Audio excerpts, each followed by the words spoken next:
Welcome. Welcome to my channel. Grow-rich-ebook.com 3 Think and Grow Rich. What do you want most? Is it money, fame, power, contentment, personality, peace of mind, happiness? The 13 steps to riches described in this book offer the shortest dependable philosophy of individual achievement ever presented for the benefit of the man or woman who is searching for a definite goal in life. Before beginning the book, you will profit greatly if you recognize the fact that the book was not written to entertain. You cannot digest the contents properly in a week or a month.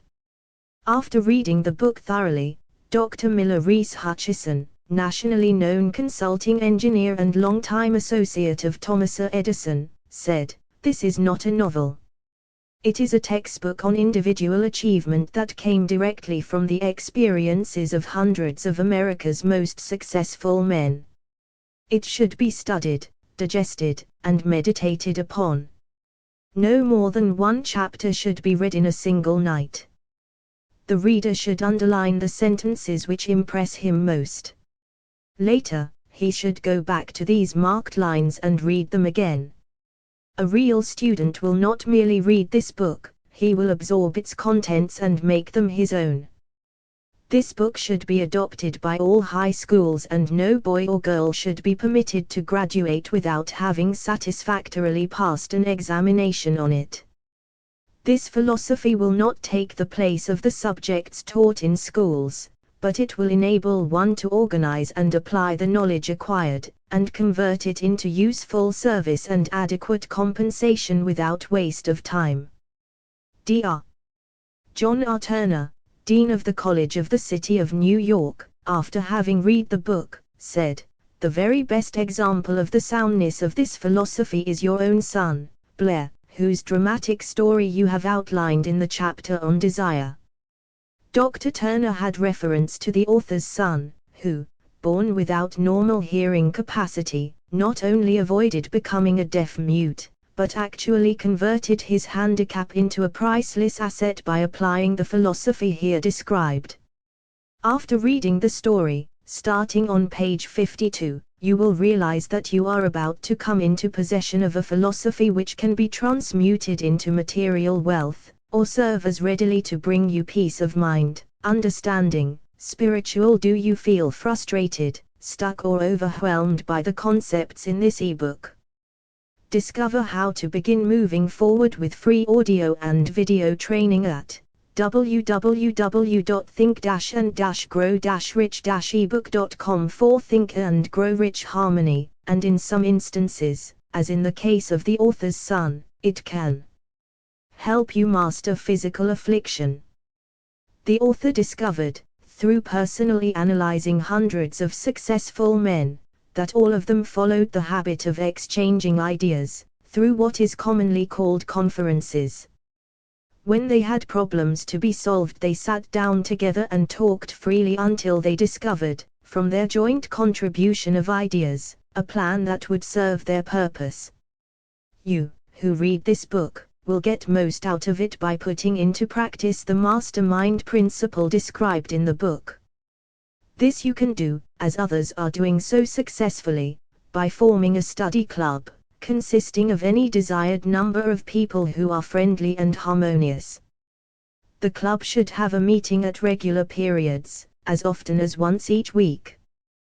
The procedure should consist of reading one chapter of the book at each meeting, after which the contents of the chapter should be freely discussed by all members.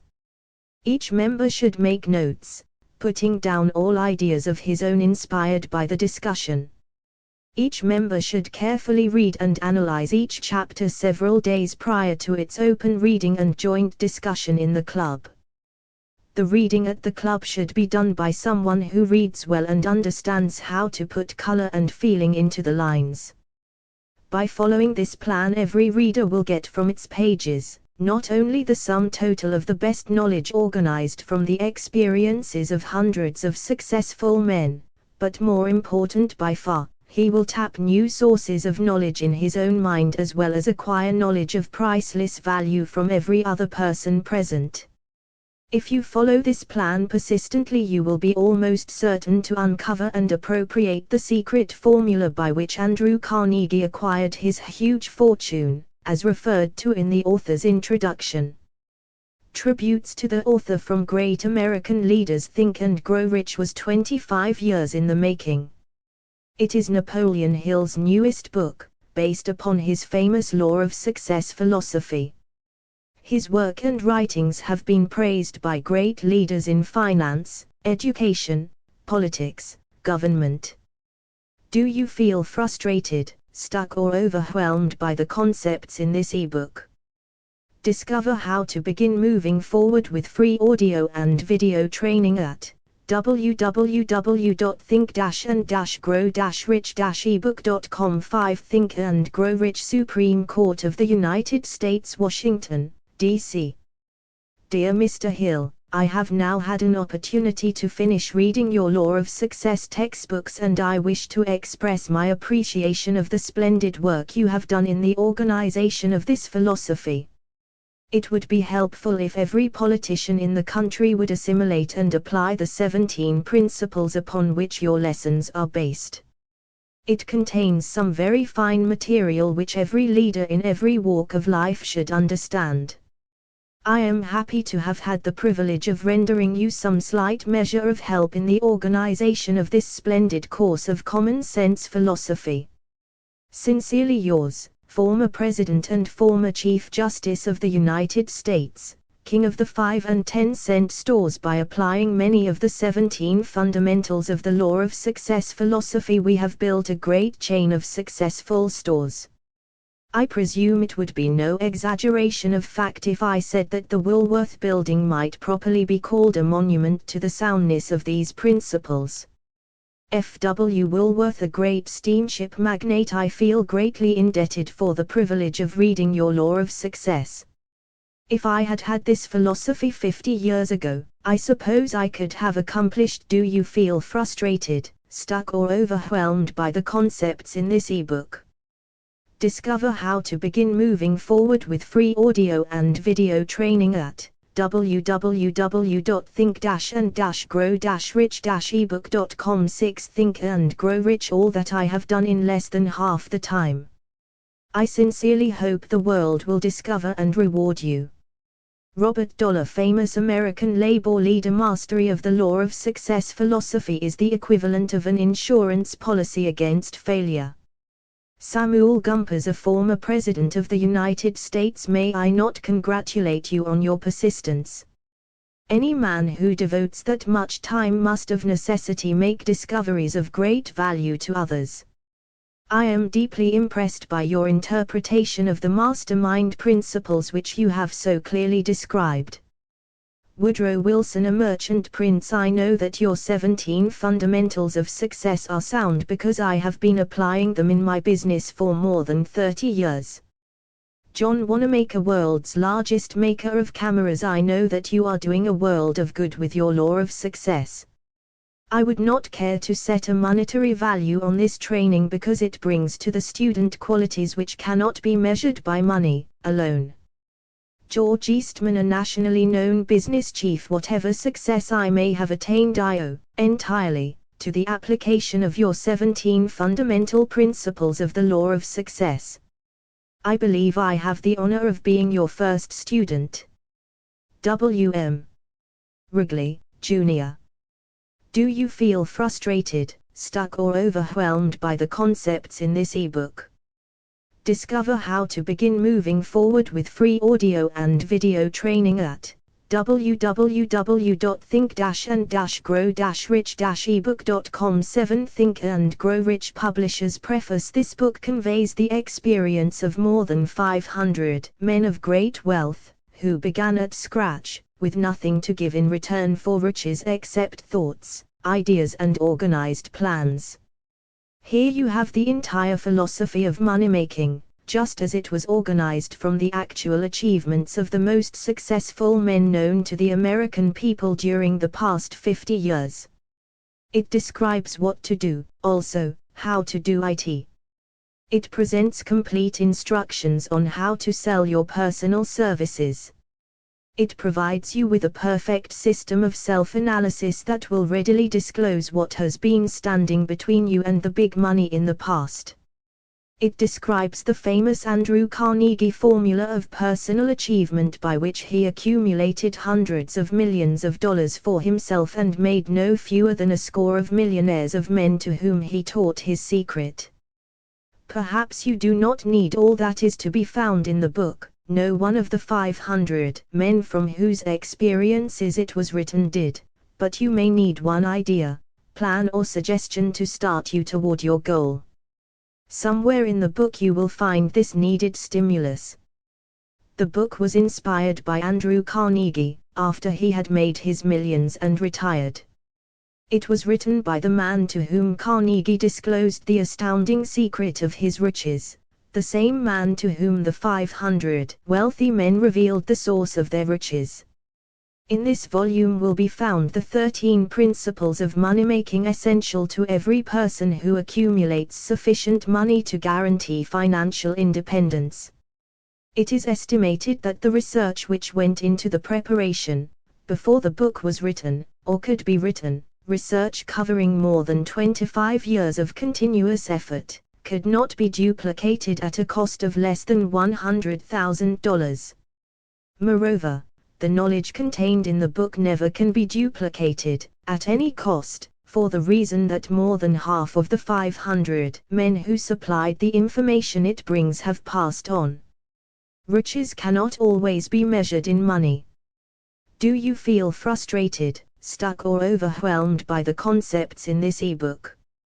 Discover how to begin moving forward with free audio and video training at www.think-and-grow-rich-ebook.com. 8 Think and Grow Rich. Money and material things are essential for freedom of body and mind, but there are some who will feel that the greatest of all riches can be evaluated only in terms of lasting friendships, harmonious family relationships, sympathy and understanding between business associates, and introspective harmony which brings one peace of mind measurable only in spiritual values. All who read, understand and apply this philosophy will be better prepared to attract and enjoy these higher estates which always have been and always will be denied to all except those who are ready for them. Be prepared, therefore, when you expose yourself to the influence of this philosophy, to experience a changed life which may help you not only to negotiate your way through life with harmony and understanding, but also to prepare you for the accumulation of material riches in abundance. The publisher. Do you feel frustrated, stuck or overwhelmed by the concepts in this ebook? Discover how to begin moving forward with free audio and video training at www.think-and-grow-rich-ebook.com. 9 Think and Grow Rich author's preface. In every chapter of this book, mention has been made of the money-making secret which has made fortunes for more than 500 exceedingly wealthy men whom I have carefully analyzed over a long period of years. The secret was brought to my attention by Andrew Carnegie, more than a quarter of a century ago. The canny, lovable old Scotsman carelessly tossed it into my mind, when I was but a boy. Then he sat back in his chair, with a merry twinkle in his eyes, and watched carefully to see if I had brains enough to understand the full significance of what he had said to me. When he saw that I had grasped the idea, he asked if I would be willing to spend 20 years or more, preparing myself to take it to the world, to men and women who, without the secret, might go through life as failures. I said I would, and with Mr. Carnegie's cooperation, I have kept my promise. This book contains the secret, after having been put to a practical test by thousands of people, in almost every walk of life. It was Mr. Carnegie's idea that the magic formula, which gave him a stupendous fortune, ought to be placed within reach of people who do not have time to investigate how men make money, and it was his hope that I might test and demonstrate the soundness of the formula through the experience of men and women in every calling. He believed the formula should be taught in all public schools and colleges, and expressed the opinion that if it were properly taught it would so revolutionize the entire educational system that the time spent in school could be reduced to less than half. His experience with Charles M. Schwab, and other young men of Mr. Schwab's type, convinced Mr. Carnegie that much of that which is taught in the schools is of no value whatsoever in connection with the business of earning a living or accumulating riches. He had arrived at this decision because he had taken into his business one young man after another, many of them with but little schooling, and by coaching them in the use of this formula, developed in them rare leadership. Moreover, his coaching made fortunes for every one of them who followed his instructions. In the chapter on faith, you will read the astounding story of the organization of the giant United States Steel Corporation, as it was conceived and carried out by one of the young men through whom Mr. Carnegie proved that. Do you feel frustrated, stuck or overwhelmed by the concepts in this ebook? Discover how to begin moving forward with free audio and video training at www.think-and-grow-rich-ebook.com. 10 Think and Grow Rich. His formula will work for all who are ready for it. This single application of the secret, by that young man, Charles M. Schwab, made him a huge fortune in both money and opportunity. Roughly speaking, this particular application of the formula was worth $600 million. These facts, and they are facts well known to almost everyone who knew Mr. Carnegie, give you a fair idea of what the reading of this book may bring to you, provided you know what it is that you want. Even before it had undergone 20 years of practical testing, the secret was passed on to more than 100,000 men and women who have used it for their personal benefit, as Mr. Carnegie planned that they should. Some have made fortunes with it. Others have used it successfully in creating harmony in their homes. A clergyman used it so effectively that it brought him an income of upwards of $75,000 a year. Arthur Nash, a Cincinnati tailor, used his near-bankrupt business as a guinea pig on which to test the formula. The business came to life and made a fortune for its owners. It is still thriving, although Mr. Nash has gone.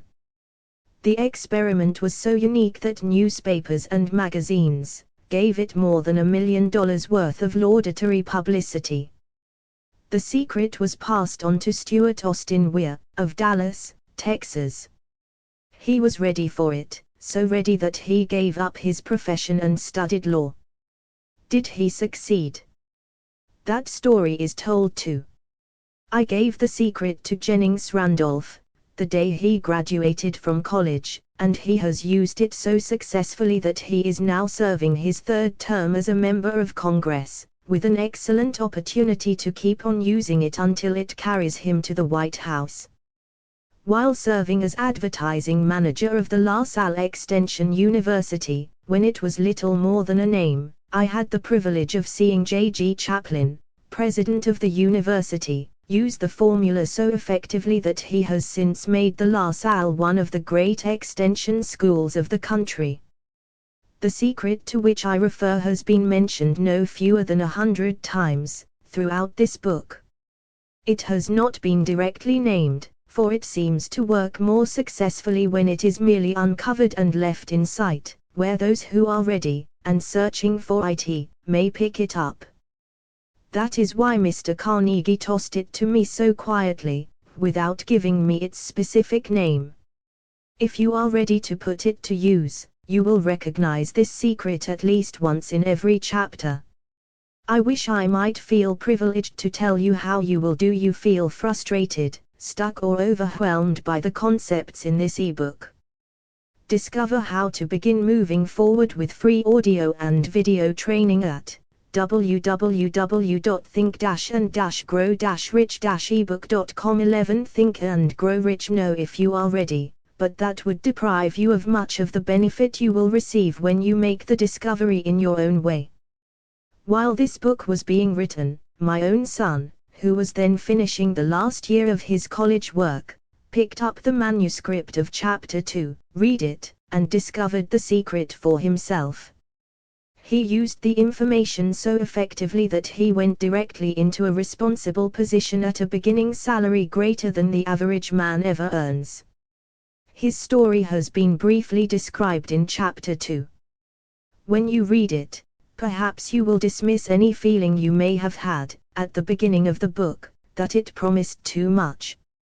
And, 2. If you have ever been discouraged, if you have had difficulties to surmount which took the very soul out of you, if you have tried and failed, if you were ever handicapped by illness or physical affliction, this story of my son's discovery and use of the Carnegie formula may prove to be the oasis in the desert of lost hope, for which you have been searching.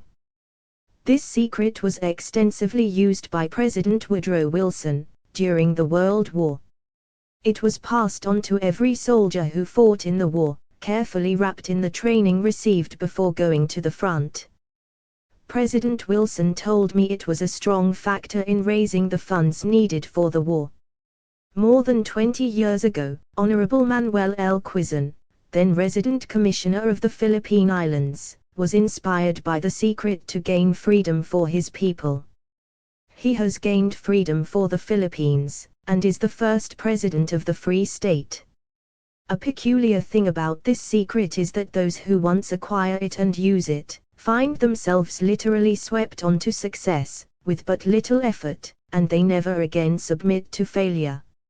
If you doubt this, study the names of those who have used it, wherever they have been mentioned, check their records for yourself, and be convinced. There is no such thing as something for nothing.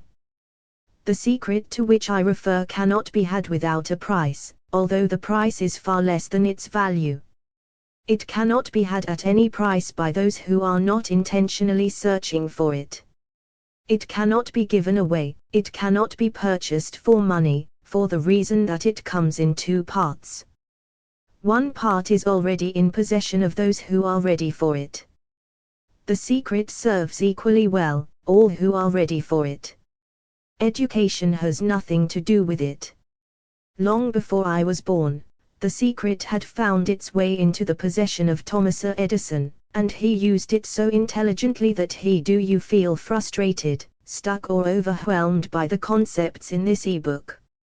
Discover how to begin moving forward with free audio and video training at www.think-and-grow-rich-ebook.com. 12 Think and Grow Rich became the world's leading inventor, although he had but 3 months of schooling. The secret was passed on to a business associate of Mr. Edison. He used it so effectively that, although he was then making only $12,000 a year, he accumulated a great fortune, and retired from active business while still a young man. You will find his story at the beginning of the first chapter. It should convince you that riches are not beyond your reach, that you can still be what you wish to be, that money, fame, recognition and happiness can be had by all who are ready and determined to have these blessings. How do I know these things? You should have the answer before you finish this book. You may find it in the very first chapter, or on the last page. While I was performing the 20-year task of research, which I had undertaken at Mr. Carnegie's request, I analyzed hundreds of well-known men, many of whom admitted that they had accumulated their vast fortunes through the aid of the Carnegie secret. Among these men were Henry Ford, Theodore Roosevelt, William Wrigley Jr., John W. Davis, John Wanamaker, L. Barrett Hubbard, James J. Hill, Wilbur Wright, George S. Parker, William Jennings Bryan, E. M. Statler, Dr. David Starr, Jordan Henry, L. Doherty, J. Ogden Armour, Cyrus H. K. Curtis, Arthur Brisbane, George Eastman, Woodrow Wilson, Charles M. Schwab, Arthur Brisbane, Harris F. Williams, Woodrow Wilson, Dr. Frank Gonzales, W. M. Howard Taft, Daniel Willard, Luther Burbank, King Gillette, Edward W. Bock, Ralph Weeks, Frank Muncie, Judge Daniel T. Wright, Elbert H. Gary, John D. Rockefeller, Dr. Alexander Graham Bell, Thomas Edison, John H. Patterson, Frank Vanderlip, Julius Rosenwald, F. W. Woolworth, Stuart Austin Weir, Cole Robert Dollar, Dr. Frank Crane, Edward F. Filne, George M. Alexander, Edwin C. Bonds, J. G. Chaplin, Arthur Nash, Hun Jennings, Randolph, Clarence Darrow. Do you feel frustrated, stuck or overwhelmed by the concepts in this ebook? Discover how to begin moving forward with free audio and video training at www.think-and-grow-rich-ebook.com. 13. Think and Grow Rich. These names represent but a small fraction of the hundreds of well-known Americans whose achievements, financially and otherwise, prove that those who understand and apply the Carnegie Secret, reach high stations in life. I have never known anyone who was inspired to use the secret, who did not achieve noteworthy success in his chosen calling. I have never known any person to distinguish himself, or to accumulate riches of any consequence, without possession of the secret. From these two facts I draw the conclusion that the secret is more important, as a part of the knowledge essential for self-determination, than any which one receives through what is popularly known as education. What is education, anyway? This has been answered in full detail. As far as schooling is concerned, many of these men had very little. John Wanamaker once told me that what little schooling he had, he acquired in very much the same manner as a modern locomotive takes on water, by scooping it up as it runs. Henry Ford never reached high school, let alone college. I am not attempting to minimize the value of schooling, but I am trying to express my earnest belief that those who master and apply the secret will reach high stations, accumulate riches, and bargain with life on their own terms, even if their schooling has been meager. Somewhere, as you read, the secret to which I refer will jump from the page and stand boldly before you, if you are ready for it. When it appears, you will recognize it. Whether you receive the sign in the first or the last chapter, stop for a moment when it presents itself, and turn down a glass, for that occasion will mark the most important turning point of your life. We pass now to Chapter 1, and to the story of my very dear friend, who has generously acknowledged having seen the mystic sign, and whose business achievements are evidence enough that he turned down a glass. As you read his story, and the others, remember that they deal with the important problems of life, such as all men experience. The problems arising from one's endeavor to earn a living, to find hope, courage, contentment and peace of mind, to accumulate riches and to enjoy freedom of body and spirit. Remember, too, as you go through the book, that it deals with facts and not with fiction, its purpose being to convey a great universal truth through which all who are ready may learn, not only what to do, but also how to do it. And receive, as well, the needed stimulus to make a start. Do you feel frustrated, stuck or overwhelmed by the concepts in this ebook?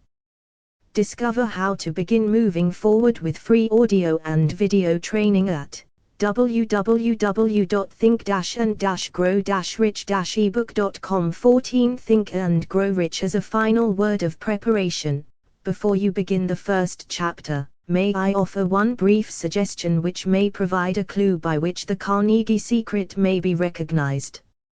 It is this: all achievement, all earned riches, have their beginning in an idea. If you are ready for the secret, you already possess one half of it. Therefore, you will readily recognize the other half the moment it reaches your mind.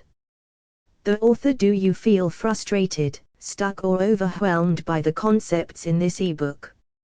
Discover how to begin moving forward with free audio and video training at www.think-and-grow-rich-ebook.com. 15. Think and Grow Rich. Chapter 1. Introduction. The man who thought his way into partnership with Thomas Edison. Truly, thoughts are things, and powerful things at that, when they are mixed with definiteness of purpose, persistence, and a burning desire for their translation into riches, or other material objects. A little more than 30 years ago, Edwin C. Bonds discovered how true it is that men really do think and grow rich. His discovery did not come about at one sitting. It came little by little, beginning with a burning desire to become a business associate of the great Edison. One of the chief characteristics of Bond's desire was that it was definite. He wanted to work with Edison, not for him. Observe, carefully, the description of how he went about translating his desire into reality, and you will have a better understanding of the 13 principles which lead to riches. When this desire, or impulse of thought, first flashed into his mind, he was in no position to act upon it. Two difficulties stood in his way. He did not know Mr. Edison, and he did not have enough money to pay his railroad fare to Orange, New Jersey. These difficulties were sufficient to have discouraged the majority of men from making any attempt to carry out the desire. But his was no ordinary desire. He was so determined to find a way to carry out his desire that he finally decided to travel by blind baggage rather than be defeated. To the uninitiated, this means that he went to East Orange on a freight train. He presented himself at Mr. Edison's laboratory, and announced he had come to go into business with the inventor. In speaking of the first meeting between Bonds and Edison, years later, Mr. Edison said, "He stood there before me, looking like an ordinary tramp, but there was something in the expression of his face which conveyed the impression that he was determined to get what he had come after." I had learned, from years of experience with men, that when a man really desires a thing so deeply that he is willing to stake his entire future on a single turn of the wheel in order to get it, he is sure to win.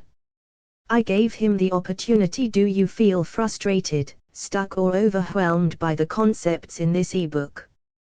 Discover how to begin moving forward with free audio and video training at www.think-and-grow-rich-ebook.com. 16 Think and Grow Rich. He asked for, because I saw he had made up his mind to stand by until he succeeded. Subsequent events proved that no mistake was made. Just what young Bonds said to Mr. Edison on that occasion was far less important than that which he thought. Edison, himself, said so. It could not have been the young man's appearance which got him his start in the Edison office, for that was definitely against him. It was what he thought that counted. If the significance of this statement could be conveyed to every person who reads it, there would be no need for the remainder of this book. Bonds did not get his partnership with Edison on his first interview. He did get a chance to work in the Edison offices, at a very nominal wage, doing work that was unimportant to Edison, but most important to Bonds, because it gave him an opportunity to display his merchandise where his intended partner could see it. Months went by. Apparently nothing happened to bring the coveted goal which Bonds had set up in his mind as his definite major purpose. But something important was happening in Bonds' mind. He was constantly intensifying his desire to become the business associate of Edison. Psychologists have correctly said that when one is truly ready for a thing, it puts in its appearance. Bonds was ready for a business association with Edison. Moreover, he was determined to remain ready until he got that which he was seeking. He did not say to himself, "Ah well, what's the use? I guess I'll change my mind and try for a salesman's job." But, he did say, "I came here to go into business with Edison, and I'll accomplish this end if it takes the remainder of my life." He meant it. What a different story men would have to tell if only they would adopt a definite purpose, and stand by that purpose until it had time to become an all-consuming obsession. Maybe young Bonds did not know it at the time, but his bulldog determination, his persistence in standing back of a single desire, was destined to mow down all opposition, and bring him the opportunity he was seeking. When the opportunity came, it appeared in a different form, and from a different direction than Bonds had expected. That is one of the tricks of opportunity. It has a sly habit of slipping in by the back door, and often it comes disguised in the form of misfortune, or temporary defeat. Perhaps this is why so many fail to recognize opportunity. Do you feel frustrated, stuck or overwhelmed by the concepts in this ebook? Discover how to begin moving forward with free audio and video training at www.think-and-grow-rich-ebook.com. 17 Think and Grow Rich. Mr. Edison had just perfected a new office device, known at that time as the Edison dictating machine, now the Edaphone. His salesmen were not enthusiastic over the machine. They did not believe it could be sold without great effort. Barnes saw his opportunity. It had crawled in quietly, hidden in a queer-looking machine which interested no one but Barnes and the inventor. Barnes knew he could sell the Edison dictating machine. He suggested this to Edison, and promptly got his chance. He did sell the machine. In fact, he sold it so successfully that Edison gave him a contract to distribute and market it all over the nation. Out of that business association grew the slogan, "Made by Edison and installed by Barnes." The business alliance has been in operation for more than 30 years. Out of it Barnes has made himself rich in money, but he has done something infinitely greater. He has proved that one really may think and grow rich. How much actual cash that original desire of Barnes has been worth to him, I have no way of knowing. Perhaps it has brought him $2 or $3 million, but the amount, whatever it is, becomes insignificant when compared with the greater asset he acquired in the form of definite knowledge that an intangible impulse of thought can be transmuted into its physical counterpart by the application of known principles. Barnes literally thought himself into a partnership with the great Edison. He thought himself into a fortune. He had nothing to start with, except the capacity to know what he wanted, and the determination to stand by that desire until he realized it. He had no money to begin with. He had but little education. He had no influence. But he did have initiative, faith, and the will to win. With these intangible forces he made himself number one man with the greatest inventor who ever lived. Now, let us look at a different situation, and study a man who had plenty of tangible evidence of riches, but lost it, because he stopped 3 feet short of the goal he was seeking. 3 feet from gold. One of the most common causes of failure is the habit of quitting when one is overtaken by temporary defeat. Every person is guilty of this mistake at one time or another. Do you feel frustrated, stuck or overwhelmed by the concepts in this ebook? Discover how to begin moving forward with free audio and video training at www.think-and-grow-rich-ebook.com. 18 Think and Grow Rich. An uncle of R.U. Darby was caught by the gold fever in the gold rush days, and went west to dig and grow rich. He had never heard that more gold has been mined from the brains of men than has ever been taken from the earth. He staked a claim and went to work with pick and shovel. The going was hard, but his lust for gold was definite.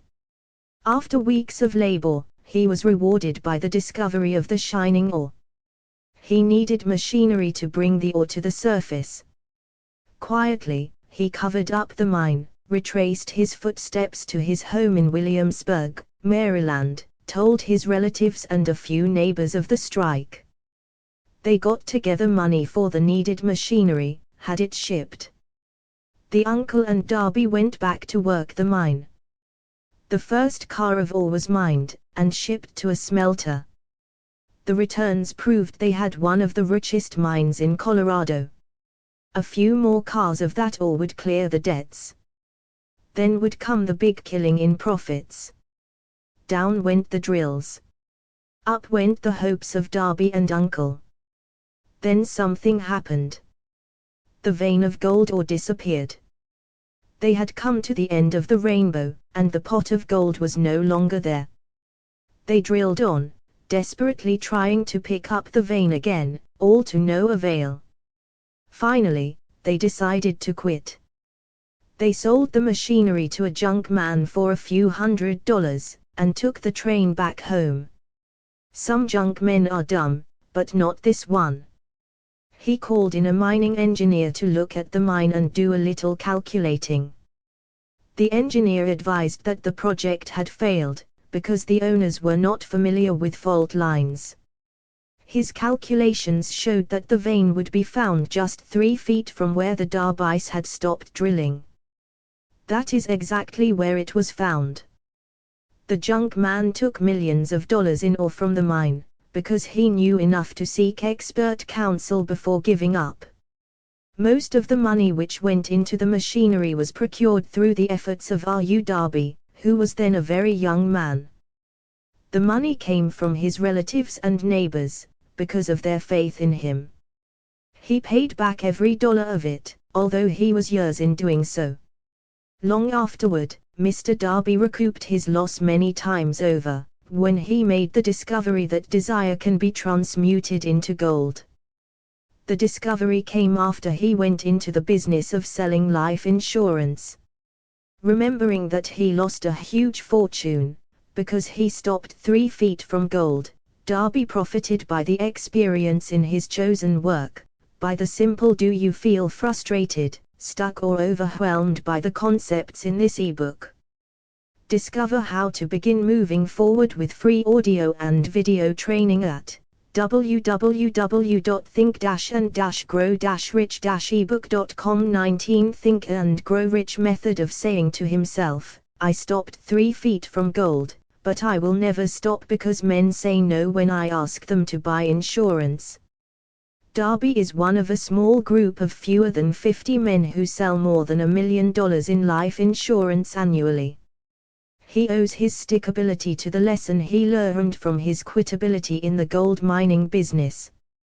Before success comes in any man's life, he is sure to meet with much temporary defeat, and, perhaps, some failure. When defeat overtakes a man, the easiest and most logical thing to do is to quit. That is exactly what the majority of men do. More than 500 of the most successful men this country has ever known, told the author their greatest success came just one step beyond the point at which defeat had overtaken them. Failure is a trickster with a keen sense of irony and cunning. It takes great delight in tripping one when success is almost within reach. A 50-cent lesson in persistence. Shortly after Mr. Darby received his degree from the University of Hard Knocks and had decided to profit by his experience in the gold mining business, he had the good fortune to be present on an occasion that proved to him that no does not necessarily mean no. One afternoon he was helping his uncle grind wheat in an old-fashioned mill. The uncle operated a large farm on which a number of colored sharecrop farmers lived. Quietly, the door was opened, and a small colored child, the daughter of a tenant, walked in and took her place near the door. The uncle looked up, saw the child, and barked at her roughly, "What do you want?"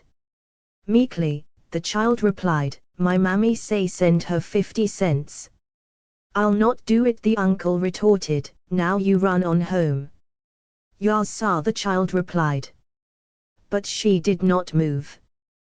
The uncle went ahead with his work, so busily engaged that he did not pay enough attention to the child to observe that she did not leave. When he looked up and saw her still standing there, he yelled at her, "I told you to go on home. Now go, or I'll take a switch to you." The little girl said "Yas sir," but she did not budge an inch. Do you feel frustrated, stuck or overwhelmed by the concepts in this ebook? Discover how to begin moving forward with free audio and video training at www.think-and-grow-rich-ebook.com. 20 Think and Grow Rich. The uncle dropped a sack of grain he was about to pour into the mill hopper, picked up a barrel stave, and started toward the child with an expression on his face that indicated trouble. Darby held his breath. He was certain he was about to witness a murder. He knew his uncle had a fierce temper. He knew that colored children were not supposed to defy white people in that part of the country. When the uncle reached the spot where the child was standing, she quickly stepped forward one step, looked up into his eyes, and screamed at the top of her shrill voice, "My mammy's gotta have that 50 cents. The uncle stopped, looked at her for a minute, then slowly laid the barrel stave on the floor, put his hand in his pocket, took out $50, and gave it to her. The child took the money and slowly backed toward the door, never taking her eyes off the man whom she had just conquered. After she had gone, the uncle sat down on a box and looked out the window into space for more than 10 minutes. He was pondering, with awe, over the whipping he had just taken. Mr. Darby, too, was doing some thinking. That was the first time in all his experience that he had seen a colored child deliberately master an adult white person. How did she do it? What happened to his uncle that caused him to lose his fierceness and become as docile as a lamb? What strange power did this child use that made her master over her superior? These and other similar questions flashed into Darby's mind, but he did not find the answer until years later, when he told me the story. Strangely, the story of this unusual experience was told to the author in the old mill, on the very spot where the uncle took his whipping. Strangely, too, I had devoted nearly a quarter of a century to the study of the power which enabled an ignorant, illiterate colored child to conquer an intelligent man. As we stood there in that musty old mill, Mr. Darby repeated the story of the unusual conquest, and finished by asking, "What can you make of it? What strange power did that child use, that so completely whipped my uncle?" The answer to his question will be found in the principles described in this book. The answer is full and complete. It contains details and instructions sufficient to enable anyone to understand and apply the same force which the little child accidentally stumbled upon. Keep your mind alert, and you will observe exactly what strange power came to the rescue of the child. You will catch a glimpse of this power in the next chapter. Somewhere in the book you will find an idea that will quicken your do you feel frustrated, stuck or overwhelmed by the concepts in this ebook. Discover how to begin moving forward with free audio and video training at www.think-and-grow-rich-ebook.com. 21 Think and Grow Rich Receptive Powers, and place at your command, for your own benefit, this same irresistible power. The awareness of this power may come to you in the first chapter, or it may flash into your mind in some subsequent chapter. It may come in the form of a single idea. Or, it may come in the nature of a plan, or a purpose. Again, it may cause you to go back into your past experiences of failure or defeat, and bring to the surface some lesson by which you can regain all that you lost through defeat. After I had described to Mr. Darby the power unwittingly used by the little colored child, he quickly retraced his 30 years of experience as a life insurance salesman, and frankly acknowledged that his success in that field was due, in no small degree, to the lesson he had learned from the child. Mr. Darby pointed out, every time a prospect tried to bow me out, without buying, I saw that child standing there in the old mill, her big eyes glaring in defiance, and I said to myself, I've got to make this sale. The better portion of all sales I have made, were made after people had said no. He recalled, too, his mistake in having stopped only 3 feet from gold, but he said, that experience was a blessing in disguise. It taught me to keep on keeping on, no matter how hard the going may be, a lesson I needed to learn before I could succeed in anything. This story of Mr. Darby and his uncle, the colored child and the gold mine, doubtless will be read by hundreds of men who make their living by selling life insurance, and to all of these, the author wishes to offer the suggestion that Darby owes to these two experiences his ability to sell more than $1 million of life insurance every year. Life is strange, and often imponderable. Both the successes and the failures have their roots in simple experiences. Mr. Darby's experiences were commonplace and simple enough, yet they held the answer to his destiny in life, therefore they were as important to him as life itself. He profited by these two dramatic experiences, because he analyzed them, and found the lesson they taught. But what of the man who has neither the time, nor the inclination to study failure in search of knowledge that may lead to success? Where, and how is he to learn the art of converting defeat into stepping stones to opportunity? In answer to these questions, this book was written. The answer called for a description of 13 principles, but remember, as you read, the answer you may be seeking, to the questions which have caused you to ponder over the strangeness of life, may be found in your own mind. Do you feel frustrated, stuck or overwhelmed by the concepts in this ebook? Discover how to begin moving forward with free audio and video training at www.think-and-grow-rich-ebook.com. 22 Think and Grow Rich through some idea, plan, or purpose which may spring into your mind as you read. One sound idea is all that one needs to achieve success. The principles described in this book contain the best and the most practical of all that is known concerning ways and means of creating useful ideas. Before we go any further in our approach to the description of these principles, we believe you are entitled to receive this important suggestion. When riches begin to come, they come so quickly, in such great abundance, that one wonders where they have been hiding during all those lean years. This is an astounding statement, and all the more so, when we take into consideration the popular belief that riches come only to those who work hard and long. When you begin to think and grow rich, you will observe that riches begin with a state of mind, with definiteness of purpose, with little or no hard work. You, and every other person, ought to be interested in knowing how to acquire that state of mind which will attract riches.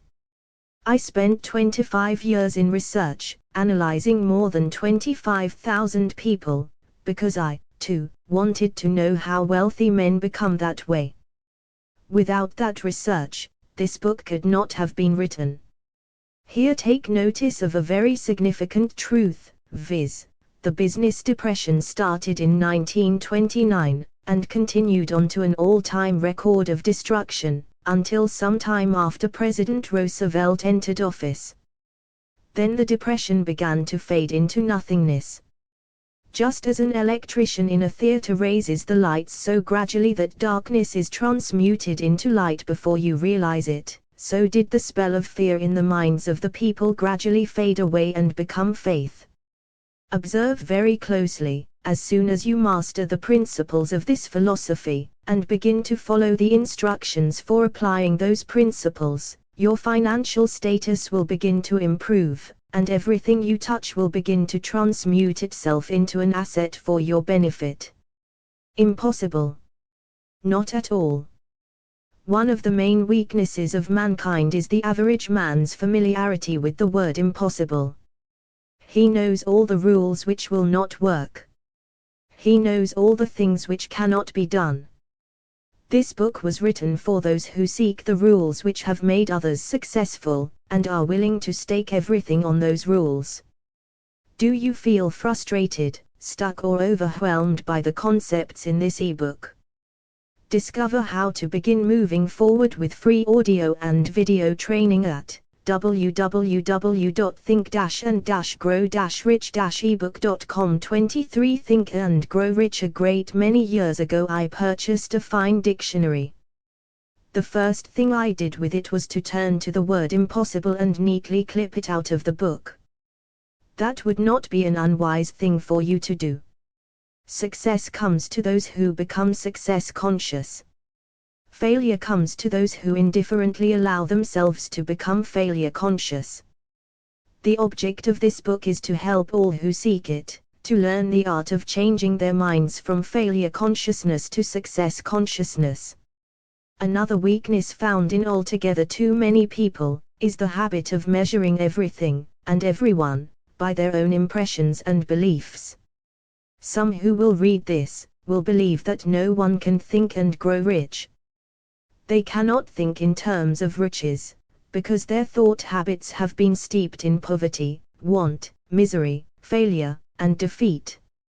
These unfortunate people remind me of a prominent Chinese who came to America to be educated in American ways. He attended the University of Chicago.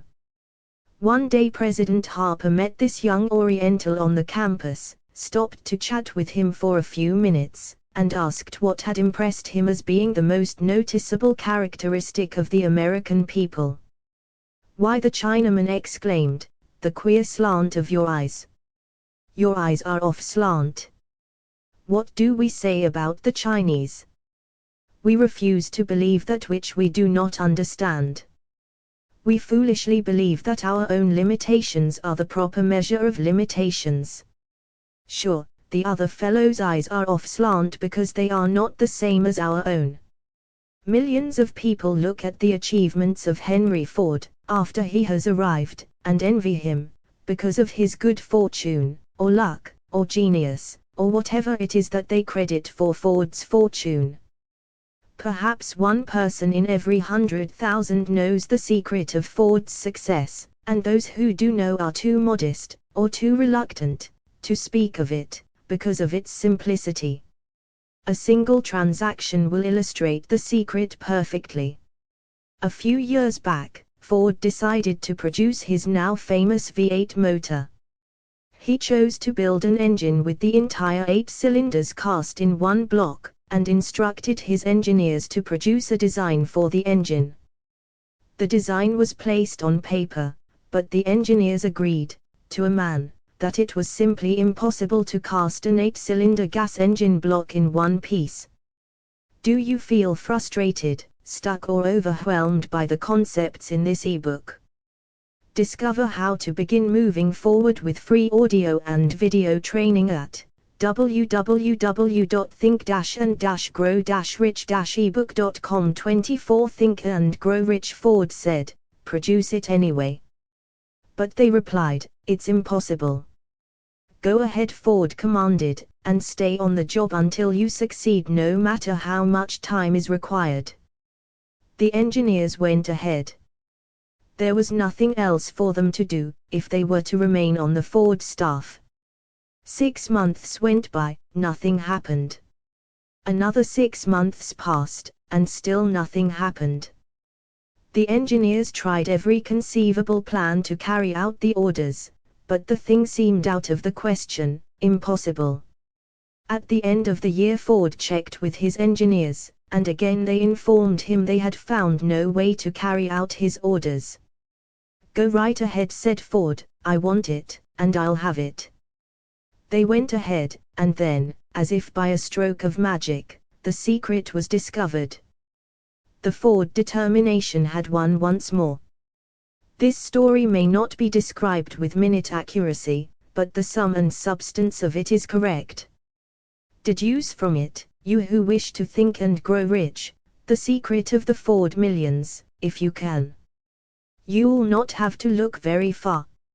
Henry Ford is a success, because he understands and applies the principles of success. One of these is desire, knowing what one wants. Remember this Ford story as you read, and pick out the lines in which the secret of his stupendous achievement have been described.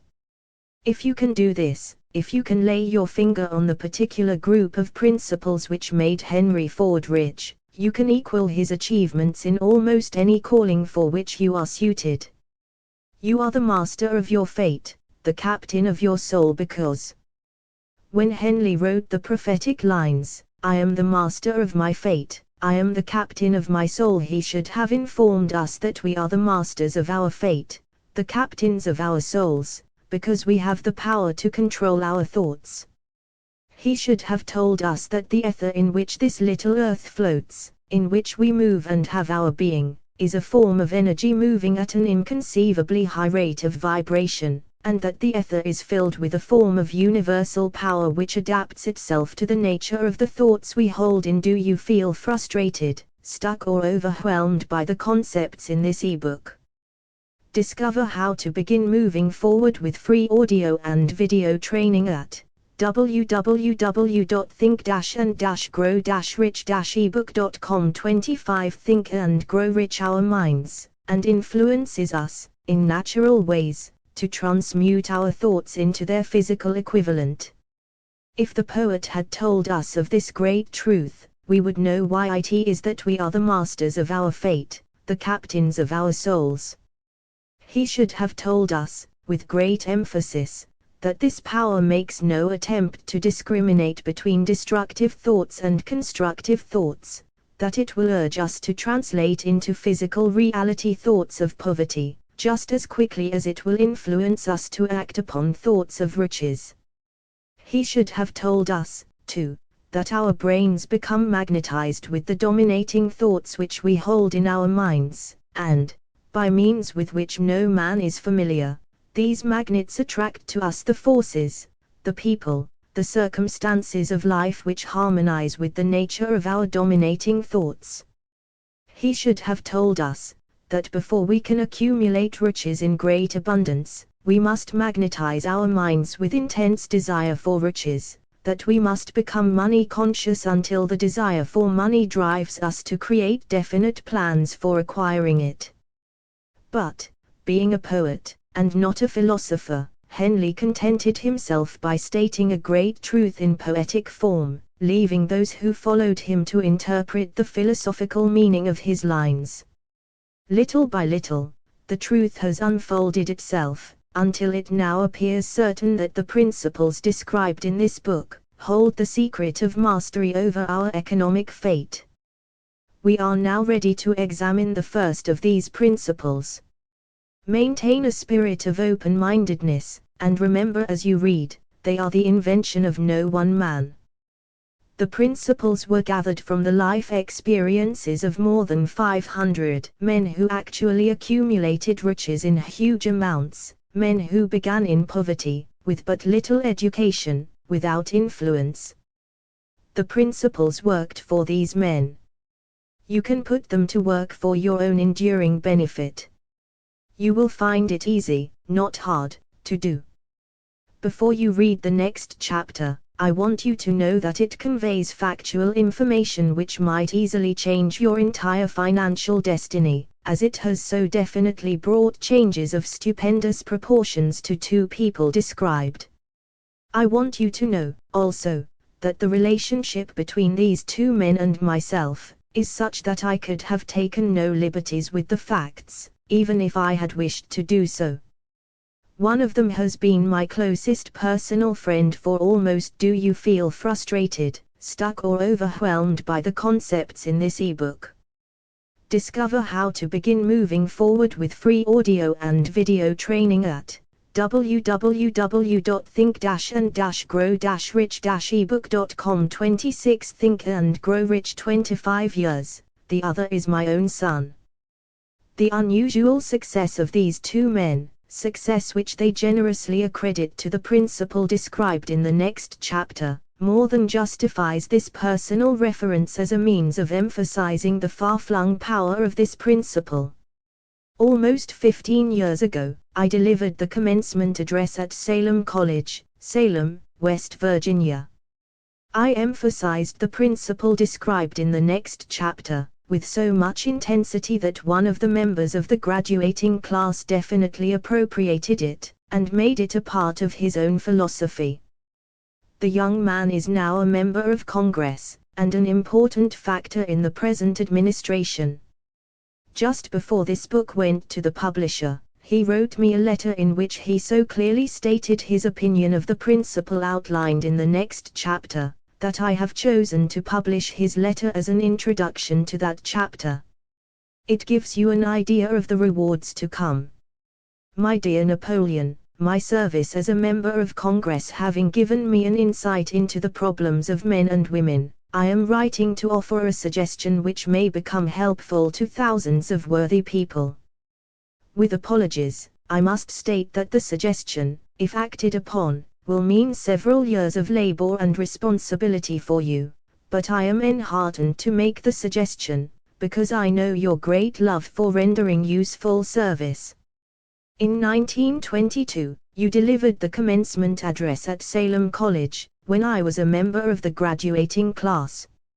In that address, you planted in my mind an idea which has been responsible for the opportunity I now have to serve the people of my state, and will be responsible, in a very large measure, for whatever success I may have in the future.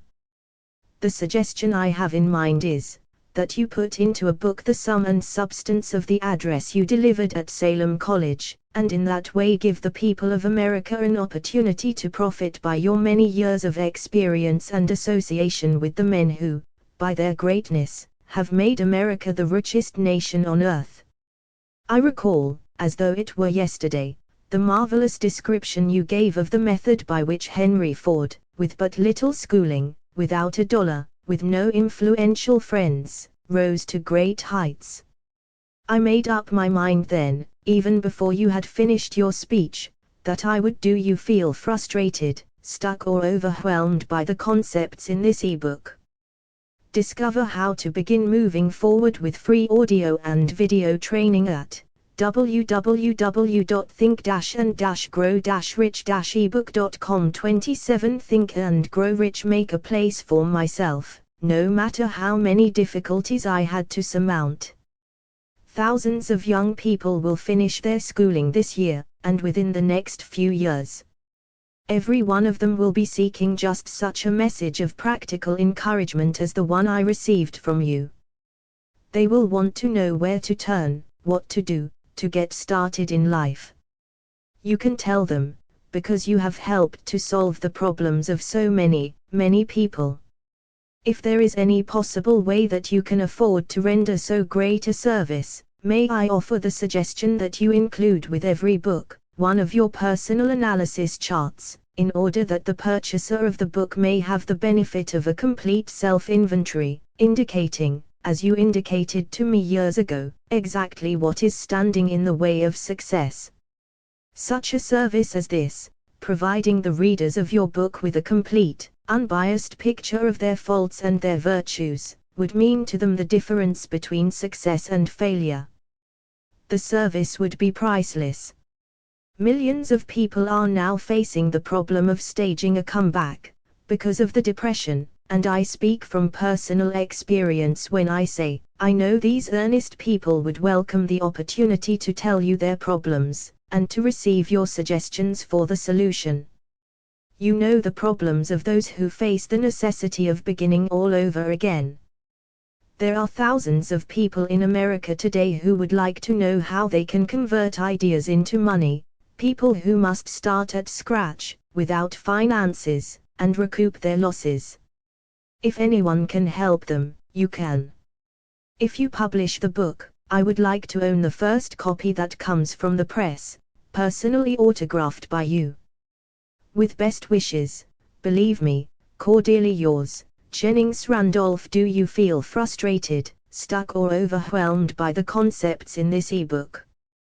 Discover how to begin moving forward with free audio and video training at www.think-and-grow-rich-ebook.com. 28 Think and Grow Rich. Chapter 2 Desire. The starting point of all achievement. The first step toward riches. When Edwin C. Barnes climbed down from the freight train in Orange, NJ, more than 30 years ago, he may have resembled a tramp, but his thoughts were those of a king. As he made his way from the railroad tracks to Thomas Edison's office, his mind was at work. He saw himself standing in Edison's presence. He heard himself asking Mr. Edison for an opportunity to carry out the one consuming obsession of his life, a burning desire to become the business associate of the great inventor. Barnes' desire was not a hope. It was not a wish. It was a keen, pulsating desire, which transcended everything else. It was definite. The desire was not new when he approached Edison. It had been Bond's dominating desire for a long time. In the beginning, when the desire first appeared in his mind, it may have been, probably was, only a wish, but it was no mere wish when he appeared before Edison with it. A few years later, Edwin C. Bonds again stood before Edison, in the same office where he first met the inventor. This time his desire had been translated into reality. He was in business with Edison. The dominating dream of his life had become a reality. Today, people who know Bonds envy him, because of the break life yielded him. They see him in the days of his triumph, without taking the trouble to investigate the cause of his success. Bonds succeeded because he chose a definite goal, placed all his energy, all his willpower, all his effort, everything back of that goal. He did not become the partner of Edison the day he arrived. He was content to start in the most menial work, as long as it provided an opportunity to take even one step toward his cherished goal. 5 years passed before the chance he had been seeking made its appearance. During all those years not one ray of hope, not one promise of do you feel frustrated, stuck or overwhelmed by the concepts in this ebook. Discover how to begin moving forward with free audio and video training at www.think-and-grow-rich-ebook.com. 29 Think and Grow Rich. Attainment of his desire had been held out to him.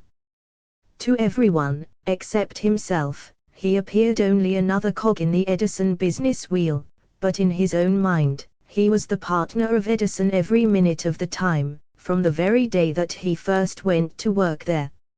It is a remarkable illustration of the power of a definite desire. Bonds won his goal, because he wanted to be a business associate of Mr. Edison, more than he wanted anything else.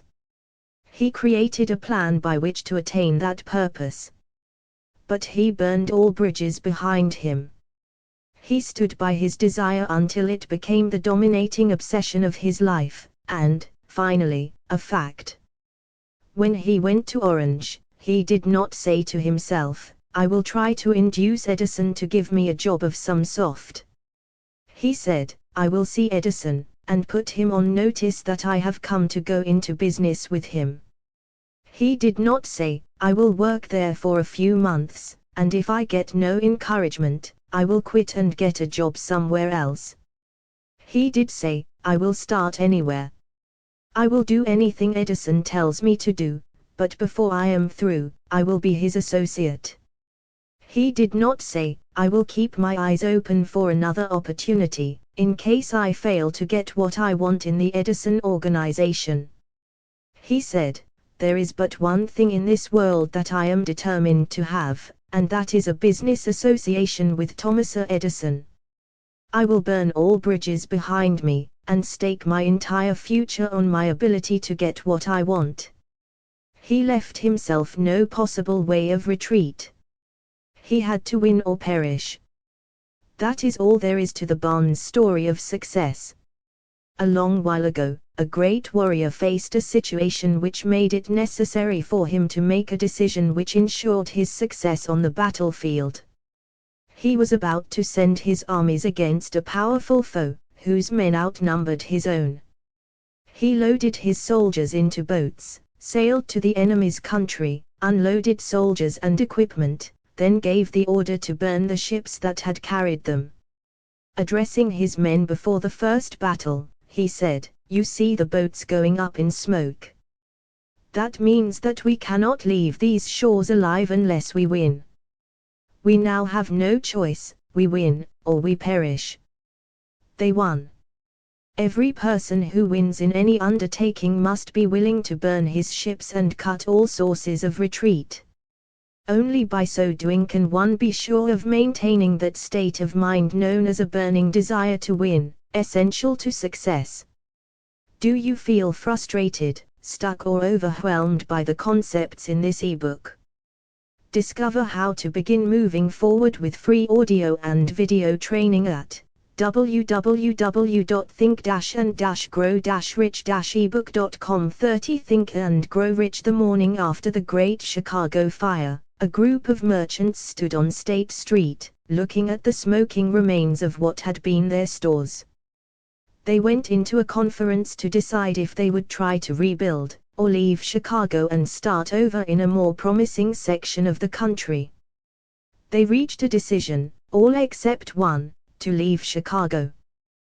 The merchant who decided to stay and rebuild pointed a finger at the remains of his store, and said, "Gentlemen, on that very spot I will build the world's greatest store, no matter how many times it may burn down." That was more than 50 years ago.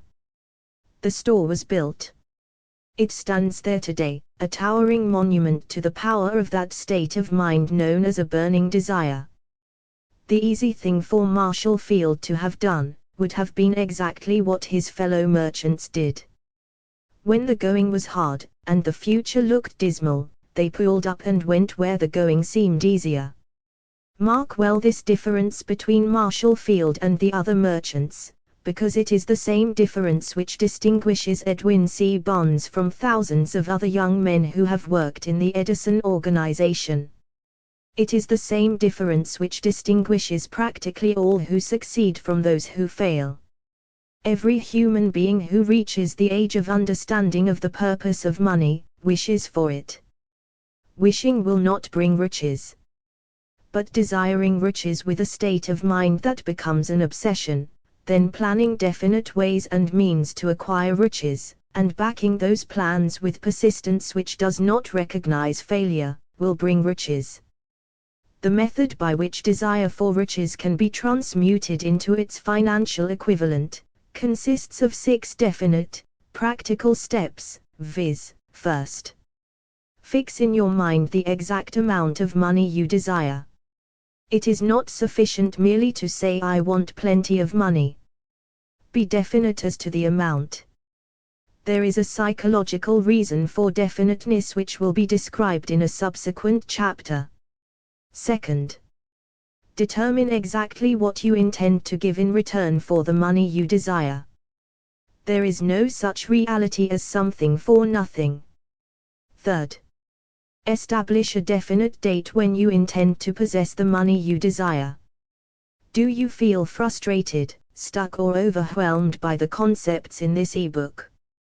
Discover how to begin moving forward with free audio and video training at www.think-and-grow-rich-ebook.com. 31 Think and Grow Rich. Fourth, create a definite plan for carrying out your desire, and begin at once, whether you are ready or not, to put this plan into action. Fifth, write out a clear, concise statement of the amount of money you intend to acquire, name the time limit for its acquisition, state what you intend to give in return for the money, and describe clearly the plan through which you intend to accumulate it. Sixth, read your written statement aloud, twice daily, once just before retiring at night, and once after arising in the morning. As you read, see and feel and believe yourself already in possession of the money. It is important that you follow the instructions described in these 6 steps. It is especially important that you observe and follow the instructions in the 6th paragraph. You may complain that it is impossible for you to see yourself in possession of money before you actually have it. Here is where a burning desire will come to your aid. If you truly desire money so keenly that your desire is an obsession, you will have no difficulty in convincing yourself that you will acquire it. The object is to want money, and to become so determined to have it that you convince yourself you will have it. Only those who become money conscious ever accumulate great riches. Money consciousness means that the mind has become so thoroughly saturated with the desire for money, that one can see oneself already in possession of it. To the uninitiated, who has not been schooled in the working principles of the human mind, these instructions may appear impractical.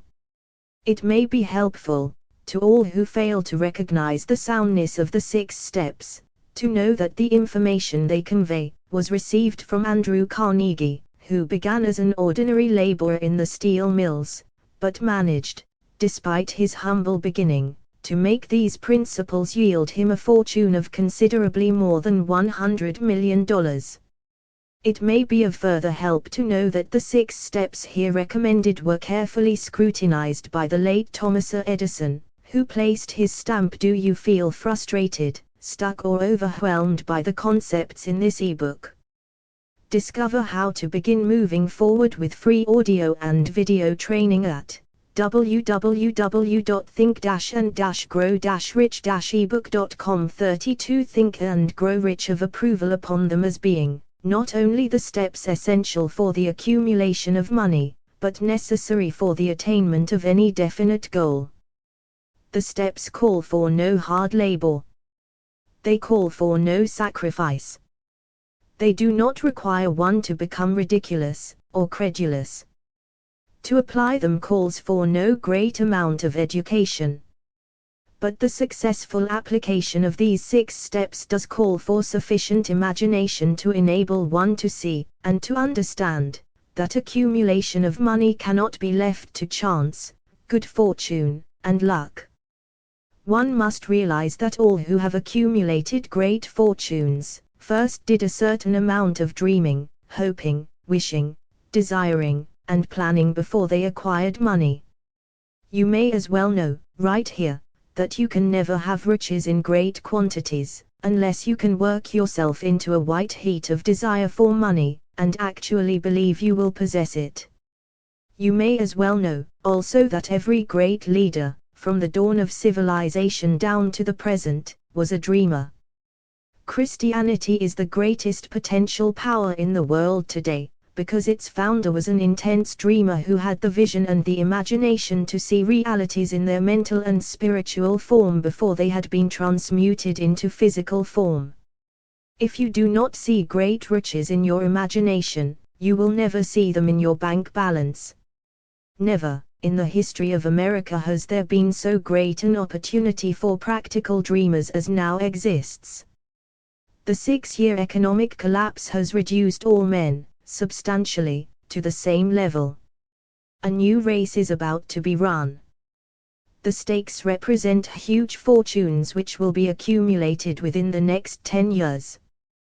The rules of the race have changed, because we now live in a changed world that definitely favors the masses, those who had but little or no opportunity to win under the conditions existing during the Depression, when fear paralyzed growth and development. We who are in this race for riches, should be encouraged to know that this changed world in which we live is demanding new ideas, new ways of doing things, new leaders, new inventions, new methods of teaching, new methods of marketing, new books, new literature, new features for the radio, new ideas for moving pictures.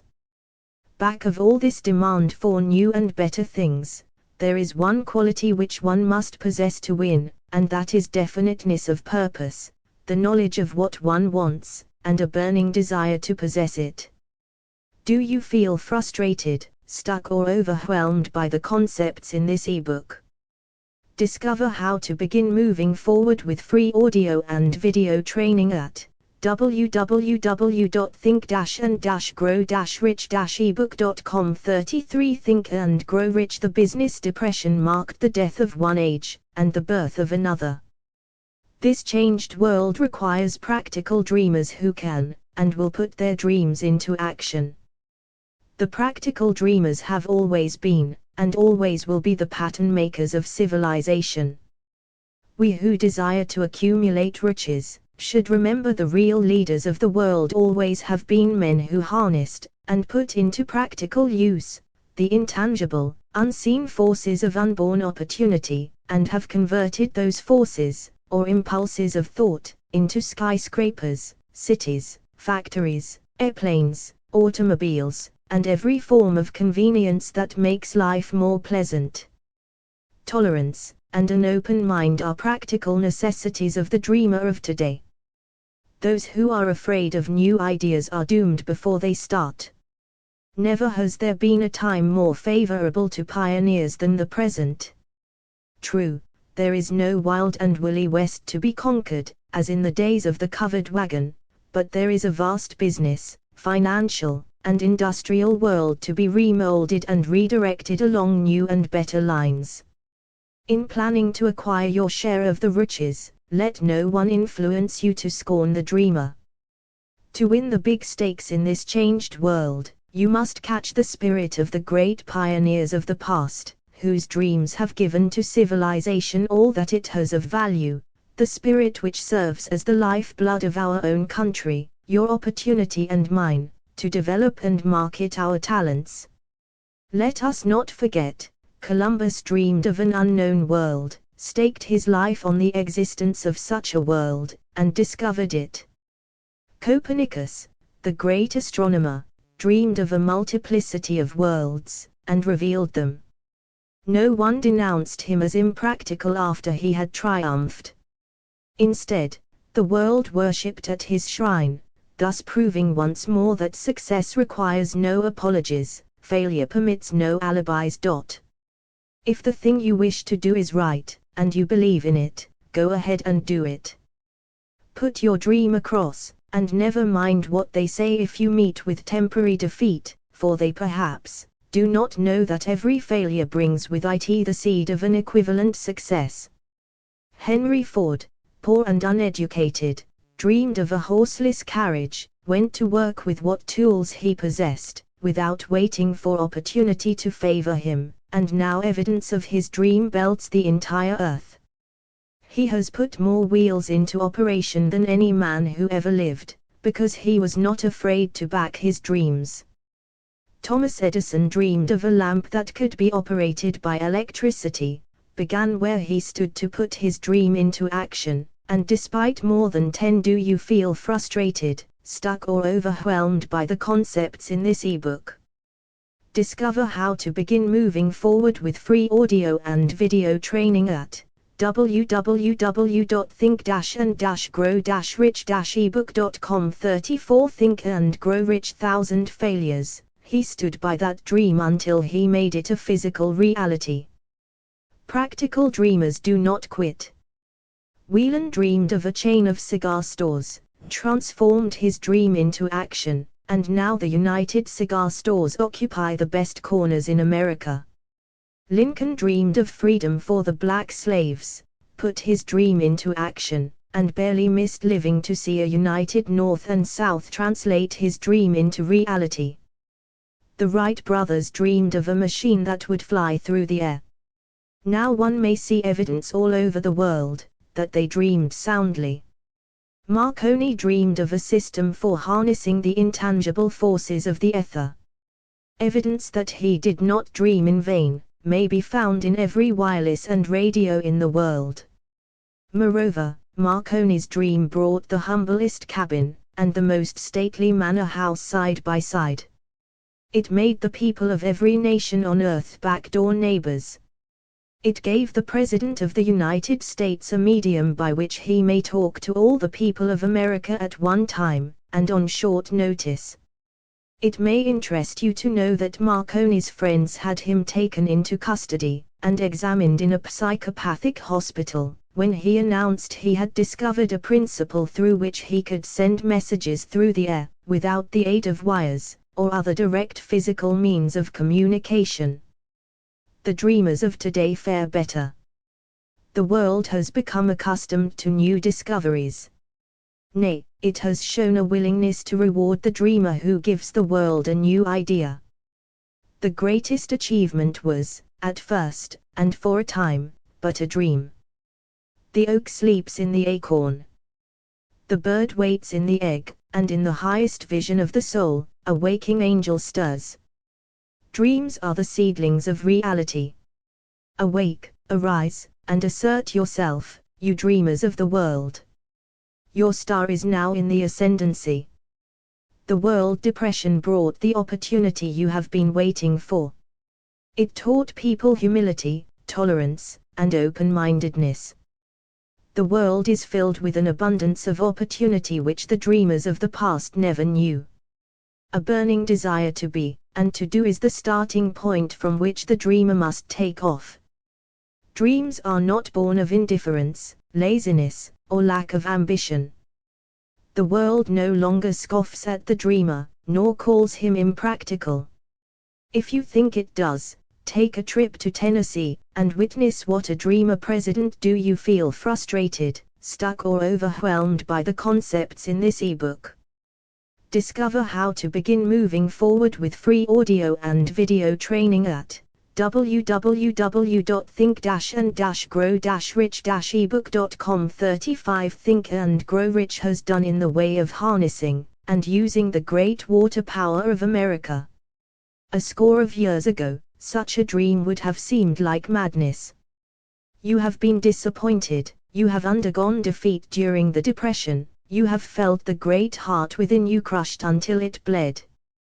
Take courage, for these experiences have tempered the spiritual metal of which you are made. They are assets of incomparable value. Remember, too, that all who succeed in life get off to a bad start, and pass through many heartbreaking struggles before they arrive. The turning point in the lives of those who succeed usually comes at the moment of some crisis, through which they are introduced to their other selves. John Bunyan wrote The Pilgrim's Progress, which is among the finest of all English literature, after he had been confined in prison and sorely punished, because of his views on the subject of religion. O. Henry discovered the genius which slept within his brain, after he had met with great misfortune, and was confined in a prison cell, in Columbus, Ohio. Being forced, through misfortune, to become acquainted with his other self and to use his imagination, he discovered himself to be a great author instead of a miserable criminal and outcast. Strange and varied are the ways of life, and stranger still are the ways of infinite intelligence, through which men are sometimes forced to undergo all sorts of punishment before discovering their own brains, and their own capacity to create useful ideas through imagination. Edison, the world's greatest inventor and scientist, was a tramp telegraph operator. He failed innumerable times before he was driven, finally, to the discovery of the genius which slept within his brain. Charles Dickens began by pasting labels on blacking pots. The tragedy of his first love penetrated the depths of his soul, and converted him into one of the world's truly great authors. That tragedy produced, first, David Copperfield, then a succession of other works that made this a richer and better world for all who read his books. Disappointment over love affairs generally has the effect of driving men to drink, and women to ruin, and this, because most people never learn the art of transmuting their strongest emotions into dreams of a constructive nature. Helen Keller became deaf, dumb, and blind shortly after birth. Despite her greatest misfortune, she has written her name indelibly in the pages of the history of the great.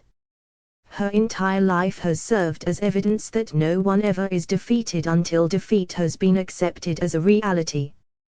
Do you feel frustrated, stuck or overwhelmed by the concepts in this ebook? Discover how to begin moving forward with free audio and video training at www.think-and-grow-rich-ebook.com. 36 Think and Grow Rich. Robert Burns was an illiterate country lad. He was cursed by poverty, and grew up to be a drunkard in the bargain. The world was made better for his having lived, because he clothed beautiful thoughts in poetry, and thereby plucked a thorn and planted a rose in its place. Booker T. Washington was born in slavery, handicapped by race and color. Because he was tolerant, had an open mind at all times, on all subjects, and was a dreamer, he left his impress for good on an entire race. Beethoven was deaf, Milton was blind, but their names will last as long as time endures, because they dreamed and translated their dreams into organized thought. Before passing to the next chapter, kindle anew in your mind the fire of hope, faith, courage, and tolerance. If you have these states of mind, and a working knowledge of the principles described, all else that you need will come to you, when you are ready for it. Let Emerson state the thought in these words: every proverb, every book, every byword that belongs to thee for aid and comfort shall surely come home through open or winding passages. Every friend whom not thy fantastic will, but the great and tender soul in thee craveth, shall lock thee in his embrace. There is a difference between wishing for a thing and being ready to receive it. No one is ready for a thing, until he believes he can acquire it. The state of mind must be belief, not mere hope or wish. Open-mindedness is essential for belief. Closed minds do not inspire faith, courage, and belief. Remember, no more effort is required to aim high in life, to demand abundance and prosperity, than is required to accept misery and poverty. A great poet has correctly stated this universal truth through these lines: I bargained with life for a penny, and life would pay no more, however I begged at evening when I counted my scanty store. For life is a just employer, he gives you what you ask, but once you have set the wages, why, you must bear the task. I worked for a menial's hire. Do you feel frustrated, stuck or overwhelmed by the concepts in this ebook? Discover how to begin moving forward with free audio and video training at www.think-and-grow-rich-ebook.com. 37 Think and Grow Rich only to learn, dismayed, that any wage I had asked of life, life would have willingly paid. Desire outwits Mother Nature. As a fitting climax to this chapter, I wish to introduce one of the most unusual persons I have ever known. I first saw him 24 years ago, a few minutes after he was born. He came into the world without any physical sign of ears, and the doctor admitted, when pressed for an opinion, that the child might be deaf and mute for life. I challenged the doctor's opinion. I had the right to do so. I was the child's father. I, too, reached a decision, and rendered an opinion, but I expressed the opinion silently, in the secrecy of my own heart. I decided that my son would hear and speak. Nature could send me a child without ears, but nature could not induce me to accept the reality of the affliction. In my own mind I knew that my son would hear and speak. How? I was sure there must be a way, and I knew I would find it. I thought of the words of the immortal Emerson: the whole course of things goes to teach us faith. We need only obey. There is guidance for each of us, and by lowly listening, we shall hear the right word. The right word. Desire. More than anything else, I desired that my son should not be a deaf-mute. From that desire I never receded, not for a second. Many years previously, I had written, "Our only limitations are those we set up in our own minds." For the first time, I wondered if that statement were true. Lying on the bed in front of me was a newly born child, without the natural equipment of hearing. Even though he might hear and speak, he was obviously disfigured for life. Surely, this was a limitation which that child had not set up in his own mind. What could I do about it? Somehow I would find a way to transplant into that child's mind my own burning desire for ways and means of conveying sound to his brain without the aid of ears. Do you feel frustrated, stuck or overwhelmed by the concepts in this ebook? Discover how to begin moving forward with free audio and video training at www.think-and-grow-rich-ebook.com. 38 Think and Grow Rich. As soon as the child was old enough to cooperate, I would fill his mind so completely with a burning desire to hear, that nature would, by methods of her own, translate it into physical reality. All this thinking took place in my own mind, but I spoke of it to no one. Every day I renewed the pledge I had made to myself, not to accept a deaf-mute for a son. As he grew older, and began to take notice of things around him, we observed that he had a slight degree of hearing. When he reached the age when children usually begin talking, he made no attempt to speak, but we could tell by his actions that he could hear certain sounds slightly. That was all I wanted to know. I was convinced that if he could hear, even slightly, he might develop still greater hearing capacity. Then something happened which gave me hope. It came from an entirely unexpected source. We bought a Victrola. When the child heard the music for the first time, he went into ecstasies, and promptly appropriated the machine. He soon showed a preference for certain records, among them, It's a Long Way to Tipperary. On one occasion, he played that piece over and over, for almost 2 hours, standing in front of the Victrola, with his teeth clamped on the edge of the case.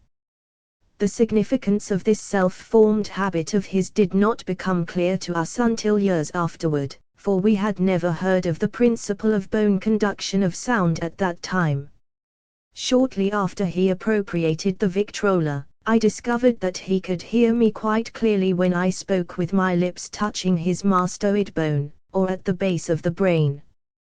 These discoveries placed in my possession the necessary media by which I began to translate into reality my burning desire to help my son develop hearing and speech. By that time he was making stabs at speaking certain words. The outlook was far from encouraging, but desire backed by faith knows no such word as impossible. Having determined that he could hear the sound of my voice plainly, I began, immediately, to transfer to his mind the desire to hear and speak. I soon discovered that the child enjoyed bedtime stories, so I went to work, creating stories designed to develop in him self-reliance, imagination, and a keen desire to hear and to be normal. There was one story in particular, which I emphasized by giving it some new and dramatic coloring each time it was told. It was designed to plant in his mind the thought that his affliction was not a liability, but an asset of great value. Despite the fact that all the philosophy I had examined clearly indicated that do you feel frustrated, stuck or overwhelmed by the concepts in this ebook? Discover how to begin moving forward with free audio and video training at www.think-and-grow-rich-ebook.com. 39 Think and Grow Rich. Every adversity brings with it the seed of an equivalent advantage. I must confess that I had not the slightest idea how this affliction could ever become an asset.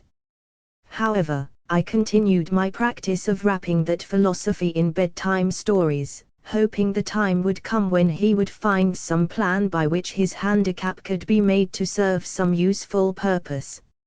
Reason told me plainly that there was no adequate compensation for the lack of ears and natural hearing equipment. Desire backed by faith pushed reason aside, and inspired me to carry on. As I analyze the experience in retrospect, I can see now that my son's faith in me had much to do with the astounding results. He did not question anything I told him. I sold him the idea that he had a distinct advantage over his older brother, and that this advantage would reflect itself in many ways. For example, the teachers in school would observe that he had no ears, and, because of this, they would show him special attention and treat him with extraordinary kindness. They always did. His mother saw to that, by visiting the teachers and arranging with them to give the child the extra attention necessary. I sold him the idea, too, that when he became old enough to sell newspapers, his older brother had already become a newspaper merchant. He would have a big advantage over his brother, for the reason that people would pay him extra money for his wares, because they could see that he was a bright, industrious boy, despite the fact he had no ears. We could notice that, gradually, the child's hearing was improving. Moreover, he had not the slightest tendency to be self-conscious, because of his affliction. When he was about 7, he showed the first evidence that our method of servicing his mind was bearing fruit.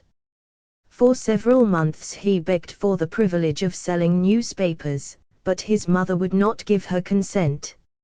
She was afraid that his deafness made it unsafe for him to go on the street alone.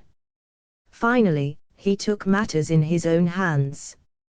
One afternoon, when he was left at home with the servants, he climbed through the kitchen window, shinnied to the ground, and set out on his own. He borrowed 6 cents in capital from the neighborhood shoemaker, invested it in papers, sold out, reinvested, and kept repeating until late in the evening. After balancing his accounts, and paying back the 6 cents he had borrowed from his banker, he had a net profit of 42 cents. When we got home that night, we found him in bed asleep, with the money tightly clenched in his hand. Do you feel frustrated, stuck or overwhelmed by the concepts in this ebook?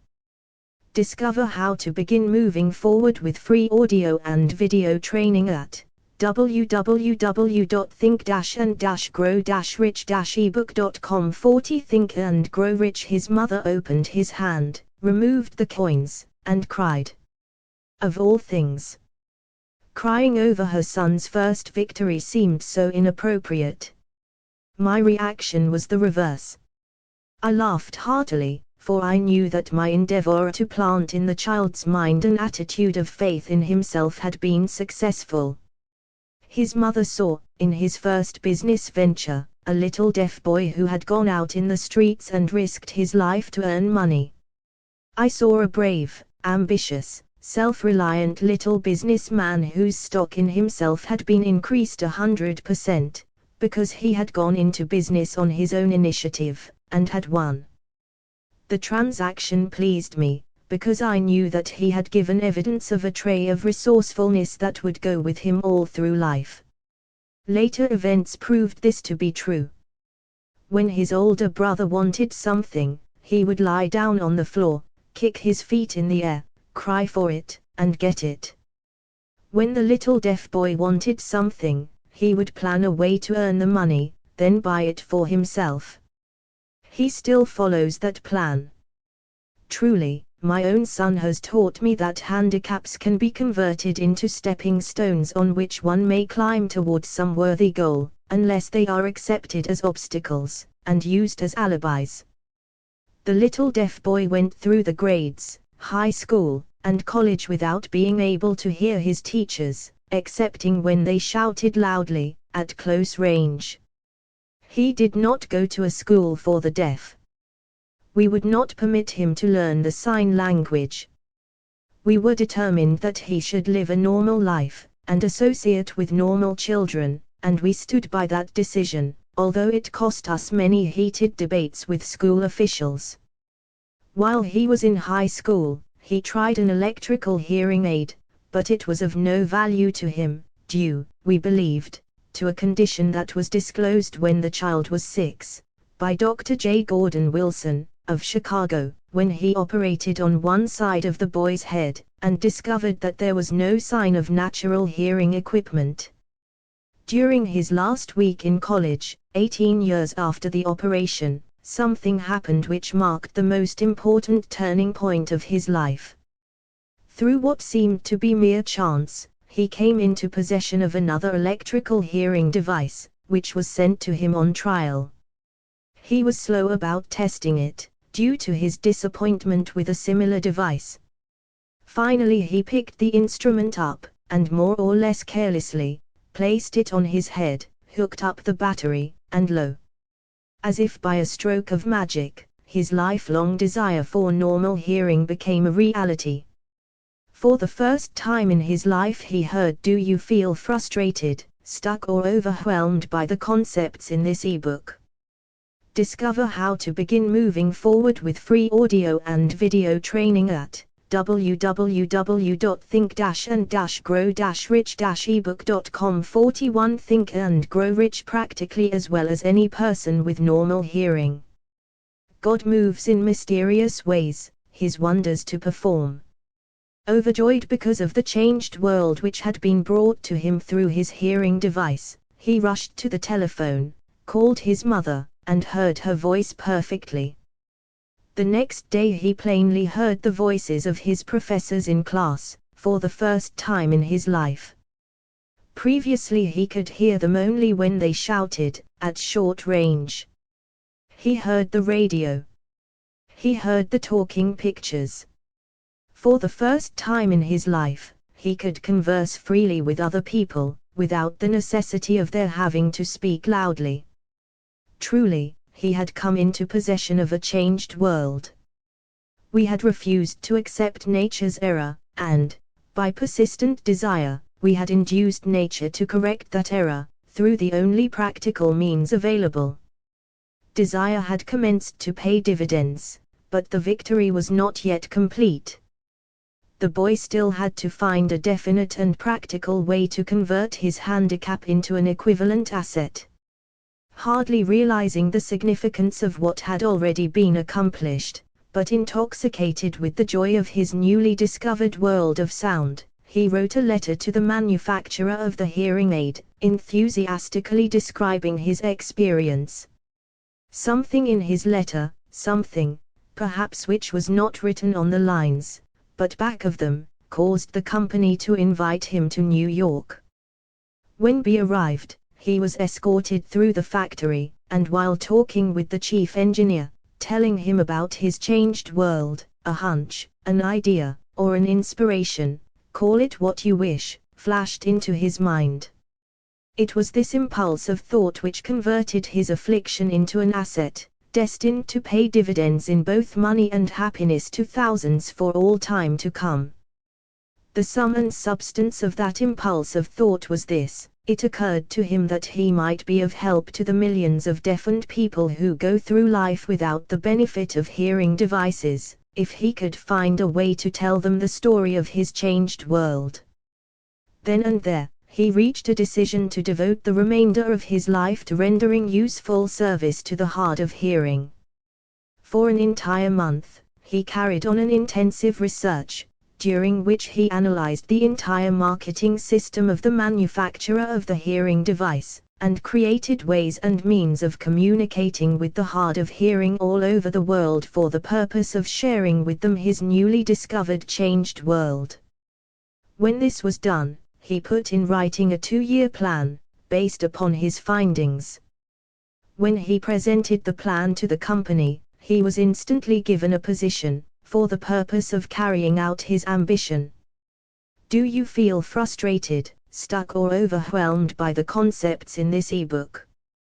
Discover how to begin moving forward with free audio and video training at www.think-and-grow-rich-ebook.com. 42 Think and Grow Rich. Little did he dream, when he went to work, that he was destined to bring hope and practical relief to thousands of deafened people who, without his help, would have been doomed forever to deaf-mutism. Shortly after he became associated with the manufacturer of his hearing aid, he invited me to attend a class conducted by his company, for the purpose of teaching deaf-mutes to hear, and to speak. I had never heard of such a form of education, therefore I visited the class, skeptical but hopeful that my time would not be entirely wasted. Here I saw a demonstration which gave me a greatly enlarged vision of what I had done to arouse and keep alive in my son's mind the desire for normal hearing.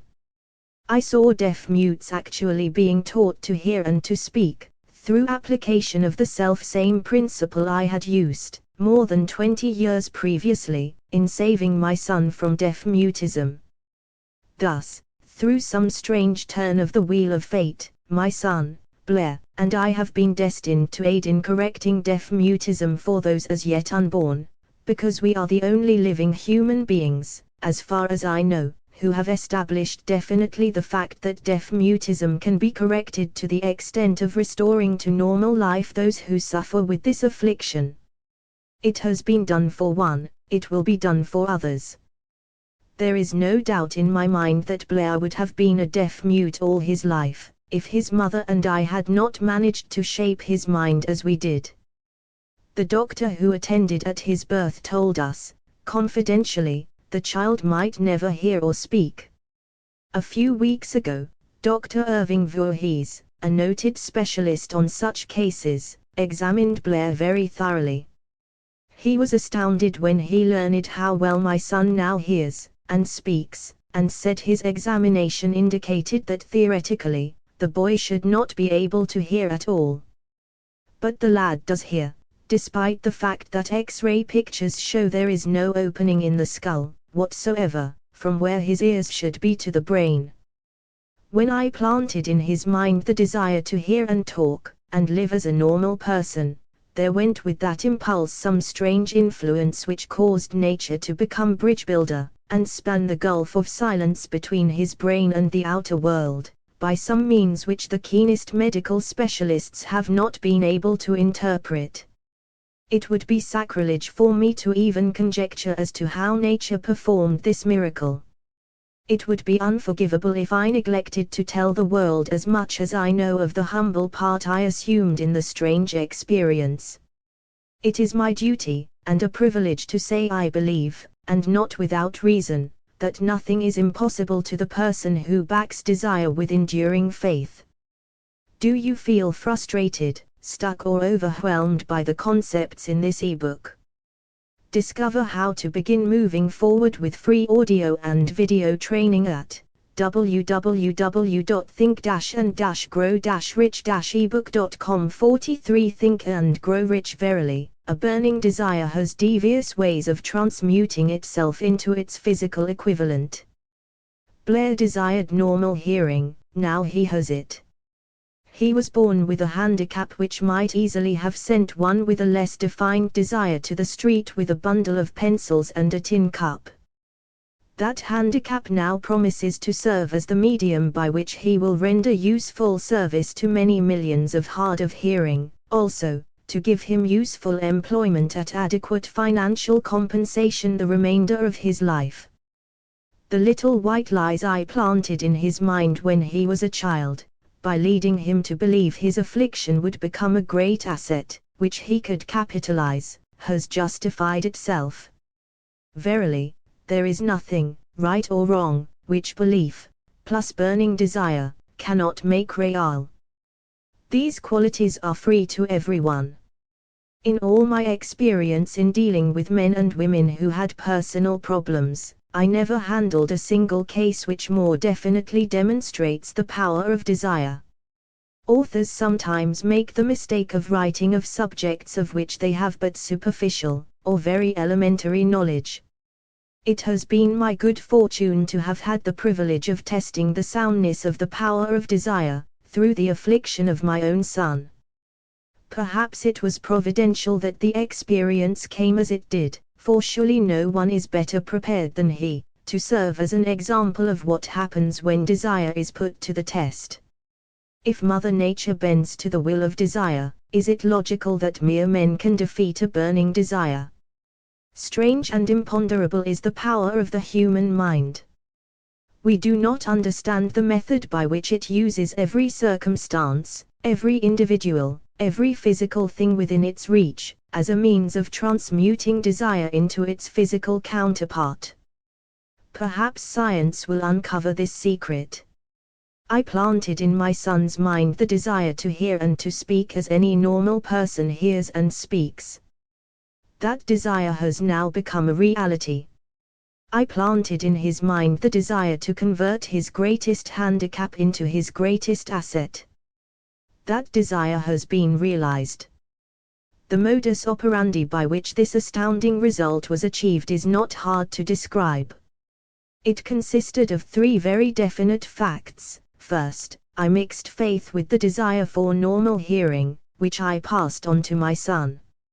Second, I communicated my desire to him in every conceivable way available, through persistent, continuous effort, over a period of years.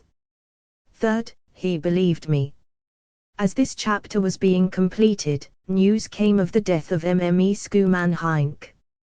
One short paragraph in the news dispatch gives the clue to this. Do you feel frustrated, stuck or overwhelmed by the concepts in this ebook? Discover how to begin moving forward with free audio and video training at www.think-and-grow-rich-ebook.com. 44 Think and Grow Rich. Unusual Woman's Stupendous Success as a Singer. I quote the paragraph, because the clue it contains is none other than desire. Early in her career, Mme Schumann-Heink visited the director of the Vienna Court Opera, to have him test her voice. But he did not test it. After taking one look at the awkward and poorly dressed girl, he exclaimed, none too gently, with such a face, and with no personality at all, how can you ever expect to succeed in opera? My good child, give up the idea.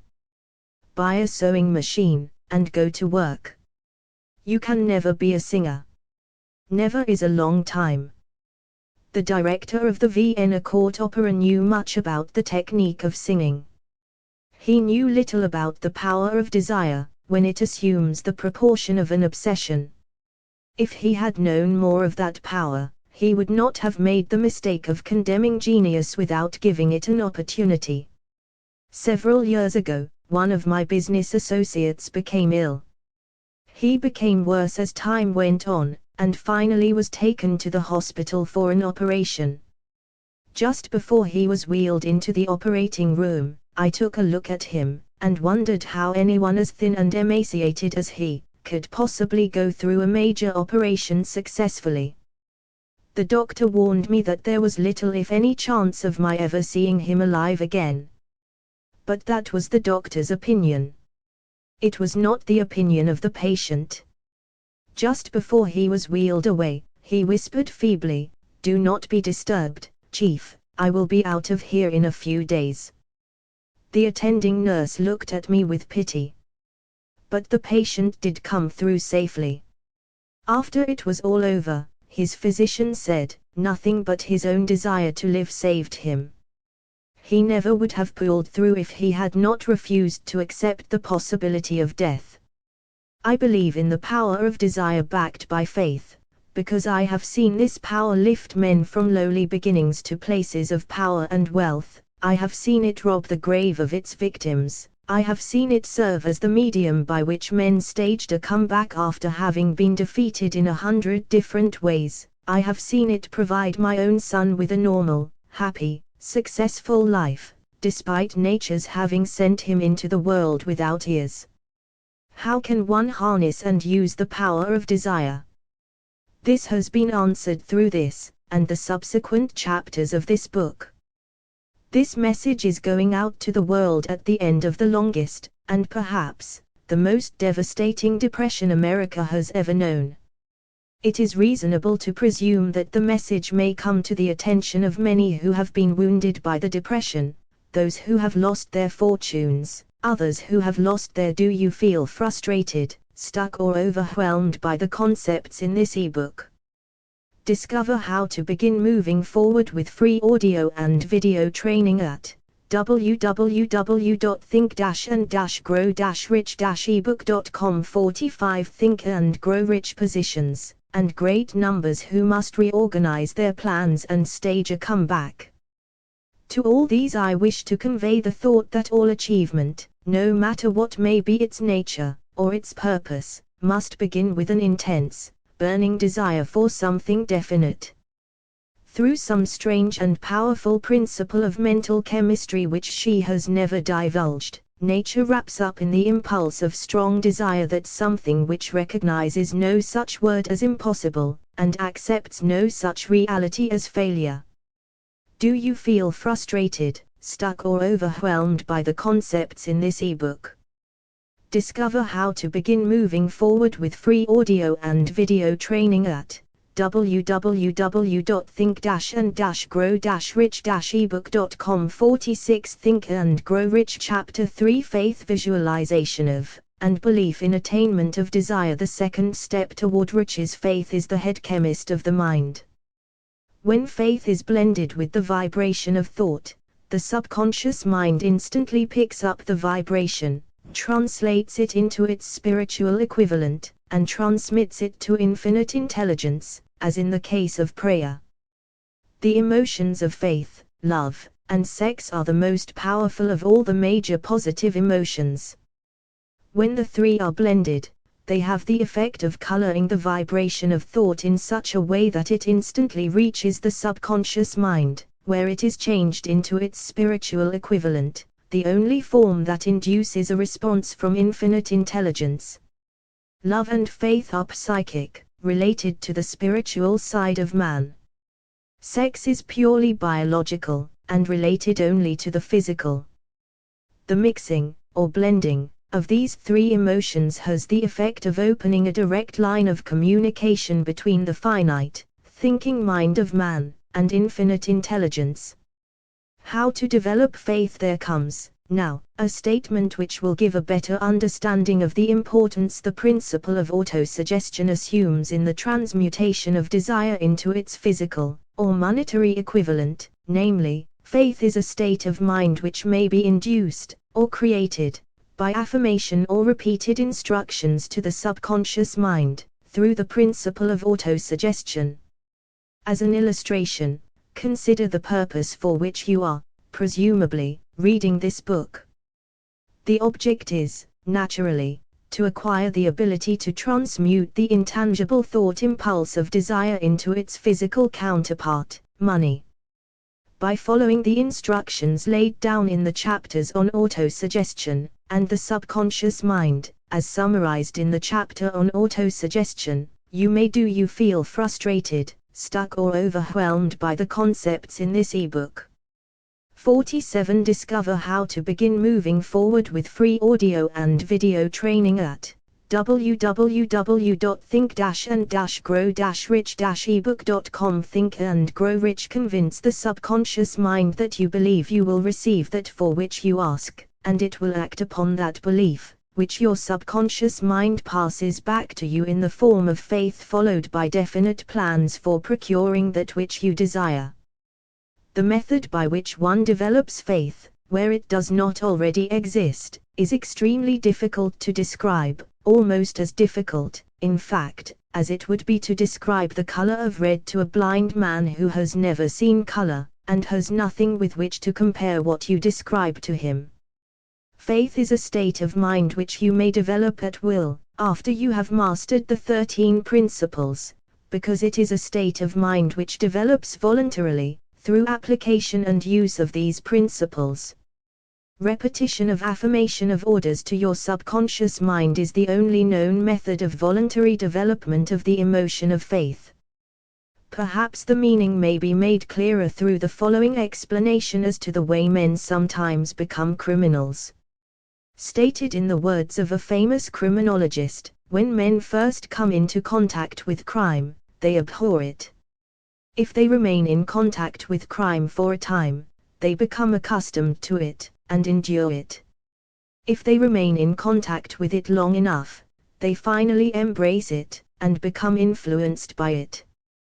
This is the equivalent of saying that any impulse of thought which is repeatedly passed on to the subconscious mind is, finally, accepted and acted upon by the subconscious mind, which proceeds to translate that impulse into its physical equivalent, by the most practical procedure available.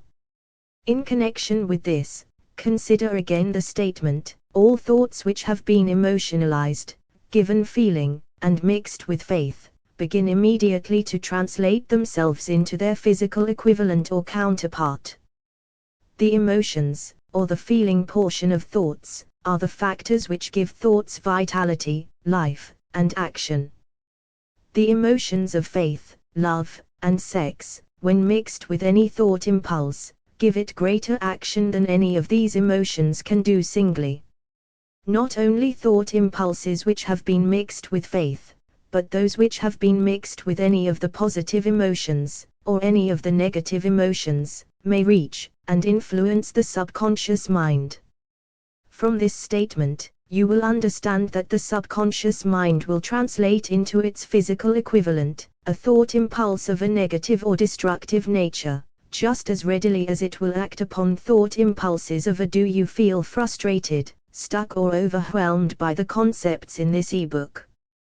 Discover how to begin moving forward with free audio and video training at www.think-and-grow-rich-ebook.com. 48 Think and Grow Rich. Positive or constructive nature. This accounts for the strange phenomenon which so many millions of people experience, referred to as misfortune or bad luck. There are millions of people who believe themselves doomed to poverty and failure, because of some strange force over which they believe they have no control. They are the creators of their own misfortunes because of this negative belief, which is picked up by the subconscious mind, and translated into its physical equivalent. This is an appropriate place at which to suggest again that you may benefit, by passing on to your subconscious mind, any desire which you wish translated into its physical, or monetary equivalent, in a state of expectancy or belief that the transmutation will actually take place. Your belief, or faith, is the element which determines the action of your subconscious mind. There is nothing to hinder you from deceiving your subconscious mind when giving it instructions through autosuggestion, as I deceived my son's subconscious mind. To make this deceit more realistic, conduct yourself just as you would, if you were already in possession of the material thing which you are demanding, when you call upon your subconscious mind. The subconscious mind will transmute into its physical equivalent, by the most direct and practical media available, any order which is given to it in a state of belief, or faith that the order will be carried out. Surely, enough has been stated to give a starting point from which one may, through experiment and practice, acquire the ability to mix faith with any order given to the subconscious mind. Perfection will come through practice. It cannot come by merely reading instructions. If it be true that one may become a criminal by association with crime, and this is a known fact, it is equally true that one may develop faith by voluntarily suggesting to the subconscious mind that one has faith. The mind comes, finally, to take on the nature of the influences which dominate it. Understand this truth, and you will know why it is essential for you to encourage the positive emotions as dominating forces of your mind, and discourage and eliminate negative emotions. A mind dominated by positive emotions becomes a favorable abode for the state of mind. Hey there! Subscribe to my channel and also press this bell icon, so you can get latest video notifications. And this is absolutely free. Known as faith. A mind so dominated may, at will, give the subconscious mind instructions, which it will accept and act upon immediately. Faith is a state of mind which may be induced by autosuggestion. Do you feel frustrated, stuck or overwhelmed by the concepts in this ebook? Discover how to begin moving forward with free audio and video training at www.think-and-grow-rich-ebook.com. 49 Think and Grow Rich. All down the ages, the religionists have admonished struggling humanity to have faith in this, that, and the other dogma or creed, but they have failed to tell people how to have faith. They have not stated that faith is a state of mind, and that it may be induced by self-suggestion. In language which any normal human being can understand, we will describe all that is known about the principle through which faith may be developed, where it does not already exist. Have faith in yourself, faith in the infinite. Before we begin, you should be reminded again that faith is the eternal elixir which gives life, power, and action to the impulse of thought. The foregoing sentence is worth reading a second time, and a third, and a fourth. It is worth reading aloud. Faith is the starting point of all accumulation of riches. Faith is the basis of all miracles and all mysteries which cannot be analyzed by the rules of science. Faith is the only known antidote for failure. Faith is the element, the chemical which, when mixed with prayer, gives one direct communication with infinite intelligence. Faith is the element which transforms the ordinary vibration of thought, created by the finite mind of man, into the spiritual equivalent. Faith is the only agency through which the cosmic force of infinite intelligence can be harnessed and used by man. Every one of the foregoing statements is capable of proof. The proof is simple and easily demonstrated. It is wrapped up in the principle of autosuggestion. Let us center our attention, therefore, upon the subject of self-suggestion, and find out what it is, and what it is capable of achieving. It is a well-known fact that one comes, finally, to believe whatever one repeats to oneself, whether the statement be true or false. If a man repeats a lie over and over, he will eventually accept the lie as truth. Moreover, he will believe it to be the truth. Every man is what he is, because of the dominating thoughts which he permits to occupy his mind. Thoughts which a man deliberately places in his own mind, and encourages with sympathy, and with which he mixes any "do you feel frustrated, stuck or overwhelmed by the concepts in this ebook?"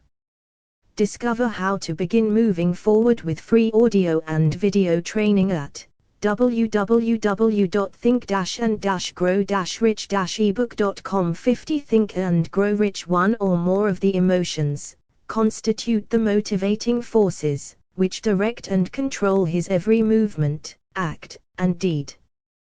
Comes, now, a very significant statement of truth. Thoughts which are mixed with any of the feelings of emotions constitute a magnetic force which attracts, from the vibrations of the ether, other similar, or related thoughts.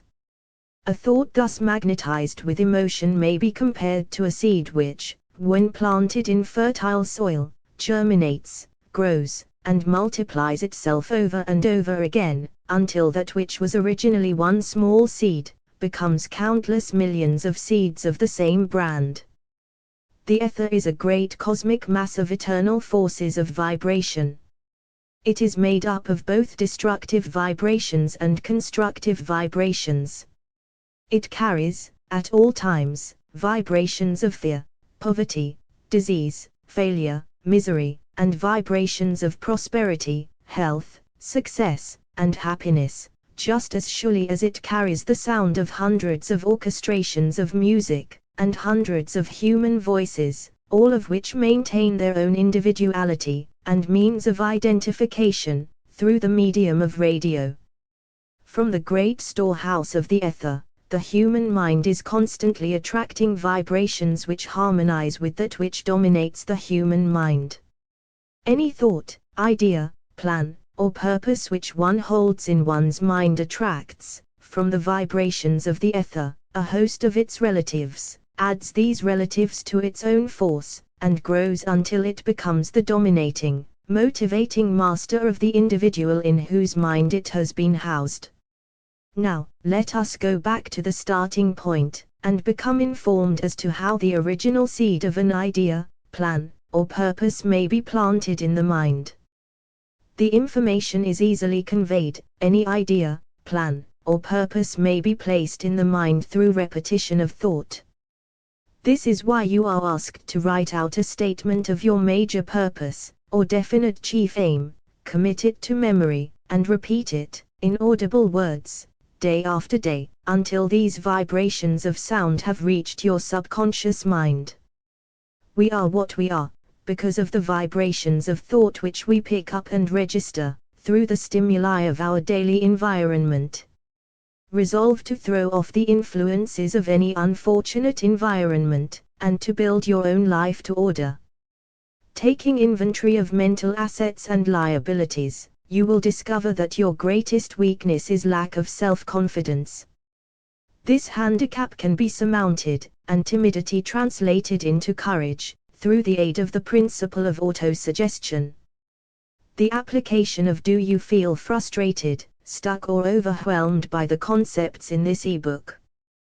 Discover how to begin moving forward with free audio and video training at www.think-and-grow-rich-ebook.com. 51 Think and Grow Rich. This principle may be made through a simple arrangement of positive thought impulses stated in writing, memorized, and repeated, until they become a part of the working equipment of the subconscious faculty of your mind.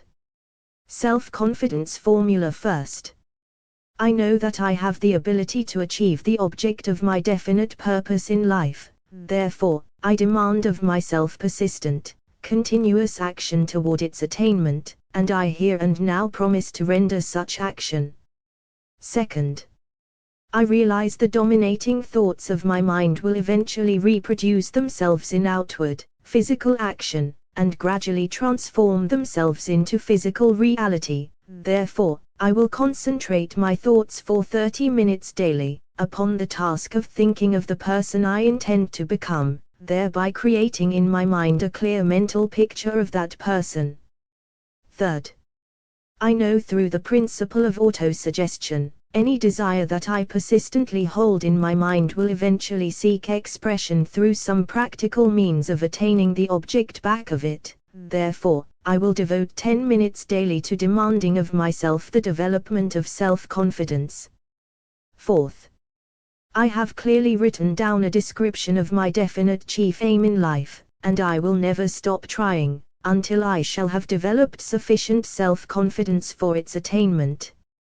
Fifth, I fully realize that no wealth or position can long endure, unless built upon truth and justice. Therefore, I will engage in no transaction which does not benefit all whom it affects.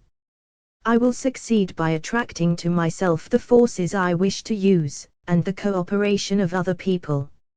I will induce others to serve me, because of my willingness to serve others. I will eliminate hatred, envy, jealousy, selfishness, and cynicism, by developing love for all humanity, because I know that a negative attitude toward others do you feel frustrated, stuck or overwhelmed by the concepts in this ebook. Discover how to begin moving forward with free audio and video training at www.think-and-grow-rich-ebook.com. 52 Think and Grow Rich can never bring me success. I will cause others to believe in me, because I will believe in them, and in myself. I will sign my name to this formula, commit it to memory, and repeat it aloud once a day, with full faith that it will gradually influence my thoughts and actions so that I will become a self-reliant and successful person. Back of this formula is a law of nature which no man has yet been able to explain. It has baffled the scientists of all ages. The psychologists have named this law autosuggestion and let it go at that. The name by which one calls this law is of little importance. The important fact about it is, it works for the glory and success of mankind, if it is used constructively. On the other hand, if used destructively, it will destroy just as readily. In this statement may be found a very significant truth, namely, that those who go down in defeat, and end their lives in poverty, misery, and distress, do so because of negative application of the principle of autosuggestion. The cause may be found in the fact that all impulses of thought have a tendency to clothe themselves in their physical equivalent. The subconscious mind, the chemical laboratory in which all thought impulses are combined, and made ready for translation into physical reality, makes no distinction between constructive and destructive thought impulses. It works with the material we feed it, through our thought impulses. The subconscious mind will translate into reality a thought driven by fear just as readily as it will translate into reality a thought driven by courage, or faith. The pages of medical history are rich with illustrations of cases of suggestive suicide. A man may commit suicide through negative suggestion, just as effectively as by any other means. In a Midwestern city, a man by the name of Joseph Grant, a bank official, borrowed a large sum of the bank's money, without the consent of the directors. He lost the money through gambling. One afternoon, the bank examiner came and began to check the accounts. Grant left the bank, took a room in a local hotel, and when they found him, 3 days later, he was lying in bed, wailing and moaning, repeating over and over these words, My God, this will kill me. I cannot stand the disgrace. In a short time he was dead. The doctors pronounced the case one of mental suicide. Do you feel frustrated, stuck or overwhelmed by the concepts in this ebook?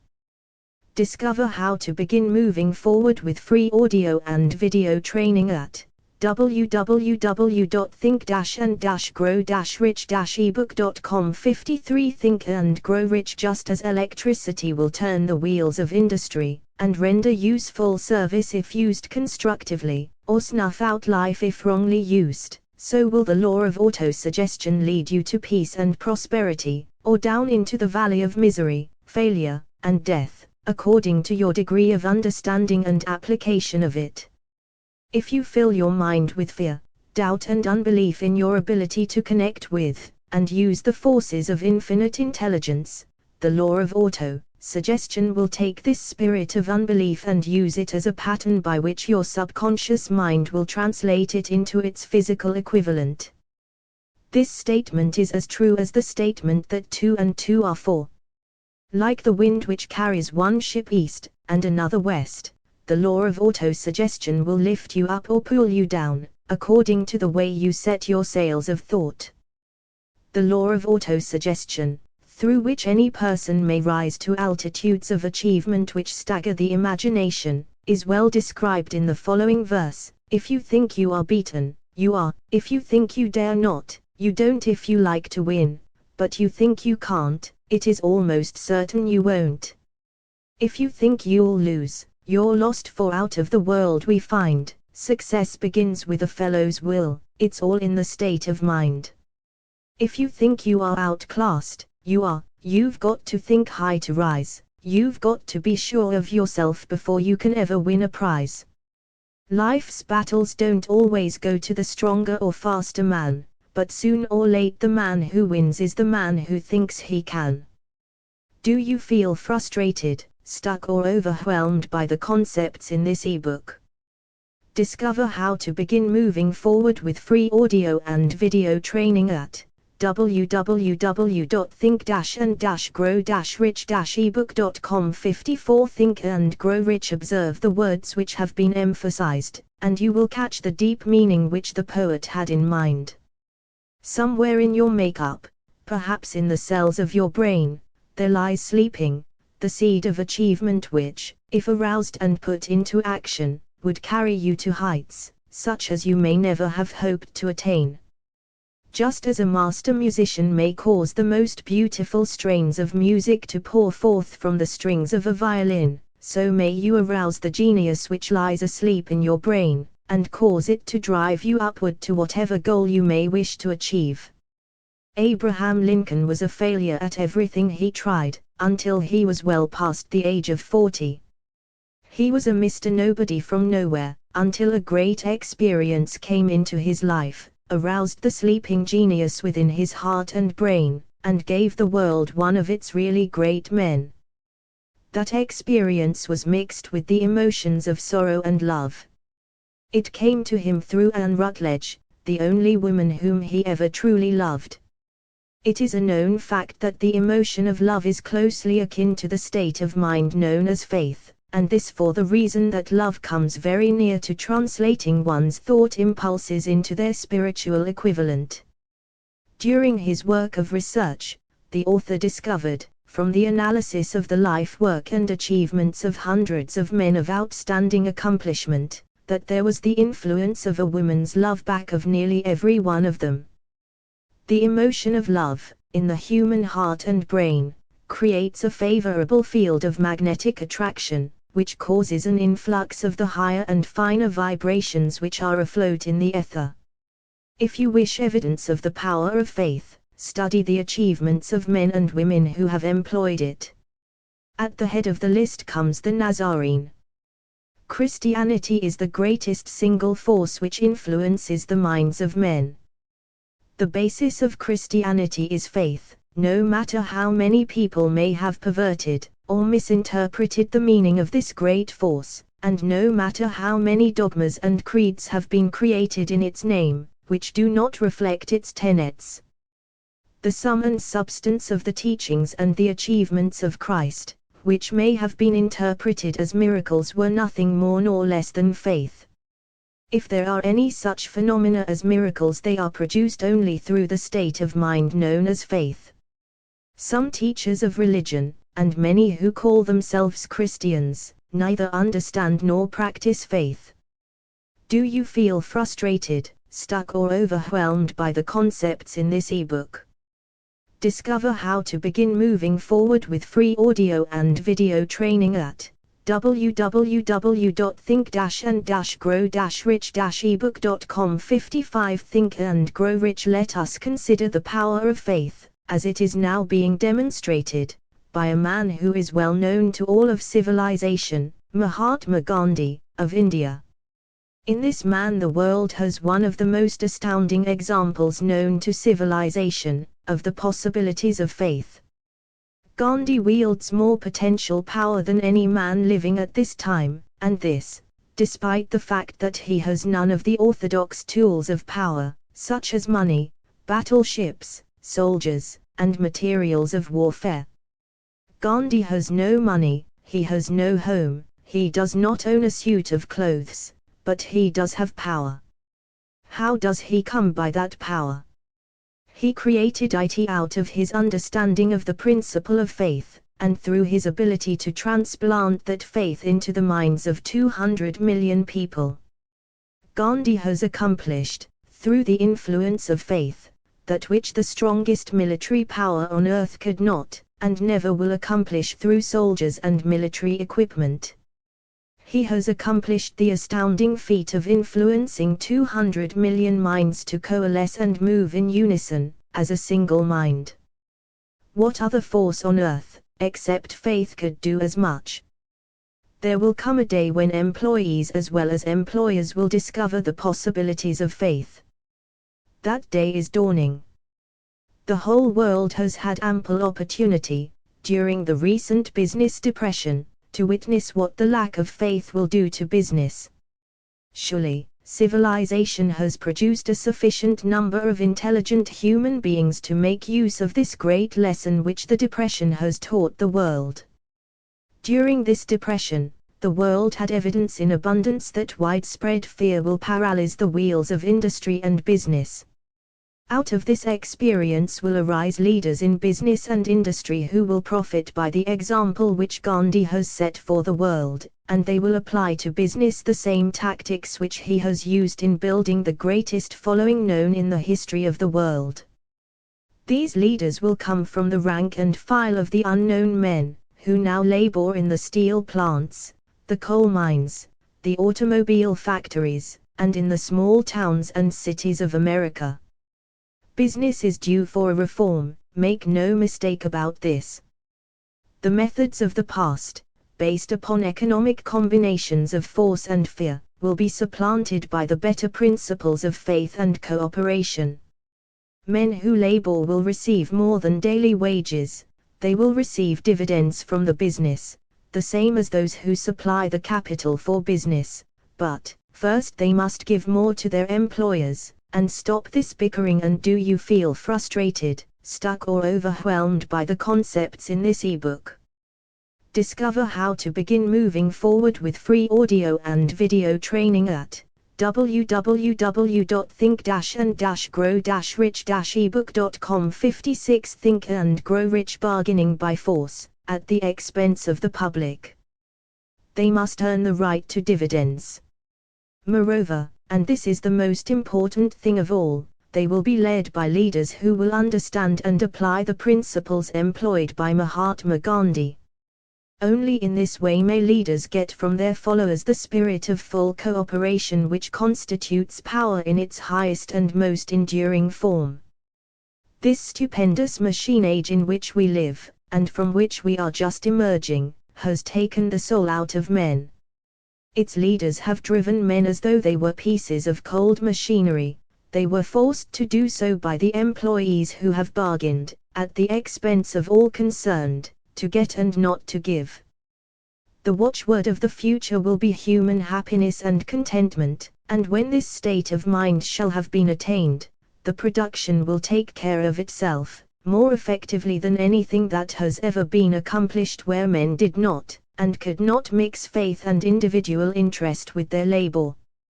Because of the need for faith and cooperation in operating business and industry, it will be both interesting and profitable to analyze an event which provides an excellent understanding of the method by which industrialists and businessmen accumulate great fortunes, by giving before they try to get.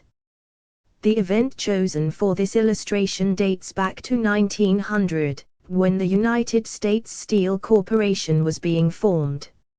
As you read the story, keep in mind these fundamental facts and you will understand how ideas have been converted into huge fortunes. First, the huge United States Steel Corporation was born in the mind of Charles M. Schwab, in the form of an idea he created through his imagination.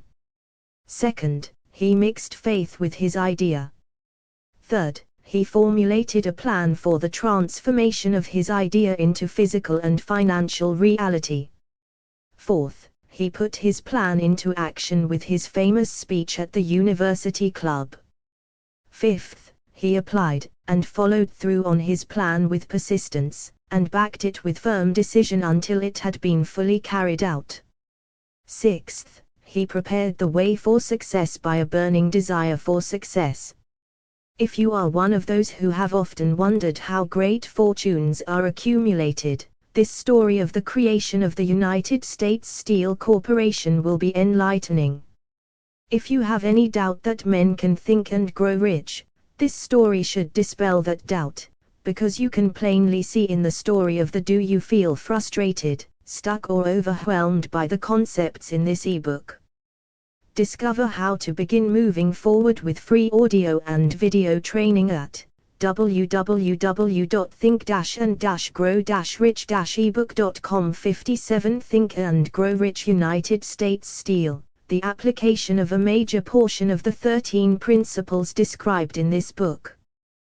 This astounding description of the power of an idea was dramatically told by John Lowell, in the New York World Telegram, with whose courtesy it is here reprinted. A pretty after-dinner speech for $1 billion when, on the evening of the 12th of December, 1900, some 80 of the nation's financial nobility gathered in the banquet hall of the University Club on Fifth Avenue to do honor to a young man from out of the West. Not half a dozen of the guests realized they were to witness the most significant episode in American industrial history. J. Edward Simmons and Charles Stuart Smith, their hearts full of gratitude for the lavish hospitality bestowed on them by Charles M. Schwab during a recent visit to Pittsburgh, had arranged the dinner to introduce the 38-year-old steel man to Eastern banking society. But they didn't expect him to stampede the convention. They warned him, in fact, that the bosoms within New York's stuffed shirts would not be responsive to oratory, and that, if he didn't want to bore the Stillmans and Harrimans and Vanderbilts, he had better limit himself to 15 or 20 minutes of polite vaporings and let it go at that. Even John Pierpont Morgan, sitting on the right hand of Schwab as became his imperial dignity, intended to grace the banquet table with his presence only briefly. And so far as the press and public were concerned, the whole affair was of so little moment that no mention of it found its way into print the next day. So the two hosts and their distinguished guests ate their way through the usual 7 or 8 courses. There was little conversation, and what there was of it was restrained. Few of the bankers and brokers had met Schwab, whose career had flowered along the banks of the Monongahela, and none knew him well. But before the evening was over, they, and with them Money Master Morgan, were to be swept off their feet, and $1 billion baby, the United States Steel Corporation, was to be conceived. It is perhaps unfortunate, for the sake of history, that no record of Charlie Schwab's speech at the dinner ever was made. He repeated some parts of it at a Do You Feel Frustrated, Stuck or Overwhelmed by the Concepts in this ebook. Discover how to begin moving forward with free audio and video training at www.think-and-grow-rich-ebook.com 58 Think and Grow Rich later date during a similar meeting of Chicago bankers. And still later, when the government brought suit to dissolve the Steel Trust, he gave his own version, from the witness stand, of the remarks that stimulated Morgan into a frenzy of financial activity. It is probable, however, that it was a homely speech, somewhat ungrammatical, for the niceties of language never bothered Schwab, full of epigram and threaded with wit. But aside from that, it had a galvanic force and effect upon the $5 billion of estimated capital that was represented by the diners. After it was over and the gathering was still under its spell, although Schwab had talked for 90 minutes, Morgan led the orator to a recessed window where, dangling their legs from the high, uncomfortable seat, they talked for an hour more. The magic of the Schwab personality had been turned on, full force, but what was more important and lasting was the full-fledged, clear-cut program he laid down for the aggrandizement of steel. Many other men had tried to interest Morgan in slapping together a steel trust after the pattern of the biscuit, wire and hoop, sugar, rubber, whiskey, oil or chewing gum combinations. John W. Gates, the gambler, had urged it, but Morgan distrusted him. The Moore boys, Bill and Jim, Chicago stock jobbers who had glued together a match trust and a cracker corporation, had urged it and failed. Albert H. Gary, the sanctimonious country lawyer, wanted to foster it, but he wasn't big enough to be impressive. Until Schwab's eloquence took J.P. Morgan to the heights from which he could visualize the solid results of the most daring financial undertaking ever conceived, the project was regarded as a delirious dream of easy money crackpots.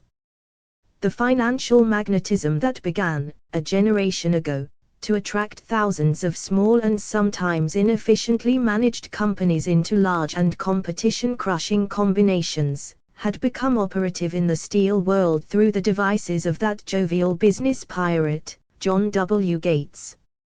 Gates already had formed the American Steel and Wire Company out of a chain of small concerns, and together with Morgan had created the Federal Steel Company. The National Tube and American Bridge Companies were two more Morgan concerns, and the Moore brothers had forsaken the match and cookie business to form the American Group, Tin Plate, Steel Hoop, Sheet Steel, and the National Steel Company. But by the side of Andrew Carnegie's gigantic vertical trust, a trust owned and operated by 53 partners, those other combinations were. Do you feel frustrated, stuck or overwhelmed by the concepts in this ebook? Discover how to begin moving forward with free audio and video training at www.think-and-grow-rich-ebook.com 59 Think and Grow Rich Picayune. They might combine to their heart's content, but the whole lot of them couldn't make a dent in the Carnegie organization, and Morgan knew it. The eccentric old Scot knew it, too. From the magnificent heights of Skibo Castle he had viewed, first with amusement and then with resentment, the attempts of Morgan's smaller companies to cut into his business. When the attempts became too bold, Carnegie's temper was translated into anger and retaliation. He decided to duplicate every mill owned by his rivals. Hitherto, he hadn't been interested in wire, pipe, hoops, or sheet. Instead, he was content to sell such companies the raw steel and let them work it into whatever shape they wanted. Now, with Schwab as his chief and able lieutenant, he planned to drive his enemies to the wall. So it was that in the speech of Charles M. Schwab, Morgan saw the answer to his problem of combination. A trust without Carnegie, giant of them all, would be no trust at all, a plum pudding, as one writer said, without the plums. Schwab's speech on the night of the 12th of December, 1900, undoubtedly carried the inference, though not the pledge, that the vast Carnegie enterprise could be brought under the Morgan tent. He talked of the world future for steel, of reorganization for efficiency, of specialization, of the scrapping of unsuccessful mills and concentration of effort on the flourishing properties, of economies in the ore traffic, of economies in overhead and administrative departments, of capturing foreign markets. More than that, he told the buccaneers among them wherein lay the errors of their customary piracy. Their purposes, he inferred, bad being to create monopolies, raise prices, and pay themselves fat dividends out of privilege. Schwab condemned the system in his heartiest manner. The short-sightedness of such a policy, he told his hearers, lay in the fact that it restricted the market in an era when everything cried for expansion. By cheapening the cost of steel, he argued, an ever-expanding market would be created, more uses for steel would be devised, and a goodly portion of the world trade could be captured. Actually, though he did not know it, Schwab was an apostle of modern mass production. So the dinner at the University Club came to an end. Morgan went home, to think about Schwab's rosy predictions. Schwab went back to Pittsburgh to run the steel business for Andrew Carnegie while Gary and the rest went back to their stock tickers, to fiddle around in anticipation of the next move. It was not long coming. It took Morgan about 1 week to digest the feast of reason Schwab had placed before him. When he had assured himself that do you feel frustrated, stuck or overwhelmed by the concepts in this ebook? Discover how to begin moving forward with free audio and video training at www.think-and-grow-rich-ebook.com. 60 Think and Grow Rich. Financial indigestion was to result. He sent for Schwab, and found that young man rather coy. Mr. Carnegie, Schwab indicated, might not like it if he found his trusted company president had been flirting with the Emperor of Wall Street, the street upon which Carnegie was resolved never to tread. Then it was suggested by John W. Gates, the go-between, that if Schwab happened to be in the Bellevue Hotel in Philadelphia, J.P. Morgan might also happen to be there. When Schwab arrived, however, Morgan was inconveniently ill at his New York home, and so, on the elder man's pressing invitation, Schwab went to New York and presented himself at the door of the financier's library. Now certain economic historians have professed the belief that from the beginning to the end of the drama, the stage was set by Andrew Carnegie, that the dinner to Schwab, the famous speech, the Sunday night conference between Schwab and the Money King, were events arranged by the canny Scot. The truth is exactly the opposite. When Schwab was called in to consummate the deal, he didn't even know whether the little boss, as Andrew was called, would so much as listen to an offer to sell, particularly to a group of men whom Andrew regarded as being endowed with something less than holiness. But Schwab did take into the conference with him, in his own handwriting, 6 sheets of copperplate figures, representing to his mind the physical worth and the potential earning capacity of every steel company he regarded as an essential star in the new metal firmament. 4 men pondered over these figures all night. The chief, of course, was Morgan, steadfast in his belief in the divine right of money. With him was his aristocratic partner, Robert Bacon, a scholar and a gentleman. The third was John W. Gates, whom Morgan scorned as a gambler and used as a tool. The fourth was Schwab, who knew more about the processes of making and selling steel than any whole group of men then living. Throughout that conference, the Pittsburghers' figures were never questioned. If he said a company was worth so much, then it was worth that much and no more. He was insistent, too, upon including in the combination only those concerns he nominated.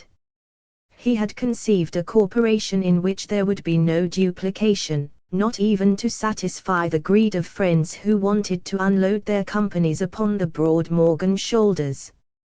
Thus he left out, by design, a number of the larger concerns upon which the walruses and carpenters of Wall Street had cast hungry eyes.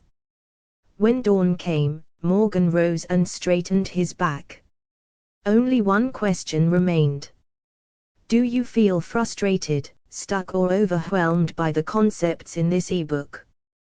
Discover how to begin moving forward with free audio and video training at www.think-and-grow-rich-ebook.com. 61 Think and Grow Rich. Do you think you can persuade Andrew Carnegie to sell? He asked. I can try, said Schwab. If you can get him to sell, I will undertake the matter, said Morgan. So far so good. But would Carnegie sell? How much would he demand? Schwab thought about $320 million. What would he take payment in? Common or preferred stocks? Bonds? Cash? Nobody could raise $350 million in cash. There was a golf game in January on the frost-cracking heath of the St. Andrews Links in Westchester, with Andrew bundled up in sweaters against the cold, and Charlie talking volubly, as usual, to keep his spirits up. But no word of business was mentioned until the pair sat down in the cozy warmth of the Carnegie cottage hard by. Then, with the same persuasiveness that had hypnotized 80 millionaires at the University Club, Schwab poured out the glittering promises of retirement in comfort, of untold millions to satisfy the old man's social caprices. Carnegie capitulated, wrote a figure on a slip of paper, handed it to Schwab and said, "All right, that's what we'll sell for." The figure was approximately $400 million, and was reached by taking the $320 million mentioned by Schwab as a basic figure, and adding to it $80 million to represent the increased capital value over the previous 2 years. Later, on the deck of a transatlantic liner, the Scotsman said ruefully to Morgan, "I wish I had asked you for $100 million more." "If you had asked for it, you'd have gotten it," Morgan told him cheerfully. Asterisk asterisk asterisk asterisk asterisk asterisk asterisk asterisk asterisk asterisk asterisk asterisk asterisk asterisk asterisk. There was an uproar, of course. A British correspondent cabled that the foreign steel world was appalled by the gigantic combination. President Hadley, of Yale, declared that unless trusts were regulated, the country might expect an emperor in Washington within the next 25 years. But that able stock manipulator, Keene, went at his work of shoving the new stock at the public so vigorously that all the excess water, estimated by some at nearly $600,000,000,000, was absorbed in a twinkling. So Carnegie had his millions, and the Morgan Syndicate had $62 million for all its trouble, and all the boys, from Gates to Gary, had their millions. Asterisk asterisk asterisk asterisk asterisk asterisk asterisk asterisk asterisk asterisk asterisk asterisk asterisk asterisk asterisk asterisk. Do you feel frustrated, stuck or overwhelmed by the concepts in this ebook? Discover how to begin moving forward with free audio and video training at www.think-and-grow-rich-ebook.com. 62 Think and Grow Rich. The 38-year-old Schwab had his reward. He was made president of the new corporation and remained in control until 1930. The dramatic story of big business, which you have just finished, was included in this book, because it is a perfect illustration of the method by which desire can be transmuted into its physical equivalent. I imagine some readers will question the statement that a mere, intangible desire can be converted into its physical equivalent. Doubtless some will say, you cannot convert nothing into something. The answer is in the story of United States Steel. That giant organization was created in the mind of one man. The plan by which the organization was provided with the steel mills that gave it financial stability was created in the mind of the same man. His faith, his desire, his imagination, his persistence were the real ingredients that went into United States Steel. The steel mills and mechanical equipment acquired by the corporation, after it had been brought into legal existence, were incidental, but careful analysis will disclose the fact that the appraised value of the properties acquired by the corporation increased in value by an estimated $600 million, by the mere transaction which consolidated them under one management. In other words, Charles M. Schwab's idea, plus the faith with which he conveyed it to the minds of J.P. Morgan and the others, was marketed for a profit of approximately $600 million. Not an insignificant sum for a single idea. What happened to some of the men who took their share of the millions of dollars of profit made by this transaction, is a matter with which we are not now concerned. The important feature of the astounding achievement is that it serves as unquestionable evidence of the soundness of the philosophy described in this book, because this philosophy was the warp and the woof of the entire transaction. Moreover, the practicability of the philosophy has been established by the fact that the United States Steel Corporation prospered, and became one of the richest and most powerful corporations in America, employing thousands of people, developing new uses for steel, and opening new markets, thus proving that the $600 million in profit which the Schwab idea produced was earned. Riches begin in the form of thought. The amount is limited only by the person in whose mind the thought is put into motion. Faith removes limitations. Remember this when do you feel frustrated, stuck or overwhelmed by the concepts in this ebook. Discover how to begin moving forward with free audio and video training at www.think-and-grow-rich-ebook.com. 63 Think and Grow Rich, ready to bargain with life for whatever it is that you ask as your price for having passed this way.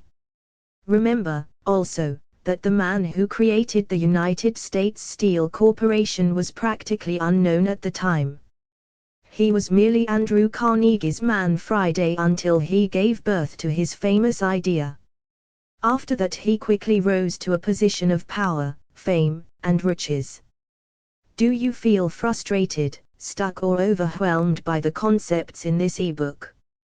Discover how to begin moving forward with free audio and video training at www.think-and-grow-rich-ebook.com. 64 Think and Grow Rich. There are no limitations to the mind except those we acknowledge. Both poverty and riches are the offspring of thought. Do you feel frustrated, stuck or overwhelmed by the concepts in this ebook? Discover how to begin moving forward with free audio and video training at www.think-and-grow-rich-ebook.com. 65 Think and Grow Rich. Chapter 4 Autosuggestion, the medium for influencing the subconscious mind. The third step toward riches. Autosuggestion is a term which applies to all suggestions and all self-administered stimuli which reach one's mind through the five senses. Stated in another way, autosuggestion is self-suggestion. It is the agency of communication between that part of the mind where conscious thought takes place, and that which serves as the seat of action for the subconscious mind. Through the dominating thoughts which one permits to remain in the conscious mind, whether these thoughts be negative or positive, is immaterial. The principle of autosuggestion voluntarily reaches the subconscious mind and influences it with these thoughts. No thought, whether it be negative or positive, can enter the subconscious mind without the aid of the principle of autosuggestion, with the exception of thoughts picked up from the ether. Stated differently, all sense impressions which are perceived through the five senses, are stopped by the conscious thinking mind, and may be either passed on to the subconscious mind, or rejected, at will. The conscious faculty serves, therefore, as an outer guard to the approach of the subconscious. Nature has so built man that he has absolute control over the material which reaches his subconscious mind, through his five senses, although this is not meant to be construed as a statement that man always exercises this control. In the great majority of instances, he does not exercise it, which explains why so many people go through life in poverty. Recall what has been said about the subconscious mind resembling a fertile garden spot, in which weeds will grow in abundance, if the seeds of more desirable crops are not sown therein. Autosuggestion is the agency of control through which an individual may voluntarily feed his subconscious mind on thoughts of a creative nature, or, by neglect, permit thoughts of a destructive nature to find their way into this rich garden of the mind. Do you feel frustrated, stuck or overwhelmed by the concepts in this ebook? Discover how to begin moving forward with free audio and video training at www.think-and-grow-rich-ebook.com. 66 Think and Grow Rich. You were instructed, in the last of the 6 steps described in the chapter on desire, to read aloud twice daily the written statement of your desire for money, and to see and feel yourself already in possession of the money. By following these instructions, you communicate the object of your desire directly to your subconscious mind in a spirit of absolute faith. Through repetition of this procedure, you voluntarily create thought habits which are favorable to your efforts to transmute desire into its monetary equivalent. Go back to these 6 steps described in Chapter 2, and read them again, very carefully, before you proceed further. Then, when you come to it, read very carefully the 4 instructions for the organization of your mastermind group, described in the chapter on organized planning. By comparing these 2 sets of instructions with that which has been stated on autosuggestion, you, of course, will see that the instructions involve the application of the principle of autosuggestion. Remember, therefore, when reading aloud the statement of your desire, through which you are endeavoring to develop a money consciousness, that the mere reading of the words is of no consequence, unless you mix emotion, or feeling with your words. If you repeat 1,000,000 times the famous Emil Kuh formula, day by day, in every way, I am getting better and better without mixing emotion and faith with your words, you will experience no desirable results. Your subconscious mind recognizes and acts upon only thoughts which have been well mixed with emotion or feeling. This is a fact of such importance as to warrant repetition in practically every chapter, because the lack of understanding of this is the main reason the majority of people who try to apply the principle of autosuggestion get no desirable results. Plain, unemotional words do not influence the subconscious mind. You will get no appreciable results until you learn to reach your subconscious mind with thoughts, or spoken words which have been well emotionalized with belief. Do not become discouraged, if you cannot control and direct your emotions the first time you try to do so. Remember, there is no such possibility as something for nothing. Ability to reach and influence your subconscious mind has its price, and you must pay that price. You cannot cheat, even if you desire to do so. The price of ability to influence your subconscious mind is everlasting persistence in applying the principles. Do you feel frustrated, stuck or overwhelmed by the concepts in this ebook? Discover how to begin moving forward with free audio and video training at www.think-and-grow-rich-ebook.com. 67 Think and Grow Rich described here. You cannot develop the desired ability for a lower price. You, and you alone, must decide whether or not the reward for which you are striving, the money consciousness, is worth the price you must pay for it in effort. Wisdom and cleverness alone will not attract and retain money except in a few very rare instances, where the law of averages favors the attraction of money through these sources. The method of attracting money described here does not depend upon the law of averages. Moreover, the method plays no favorites. It will work for one person as effectively as it will for another. Where failure is experienced, it is the individual, not the method, which has failed. If you try and fail, make another effort, and still another, until you succeed. Your ability to use the principle of autosuggestion will depend, very largely, upon your capacity to concentrate upon a given desire until that desire becomes a burning obsession. When you begin to carry out the instructions in connection with the 6 steps described in the 2nd chapter, it will be necessary for you to make use of the principle of concentration. Let us here offer suggestions for the effective use of concentration.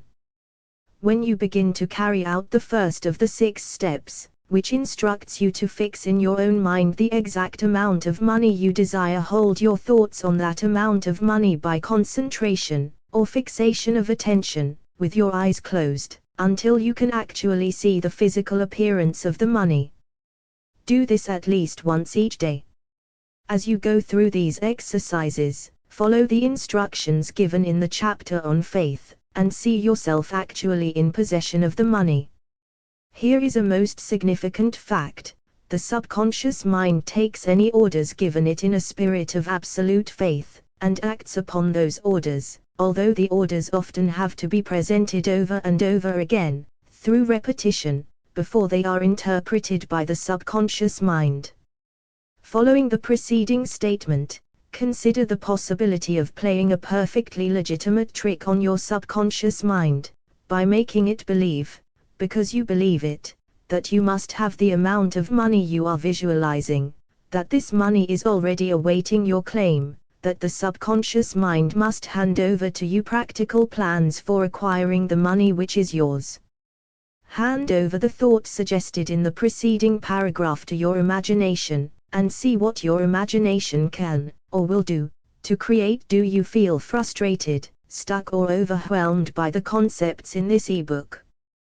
Discover how to begin moving forward with free audio and video training at www.think-and-grow-rich-ebook.com. 68 Think and Grow Rich Practical Plans for the Accumulation of Money Through Transmutation of Your Desire.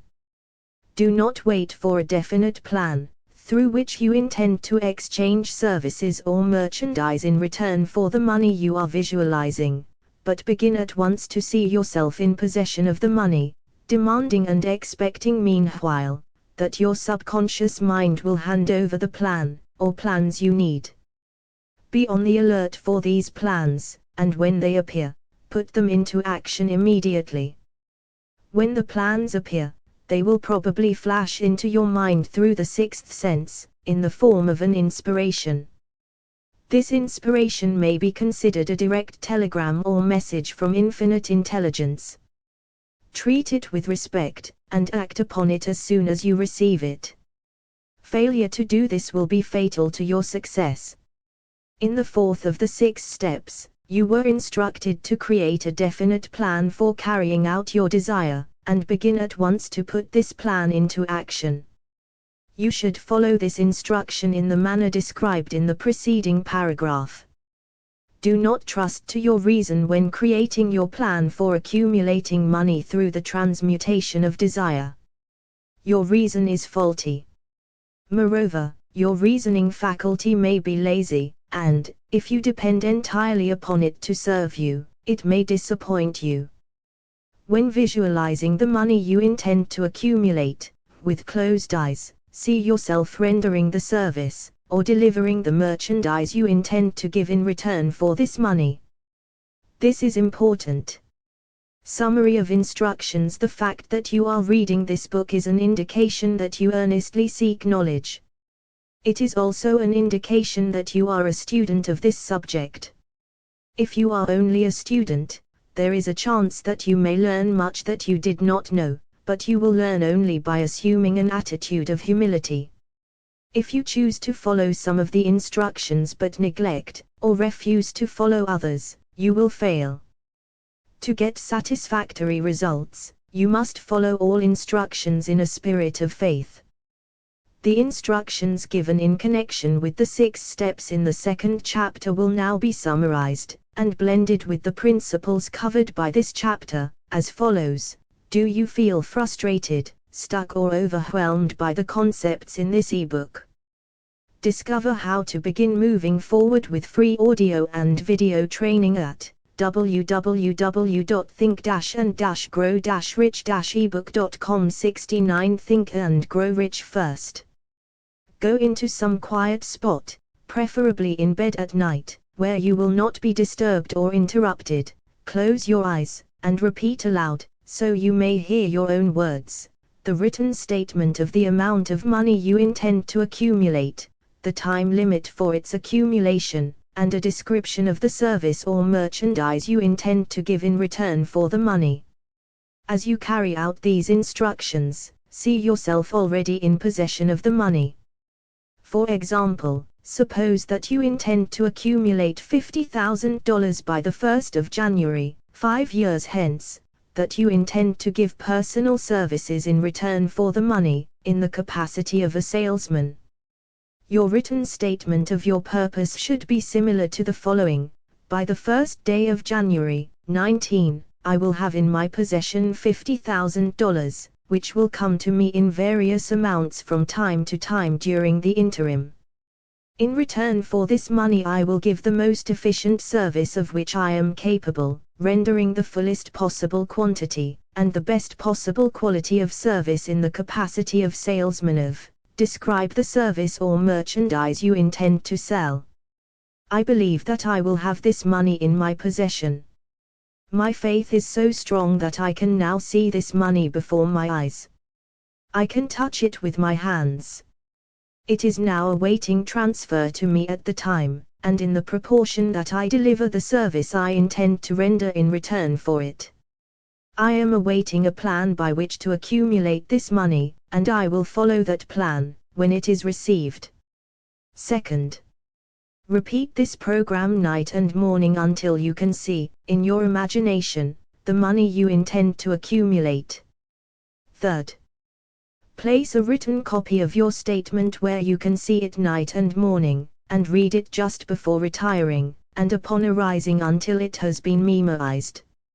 Remember, as you carry out these instructions, that you are applying the principle of autosuggestion, for the purpose of giving orders to your subconscious mind. Remember, also, that your subconscious mind will act. Do you feel frustrated, stuck or overwhelmed by the concepts in this ebook?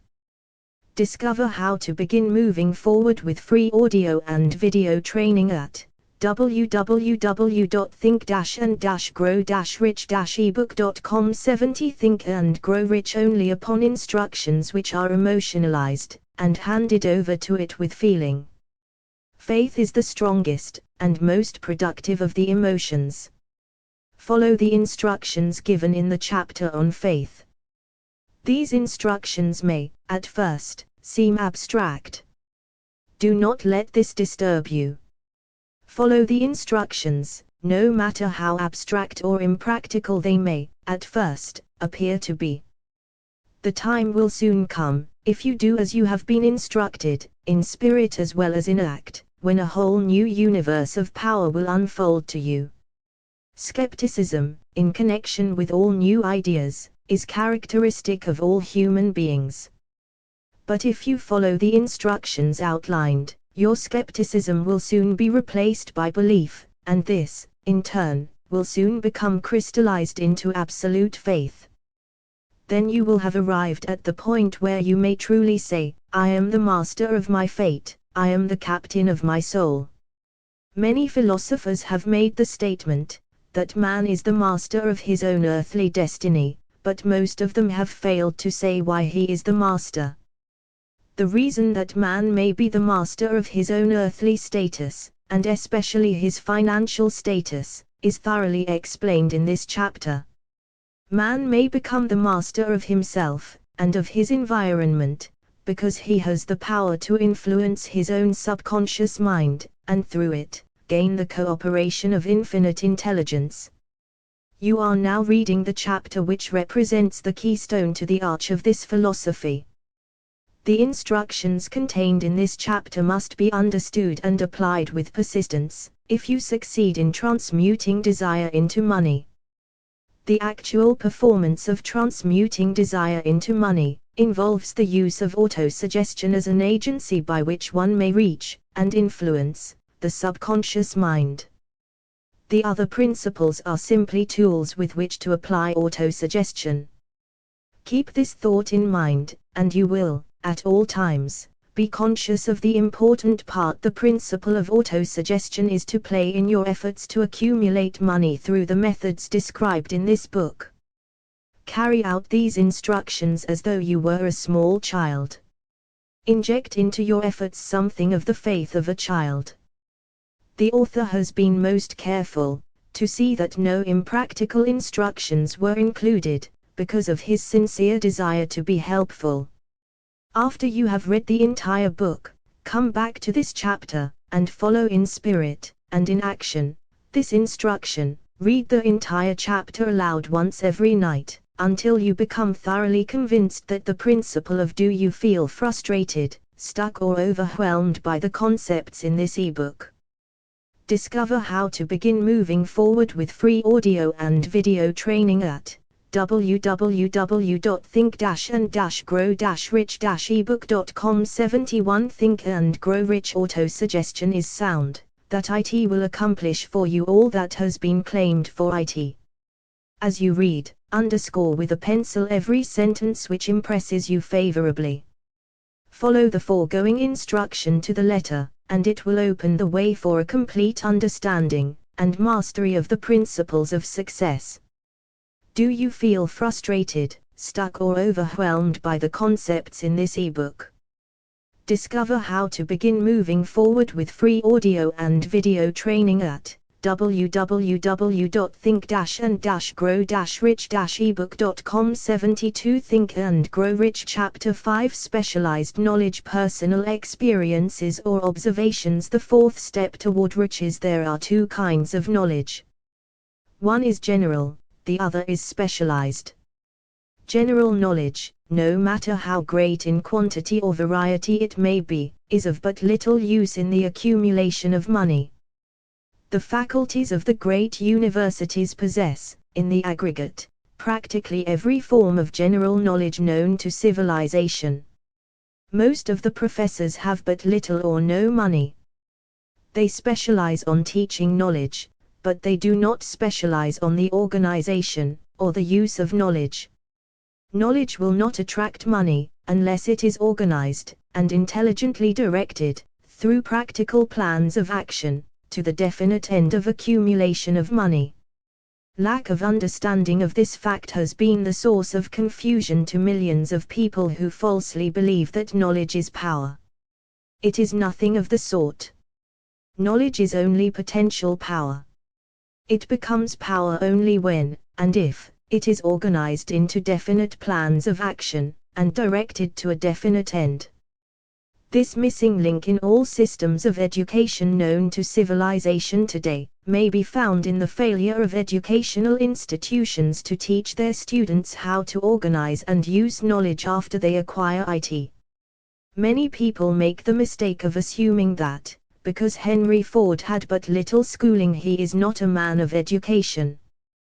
Those who make this mistake do not know Henry Ford, nor do they understand the real meaning of the word educate. That word is derived from the Latin word educo, meaning to educe, to draw out, to develop from within. An educated man is not, necessarily, one who has an abundance of general or specialized knowledge.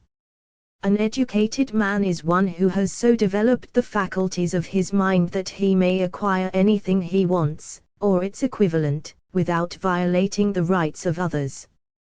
Henry Ford comes well within the meaning of this definition.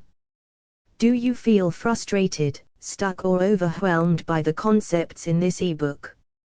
Discover how to begin moving forward with free audio and video training at www.think-and-grow-rich-ebook.com. 73 Think and Grow Rich. During the World War, a Chicago newspaper published certain editorials in which, among other statements, Henry Ford was called an ignorant pacifist.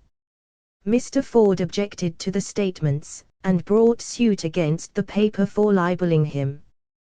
When the suit was tried in the courts, the attorneys for the paper pleaded justification, and placed Mr. Ford, himself, on the witness stand, for the purpose of proving to the jury that he was ignorant.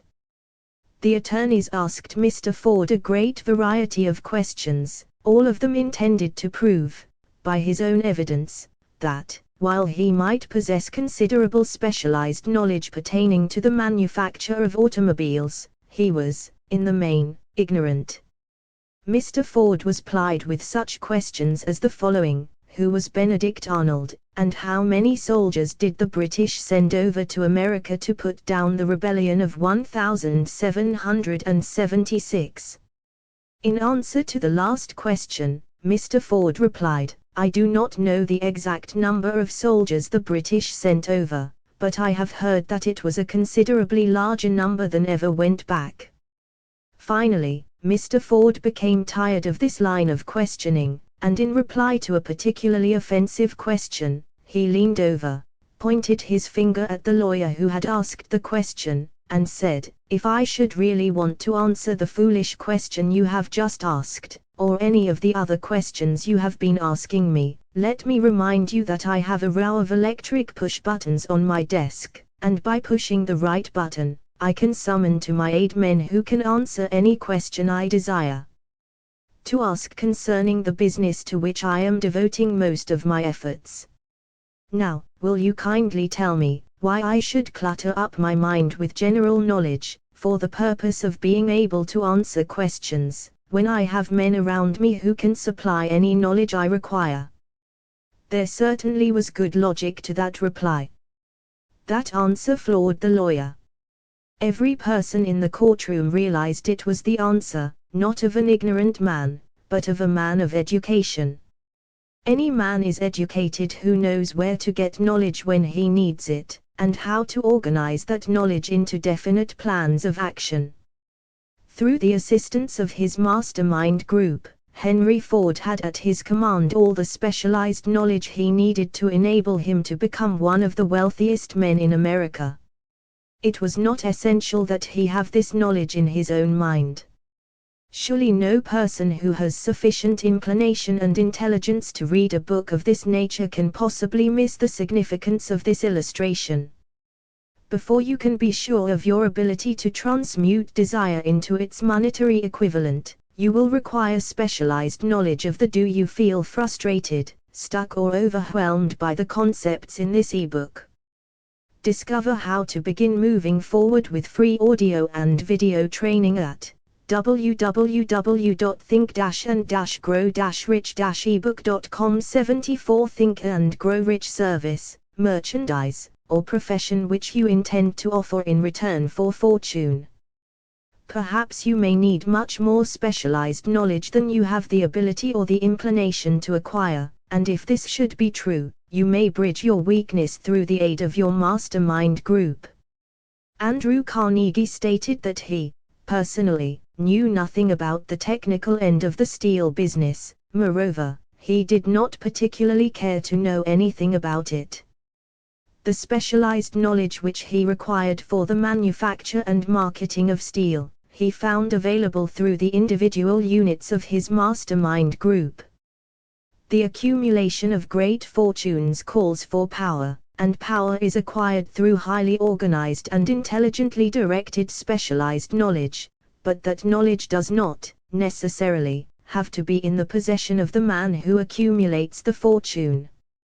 The preceding paragraph should give hope and encouragement to the man with ambition to accumulate a fortune, who has not possessed himself of the necessary education to supply such specialized knowledge as he may require. Men sometimes go through life suffering from inferiority complexes because they are not men of education. The man who can organize and direct a mastermind group of men who possess knowledge useful in the accumulation of money, is just as much a man of education as any man in the group. Remember this: if you suffer from a feeling of inferiority, because your schooling has been limited. Thomas Edison had only 3 months of schooling during his entire life. He did not lack education, neither did he die poor. Henry Ford had less than a 6th grade schooling, but he has managed to do pretty well by himself, financially. Specialized knowledge is among the most plentiful, and the cheapest forms of service which may be had. If you doubt this, consult the payroll of any university. It pays to know how to purchase knowledge first of all, decide the sort of specialized knowledge you require, and the purpose for which it is needed. To a large extent, your major purpose in life, the goal toward which you are working, will help determine what knowledge you need. With this question settled, your next move requires that you have accurate. Do you feel frustrated, stuck or overwhelmed by the concepts in this ebook?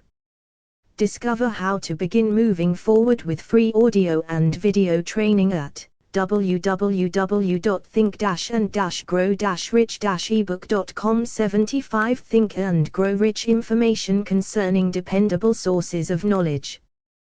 The more important of these are a. One's own experience and education, b. Experience and education available through cooperation of others, Mastermind Alliance, c. Colleges and universities, d. Public libraries, through books and periodicals in which may be found all the knowledge organized by civilization, e. Special training courses, through night schools and home study schools in particular. As knowledge is acquired, it must be organized and put into use, for a definite purpose, through practical plans. Knowledge has no value except that which can be gained from its application towards some worthy end. This is one reason why college degrees are not valued more highly. They represent nothing but miscellaneous knowledge. If you contemplate taking additional schooling, first determine the purpose for which you want the knowledge you are seeking, then learn where this particular sort of knowledge can be obtained, from reliable sources. Successful men, in all callings, never stop acquiring specialized knowledge related to their major purpose, business, or profession. Those who are not successful usually make the mistake of believing that the knowledge acquiring period ends when one finishes school. The truth is that schooling does but little more than to put one in the way of learning how to acquire practical knowledge. With this changed world, which began at the end of the economic collapse, came also astounding changes in educational requirements. The order of the day is specialization. This truth was emphasized by Robert P. Moore, Secretary of Appointments of Columbia University. Specialists most particularly sought after by employing companies are candidates who have specialized in some field, business school graduates with training in accounting and statistics, engineers of all varieties, journalists, architects, chemists, and also outstanding leaders and activity men of the senior class. Do you feel frustrated, stuck or overwhelmed by the concepts in this ebook? Discover how to begin moving forward with free audio and video training at www.think-and-grow-rich-ebook.com. 76 Think and Grow Rich. The man who has been active on the campus, whose personality is such that he gets along with all kinds of people and who has done an adequate job with his studies, has a most decided edge over the strictly academic student. Some of these, because of their all-around qualifications, have received several offers of positions, a few of them as many as 6. In departing from the conception that the straighter student was invariably the one to get the choice of the better jobs, Mr. Moore said that most companies look not only to academic records but to activity records and personalities of the students. One of the largest industrial companies, the leader in its field, in writing to Mr. Moore concerning prospective seniors at the college, said, "We are interested primarily in finding men who can make exceptional progress in management work. For this reason we emphasize qualities of character, intelligence and personality far more than specific educational background." Apprenticeship proposing a system of apprenticing students in offices, stores and industrial occupations during the summer vacation. Mr. Moore asserts that after the first 2 or 3 years of college, Every student should be asked to choose a definite future course and to call a halt if he has been merely pleasantly drifting without purpose through an unspecialized academic curriculum. Colleges and universities must face the practical consideration that all professions and occupations now demand specialists, he said, urging that educational institutions accept more direct responsibility for vocational guidance. One of the most reliable and practical sources of knowledge available to those who need specialized schooling is the night schools operated in most large cities. The correspondence schools give specialized training anywhere the U.S. males go, on all subjects that can be taught by the extension method. One advantage of home study training is the flexibility of the study program, which permits one to study during spare time. Another stupendous advantage of home study training, if the school is carefully chosen, is the fact that most courses offered by home study schools carry with them generous privileges of consultation which can be of priceless value to those needing specialized knowledge.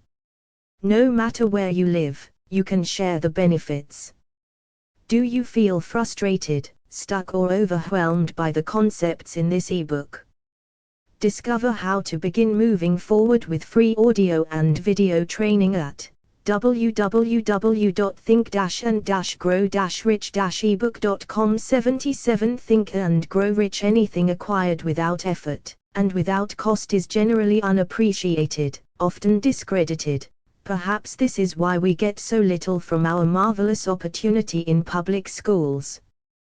The self-discipline one receives from a definite program of specialized study makes up to some extent for the wasted opportunity when knowledge was available without cost. Correspondence schools are highly organized business institutions. Their tuition fees are so low that they are forced to insist upon prompt payments. Being asked to pay, whether the student makes good grades or poor, has the effect of causing one to follow through with the course when he would otherwise drop it. The correspondence schools have not stressed this point sufficiently, for the truth is that their collection departments constitute the very finest sort of training on decision, promptness, action and the habit of finishing that which one begins. I learned this from experience, more than 25 years ago. I enrolled for a home study course in advertising. After completing 8 or 10 lessons I stopped studying, but the school did not stop sending me bills. Moreover, it insisted upon payment, whether I kept up my studies or not. I decided that if I had to pay for the course, which I had legally obligated myself to do, I should complete the lessons and get my money's worth. I felt, at the time, that the collection system of the school was somewhat too well organized, but I learned later in life that it was a valuable part of my training for which no charge had been made. Being forced to pay, I went ahead and completed the course. Later in life I discovered that the efficient collection system of that school had been worth much in the form of money earned, because of the training in advertising I had so reluctantly taken. We have in this country what is said to be the greatest public school system in the world. We have invested fabulous sums for fine buildings, we have provided convenient transportation for children living in the rural districts, so they may attend the best schools, but there is one astounding weakness to this marvelous system: it is free. One of the strange things about human beings is that they value only that which has a price. The free schools of America, and the free public libraries, do not impress people because they are free. This is the major reason why so many people find it necessary to acquire additional training after they quit school and go low work. It is also one of the major reasons why employers give greater consideration to employees who take home study courses. They have learned, from experience, that any person who has the ambition to give up a part of his spare time to studying at Do you feel frustrated, stuck or overwhelmed by the concepts in this ebook? Discover how to begin moving forward with free audio and video training at www.think-and-grow-rich-ebook.com. 78 Think and Grow Rich Home has in him those qualities which make for leadership. This recognition is not a charitable gesture, it is sound business judgment upon the part of the employers. There is one weakness in people for which there is no remedy. It is the universal weakness of lack of ambition. Persons, especially salaried people, who schedule their spare time to provide for home study, seldom remain at the bottom very long.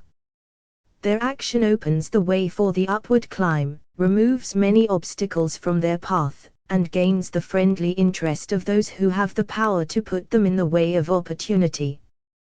The home study method of training is especially suited to the needs of employed people who find, after leaving school, that they must acquire additional specialized knowledge, but cannot spare the time to go back to school. The changed economic conditions prevailing since the Depression have made it necessary for thousands of people to find additional, or new sources of income. For the majority of these, the solution to their problem may be found only by acquiring specialized knowledge. Many will be forced to change their occupations entirely. When a merchant finds that a certain line of merchandise is not selling, he usually supplants it with another that is in demand. The person whose business is that of marketing personal services must also be an efficient merchant. If his services do not bring adequate returns in one occupation, he must change to another, where broader opportunities are available.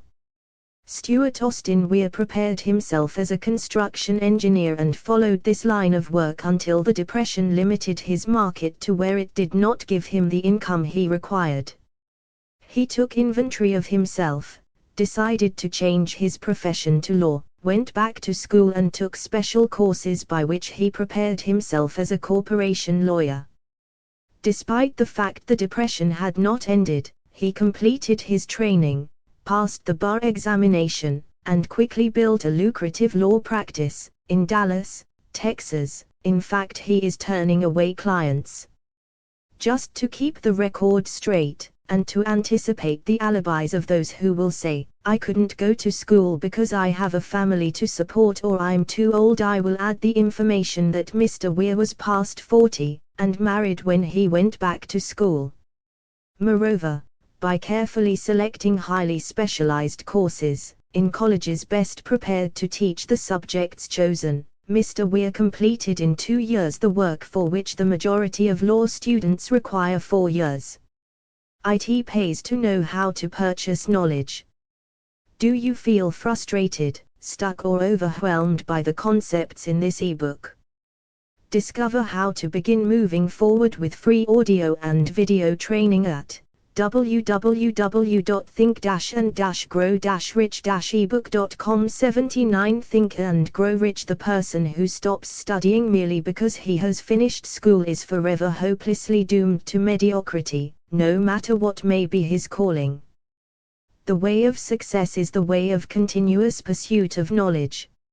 Let us consider a specific instance. During the Depression, a salesman in a grocery store found himself without a position. Having had some bookkeeping experience, he took a special course in accounting, familiarized himself with all the latest bookkeeping and office equipment, and went into business for himself. Starting with the grocer for whom he had formerly worked, he made contracts with more than 100 small merchants to keep their books, at a very nominal monthly fee. His idea was so practical that he soon found it necessary to set up a portable office in a light delivery truck, which he equipped with modern bookkeeping machinery. He now has a fleet of these bookkeeping offices on wheels and employs a large staff of assistants, thus providing small merchants with accounting service equal to the best that money can buy, at very nominal cost. Specialized knowledge, plus imagination, were the ingredients that went into this unique and successful business. Last year the owner of that business paid an income tax of almost 10 times as much as was paid by the merchant for whom he worked when the depression forced upon him a temporary adversity which proved to be a blessing in disguise. The beginning of this successful business was an idea. Inasmuch as I had the privilege of supplying the unemployed salesman with that idea, I now assume the further privilege of suggesting another idea which has within it the possibility of even greater income. Also the possibility of rendering useful service to thousands of people who badly need that service. The idea was suggested by the salesman who gave up selling and went into the business of keeping books on a wholesale basis.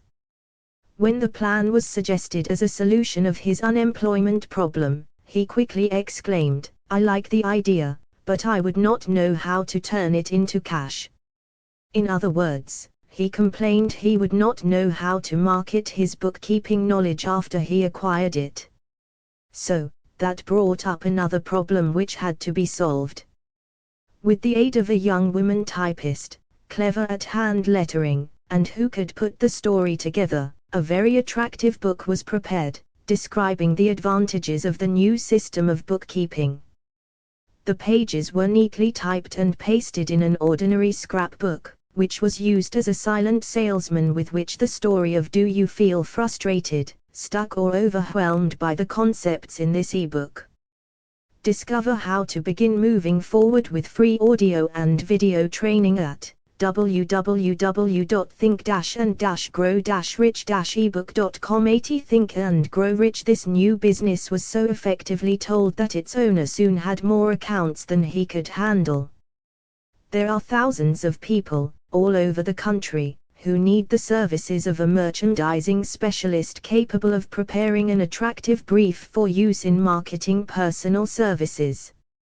The aggregate annual income from such a service might easily exceed that received by the largest employment agency, and the benefits of the service might be made far greater to the purchaser than any to be obtained from an employment agency. The idea here described was born of necessity, to bridge an emergency which had to be covered, but it did not stop by merely serving one person. The woman who created the idea has a keen imagination.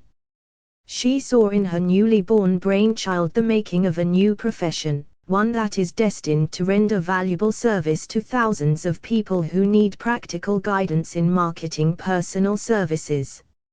Spurred to action by the instantaneous success of her first prepared plan to market personal services, this energetic woman turned next to the solution of a similar problem for her son who had just finished college, but had been totally unable to find a market for his services. The plan she originated for his use was the finest specimen of merchandising of personal services I have ever seen. When the plan book had been completed, it contained nearly 50 pages of beautifully typed, properly organized information, telling the story of her son's native ability, schooling, personal experiences, and a great variety of other information too extensive for description. The plan book also contained a complete description of the position her son desired, together with a marvelous word picture of the exact plan he would use in filling the position. The preparation of the plan book required several weeks' labor, during which time its creator sent her son to the public library almost daily, to procure data needed in selling his services to best advantage. She sent him, also, to all the competitors of his prospective employer, and gathered from them vital information concerning their business methods which was of great value in the formation of the plan he intended to use in filling the position he sought. When the plan had been finished, it contained more than half a dozen very fine suggestions for the use and benefit of the prospective employer. The suggestions were put into use by the company. One may be inclined to ask, why go to all this trouble to secure a job? The answer is straight to the point, also it is dramatic, because it deals with a "Do you feel frustrated, stuck or overwhelmed by the concepts in this ebook?" Discover how to begin moving forward with free audio and video training at www.think-and-grow-rich-ebook.com 81 Think and Grow Rich subject which assumes the proportion of a tragedy with millions of men and women whose sole source of income is personal services. The answer is, doing a thing well never is trouble.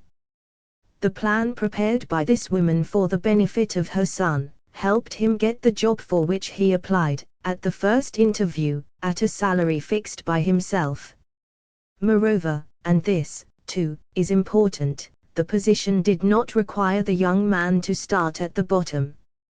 He began as a junior executive, at an executive salary. Why go to all this trouble, do you ask?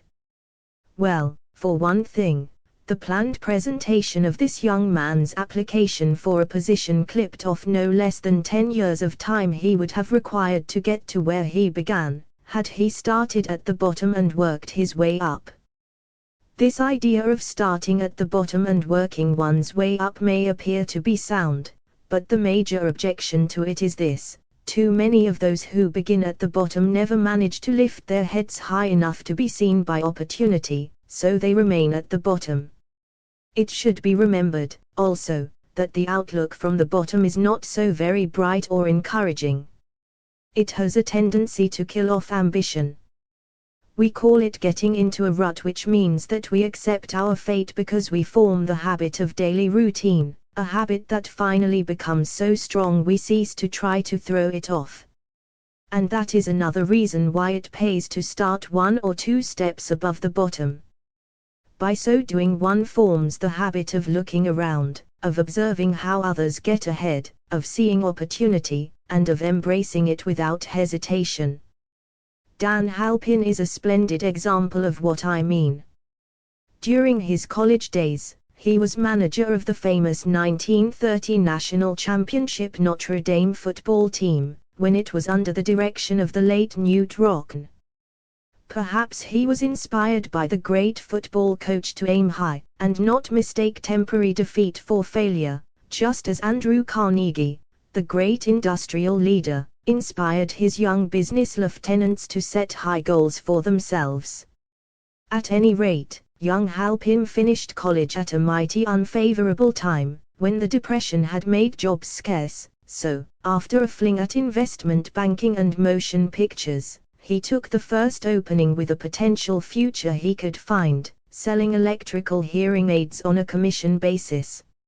Anyone could start in that sort of job, and Halpin knew it, but it was enough to open the door of opportunity to him. Do you feel frustrated, stuck or overwhelmed by the concepts in this ebook? Discover how to begin moving forward with free audio and video training at www.think-and-grow-rich-ebook.com 82 Think and Grow Rich. For almost 2 years, he continued in a job not to his liking, and he would never have risen above that job if he had not done something about his dissatisfaction. He aimed, first, at the job of assistant sales manager of his company, and got the job. That one step upward placed him high enough above the crowd to enable him to see still greater opportunity, also, it placed him where opportunity could see him. He made such a fine record selling hearing aids, that M. Andrews, chairman of the board of the Dictograph Products Company, a business competitor of the company for which Halpin worked, wanted to know something about that man Dan Halpin, who was taking big sales away from the long-established Dictograph Company. He sent for Halpin. When the interview was over, Halpin was the new sales manager, in charge of the Acousticon division. Then, to test young Halpin's mettle, Mr. Andrews went away to Florida for 3 months, leaving him to sink or swim in his new job. He did not sink. Knute Rockne's spirit of all the world loves a winner, and has no time for a loser inspired him to put so much into his job that he was recently elected vice president of the company, and general manager of the Acousticon and Silent Radio division, a job which most men would be proud to earn through 10 years of loyal effort. Halpin turned the trick in little more than 6 months. It is difficult to say whether Mr. Andrews or Mr. Halpin is more deserving of eulogy, for the reason that both showed evidence of having an abundance of that very rare quality known as imagination. Mr. Andrews deserves credit for seeing, in young Halpin, a go-getter of the highest order.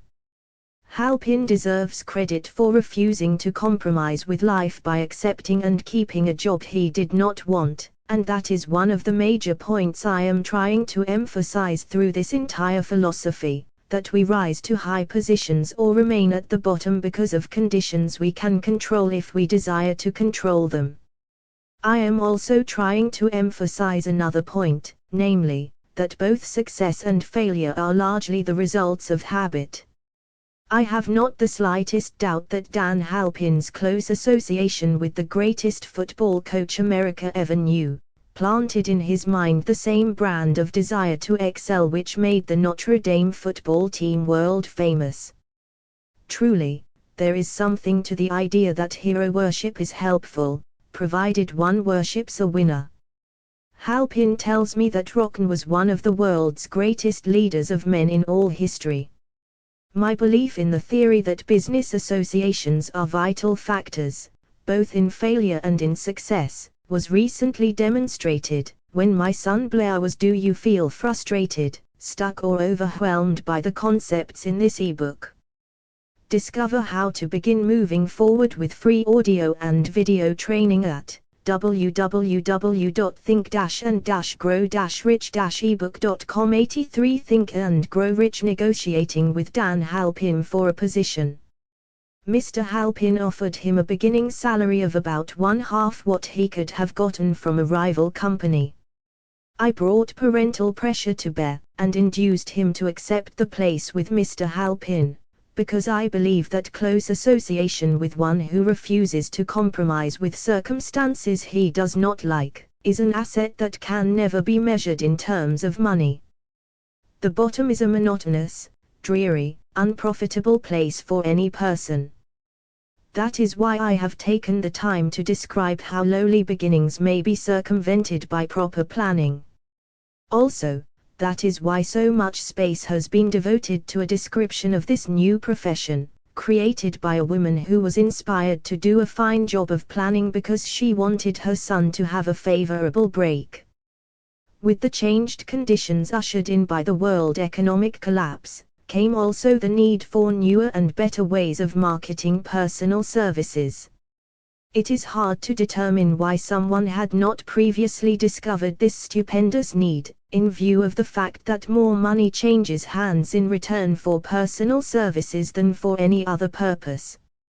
The sum paid out monthly, to people who work for wages and salaries, is so huge that it runs into hundreds of millions, and the annual distribution amounts to billions. Perhaps some will find, in the idea here briefly described, the nucleus of the riches they desire. Ideas with much less merit have been the seedlings from which great fortunes have grown. Woolworth's 5 and 10 cent store idea, for example, had far less merit, but it piled up a fortune for its creator. Those seeing opportunity lurking in this suggestion will find valuable aid in the chapter on organized planning. Incidentally, an efficient merchandiser of personal services would find a growing demand for his services wherever there are men and women who seek better markets for their services. By applying the mastermind principle, a few people with suitable talent could form an alliance and have a paying business very quickly. One would need to be a fair writer, with a flair for advertising and selling, one handy at typing and hand lettering, and one should be a first-class business getter who would let the world know about the service. If one person possessed all these abilities, he might carry on the business alone, until it outgrew him.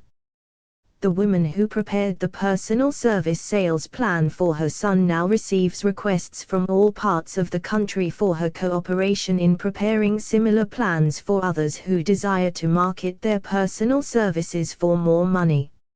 She has a staff of expert typists, artists, and writers who have Do You Feel Frustrated, stuck or overwhelmed by the concepts in this ebook. Discover how to begin moving forward with free audio and video training at www.think-and-grow-rich-ebook.com. 84 Think and Grow Rich, the ability to dramatize the case history so effectively that one's personal services can be marketed for much more money than the prevailing wages for similar services. She is so confident of her ability that she accepts, as the major portion of her fee, a percentage of the increased pay she helps her clients to earn. It must not be supposed that her plan merely consists of clever salesmanship by which she helps men and women to demand and receive more money for the same services they formerly sold for less pay. She looks after the interests of the purchaser as well as the seller of personal services, and so prepares her plans that the employer receives full value for the additional money he pays. The method by which she accomplishes this astonishing result is a professional secret which she discloses to no one excepting her own clients. If you have the imagination, and seek a more profitable outlet for your personal services, this suggestion may be the stimulus for which you have been searching. The idea is capable of yielding an income far greater than that of the average doctor, lawyer, or engineer whose education required several years in college. The idea is saleable to those seeking new positions, in practically all positions calling for managerial or executive ability, and those desiring rearrangement of incomes in their present positions. There is no fixed price for sound ideas. Back of all ideas is specialized knowledge. Unfortunately, for those who do not find riches in abundance, specialized knowledge is more abundant and more easily acquired than ideas. Because of this very truth, there is a universal demand and an ever-increasing opportunity for the person capable of helping men and women to sell their personal services advantageously. Capability means imagination, the one quality needed to combine specialized knowledge with ideas, in the form of organized plans designed to yield riches. If you have imagination, this chapter may present you with an idea sufficient to serve as the beginning of the riches you desire. Remember, the idea is the main thing. Specialized knowledge may be found just around the corner, any corner. Do you feel frustrated, stuck or overwhelmed by the concepts in this ebook? Discover how to begin moving forward with free audio and video training at www.think-and-grow-rich-ebook.com. 85 Think and Grow Rich Chapter 6 Imagination, the workshop of the mind. The fifth step toward riches. The imagination is literally the workshop wherein are fashioned all plans created by man. The impulse, the desire, is given shape, form, and action through the aid of the imaginative faculty of the mind. It has been said that man can create anything which he can imagine. Of all the ages of civilization, this is the most favorable for the development of the imagination, because it is an age of rapid change. On every hand one may contact stimuli which develop the imagination. Through the aid of his imaginative faculty, man has discovered, and harnessed, more of nature's forces during the past 50 years than during the entire history of the human race, previous to that time. He has conquered the air so completely, that the birds are a poor match for him in flying. He has harnessed the ether, and made it serve as a means of instantaneous communication with any part of the world. He has analyzed, and weighed the sun at a distance of millions of miles, and has determined, through the aid of imagination, the elements of which it consists. He has discovered that his own brain is both a broadcasting, and a receiving station for the vibration of thought, and he is beginning now to learn how to make practical use of this discovery. He has increased the speed of locomotion, until he may now travel at a speed of more than 300 miles an hour.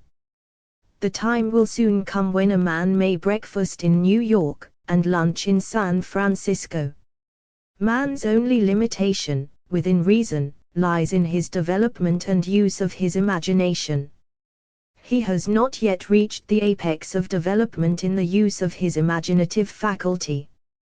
He has merely discovered that he has an imagination, and has commenced to use it in a very elementary way. 2 forms of imagination. Do you feel frustrated, stuck or overwhelmed by the concepts in this ebook? Discover how to begin moving forward with free audio and video training at www.think-and-grow-rich-ebook.com. 86 Think and Grow Rich. The imaginative faculty functions in 2 forms. One is known as synthetic imagination and the other as creative imagination. Synthetic imagination. Through this faculty, one may arrange old concepts, ideas, or plans into new combinations. This faculty creates nothing. It merely works with the material of experience, education, and observation with which it is fed. It is the faculty used most by the inventor, with the exception of the who draws upon the creative imagination, when he cannot solve his problem through synthetic imagination. Creative imagination. Through the faculty of creative imagination, the finite mind of man has direct communication with infinite intelligence. It is the faculty through which hunches and inspirations are received. It is by this faculty that all basic, or new ideas are handed over to man. It is through this faculty that thought vibrations from the minds of others are received. It is through this faculty that one individual may tune in or communicate with the subconscious minds of other men. The creative imagination works automatically, in the manner described in subsequent pages. This faculty functions only when the conscious mind is vibrating at an exceedingly rapid rate, as for example, when the conscious mind is stimulated through the emotion of a strong desire. The creative faculty becomes more alert, more receptive to vibrations from the sources mentioned, in proportion to its development through use. This statement is significant. Ponder over it before passing on. Keep in mind as you follow these principles, that the entire story of how one may convert desire into money cannot be told in one statement. The story will be complete only when one has mastered, assimilated, and begun to make use of all the principles. The great leaders of business, industry, finance, and the great artists, musicians, poets, and writers became great, because they developed the faculty of creative imagination. Both the synthetic and creative faculties of imagination become more alert with use, just as any muscle or organ of the body develops through use. Desire is only a thought, an impulse. It is nebulous and ephemeral. It is abstract, and of no value, until it has been transformed into its physical counterpart. While the synthetic imagination is the one which will be used most frequently, in the process of transforming the impulse of desire into money, do you feel frustrated, stuck or overwhelmed by the concepts in this ebook? Discover how to begin moving forward with free audio and video training at www.think-and-grow-rich-ebook.com. 87 Think and Grow Rich. You must keep in mind the fact that you may face circumstances and situations which demand use of the creative imagination as well. Your imaginative faculty may have become weak through inaction. It can be revived and made alert through use. This faculty does not die, though it may become quiescent through lack of use. Center your attention, for the time being, on the development of the synthetic imagination, because this is the faculty which you will use more often in the process of converting desire into money. Transformation of the intangible impulse, of desire, into the tangible reality, of money, calls for the use of a plan, or plans.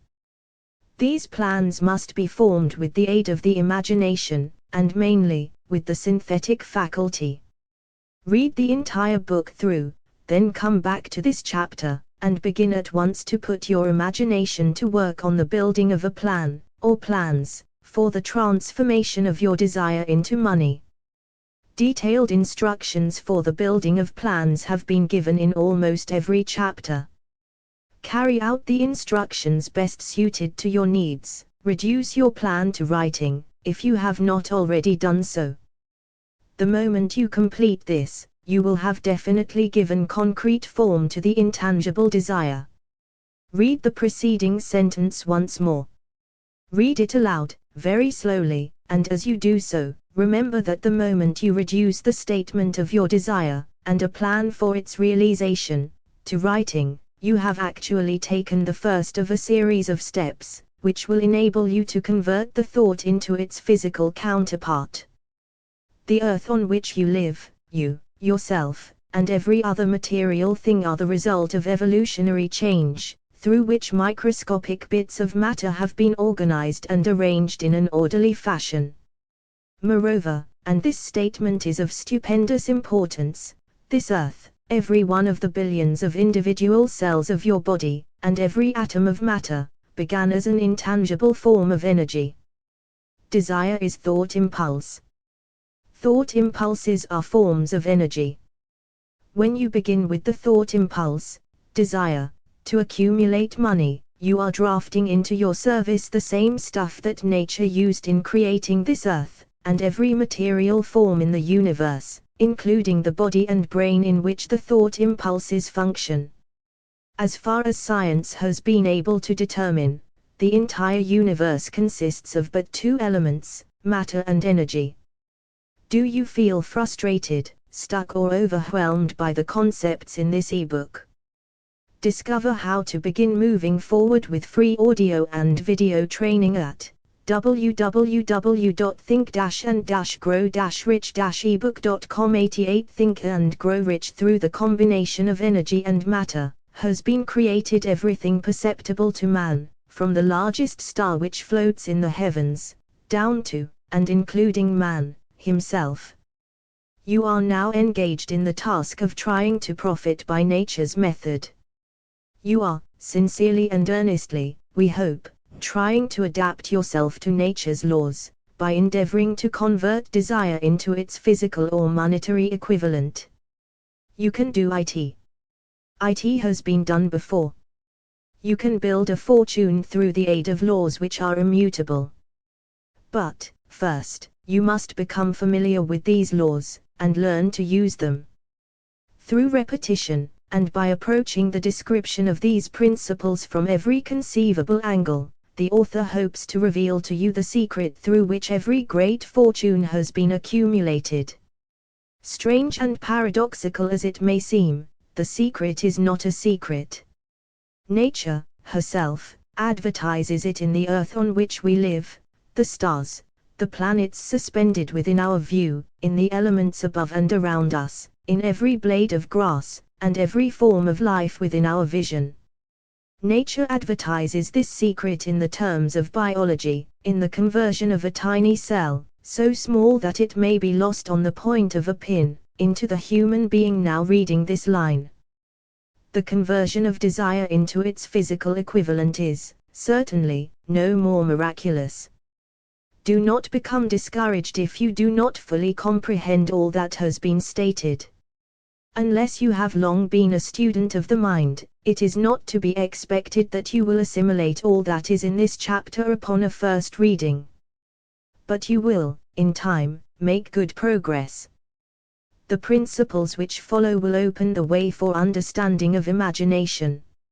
Assimilate that which you understand, as you read this philosophy for the first time, then, when you reread and study it, you will discover that something has happened to clarify it, and give you a broader understanding of the whole. Above all, do not stop, nor hesitate in your study of these principles until you have read the book at least 3 times, for 95-96 then, you will not want to stop. How to make practical use of imagination. Ideas are the beginning points of all fortunes. Ideas are products of the imagination. Let us examine a few well-known ideas which have yielded huge. Do you feel frustrated, stuck or overwhelmed by the concepts in this ebook? Discover how to begin moving forward with free audio and video training at www.think-and-grow-rich-ebook.com 89 Think and Grow Rich Fortunes, with the hope that these illustrations will convey definite information concerning the method by which imagination may be used in accumulating riches. The Enchanted Kettle. 50 years ago, an old country doctor drove to town, hitched his horse, quietly slipped into a drug store by the back door, and began dickering with the young drug clerk. His mission was destined to yield great wealth to many people. It was destined to bring to the South the most far-flung benefit since the Civil War. For more than an hour, behind the prescription counter, the old doctor and the clerk talked in low tones. Then the doctor left. He went out to the buggy and brought back a large, old-fashioned kettle, a big wooden paddle, used for stirring the contents of the kettle, and deposited them in the back of the store. The clerk inspected the kettle, reached into his inside pocket, took out a roll of bills, and handed it over to the doctor. The roll contained exactly $500.00, the clerk's entire savings. The doctor handed over a small slip of paper on which was written a secret formula. The words on that small slip of paper were worth a king's ransom. But not to the doctor.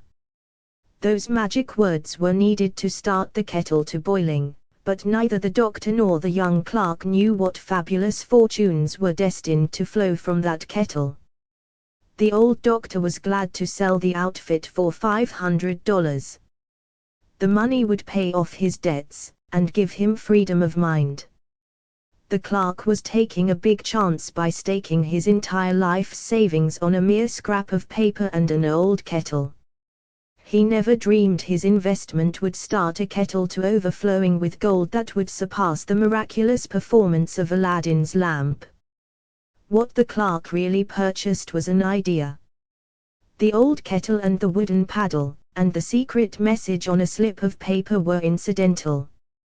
The strange performance of that kettle began to take place after the new owner mixed with the secret instructions an ingredient of which the doctor knew. Subscribe now and press the bell icon. Never miss an update. Nothing. Read this story carefully, give your imagination a test. See if you can discover what it was that the young man added to the secret message, which caused the kettle to overflow with gold. Remember, as you read, that this is not a story from Arabian Nights. Here you have a story of facts, stranger than fiction, facts which began in the form of an idea. Do you feel frustrated, stuck or overwhelmed by the concepts in this ebook? Discover how to begin moving forward with free audio and video training at www.think-and-grow-rich-ebook.com 90 Think and Grow Rich. Let us take a look at the vast fortunes of gold this idea has produced. It has paid, and still pays huge fortunes to men and women all over the world, who distribute the contents of the kettle to millions of people. The old kettle is now one of the world's largest consumers of sugar, thus providing jobs of a permanent nature to thousands of men and women engaged in growing sugar cane, and in refining and marketing sugar. The old kettle consumes, annually, millions of glass bottles, providing jobs to huge numbers of glass workers. The old kettle gives employment to an army of clerks, stenographers, copywriters, and advertising experts throughout the nation. It has brought fame and fortune to scores of artists who have created magnificent pictures describing the product. The old kettle has converted a small southern city into the business capital of the South, where it now benefits, directly or indirectly, every business and practically every resident of the city. The influence of this idea now benefits every civilized country in the world, pouring out a continuous stream of gold to all who touch it. Gold from the kettle built and maintains one of the most prominent colleges of the South, where thousands of young people receive the training essential for success.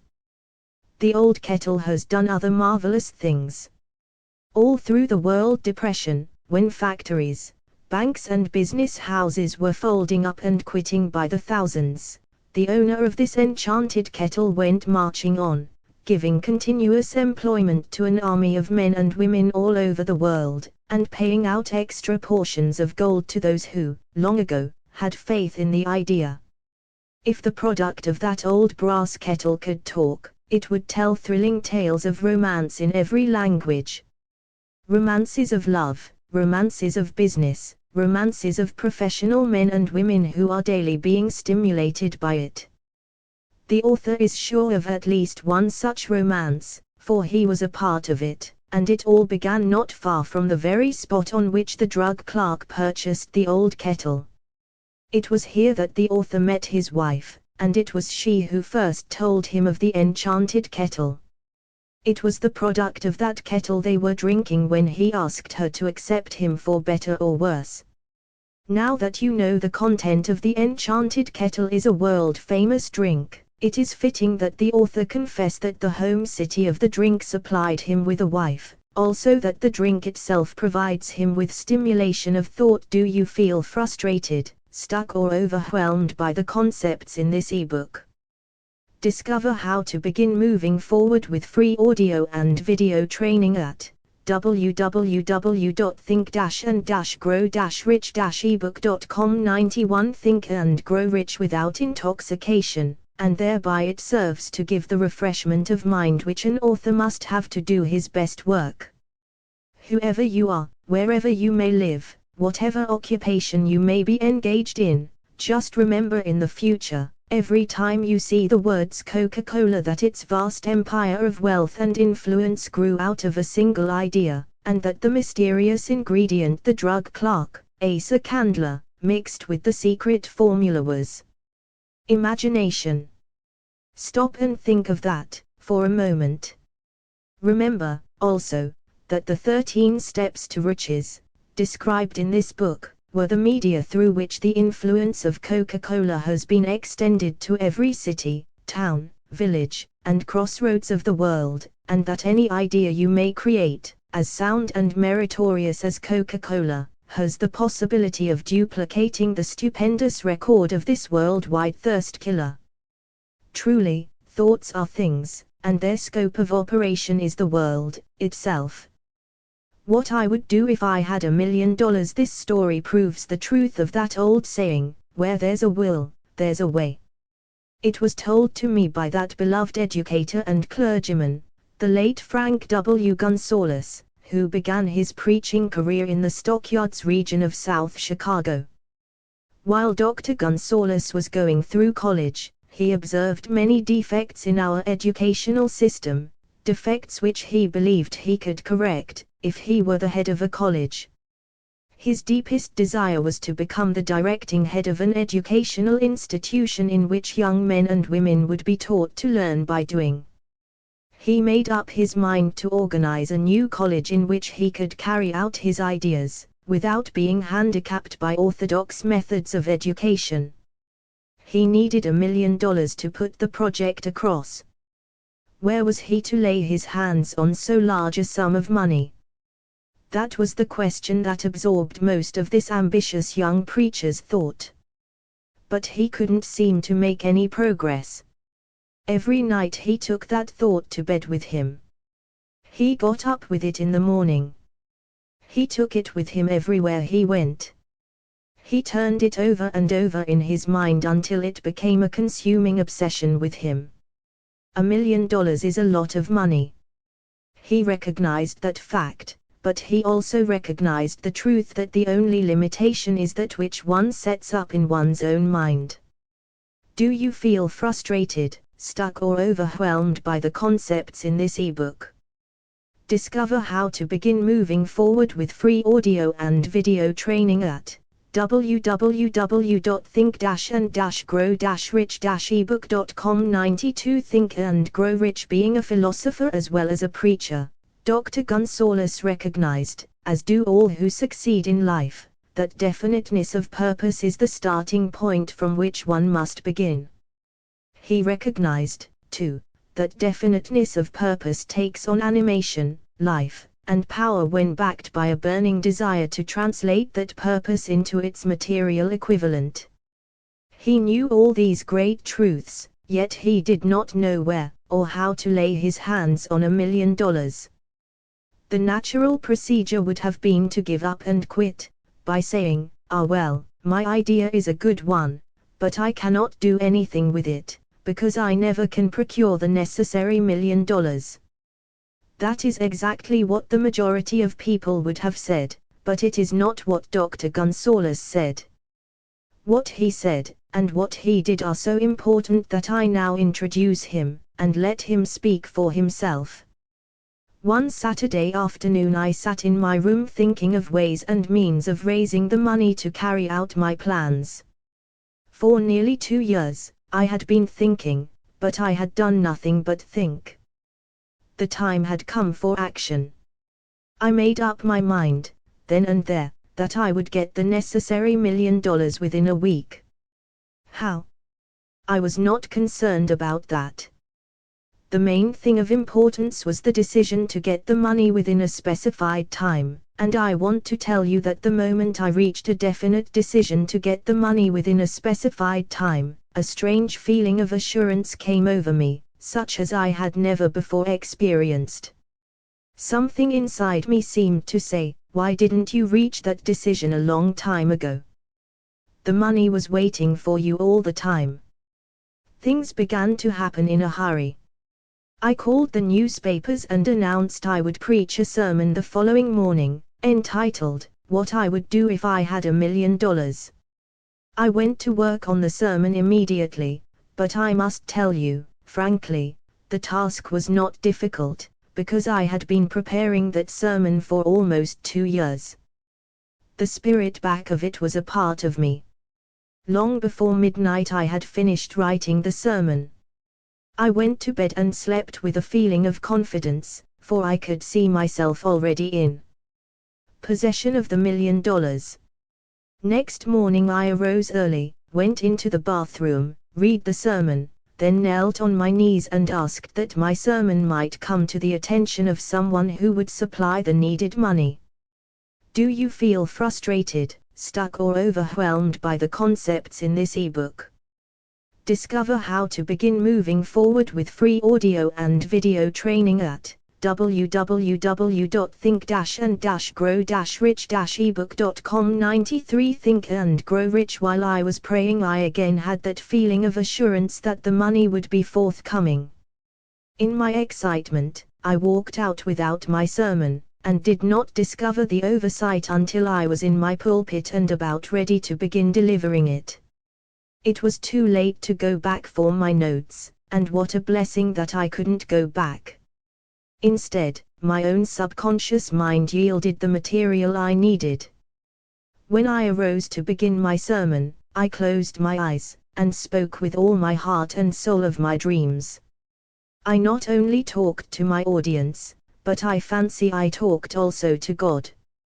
I told what I would do with $1 million if that amount were placed in my hands. I described the plan I had in mind for organizing a great educational institution, where young people would learn to do practical things, and at the same time develop their minds. When I had finished and sat down, a man slowly arose from his seat, about 3 rows from the rear, and made his way toward the pulpit. I wondered what he was going to do. He came into the pulpit, extended his hand, and said, "Reverend, I liked your sermon. I believe you can do everything you said you would, if you had $1 million. To prove that I believe in you and your sermon, if you will come to my office tomorrow morning, I will give you the $1 million. My name is Philip D. Armour." Young Gonzalez went to Mr. Armour's office and the $1 million was presented to him. With the money, he founded the Armour Institute of Technology. That is more money than the majority of preachers ever see in an entire lifetime, yet the thought impulse back of the money was created in the young preacher's mind in a fraction of a minute. The necessary $1 million came as a result of an idea. Back of the idea was a desire which young Gonzalez had been nursing in his mind for almost 2 years. Observe this important fact.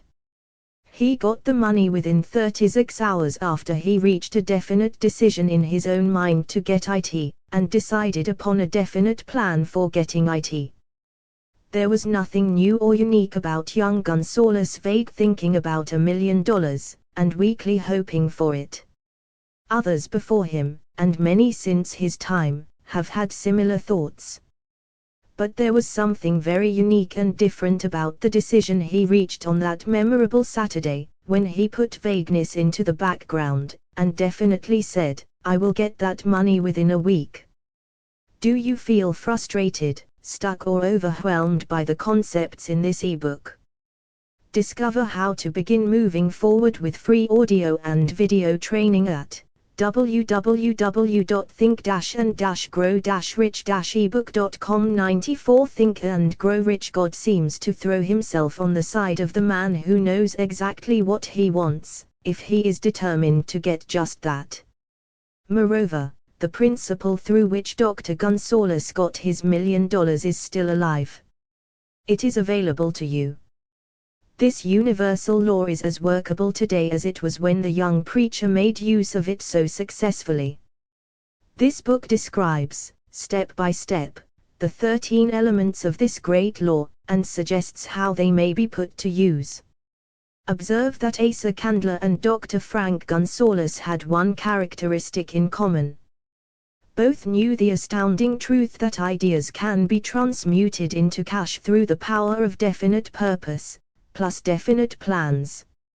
If you are one of those who believe that hard work and honesty, alone, will bring riches, perish the thought. It is not true. Riches, when they come in huge quantities, are never the result of hard work. Riches come, if they come at all, in response to definite demands, based upon the application of definite principles, and not by chance or luck. Generally speaking, an idea is an impulse of thought that impels action, by an appeal to the imagination. All master salesmen know that ideas can be sold where merchandise cannot. Ordinary salesmen do not know this, that is why they are ordinary. A publisher of books, which sell for a nickel, made a discovery that should be worth much to publishers generally. He learned that many people buy titles, and not contents of books. By merely changing the name of one book that was not moving, his sales on that book jumped upward more than 1 million copies. The inside of the book was not changed in any way. He merely ripped off the cover bearing the title that did not sell, and put on a new cover with a title that had box office value. That, as simple as it may seem, was an idea. It was imagination. There is no standard price on ideas. The creator of ideas makes his own price, and, if he is smart, gets it. The moving picture industry created a whole flock of millionaires. Most of them were men who couldn't create ideas, but they had the imagination to recognize ideas when they saw them. The next flock of millionaires will grow out of the radio business, which is new and not overburdened with men of keen imagination. The money will be made by those who discover or create new and more meritorious radio programs and have the imagination to recognize merit, and to give the radio listeners a chance to profit by it. Do you feel frustrated, stuck or overwhelmed by the concepts in this ebook? Discover how to begin moving forward with free audio and video training at www.think-and-grow-rich-ebook.com. 95 Think and Grow Rich. The sponsor. That unfortunate victim who now pays the cost of all radio entertainment soon will become idea conscious, and demand something for his money. The man who beats the sponsor to the draw, and supplies programs that render useful service, is the man who will become rich in this new industry. Crooners and light chatter artists who now pollute the air with wisecracks and silly giggles, will go the way of all light timbers, and their places will be taken by real artists who interpret carefully planned programs which have been designed to service the minds of men, as well as provide entertainment. Here is a wide-open field of opportunity screaming its protest at the way it is being butchered, because of lack of imagination, and begging for rescue at any price. Above all, the thing that radio needs is new ideas. If this new field of opportunity intrigues you, perhaps you might profit by the suggestion that the successful radio programs of the future will give more attention to creating buyer audiences, and less attention to listener audiences. Stated more plainly, the builder of radio programs who succeeds in the future must find practical ways to convert listeners into buyers. Moreover, the successful producer of radio programs in the future must key his features so that he can definitely show its effect upon the audience. Sponsors are becoming a bit weary of buying glib selling talks, based upon statements grabbed out of thin air. They want, and in the future will demand, indisputable proof that the Who's It program not only gives millions of people the silliest giggle ever, but that the silly giggler can sell merchandise. Another thing that might as well be understood by those who contemplate entering this new field of opportunity: radio advertising is going to be handled by an entirely new group of advertising experts, separate and distinct from the old-time newspaper and magazine advertising agency men. The old-timers in the advertising game cannot read the modern radio scripts, because they have been schooled to see ideas. The new radio technique demands men who can interpret ideas from a written manuscript in terms of sound. It cost the author a year of hard labor, and many thousands of dollars to learn this. Radio, right now, is about where the moving pictures were, when Mary Pickford and her curls first appeared on the screen. There is plenty of room in radio for those who can produce or recognize ideas. If the foregoing comment on the opportunities of radio has not started your idea factory to work, you had better forget it. Your opportunity is in some other field. If the comment intrigued you in the slightest degree, then go further into it, and you may find the one idea you need to round out your career. Do you feel frustrated, stuck or overwhelmed by the concepts in this ebook? Discover how to begin moving forward with free audio and video training at www.think-and-grow-rich-ebook.com. 96 Think and Grow Rich. Never let it discourage you if you have no experience in radio. Andrew Carnegie knew very little about making steel. I have Carnegie's own word for this, but he made practical use of two of the principles described in this book, and made the steel business yield him a fortune. The story of practically every great fortune starts with the day when a creator of ideas and a seller of ideas got together and worked in harmony. Carnegie surrounded himself with men who could do all that he could not do. Men who created ideas, and men who put ideas into operation, and made himself and the others fabulously rich. Millions of people go through life hoping for favorable breaks. Perhaps a favorable break can get one an opportunity, but the safest plan is not to depend upon luck. It was a favorable break that gave me the biggest opportunity of my life, but 25 years of determined effort had to be devoted to that opportunity before it became an asset. The break consisted of my good fortune in meeting and gaining the cooperation of Andrew Carnegie. On that occasion, Carnegie planted in my mind the idea of organizing the principles of achievement into a philosophy of success. Thousands of people have profited by the discoveries made in the 25 years of research, and several fortunes have been accumulated through the application of the philosophy. The beginning was simple. It was an idea which anyone might have developed. The favorable break came through Carnegie, but what about the determination, definiteness of purpose, and the desire to attain the goal, and the persistent effort of 25 years? It was no ordinary desire that survived disappointment, discouragement, temporary defeat, criticism, and the constant reminding of waste of time. It was a burning desire. An obsession. When the idea was first planted in my mind by Mr. Carnegie, it was coaxed, nursed, and enticed to remain alive. Gradually, the idea became a giant under its own power, and it coaxed, nursed, and drove me. Ideas are like that. First you give life and action and guidance to ideas, then they take on power of their own and sweep aside all opposition. Ideas are intangible forces, but they have more power than the physical brains that give birth to them. They have the power to live on, after the brain that creates them has returned to dust. For example, take the power of Christianity. That began with a simple idea, born in the brain of Christ. Its chief tenet was, do unto others as you would have others do unto you. Christ has gone back to the do you feel frustrated, stuck or overwhelmed by the concepts in this ebook. Discover how to begin moving forward with free audio and video training at www.think-and-grow-rich-ebook.com. 97 Think and Grow Rich source from whence he came, but his idea goes marching on.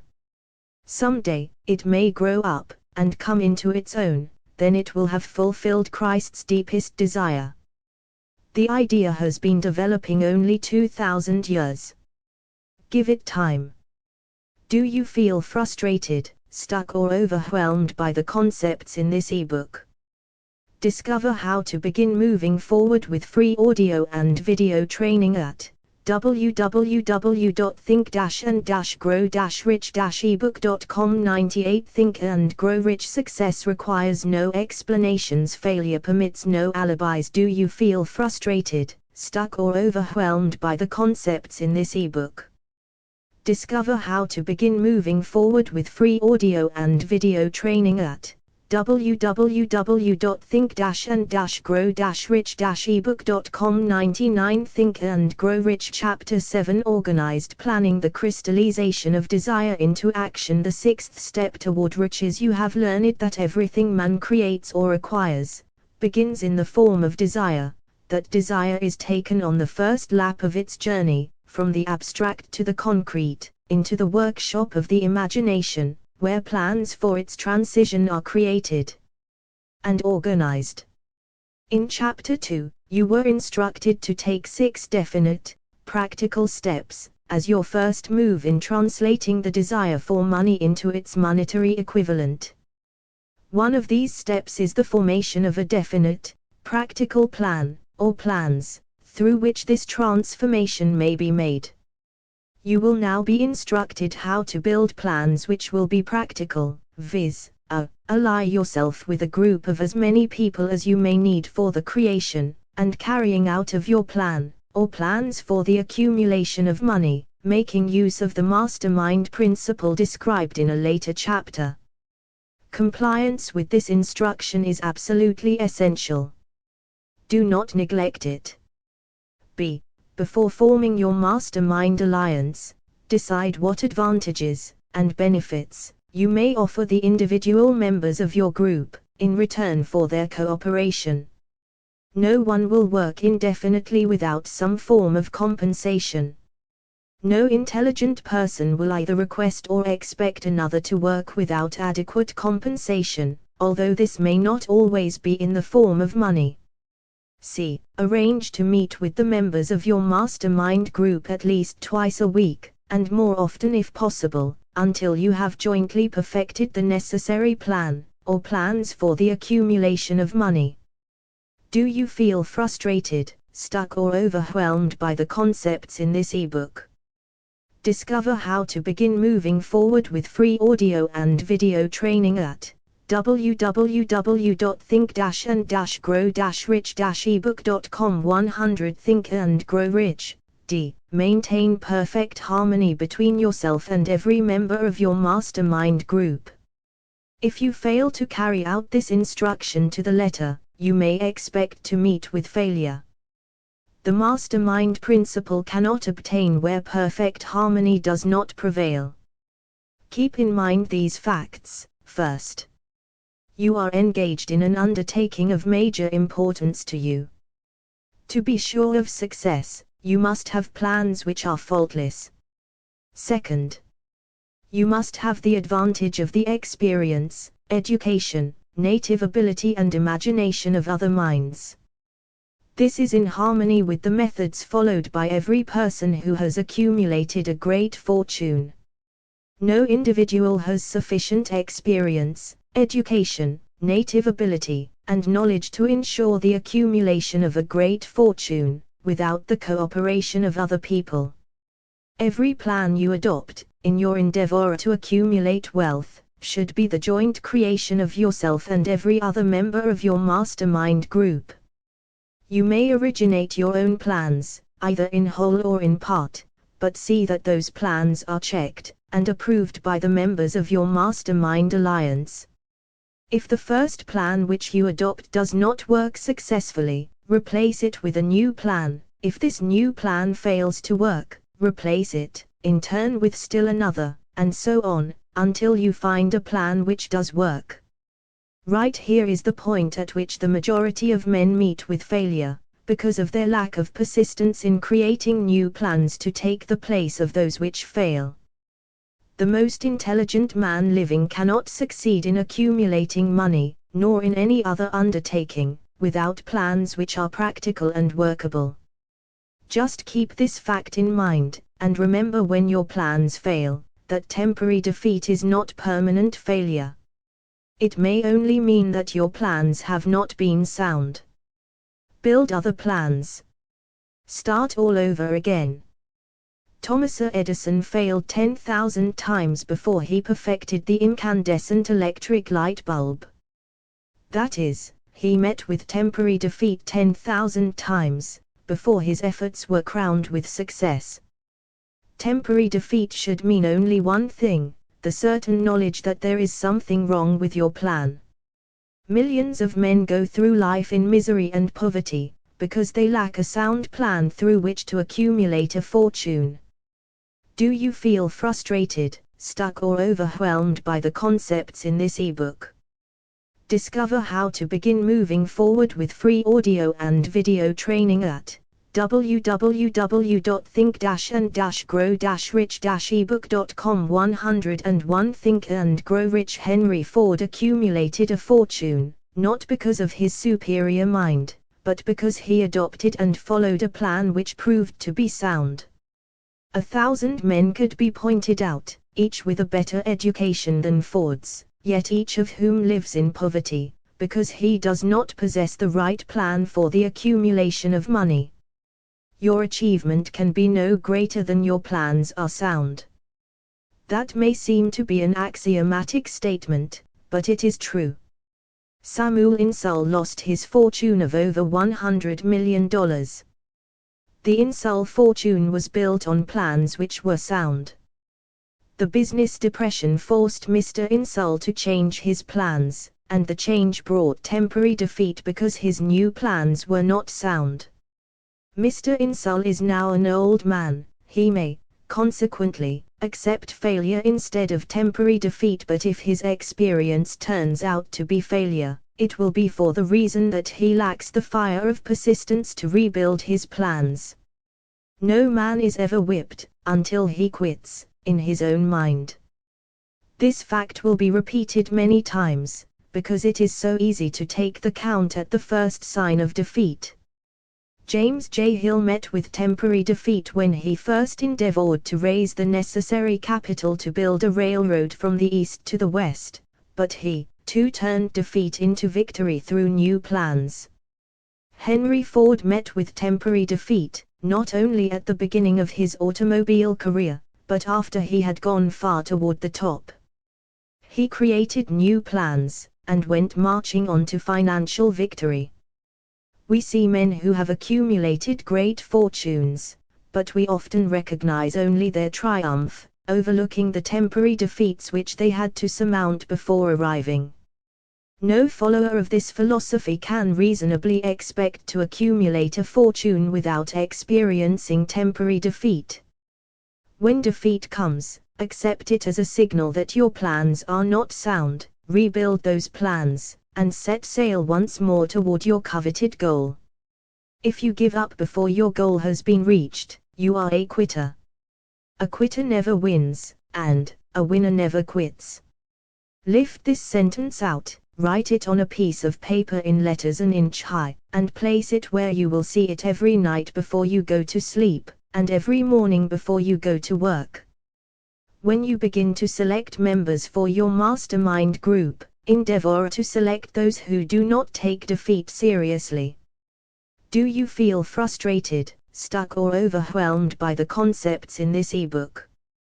Discover how to begin moving forward with free audio and video training at www.think-and-grow-rich-ebook.com. 102 Think and Grow Rich. Some people foolishly believe that only money can make money.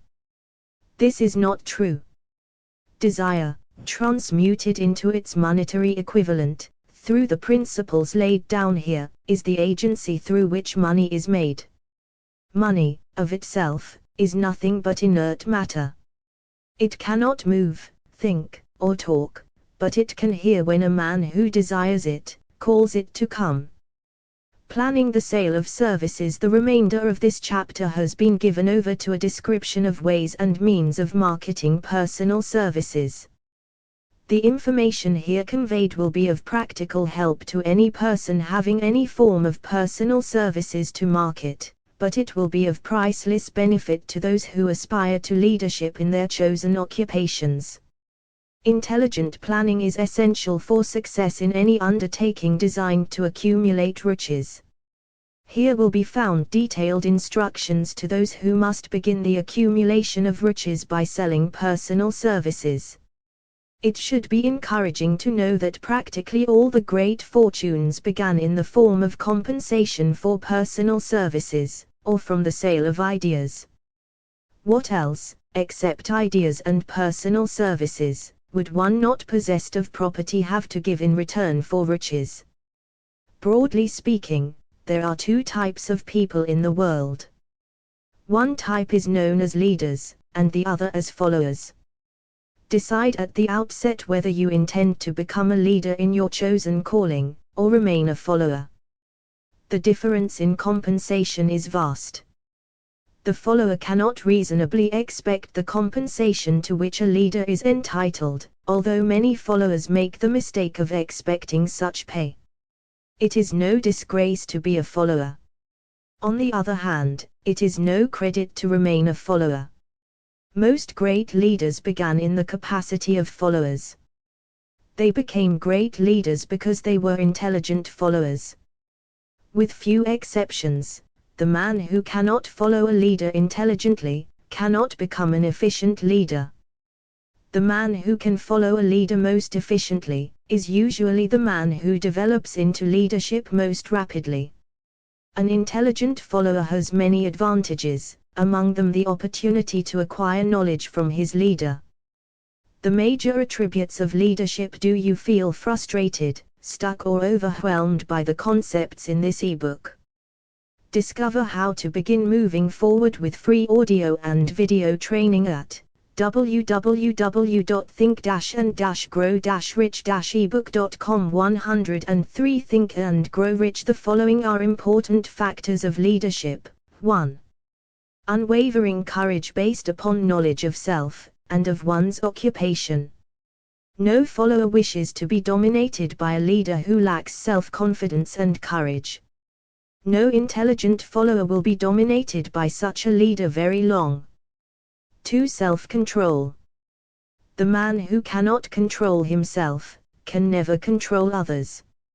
Self-control sets a mighty example for one's followers, which the more intelligent will emulate. 3. A keen sense of justice. Without a sense of fairness and justice, no leader can command and retain the respect of his followers. 4. Definiteness of decision. The man who wavers in his decisions, shows that he is not sure of himself. He cannot lead others successfully. 5. Definiteness of plans. The successful leader must plan his work, and work his plan. A leader who moves by guesswork, without practical, definite plans, is comparable to a ship without a rudder. Sooner or later he will land on the rocks. 6. The habit of doing more than paid for. One of the penalties of leadership is the necessity of willingness, upon the part of the leader, to do more than he requires of his followers. 7. A pleasing personality. No slovenly, careless person can become a successful leader. Leadership calls for respect. Followers will not respect a leader who does not grade high on all of the factors of a pleasing personality. 8. Sympathy and understanding. The successful leader must be in sympathy with his followers. Moreover, he must understand them and their problems. 9. Mastery of detail. Successful leadership calls for mastery of details of the leader's position. Do you feel frustrated, stuck or overwhelmed by the concepts in this ebook? Discover how to begin moving forward with free audio and video training at www.think-and-grow-rich-ebook.com. 104 Think and Grow Rich. 10. Willingness to assume full responsibility. The successful leader must be willing to assume responsibility for the mistakes and the shortcomings of his followers. If he tries to shift this responsibility, he will not remain the leader. If one of his followers makes a mistake, and shows himself incompetent, the leader must consider that it is he who failed. 11. Cooperation. The successful leader must understand and apply the principle of cooperative effort and be able to induce his followers to do the same. Leadership calls for power, and power calls for cooperation. There are two forms of leadership. The first, and by far the most effective, is leadership by consent of, and with the sympathy of the followers. The second is leadership by force, without the consent and sympathy of the followers. History is filled with evidences that leadership by force cannot endure. The downfall and disappearance of dictators and kings is significant. It means that people will not follow forced leadership indefinitely. The world has just entered a new era of relationship between leaders and followers, which very clearly calls for new leaders, and a new brand of leadership in business and industry. Those who belong to the old school of leadership by force, must acquire an understanding of the new brand of leadership, cooperation, or be relegated to the rank and file of the followers. There is no other way out for them. The relationship of employer and employee, or of leader and follower, in the future, will be one of mutual cooperation, based upon an equitable division of the profits of business. In the future, the relationship of employer and employee will be more like a partnership than it has been in the past. Napoleon, Kaiser Wilhelm of Germany, the Tsar of Russia, and the King of Spain were examples of leadership by force. Their leadership passed. Without much difficulty, one might point to the prototypes of these ex-leaders, among the business, financial, and labor leaders of America who have been dethroned or slated to go. Leadership by consent of the followers is the only brand which can endure. Men may follow the forced leadership temporarily, but they will not do so willingly. The new brand of leadership will embrace the 11 factors of leadership, described in this chapter, as well as some other factors. The man who do you feel frustrated, stuck or overwhelmed by the concepts in this ebook?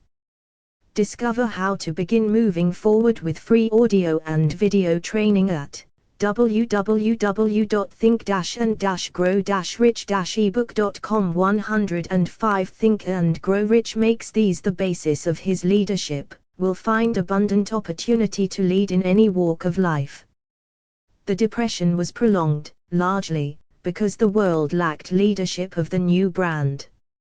At the end of the Depression, the demand for leaders who are competent to apply the new methods of leadership has greatly exceeded the supply. Some of the old type of leaders will reform and adapt themselves to the new brand of leadership, but generally speaking, the world will have to look for new timber for its leadership. This necessity may be your opportunity. The 10 major causes of failure in leadership. We come now to the major faults of leaders who fail, because it is just as essential to know what not to do as it is to know what to do.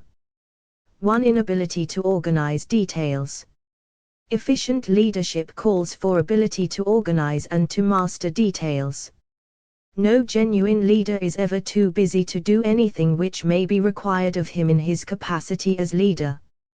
When a man, whether he is a leader or follower, admits that he is too busy to change his plans, or to give attention to any emergency, he admits his inefficiency.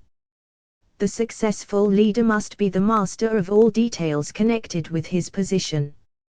That means, of course, that he must acquire the habit of relegating details to capable lieutenants. 2. Unwillingness to render humble service. Truly great leaders are willing, when occasion demands, to perform any sort of labor which they would ask another to perform. The greatest among ye shall be the servant of all is a truth which all able leaders observe and respect. 3. Expectation of pay for what they know instead of what they do with that which they know. The world does not pay men for that which they know. It pays them for what they do, or induce others to do. 4. Fear of competition from followers. The leader who fears that one of his followers may take his position is. Do you feel frustrated, stuck or overwhelmed by the concepts in this ebook? Discover how to begin moving forward with free audio and video training at www.think-and-grow-rich-ebook.com. 106 Think and Grow Rich. Practically sure to realize that fear sooner or later. The able leader trains understudies to whom he may delegate, at will, any of the details of his position. Only in this way may a leader multiply himself and prepare himself to be at many places, and give attention to many things at one time. It is an eternal truth that men receive more pay for their ability to get others to perform, than they could possibly earn by their own efforts. An efficient leader may, through his knowledge of his job and the magnetism of his personality, greatly increase the efficiency of others, and induce them to render more service and better service than they could render without his aid. 5. Lack of imagination. Without imagination, the leader is incapable of meeting emergencies, and of creating plans by which to guide his followers efficiently. 6. Selfishness. The leader who claims all the honor for the work of his followers, is sure to be met by resentment. The really great leader claims none of the honors. He is contented to see the honors, when there are any, go to his followers, because he knows that most men will work harder for commendation and recognition than they will for money alone. 7. Intemperance. Followers do not respect an intemperate leader. Moreover, intemperance in any of its various forms, destroys the endurance and the vitality of all who indulge in it. 8. Disloyalty. Perhaps this should have come at the head of the list. The leader who is not loyal to his trust, and to his associates, those above him, and those below him, cannot long maintain his leadership. Disloyalty marks one as being less than the dust of the earth, and brings down on one's head the contempt he deserves.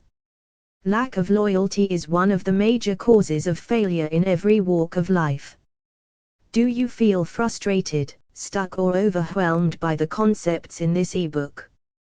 Discover how to begin moving forward with free audio and video training at www.think-and-grow-rich-ebook.com. 107 Think and Grow Rich. 9. Emphasis of the authority of leadership. The efficient leader leads by encouraging, and not by trying to instill fear in the hearts of his followers. The leader who tries to impress his followers with his authority comes within the category of leadership through force.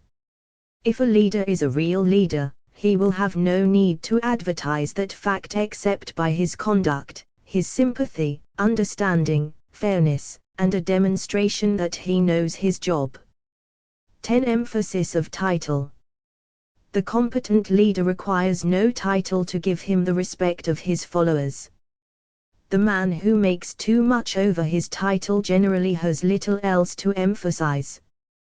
The doors to the office of the real leader are open to all who wish to enter, and his working quarters are free from formality or ostentation. These are among the more common of the causes of failure in leadership. Any one of these faults is sufficient to induce failure. Study the list carefully if you aspire to leadership, and make sure that you are free of these faults. Some fertile fields in which new leadership will be required before leaving this chapter. Your attention is called to a few of the fertile fields in which there has been a decline of leadership, and in which the new type of leader may find an abundance of opportunity. First, in the field of politics there is a most insistent demand for new leaders, a demand which indicates nothing less than an emergency. The majority of politicians have, seemingly, become high-grade, legalized racketeers. They have increased taxes and debauched the machinery of industry and business until the people can no longer stand the burden. Second, the banking business is undergoing a reform. The leaders in this field have almost entirely lost the confidence of the do you feel frustrated, stuck or overwhelmed by the concepts in this ebook. Discover how to begin moving forward with free audio and video training at www.think-and-grow-rich-ebook.com. 108 Think and Grow Rich Public. Already the bankers have sensed the need of reform, and they have begun it. Third, industry calls for new leaders. The old type of leaders thought and moved in terms of dividends instead of thinking and moving in terms of human equations. The future leader in industry, to endure, must regard himself as a quasi-public official whose duty it is to manage his trust in such a way that it will work hardship on no individual, or group of individuals. Exploitation of working men is a thing of the past. Let the man who aspires to leadership in the field of business, industry, and labor remember this. Fourth, the religious leader of the future will be forced to give more attention to the temporal needs of his followers, in the solution of their economic and personal problems of the present, and less attention to the dead past, and the yet unborn future. Fifth, in the professions of law, medicine, and education, a new brand of leadership, and to some extent, new leaders will become a necessity. This is especially true in the field of education. The leader in that field must, in the future, find ways and means of teaching people how to apply the knowledge they receive in school. He must deal more with practice and less with theory. Sixth, new leaders will be required in the field of journalism. Newspapers of the future, to be conducted successfully, must be divorced from special privilege and relieved from the subsidy of advertising. They must cease to be organs of propaganda for the interests which patronize their advertising columns. The type of newspaper which publishes scandal and lewd pictures will eventually go the way of all forces which debauch the human mind. These are but a few of the fields in which opportunities for new leaders and a new brand of leadership are now available. The world is undergoing a do you feel frustrated, stuck or overwhelmed by the concepts in this ebook. Discover how to begin moving forward with free audio and video training at www.think-and-grow-rich-ebook.com. 109 Think and Grow Rich Rapid Change. This means that the media through which the changes in human habits are promoted, must be adapted to the changes. The media here described, are the ones which, more than any others, determine the trend of civilization. When and how to apply for a position. The information described here is the net result of many years of experience during which thousands of men and women were helped to market their services effectively. It can, therefore, be relied upon as sound and practical. Media through which services may be marketed. Experience has proved that the following media offer the most direct and effective methods of bringing the buyer and seller of personal services together. 1. Employment bureaus. Care must be taken to select only reputable bureaus, the management of which can show adequate records of achievement of satisfactory results. There are comparatively few such bureaus. 2. Advertising in newspapers, trade journals, magazines, and radio. Classified advertising may usually be relied upon to produce satisfactory results in the case of those who apply for clerical or ordinary salaried positions. Display advertising is more desirable in the case of those who seek executive connections, the copy to appear in the section of the paper which is most apt to come to the attention of the class of employer being sought. The copy should be prepared by an expert, who understands how to inject sufficient selling qualities to produce replies. 3. Personal letters of application, directed to particular firms or individuals most apt to need such services as are being offered. Letters should be neatly typed, always, and signed by hand. With the letter, should be sent a complete brief or outline of the applicant's qualifications. Both the letter of application and the brief of experience or qualifications should be prepared by an expert. See instructions as to information to be supplied. Do you feel frustrated, stuck or overwhelmed by the concepts in this ebook? Discover how to begin moving forward with free audio and video training at www.think-and-grow-rich-ebook.com. 110 Think and Grow Rich. 4. Application through personal acquaintances. When possible, the applicant should endeavor to approach prospective employers through some mutual acquaintance. This method of approach is particularly advantageous in the case of those who seek executive connections and do not wish to appear to be peddling themselves. 5. Application in person. In some instances, it may be more effective if the applicant offers personally his services to prospective employers, in which event a complete written statement of qualifications for the position should be presented, for the reason that prospective employers often wish to discuss with associates one's record. Information to be supplied in a written brief. This brief should be prepared as carefully as a lawyer would prepare the brief of a case to be tried in court. Unless the applicant is experienced in the preparation of such briefs, an expert should be consulted, and his services enlisted for this purpose. Successful merchants employ men and women who understand the art and the psychology of advertising to present the merits of their merchandise. One who has personal services for sale should do the same. The following information should appear in the brief. 1. Education. State briefly, but definitely, what schooling you have had, and in what subjects you specialized in school, giving the reasons for that specialization. 2. Experience. If you have had experience in connection with positions similar to the one you seek, describe it fully, state names and addresses of former employers. Be sure to bring out clearly any special experience you may have had which would equip you to fill the position you seek. 3. References. Practically every business firm desires to know all about the previous records, antecedents, etc., of prospective employees who seek positions of responsibility.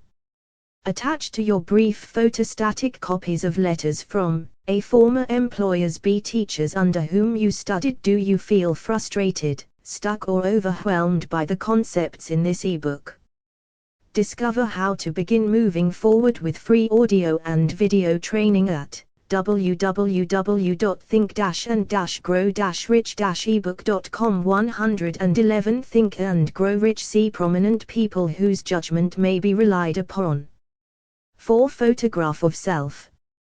Attach to your brief a recent, unmounted photograph of yourself. 5. Apply for a specific position. Avoid application for a position without describing exactly what particular position you seek. Never apply for just a position. That indicates you lack specialized qualifications. 6. State your qualifications for the particular position for which you apply. Give full details as to the reason you believe you are qualified for the particular position you seek. This is the application. It will determine, more than anything else, what consideration you receive. 7. Offer to go to work on probation. In the majority of instances, if you are determined to have the position for which you apply, it will be most effective if you offer to work for a week, or a month, or for a sufficient length of time to enable your prospective employer to judge your value without pay. This may appear to be a radical suggestion, but experience has proved that it seldom fails to win at least a trial. If you are sure of your qualifications, a trial is all you need. Incidentally, such an offer indicates that you have confidence in your ability to fill the position you seek. It is most convincing. If your offer is accepted, and you make good, more than likely you will be paid for your probation period. Make clear the fact that your offer is based upon A. Your confidence in your ability to fill the position. B. Your confidence in your prospective employer's decision to employ you after trial. C. Your determination to have the position you seek. 8. Knowledge of your prospective employer's business. Before applying for a position, do sufficient research in connection with the business to familiarize yourself thoroughly with that business, and indicate in your brief the knowledge you have acquired in this field. This will be impressive, as it will indicate that you have imagination, and a real interest in the position you seek. Do you feel frustrated, stuck, or overwhelmed by the concepts in this ebook? Discover how to begin moving forward with free audio and video training at www.think-and-grow-rich-ebook.com. 112 Think and Grow Rich. Remember that it is not the lawyer who knows the most law, but the one who best prepares his case, who wins. If your case is properly prepared and presented, your victory will have been more than half won at the outset. Do not be afraid of making your brief too long. Employers are just as much interested in purchasing the services of well-qualified applicants as you are in securing employment. In fact, the success of most successful employers is due, in the main, to their ability to select well-qualified lieutenants. They want all the information available. Remember another thing: neatness in the preparation of your brief will indicate that you are a painstaking person. I have helped to prepare briefs for clients which were so striking and out of the ordinary that they resulted in the employment of the applicant without a personal interview.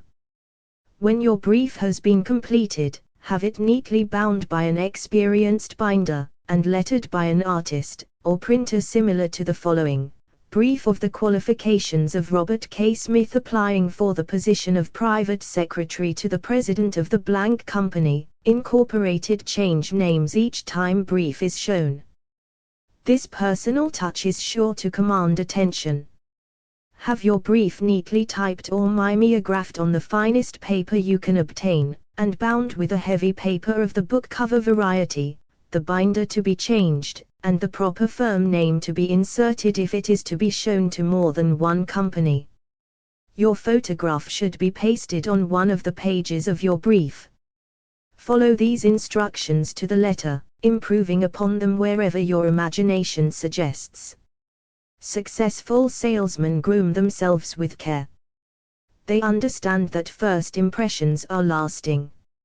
Your brief is your salesman. Give it a good suit of clothes, so it will stand out in bold contrast to anything your prospective employer ever saw, in the way of an application for a position. If the position you seek is worth having, it is worth going after with care. Moreover, if you sell yourself to an employer in a manner that impresses him with your individuality, you probably will receive more money for your services from the very start than you would if you applied for employment in the usual conventional way. Do you feel frustrated, stuck or overwhelmed by the concepts in this ebook? Discover how to begin moving forward with free audio and video training at www.think-and-grow-rich-ebook.com. 113 Think and Grow Rich. If you seek employment through an advertising agency or an employment agency, have the agent use copies of your brief in marketing your services. This will help to gain preference for you, both with the agent and the prospective employers. How to get the exact position you desire. Everyone enjoys doing the kind of work for which he is best suited. An artist loves to work with paints, a craftsman with his hands, a writer loves to write.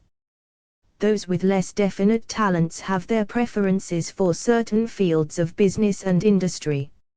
If America does anything well, it offers a full range of occupations: tilling the soil, manufacturing, marketing, and the professions. First, decide exactly what kind of a job you want. If the job doesn't already exist, perhaps you can create it. Second, choose the company or individual for whom you wish to work. Third, study your prospective employer as to policies, personnel, and chances of advancement. Fourth, by analysis of yourself, your talents and capabilities, figure what you can offer, and plan ways and means of giving advantages, services, developments, ideas that you believe you can successfully deliver. Fifth, forget about a job. Forget whether or not there is an opening. Forget the usual routine of "have you got a job for me?" Concentrate on what you can give. Sixth, once you have your plan in mind, arrange with an experienced writer to put it on paper in neat form, and in full detail. Seventh, present it to the proper person with authority and he will do the rest. Every company is looking for men who can give something of value, whether it be ideas, services, or connections. Every company has room for the man who has a definite plan of action which is to the advantage of that company. Do you feel frustrated, stuck or overwhelmed by the concepts in this ebook? Discover how to begin moving forward with free audio and video training at www.think-and-grow-rich-ebook.com. 114 Think and Grow Rich. This line of procedure may take a few days or weeks of extra time, but the difference in income, in advancement, and in gaining recognition will save years of hard work at small pay. It has many advantages, the main one being that it will often save from 1 to 5 years of time in reaching a chosen goal. Every person who starts, or gets in halfway up the ladder, does so by deliberate and careful planning, excepting, of course, the boss son. The new way of marketing services jobs are now partnerships. Men and women who market their services to best advantage in the future must recognize the stupendous change which has taken place in connection with the relationship between employer and employee. In the future, the golden rule and not the rule of gold will be the dominating factor in the marketing of merchandise as well as personal services. The future relationship between employers and their employees will be more in the nature of a partnership consisting of A. The employer, B. The employee, C. The public they serve. This new way of marketing personal services is called new for many reasons. First, both the employer and the employee of the future will be considered as fellow employees whose business it will be to serve the public efficiently. In times past, employers and employees have bartered among themselves, driving the best bargains they could with one another, not considering that in the final analysis they were, in reality, bargaining at the expense of the third party, the public they served. The Depression served as a mighty protest from an injured public, whose rights had been trampled upon in every direction by those who were clamoring for individual advantages and profits. When the debris of the Depression shall have been cleared away, and business shall have been once again restored to balance, both employers and employees will recognize that they are no longer privileged to drive bargains at the expense of those whom they serve. The real employer of the future will be the public. This should be kept uppermost in mind by every person seeking to market personal services effectively. Do you feel frustrated, stuck or overwhelmed by the concepts in this ebook? Discover how to begin moving forward with free audio and video training at www.think-and-grow-rich-ebook.com. 115 Think and Grow Rich. Nearly every railroad in America is in financial difficulty. Who does not remember the day when, if a citizen inquired at the ticket office, the time of departure of a train, he was abruptly referred to the bulletin board instead of being politely given the information? The streetcar companies have experienced a change of times also. There was a time not so very long ago when streetcar conductors took pride in giving argument to passengers. Many of the streetcar tracks have been removed and passengers ride on a bus, whose driver is the last word in politeness. All over the country streetcar tracks are rusting from abandonment, or have been taken up. Wherever streetcars are still in operation, passengers may now ride without argument, and one may even hail the car in the middle of the block, and the motorman will obligingly pick him up. How times have changed. That is just the point I am trying to emphasize. Times have changed. Moreover, the change is reflected not merely in railroad offices and on streetcars, but in other walks of life as well. The public be damned policy is now passe. It has been supplanted by the "we are obligingly at your service, sir" policy. The bankers have learned a thing or two during this rapid change which has taken place during the past few years. Impoliteness on the part of a bank official or bank employee today is as rare as it was conspicuous a dozen years ago. In the years past, some bankers, not all of them, of course, carried an atmosphere of austerity which gave every would-be borrower a chill when he even thought of approaching his banker for a loan. The thousands of bank failures during the Depression had the effect of removing the mahogany doors behind which bankers formerly barricaded themselves. They now sit at desks in the open, where they may be seen and approached at will by any depositor, or by anyone who wishes to see them, and the whole atmosphere of the bank is one of courtesy and understanding. It used to be customary for customers to have to stand and wait at the corner grocery until the clerks were through passing the time of day with friends, and the proprietor had finished making up his bank deposit, before being waited upon. Chain stores, managed by courteous men who do everything in the way of service, short of shining the customer's shoes, have pushed the old-time merchants into the background. Time marches on. Courtesy and service are the watchwords of merchandising today, and apply to the person who is marketing personal services even more directly than to the employer whom he serves, because, in the final analysis, both the "Do you feel frustrated, stuck or overwhelmed by the concepts in this ebook?" Discover how to begin moving forward with free audio and video training at www.think-and-grow-rich-ebook.com. 116 Think and Grow Rich. Employer and his employee are employed by the public they serve. If they fail to serve well, they pay by the loss of their privilege of serving. We can all remember the time when the gas meter reader pounded on the door hard enough to break the panels. When the door was opened, he pushed his way in, uninvited, with a scowl on his face which plainly said, "What the hell did you keep me waiting for?" All that has undergone a change. The meterman now conducts himself as a gentleman who is delighted to be at your service, sir. Before the gas companies learned that their scowling metermen were accumulating liabilities never to be cleared away, the polite salesman of oil burners came along and did a land office business. During the Depression, I spent several months in the anthracite coal region of Pennsylvania, studying conditions which all but destroyed the coal industry. Among several very significant discoveries, was the fact that greed on the part of operators and their employees was the chief cause of the loss of business for the operators, and loss of jobs for the miners.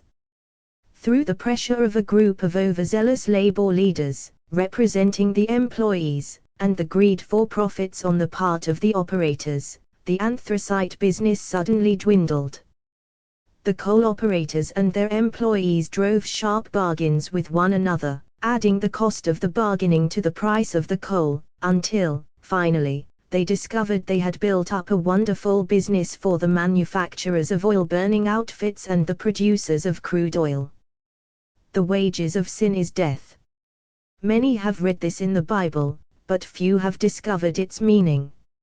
Now, and for several years, the entire world has been listening by force to a sermon which might well be called "Whatsoever a man soweth, that shall he also reap." Nothing as widespread and effective as the Depression could possibly be just a coincidence. Behind the Depression was a cause. Nothing ever happens without a cause. In the main, the cause of the Depression is traceable directly to the worldwide habit of trying to reap without sowing. This should not be mistaken to mean that the Depression represents a crop which the world is being forced to reap without having sown. The trouble is that the world sowed the wrong sort of seed. Any farmer knows he cannot sow the seed of thistles, and reap a harvest of grain. Beginning at the outbreak of the World War, the people of the world began to sow the seed of service inadequate in both quality and quantity. Nearly everyone was engaged in the pastime of trying to get without giving. Do you feel frustrated, stuck or overwhelmed by the concepts in this ebook?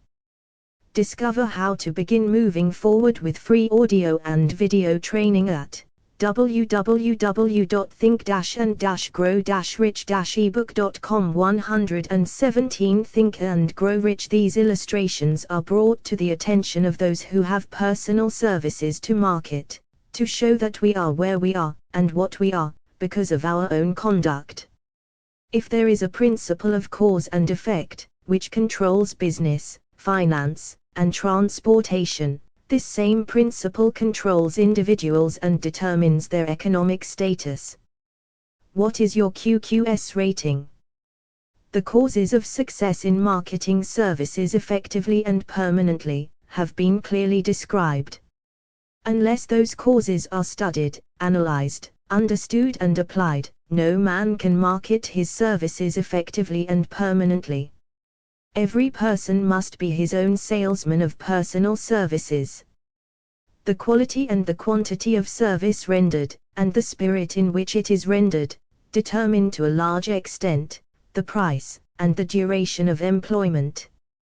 To market personal services effectively, which means a permanent market, at a satisfactory price, under pleasant conditions, one must adopt and follow the QQS formula, which means that quality, plus quantity, plus the proper spirit of cooperation, equals perfect salesmanship of service.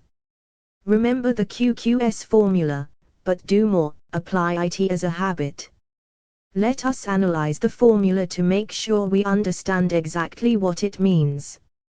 1. Quality of service shall be construed to mean the performance of every detail, in connection with your position, in the most efficient manner possible, with the object of greater efficiency always in mind. 2. Quantity of service shall be understood to mean the habit of rendering all the service of which you are capable, at all times, with the purpose of increasing the amount of service rendered as greater skill is developed through practice and experience. Emphasis is again placed on the word habit. 3. Spirit of service shall be construed to mean the habit of agreeable, harmonious conduct which will induce cooperation from associates and fellow employees. Adequacy of quality and quantity of service is not sufficient to maintain a permanent market for your services. The conduct, or the spirit in which you deliver service, is a strong determining factor in connection with both the price you receive and the duration of employment. Do you feel frustrated, stuck or overwhelmed by the concepts in this ebook?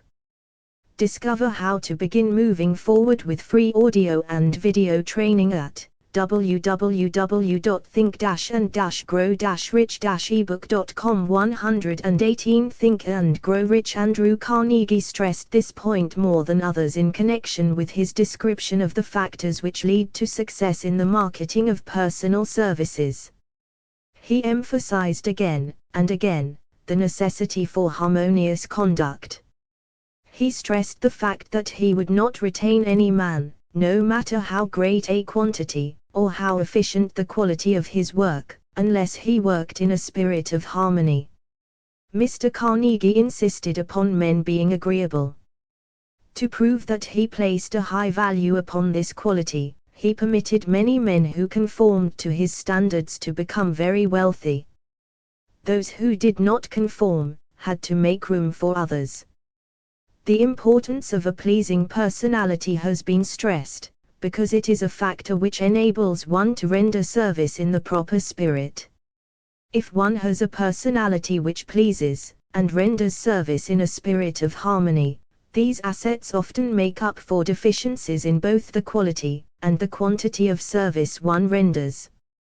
Nothing, however, can be successfully substituted for pleasing conduct. The capital value of your service is the person whose income is derived entirely from the sale of personal services is no less a merchant than the man who sells commodities, and it might well be added, such a person is subject to exactly the same rules of conduct as the merchant who sells merchandise. This has been emphasized, because the majority of people who live by the sale of personal services make the mistake of considering themselves free from the rules of conduct, and the responsibilities attached to those who are engaged in marketing commodities. The new way of marketing services has practically forced both employer and employee into partnership alliances, through which both take into consideration the rights of the third party, the public they serve. The day of the go-getter has passed. He has been supplanted by the go-giver. High-pressure methods in business finally blew the lid off. There will never be the need to put the lid back on, because, in the future, business will be conducted by methods that will require no pressure. The actual capital value of your brains may be determined by the amount of income you can produce, by marketing your services. A fair estimate of the capital value of your services may be made by multiplying your annual income. Do you feel frustrated, stuck or overwhelmed by the concepts in this ebook? Discover how to begin moving forward with free audio and video training at www.think-and-grow-rich-ebook.com. 119 Think and Grow Rich by 16 2/3. As it is reasonable to estimate that your annual income represents 6% of your capital value. Money rents for 6% per annum. Money is worth no more than brains. It is often worth much less. Competent brains, if effectively marketed, represent a much more desirable form of capital than that which is required to conduct a business dealing in commodities, because brains are a form of capital which cannot be permanently depreciated through depressions, nor can this form of capital be stolen or spent. Moreover, the money which is essential for the conduct of business is as worthless as a sand dune, until it has been mixed with efficient brains. The 30 major causes of failure. How many of these are holding you back? Life's greatest tragedy consists of men and women who earnestly try, and fail. The tragedy lies in the overwhelmingly large majority of people who fail, as compared to the few who succeed. I have had the privilege of analyzing several thousand men and women, 98% of whom were classed as failures. There is something radically wrong with a civilization, and a system of education, which permit 98% of the people to go through life as failures. but I did not write this book for the purpose of moralizing on the rights and wrongs of the world. That would require a book 100 times the size of this one. My analysis work proved that there are 30 major reasons for failure, and 13 major principles through which people accumulate fortunes. In this chapter, a description of the 30 major causes of failure will be given. As you go over the list, check yourself by it, point by point, for the purpose of discovering how many of these causes of failure stand between you and success. 1. Unfavorable hereditary background. There is but little, if anything, which can be done for people who are born with a deficiency in brain power. This philosophy offers but one method of bridging this weakness, through the aid of the mastermind. Observe with profit, however, that this is the only one of the 30 causes of failure which may not be easily corrected by any individual. Do you feel frustrated, stuck or overwhelmed by the concepts in this ebook? Discover how to begin moving forward with free audio and video training at www.think-and-grow-rich-ebook.com. 120 Think and Grow Rich 2. Lack of a well-defined purpose in life. There is no hope of success for the person who does not have a central purpose, or definite goal at which to aim. 98 out of every 100 of those whom I have analyzed, had no such aim. Perhaps this was the 3. Lack of ambition to aim above mediocrity. We offer no hope for the person who is so indifferent as not to want to get ahead in life, and who is not willing to pay the price. 4. Insufficient education.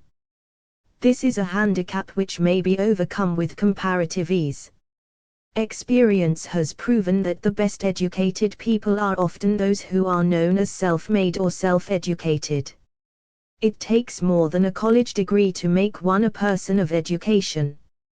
Any person who is educated is one who has learned to get whatever he wants in life without violating the rights of others. Education consists, not so much of knowledge, but of knowledge effectively and persistently applied. Men are paid, not merely for what they know, but more particularly for what they do with that which they know. 5. Lack of self-discipline. Discipline comes through self-control. This means that one must control all negative qualities. Before you can control conditions, you must first control yourself. Self-mastery is the hardest job you will ever tackle. If you do not conquer self, you will be conquered by self. You may see at one and the same time both your best friend and your greatest enemy, by stepping in front of a mirror. 6. Ill health. No person may enjoy outstanding success without good health. Many of the causes of ill health are subject to mastery and control.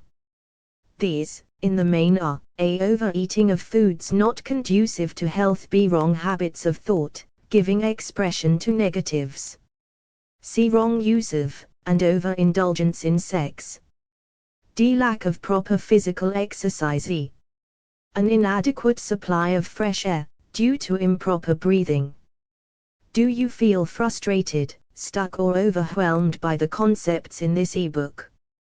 Discover how to begin moving forward with free audio and video training at www.think-and-grow-rich-ebook.com. 121 Think and Grow Rich 7. Unfavorable environmental influences during childhood. As the twig is bent, so shall the tree grow. Most people who have criminal tendencies acquire them as the result of bad environment and improper associates during childhood. 8. Procrastination. This is one of the most common causes of failure. Old man procrastination stands within the shadow of every human being, waiting his opportunity to spoil one's chances of success. Most of us go through life as failures, because we are waiting for the time to be right to start doing something worthwhile. Do not wait. The time will never be just right. Start where you stand, and work with whatever tools you may have at your command, and better tools will be found as you go along. 9. Lack of persistence. Most of us are good starters but poor finishers of everything we begin. Moreover, people are prone to give up at the first signs of defeat. There is no substitute for persistence. The person who makes persistence his watchword, discovers that old man failure finally becomes tired, and makes his departure. Failure cannot cope with persistence. 10. Negative personality. There is no hope of success for the person who repels people through a negative personality.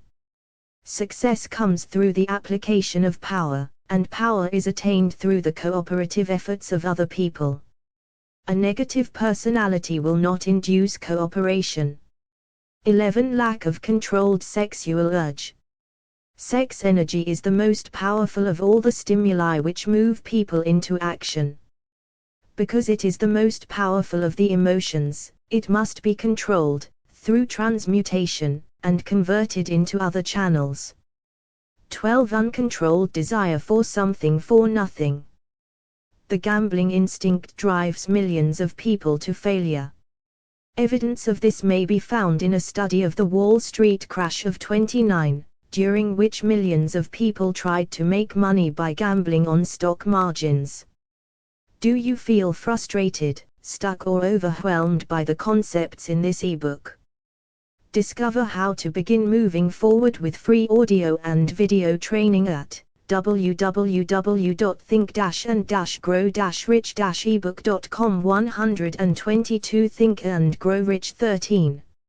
Lack of a well-defined power of decision. Men who succeed reach decisions promptly, and change them, if at all, very slowly.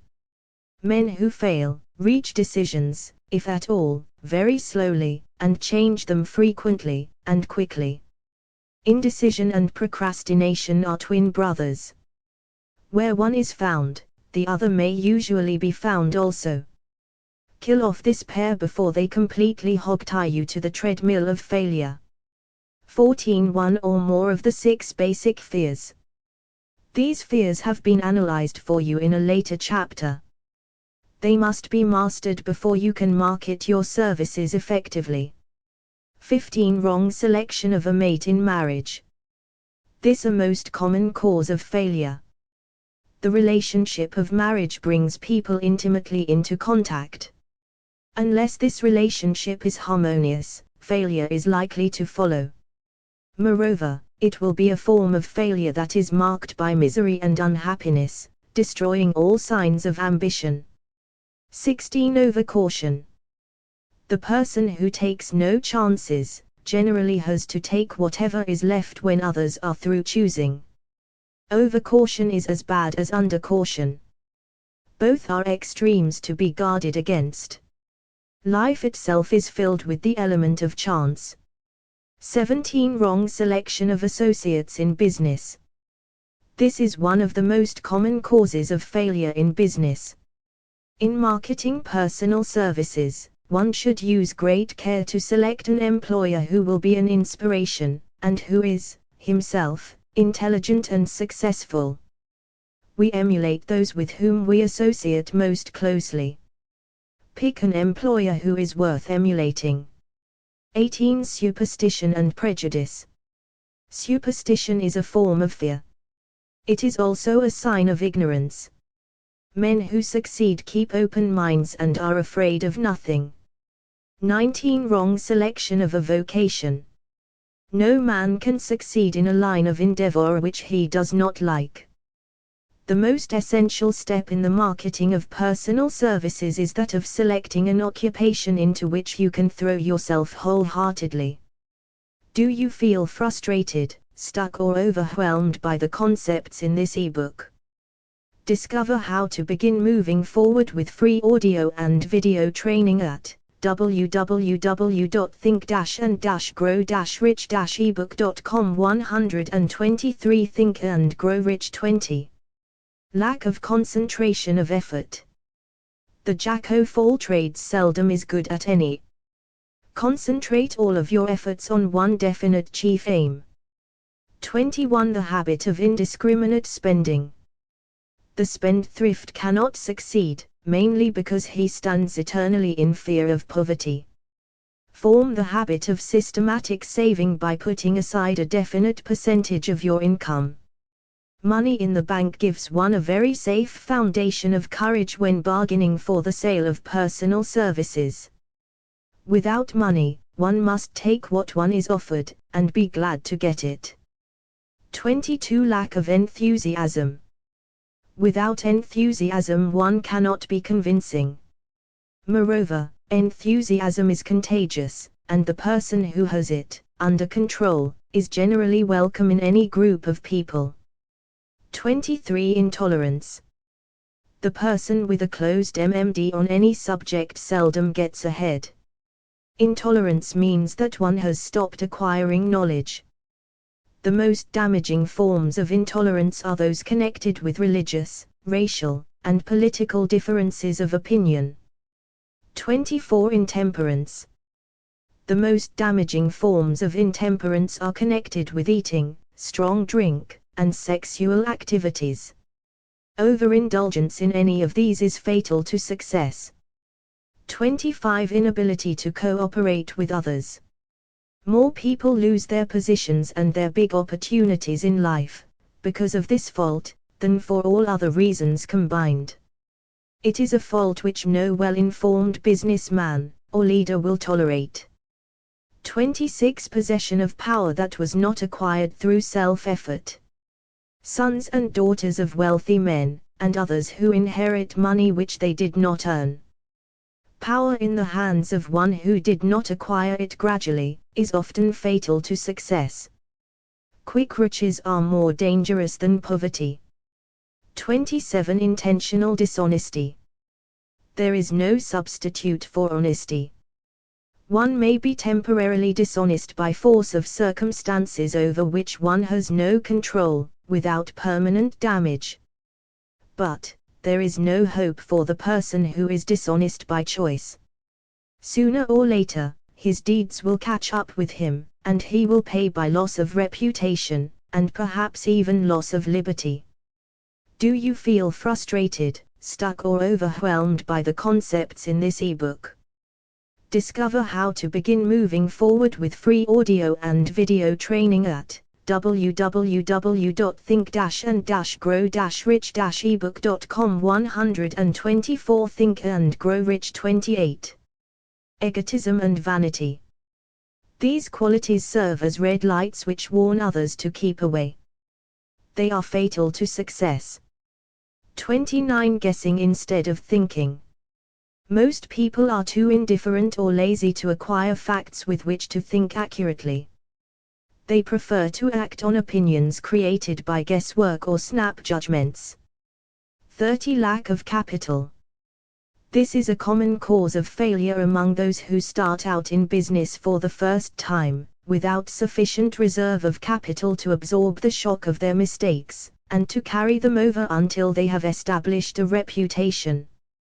31. Under this, name any particular cause of failure from which you have suffered that has not been included in the foregoing list. In these 30 major causes of failure is found a description of the tragedy of life, which obtains for practically every person who tries and fails. It will be helpful if you can induce someone who knows you well to go over this list with you, and help to analyze you by the 30 causes of failure. It may be beneficial if you try this alone. Most people cannot see themselves as others see them. You may be one who cannot. The oldest of admonitions is man, know thyself. If you market merchandise successfully, you must know the merchandise. The same is true in marketing personal services. You should know all of your weaknesses in order that you may either bridge them or eliminate them entirely. You should know your strength in order that you may call attention to it when selling your services. You can know yourself only through accurate analysis. The folly of ignorance in connection with self was displayed by a young man who applied to the manager of a well-known business for a position. He made a very good impression until the manager asked him what salary he expected. He replied that he had no fixed sum in mind, lack of a definite aim. The manager then said, "We will pay you all you are worth, till we try you out for a week." "I will not accept it," the applicant replied, "because I am getting more than that where I am now employed." Do you feel frustrated, stuck or overwhelmed by the concepts in this ebook?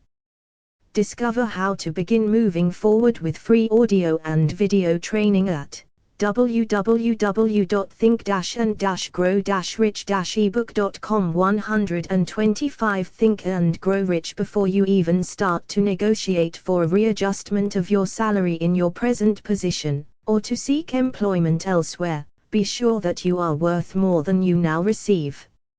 It is one thing to want money, everyone wants more, but it is something entirely different to be worth more. Many people mistake their wants for their just dues. Your financial requirements or wants have nothing whatever to do with your worth. Your value is established entirely by your ability to render useful service or your capacity to induce others to render such service.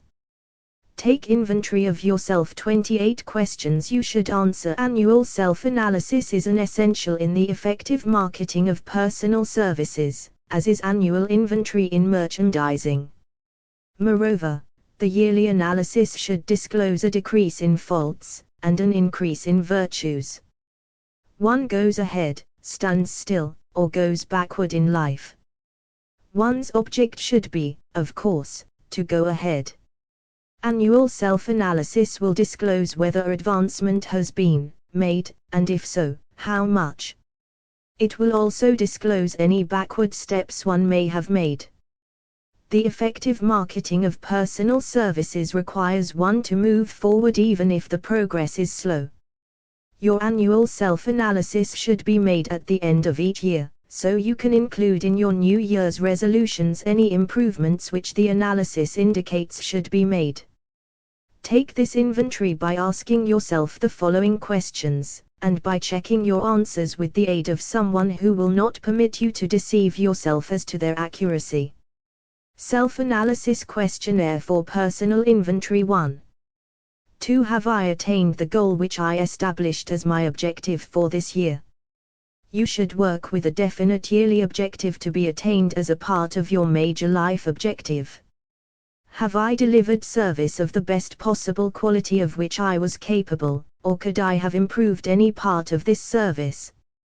Do you feel frustrated, stuck or overwhelmed by the concepts in this ebook? Discover how to begin moving forward with free audio and video training at www.think-and-grow-rich-ebook.com. 126 Think and Grow Rich. 3, 4, 5, 6, 7, 8, 9, 10, 11, 12, 13, 14, 15, 16, 17, 18, 19, 20, 21. Have I delivered service in the greatest possible quantity of which I was capable? Has the spirit of my conduct been harmonious and cooperative at all times? Have I permitted the habit of procrastination to decrease my efficiency, and if so, to what extent? Have I improved my personality, and if so, in what ways? Have I been persistent in following my plans through to completion? Have I reached decisions promptly and definitely on all occasions? Have I permitted any one or more of the 6 basic fears to decrease my efficiency? Have I been either overcautious or undercautious? Has my relationship with my associates in work been pleasant or unpleasant? If it has been unpleasant, has the fault been partly or wholly mine? Have I dissipated any of my energy through lack of concentration of effort? Have I been open-minded and tolerant in connection with all subjects? In what way have I improved my ability to render service? Have I been intemperate in any of my habits? Have I expressed, either openly or secretly, any form of egotism? Has my conduct toward my associates been such that it has induced them to respect me? Have my opinions and decisions been based upon guesswork, or accuracy of analysis and thought? Have I followed the habit of budgeting my time, my expenses, and my income, and have I been conservative in these budgets? How much time have I devoted to unprofitable effort which I might have used to better advantage? How may I rebudget my time, and change my habits so I will be more efficient during the coming year? Do you feel frustrated, stuck or overwhelmed by the concepts in this ebook? Discover how to begin moving forward with free audio and video training at www.think-and-grow-rich-ebook.com. 127 Think and Grow Rich. 22, 23, 24, 25, 26, 27, 28. Have I been guilty of any conduct which was not approved by my conscience? In what ways have I rendered more service and better service than I was paid to render? Have I been unfair to anyone, and if so, in what way? If I had been the purchaser of my own services for the year, would I be satisfied with my purchase? Am I in the right vocation, and if not, why not? Has the purchaser of my services been satisfied with the service I have rendered, and if not, why not? What is my present rating on the fundamental principles of success? Make this rating fairly, and frankly, and have it checked by someone who is courageous enough to do it accurately. Having read and assimilated the information conveyed through this chapter, you are now ready to create a practical plan for marketing your personal services. In this chapter will be found an adequate description of every principle essential in planning the sale of personal services, including the major attributes of leadership, the most common causes of failure in leadership, a description of the fields of opportunity for leadership, the main causes of failure in all walks of life, and the important questions which should be used in self-analysis. This extensive and detailed presentation of accurate information has been included, because it will be needed by all who must begin the accumulation of riches by marketing personal services. Those who have lost their fortunes, and those who are just beginning to earn money, have nothing but personal services to offer in return for riches. Therefore it is essential that they have available the practical information needed to market services to best advantage. The information contained in this chapter will be of great value to all who aspire to attain leadership in any calling. It will be particularly helpful to those aiming to market their services as business or industrial executives.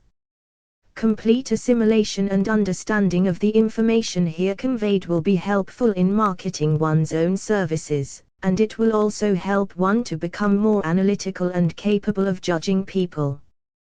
The information will be priceless to personnel directors, employment managers, and other executives charged with the selection of employees, and the maintenance of efficient organizations.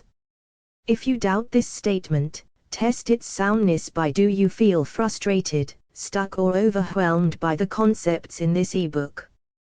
Discover how to begin moving forward with free audio and video training at www.think-and-grow-rich-ebook.com. 128 Think and Grow Rich, answering in writing the 28 self-analysis questions. That might be both interesting and profitable, even though you do not doubt the soundness of the statement. Where and how one may find opportunities to accumulate riches. Now that we have analyzed the principles by which riches may be accumulated, we naturally ask, where may one find favorable opportunities to apply these principles? Very well, let us take inventory and see what the United States of America offer the person seeking riches, great or small. To begin with, let us remember, all of us, that we live in a country where every law-abiding citizen enjoys freedom of thought and freedom of deed unequaled anywhere in the world. Most of us have never taken inventory of the advantages of this freedom. We have never compared our unlimited freedom with the curtailed freedom in other countries. Here we have freedom of thought, freedom in the choice and enjoyment of education, freedom in religion, freedom in politics, freedom in the choice of a business, profession or occupation, freedom to accumulate and own without molestation, all the property we can accumulate, freedom to choose our place of residence, freedom in marriage, freedom through equal opportunity to all races, freedom of travel from one state to another, freedom in our choice of foods, and freedom to aim for any station in life for which we have prepared ourselves, even for the presidency of the United States. We have other forms of freedom, but this list will give a bird's-eye view of the most important, which constitute opportunity of the highest order. This advantage of freedom is all the more conspicuous because the United States is the only country guaranteeing to every citizen, whether native-born or naturalized, so broad and varied a list of freedom. Next, let us recount some of the blessings which our widespread freedom has placed within our hands. Take the average American family for example, meaning, the family of average income, and sum up the benefits available to every member of the family, in this land of opportunity and plenty. Do you feel frustrated, stuck or overwhelmed by the concepts in this ebook? Discover how to begin moving forward with free audio and video training at www.think-and-grow-rich-ebook.com. 129 Think and Grow Rich. A food. Next to freedom of thought and deed comes food, clothing, and shelter, the three basic necessities of life.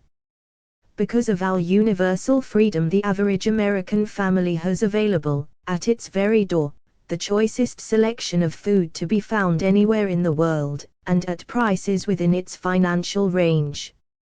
A family of two, living in the heart of Times Square district of New York City, far removed from the source of production of foods, took careful inventory of the cost of a simple breakfast, with this astonishing result: articles of food, cost at the breakfast table, grapefruit juice, from Florida. 02 rippled wheat breakfast food, Kansas farm. 02 tea, from China. 02 bananas, from South America. 02 1/2 toasted bread, from Kansas farm. 01 fresh country eggs, from Utah. 07 sugar, from Cuba, or Utah. 00 1/2 butter and cream, from New England. 03 grand total. 20 It is not very difficult to obtain food in a country where two people can have breakfast consisting of all they want or need for a dime apiece. Observe that this simple breakfast was gathered, by some strange form of magic, from China, South America, Utah, Kansas and the New England states, and delivered on the breakfast table, ready for consumption, in the very heart of the most crowded city in America, at a cost well within the means of the most humble laborer. The cost included all federal, state and city taxes. Here is a fact the politicians did not mention when they were crying out to the voters to throw their opponents out of office because the people were being taxed to death. B. Shelter. This family lives in a comfortable apartment, heated by steam, lighted with electricity, with gas for cooking, all for $65 a month. In a smaller city, or a more sparsely settled part of New York City, the same apartment could be had for as low as $20 a month. Do you feel frustrated, stuck or overwhelmed by the concepts in this ebook? Discover how to begin moving forward with free audio and video training at www.think-and-grow-rich-ebook.com. 130 Think and Grow Rich. The toast they had for breakfast in the food estimate was toasted on an electric toaster, which cost but a few dollars. The apartment is cleaned with a vacuum sweeper that is run by electricity. Hot and cold water is available, at all times, in the kitchen and the bathroom. The food is kept cool in a refrigerator that is run by electricity. The wife curls her hair, washes her clothes and irons them with easily operated electrical equipment, on power obtained by sticking a plug in the wall. The husband shaves with an electric shaver, and they receive entertainment from all over the world, 24 hours a day, if they want it, without cost, by merely turning the dial of their radio. There are other conveniences in this apartment, but the foregoing list will give a fair idea of some of the concrete evidences of the freedom we, of America, enjoy. And this is neither political nor economic propaganda. See clothing. Anywhere in the United States, the woman of average clothing requirements can dress very comfortably and neatly for less than $200 a year, and the average man can dress for the same, or less. Only the three basic necessities of food, clothing, and shelter have been mentioned. The average American citizen has other privileges and advantages available in return for modest effort, not exceeding 8 hours per day of labor. Among these is the privilege of automobile transportation, with which one can go and come at will, at very small cost.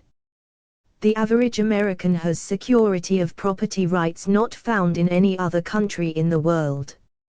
He can place his surplus money in a bank with the assurance that his government will protect it, and make good to him if the bank fails.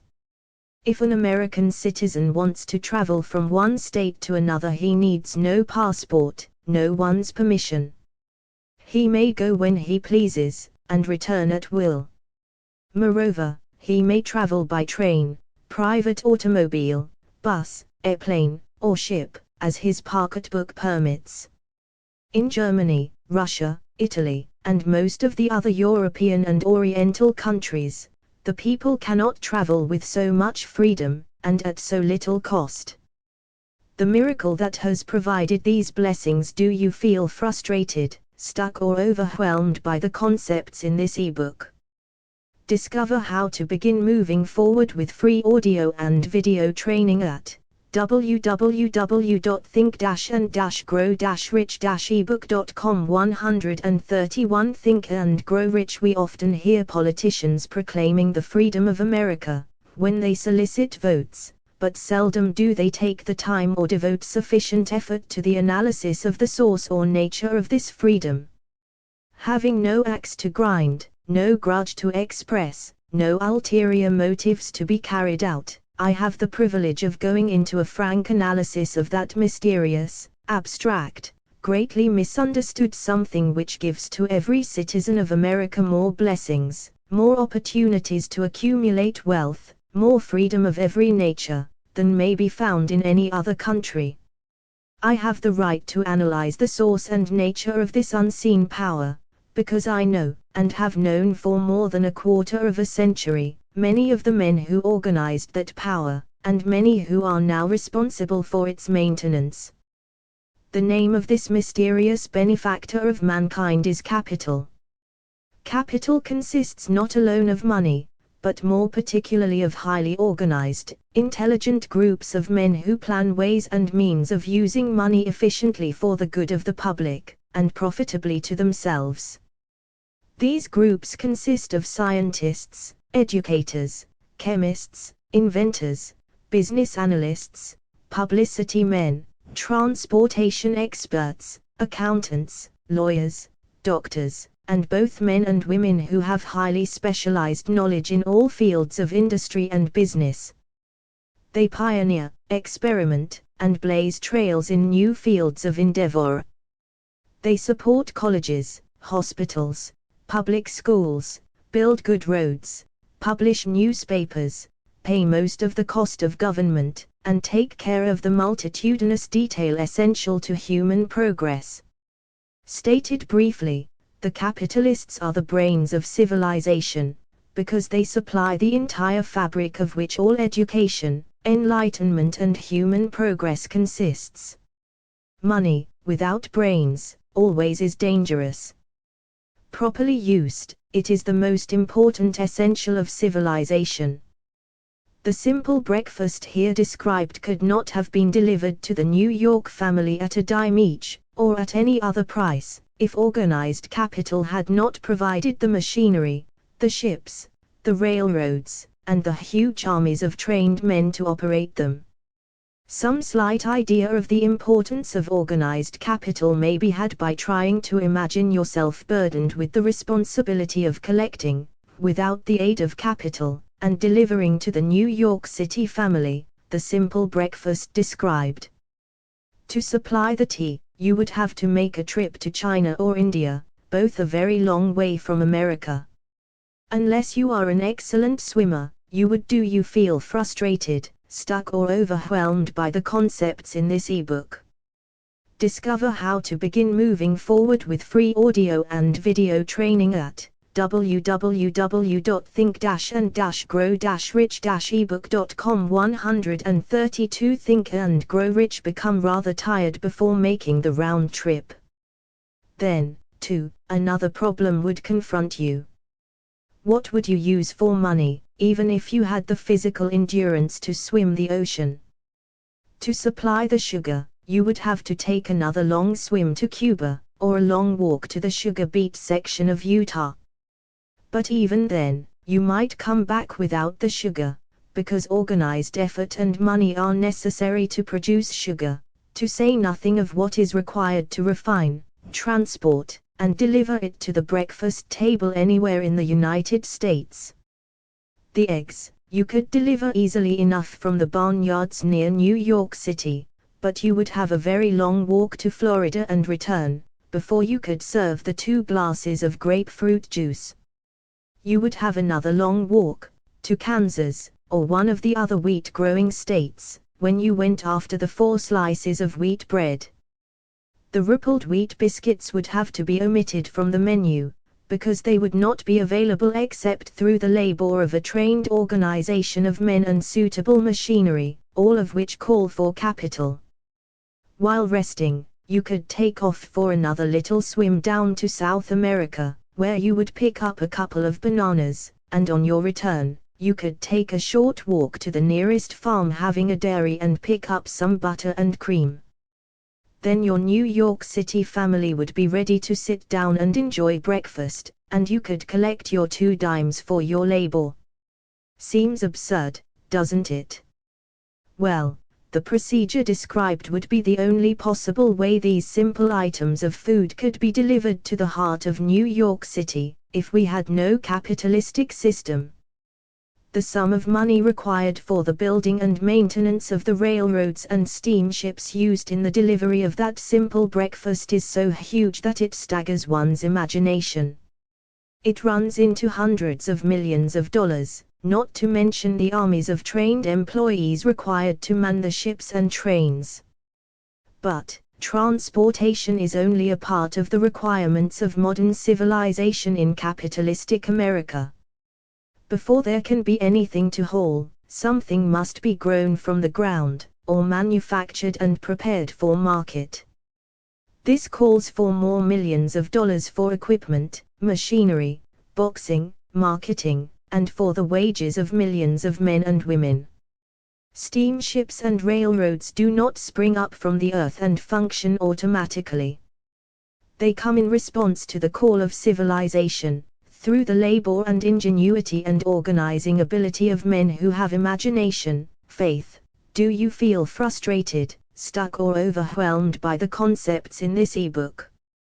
Discover how to begin moving forward with free audio and video training at www.think-and-grow-rich-ebook.com. 133 Think and Grow Rich. Enthusiasm, decision, persistence. These men are known as capitalists. They are motivated by the desire to build, construct, achieve, render useful service, earn profits and accumulate riches. And, because they render service without which there would be no civilization, they put themselves in the way of great riches. Just to keep the record simple and understandable, I will add that these capitalists are the self-same men of whom most of us have heard soapbox orators speak. They are the same men to whom radicals, racketeers, dishonest politicians and grafting labor leaders refer as the predatory interests or Wall Street. I am not attempting to present a brief for or against any group of men or any system of economics. I am not attempting to condemn collective bargaining when I refer to grafting labor leaders, nor do I aim to give a clean bill of health to all individuals known as capitalists.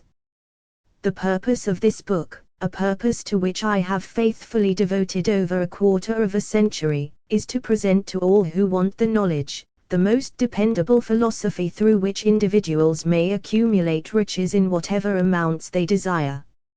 I have here analyzed the economic advantages of the capitalistic system for the twofold purpose of showing, 1, that all who seek riches must recognize and adapt themselves to the system that controls all approaches to fortunes, large or small, and 2, to present the side of the picture opposite to that being shown by politicians and demagogues who deliberately becloud the issues they bring up, by referring to organized capital as if it were something poisonous.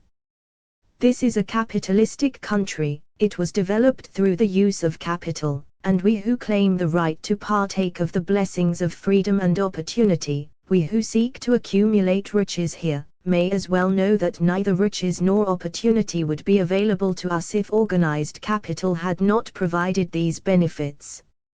For more than 20 years it has been a somewhat popular and growing pastime for radicals, self-seeking politicians, racketeers, crooked labor leaders, and on occasion religious leaders, to take pot shots at Wall Street, the money changers, and big business. Do you feel frustrated, stuck or overwhelmed by the concepts in this ebook? Discover how to begin moving forward with free audio and video training at www.think-and-grow-rich-ebook.com. 134 Think and Grow Rich. The practice became so general that we witnessed during the business depression the unbelievable sight of high government officials lining up with the cheap politicians and labor leaders, with the openly avowed purpose of throttling the system which has made industrial America the richest country on earth. The lineup was so general and so well organized that it prolonged the worst depression America has ever known. It cost millions of men their jobs, because those jobs were inseparably a part of the industrial and capitalistic system which form the very backbone of the nation. During this unusual alliance of government officials and self-seeking individuals who were endeavoring to profit by declaring open season on the American system of industry, a certain type of labor leader joined forces with the politicians and offered to deliver voters in return for legislation designed to permit men to take riches away from industry by organized force of numbers, instead of the better method of giving a fair day's work for a fair day's pay. Millions of men and women throughout the nation are still engaged in this popular pastime of trying to get without giving. Some of them are lined up with labor unions, where they demand shorter hours and more pay. Others do not take the trouble to work at all. They demand government relief and are getting it. Their idea of their rights of freedom was demonstrated in New York City, where violent complaint was registered with the postmaster, by a group of relief beneficiaries because the postman awakened them at 7:30 a.m. to deliver government relief checks. They demanded that the time of delivery be set up to 10:00 o'clock. If you are one of those who believe that riches can be accumulated by the mere act of men who organize themselves into groups and demand more pay for less service, if you are one of those who demand government relief without early morning disturbance when the money is delivered to you, if you are one of those who believe in trading their votes to politicians in return for the passing of laws which permit the raiding of the public treasury, you may rest securely on your belief, with certain knowledge that no one will disturb you, because this is a free country where every man may think as he pleases, where nearly everybody can live with but little effort, where many may live well without doing any work whatsoever. However, you should know the full truth concerning this freedom of which so many people boast, and so few understand. As great as it is, as far as it do you feel frustrated, stuck or overwhelmed by the concepts in this ebook? Discover how to begin moving forward with free audio and video training at www.think-and-grow-rich-ebook.com. 135 Think and Grow Rich reaches as many privileges as it provides. It does not and cannot bring riches without effort. There is but one dependable method of accumulating and legally holding riches, and that is by rendering useful service. No system has ever been created by which men can legally acquire riches through mere force of numbers, or without giving in return an equivalent value of one form or another. There is a principle known as the law of economics. This is more than a theory. It is a law no man can beat. Mark well the name of the principle, and remember it, because it is far more powerful than all the politicians and political machines. It is above and beyond the control of all the labor unions. It cannot be swayed, nor influenced nor bribed by racketeers or self-appointed leaders in any calling. Moreover, it has an all-seeing eye, and a perfect system of bookkeeping, in which it keeps an accurate account of the transactions of every human being engaged in the business of trying to get without giving. Sooner or later its auditors come around, look over the records of individuals both great and small, and demand an accounting. Wall Street, big business, capital predatory interests, or whatever name you choose to give the system which has given us American freedom, represents a group of men who understand, respect, and adapt themselves to this powerful law of economics. Their financial continuation depends upon their respecting the law. Most people living in America like this country, its capitalistic system and all. I must confess I know of no better country, where one may find greater opportunities to accumulate riches. Judging by their acts and deeds, there are some in this country who do not like it. That, of course, is their privilege. If they do not like this country, its capitalistic system, its boundless opportunities, they have the privilege of clearing out. Always there are other countries, such as Germany, Russia, and Italy, where one may try one's hand at enjoying freedom, and accumulating riches providing one is not too particular. America provides all the freedom and all the opportunity to accumulate riches that any honest person may require. When one goes hunting for game, one selects hunting grounds where game is plentiful. When seeking riches, the same rule would naturally obtain. If it is riches you are seeking, do not overlook the possibilities of a country whose citizens are so rich that women, alone, spend over $200 million annually for lipsticks, rouge and cosmetics. Think twice, you who are. Do you feel frustrated, stuck or overwhelmed by the concepts in this ebook? Discover how to begin moving forward with free audio and video training at www.think-and-grow-rich-ebook.com. 136 Think and Grow Rich, Seeking Riches, before trying to destroy the capitalistic system of a country whose citizens spend over $50 million a year for greeting cards, with which to express their appreciation of their freedom.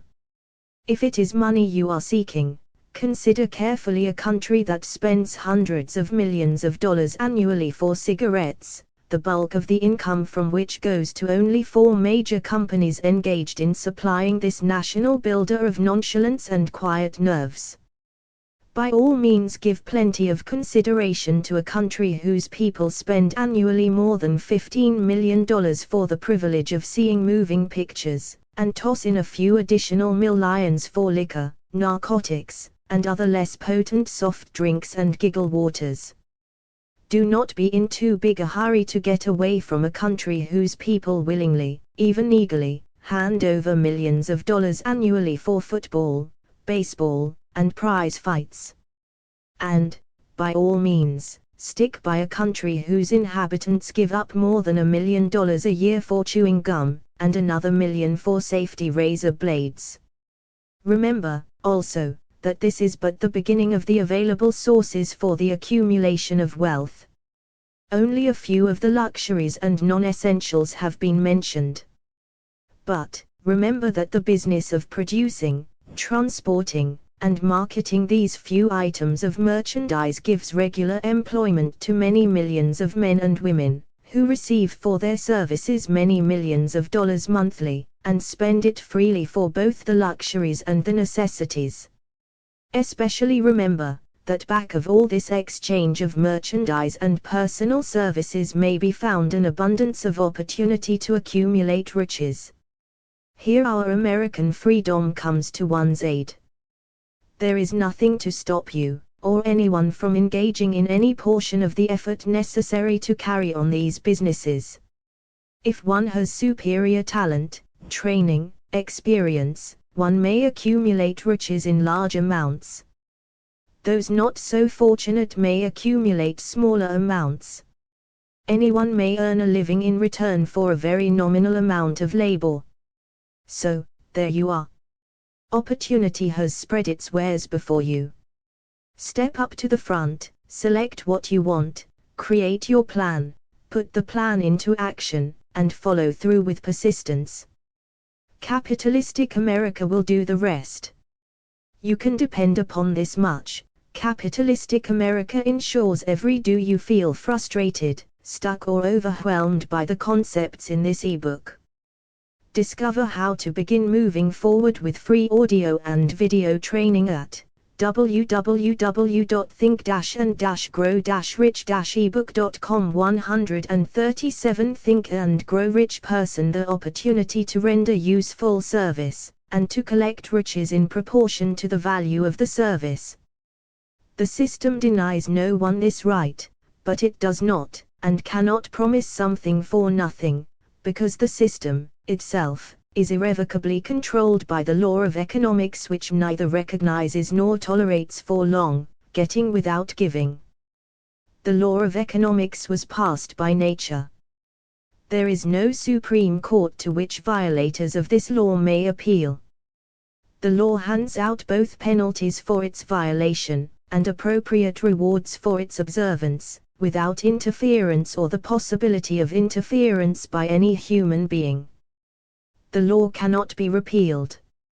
It is as fixed as the stars in the heavens, and subject to, and a part of the same system that controls the stars. May one refuse to adapt oneself to the law of economics? Certainly. This is a free country, where all men are born with equal rights, including the privilege of ignoring the law of economics. What happens then? Well, nothing happens until large numbers of men join forces for the avowed purpose of ignoring the law, and taking what they want by force. Then comes the dictator, with well-organized firing squads and machine guns. We have not yet reached that stage in America. But we have heard all we want to know about how the system works. Perhaps we will be fortunate enough not to demand personal knowledge of so gruesome a reality. Doubtless we shall prefer to continue with our freedom of speech, freedom of deed, and freedom to render useful service in return for riches. The practice, by government officials, of extending to men and women the privilege of raiding the public treasury in return for votes, sometimes results in election, but as night follows day, the final payoff comes, when every penny wrongfully used must be repaid with compound interest on compound interest. If those who make the grab are not forced to repay, the burden falls on their children, and their children's children, even unto the third and fourth generations. There is no way to avoid the debt. Men can, and sometimes do, form themselves into groups for the purpose of crowding wages up, and working hours down. There is a point beyond which they cannot go. It is the point at which the law of economics steps in, and the sheriff gets both the employer and the employees. Do you feel frustrated, stuck or overwhelmed by the concepts in this ebook? Discover how to begin moving forward with free audio and video training at www.think-and-grow-rich-ebook.com 138 Think and Grow Rich for 6 years, from 1929 to 1935, the people of America, both rich and poor, barely missed seeing the old man economics hand over to the sheriff all the businesses, and industries and banks. It was not a pretty sight. It did not increase our respect for mob psychology, through which men cast reason to the winds and start trying to get without giving. We who went through those 6 discouraging years, when fear was in the saddle, and faith was on the ground, cannot forget how ruthlessly the law of economics exacted its toll from both rich and poor, weak and strong, old and young. We shall not wish to go through another such experience. These observations are not founded upon short-time experience. They are the result of 25 years of careful analysis of the methods of both the most successful and the most unsuccessful men America has known. Do you feel frustrated, stuck or overwhelmed by the concepts in this ebook? Discover how to begin moving forward with free audio and video training at www.think-and-grow-rich-ebook.com 139 Think and Grow Rich Chapter 8 Decision: The Mastery of Procrastination, the 7th step toward riches. Accurate analysis of over 25,000 men and women who had experienced failure disclosed the fact that lack of decision was near the head of the list of the 30 major causes of failure. This is no mere statement of a theory, it is a fact. Procrastination, the opposite of decision, is a common enemy which practically every man must conquer. You will have an opportunity to test your capacity to reach quick and definite decisions when you finish reading this book, and are ready to begin putting into action the principles which it describes. Analysis of several hundred people who had accumulated fortunes well beyond the $1 million mark disclosed the fact that every one of them had the habit of reaching decisions promptly, and of changing these decisions slowly, if and when they were changed. People who fail to accumulate money, without exception, have the habit of reaching decisions, if at all, very slowly, and of changing these decisions quickly and often. One of Henry Ford's most outstanding qualities is his habit of reaching decisions quickly and definitely, and changing them slowly. This quality is so pronounced in Mr. Ford, that it has given him the reputation of being obstinate. It was this quality which prompted Mr. Ford to continue to manufacture his famous Model T, the world's ugliest car, when all of his advisors, and many of the purchasers of the car, were urging him to change it. Perhaps, Mr. Ford delayed too long in making the change, but the other side of the story is, that Mr. Ford's firmness of decision yielded a huge fortune, before the change in model became necessary. There is but little doubt that Mr. Ford's habit of definiteness of decision assumes the proportion of obstinacy, but this quality is preferable to slowness in reaching decisions and quickness in changing them. Do you feel frustrated, stuck or overwhelmed by the concepts in this ebook? Discover how to begin moving forward with free audio and video training at www.think-and-grow-rich-ebook.com 140 Think and Grow Rich. The majority of people who fail to accumulate money sufficient for their needs are, generally, easily influenced by the opinions of others. They permit the newspapers and the gossiping neighbors to do their thinking for them. Opinions are the cheapest commodities on earth.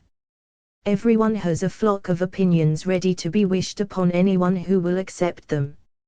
If you are influenced by opinions when you reach decisions, you will not succeed in any undertaking, much less in that of transmuting your own desire into money. If you are influenced by the opinions of others, you will have no desire of your own. Keep your own counsel, when you begin to put into practice the principles described here, by reaching your own decisions and following them.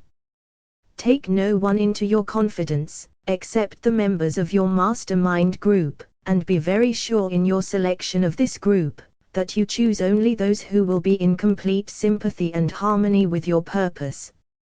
Close friends and relatives, while not meaning to do so, often handicap one through opinions and sometimes through ridicule, which is meant to be humorous.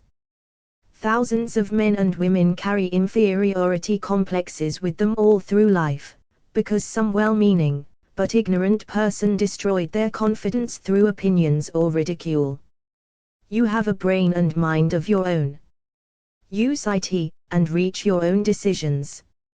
If you need facts or information from other people, to enable you to reach decisions, as you probably will in many instances, acquire these facts or secure the information you need quietly, without disclosing your purpose. It is characteristic of people who have but a smattering or a veneer of knowledge to try to give the impression that they have much knowledge. Such people generally do too much talking, and too little listening. Keep your eyes and ears wide open, and your mouth closed, if you wish to acquire the habit of prompt decision.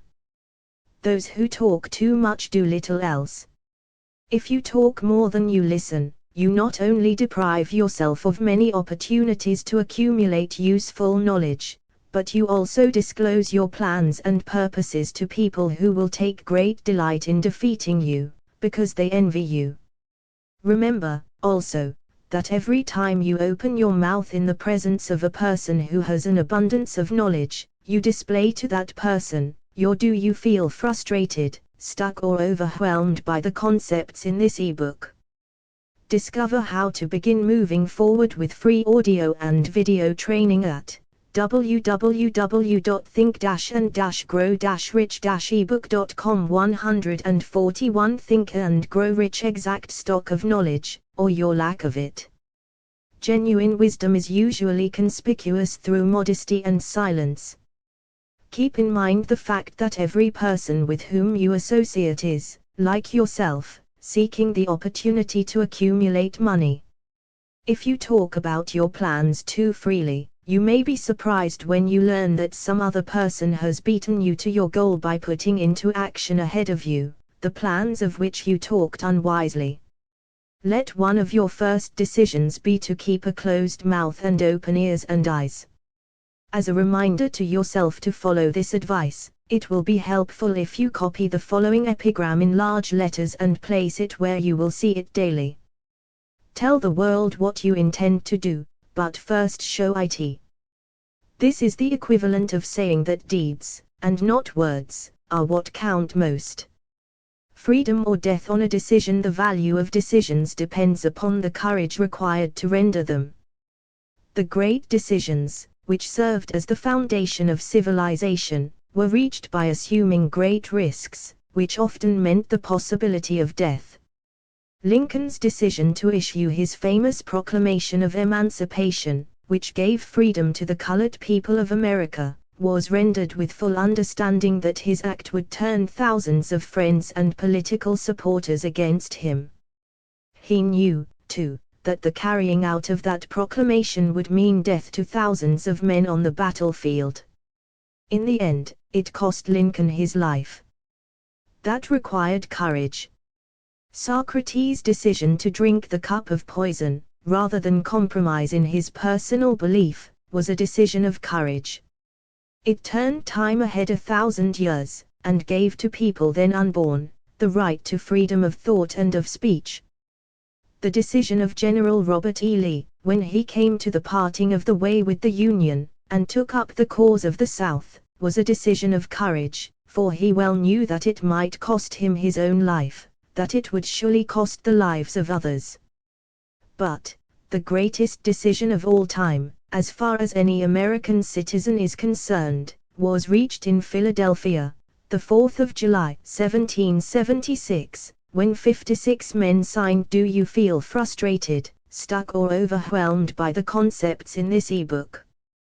Discover how to begin moving forward with free audio and video training at www.think-and-grow-rich-ebook.com. 142 Think and Grow Rich. Their names to a document, which they well knew would bring freedom to all Americans, or leave every one of the 56 hanging from a gallows. You have heard of this famous document, but you may not have drawn from it the great lesson in personal achievement it so plainly taught. We all remember the date of this momentous decision, but few of us realize what courage that decision required.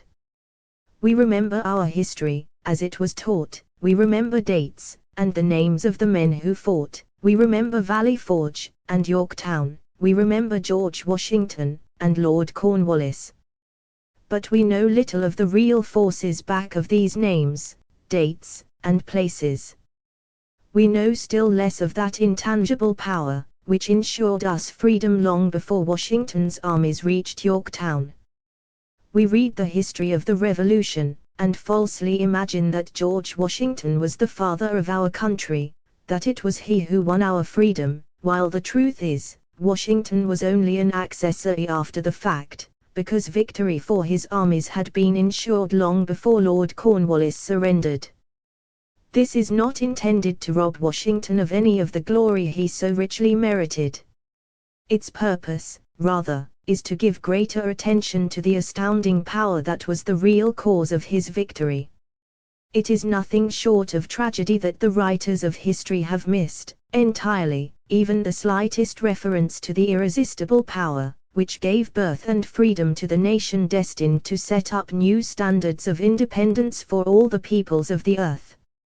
I say it is a tragedy, because it is the self-same power which must be used by every individual who surmounts the difficulties of life, and forces life to pay the price asked.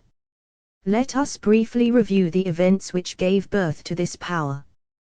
The story begins with an incident in Boston, the 5th of March, 1770. British soldiers were patrolling the streets, by their presence, openly threatening the citizens. The colonists resented armed men marching in their midst.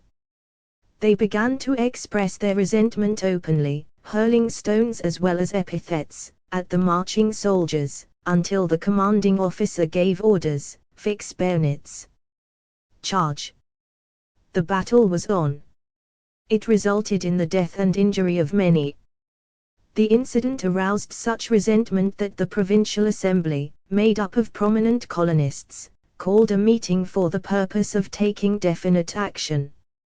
Two of the members of that assembly were John Hancock and Samuel Adams, long live their names. They spoke up courageously, and declared that a move must be made to eject all British soldiers from Boston. Do you feel frustrated, stuck or overwhelmed by the concepts in this ebook? Discover how to begin moving forward with free audio and video training at www.think-and-grow-rich-ebook.com. 143 Think and Grow Rich. Remember this, a decision, in the minds of two men, might properly be called the beginning of the freedom which we, of the United States now enjoy. Remember, too, that the decision of these two men called for faith and courage, because it was dangerous. Before the assembly adjourned, Samuel Adams was appointed to call on the governor of the province, Hutchinson, and demand the withdrawal of the British troops. The request was granted, the troops were removed from Boston, but the incident was not closed. It had caused a situation destined to change the entire trend of civilization. Strange, is it not, how the great changes, such as the American Revolution, and the World War, often have their beginnings in circumstances which seem unimportant. It is interesting, also, to observe that these important changes usually begin in the form of a definite decision in the minds of a relatively small number of people. Few of us know the history of our country well enough to realize that John Hancock, Samuel Adams, and Richard Henry Lee, of the province of Virginia, were the real fathers of our country. Richard Henry Lee became an important factor in this story by reason of the fact that he and Samuel Adams communicated frequently, by correspondence, sharing freely their fears and their hopes concerning the welfare of the people of their provinces. From this practice, Adams conceived the idea that a mutual exchange of letters between the 13 colonies might help to bring about the coordination of effort so badly needed in connection with the solution of their problems. 2 years after the clash with the soldiers in Boston, March 72, Adams presented this idea to the Assembly, in the form of a motion that a correspondence committee be established among the colonies, with definitely appointed correspondents in each colony, for the purpose of friendly cooperation for the betterment of the colonies of British America. Mark well this incident. It was the beginning of the organization of the far-flung power destined to give freedom to you, and to me. The mastermind had already been organized. It consisted of Adams, Lee, and Hancock. I tell you further, that if 2 of you agree upon the earth concerning anything for which you ask, it will come to you from my Father, who is in heaven. The Committee of Correspondence was organized. Observe that this move provided the way for increasing the power of the mastermind by adding to it men from all the colonies. Take notice that this procedure constituted the first organized planning of the disgruntled colonists. Do you feel frustrated, stuck or overwhelmed by the concepts in this ebook? Discover how to begin moving forward with free audio and video training at www.think-and-grow-rich-ebook.com. 144 Think and Grow Rich. In union there is strength. The citizens of the colonies had been waging disorganized warfare against the British soldiers, through incidents similar to the Boston riot, but nothing of benefit had been accomplished. Their individual grievances had not been consolidated under one mastermind. No group of individuals had put their hearts, minds, souls, and bodies together in one definite decision to settle their difficulty with the British once and for all, until Adams, Hancock, and Lee got together. Meanwhile, the British were not idle. They, too, were doing some planning and masterminding on their own account, with the advantage of having back of them money, and organized soldiery. The Crown appointed Gage to supplant Hutchinson as the governor of Massachusetts. One of the new governor's first acts was to send a messenger to call on Samuel Adams, for the purpose of endeavoring to stop his opposition, by fear. We can best understand the spirit of what happened by quoting the conversation between Colonel Fenton, the messenger sent by Gage, and Adams. Colonel Fenton, I have been authorized by Governor Gage, to assure you, Mr. Adams, that the governor has been empowered to confer upon you such benefits as would be satisfactory. Endeavor to win Adams by promise of bribes, upon the condition that you engage to cease in your opposition to the measures of the government. It is the governor's advice to you, sir, not to incur the further displeasure of His Majesty. Your conduct has been such as makes you liable to penalties of an amount of Henry VIII, by which persons can be sent to England for trial for treason, or misprision of treason, at the discretion of a governor of a province. But, by changing your political course, you will not only receive great personal advantages, but you will make your peace with the king. Samuel Adams had the choice of 2 decisions. He could cease his opposition, and receive personal bribes, or he could continue, and run the risk of being hanged.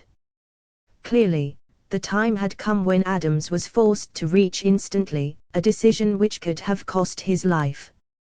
The majority of men would have found it difficult to reach such a decision. The majority would have sent back an evasive reply, but not Adams. He insisted upon Colonel Fenton's word of honor, that the colonel would deliver to the governor the answer exactly as Adams would give it to him. Adams' answer: then you may tell Governor Gage that I trust I have long since made my peace with the King of Kings.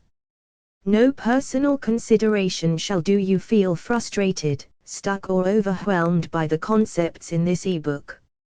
Discover how to begin moving forward with free audio and video training at www.think-and-grow-rich-ebook.com 145 Think and Grow Rich induce me to abandon the righteous cause of my country.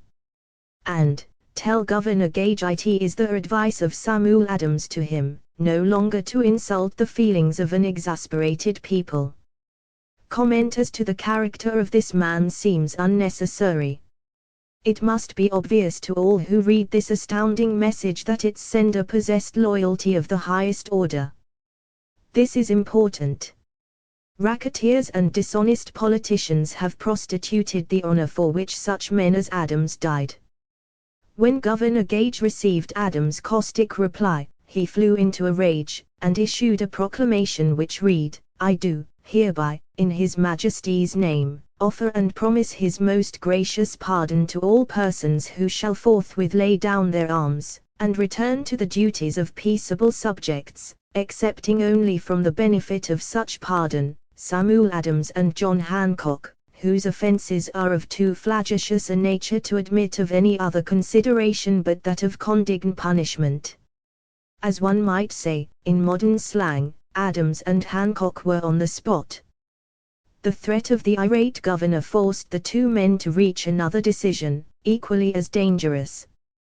They hurriedly called a secret meeting of their staunchest followers. Here the mastermind began to take on momentum.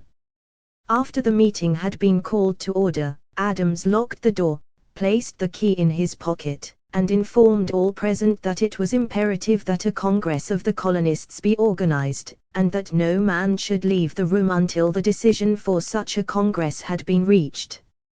Great excitement followed. Some weighed the possible consequences of such radicalism. Old man fear. Some expressed grave doubt as to the wisdom of so definite a decision in defiance of the Crown. Locked in that room were two men immune to fear, blind to the possibility of failure. Hancock and Adams.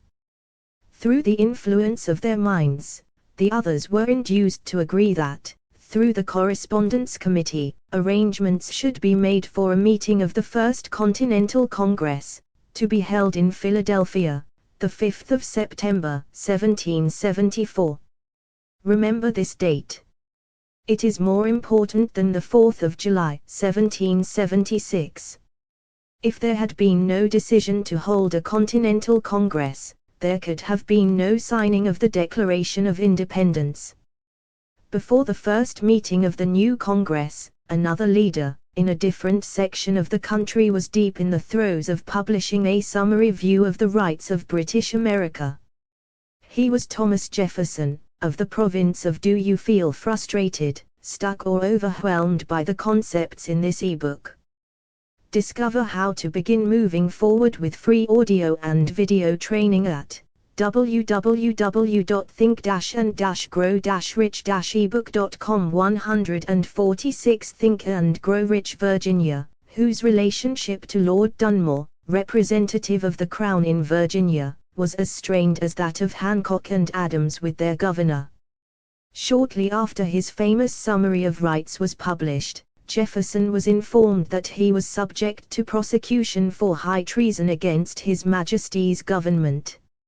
Inspired by the threat, one of Jefferson's colleagues, Patrick Henry, boldly spoke his mind, concluding his remarks with a sentence which shall remain forever a classic: "If this be treason, then make the most of it."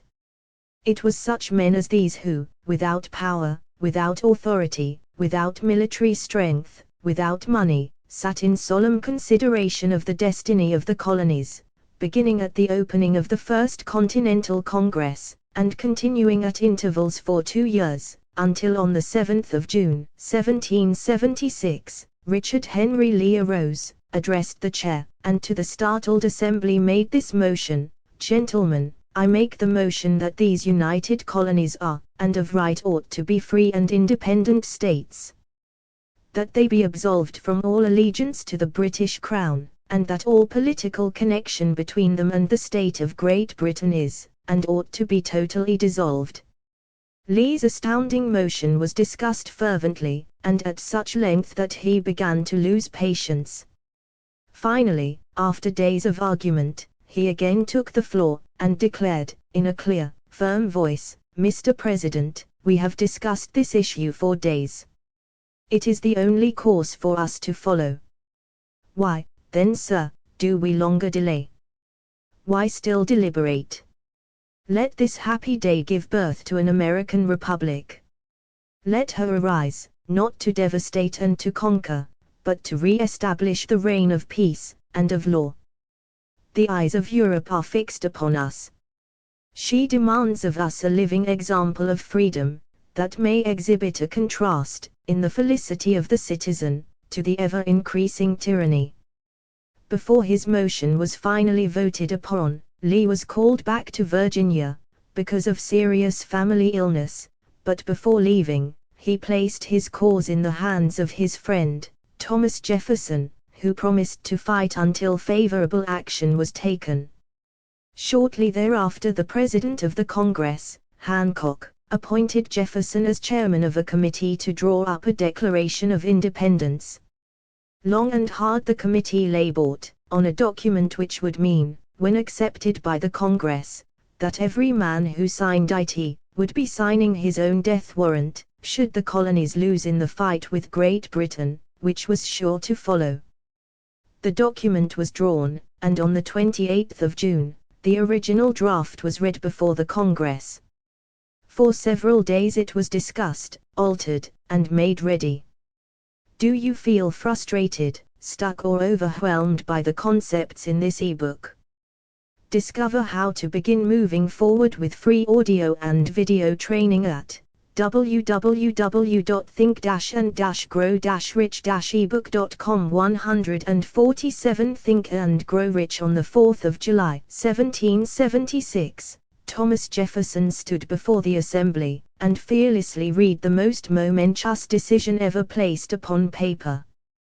When in the course of human events it is necessary for one people to dissolve the political bands which have connected them with another, and to assume, among the powers of the earth, the separate and equal station to which the laws of nature, and of nature's God entitle them, a decent respect to the opinions of mankind requires that they should declare the causes which impel them to the separation.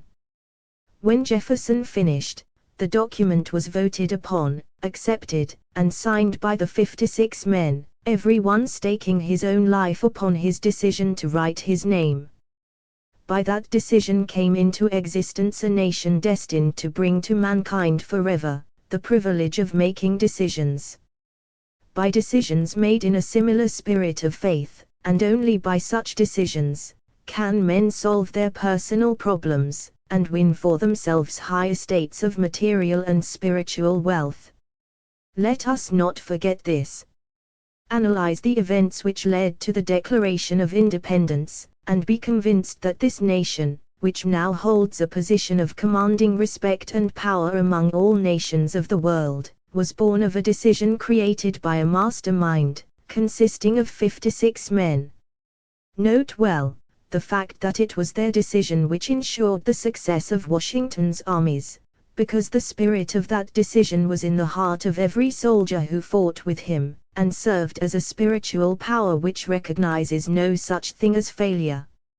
Note, also, with great personal benefit, that the power which gave this nation its freedom, is the self-same power that must be used by every individual who becomes self-determining.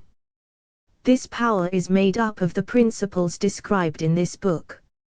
It will not be difficult to detect, in the story of the Declaration of Independence, at least 6 of these principles: desire, decision, faith, persistence, the mastermind, and organized planning. Throughout this philosophy will be found the suggestion that thought, backed by strong desire, has a tendency to transmute itself into its physical equivalent. Before passing on, I wish to leave with you the suggestion that one may find in this story, and in the story of the organization of the United States Steel Corporation, a perfect description of the method by which thought makes this astounding transformation. In your search for the secret of the method, do not look for a miracle, because you will not find it. you will find only the eternal laws of nature. These laws are available to every person who has the faith and the courage to use. Do you feel frustrated, stuck or overwhelmed by the concepts in this ebook? Discover how to begin moving forward with free audio and video training at www.think-and-grow-rich-ebook.com. 148 Think and Grow Rich. Them. They may be used to bring freedom to a nation, or to accumulate riches. There is no charge save the time necessary to understand and appropriate them. Those who reach decisions promptly and definitely, know what they want, and generally get it. The leaders in every walk of life decide quickly, and firmly. That is the major reason why they are leaders.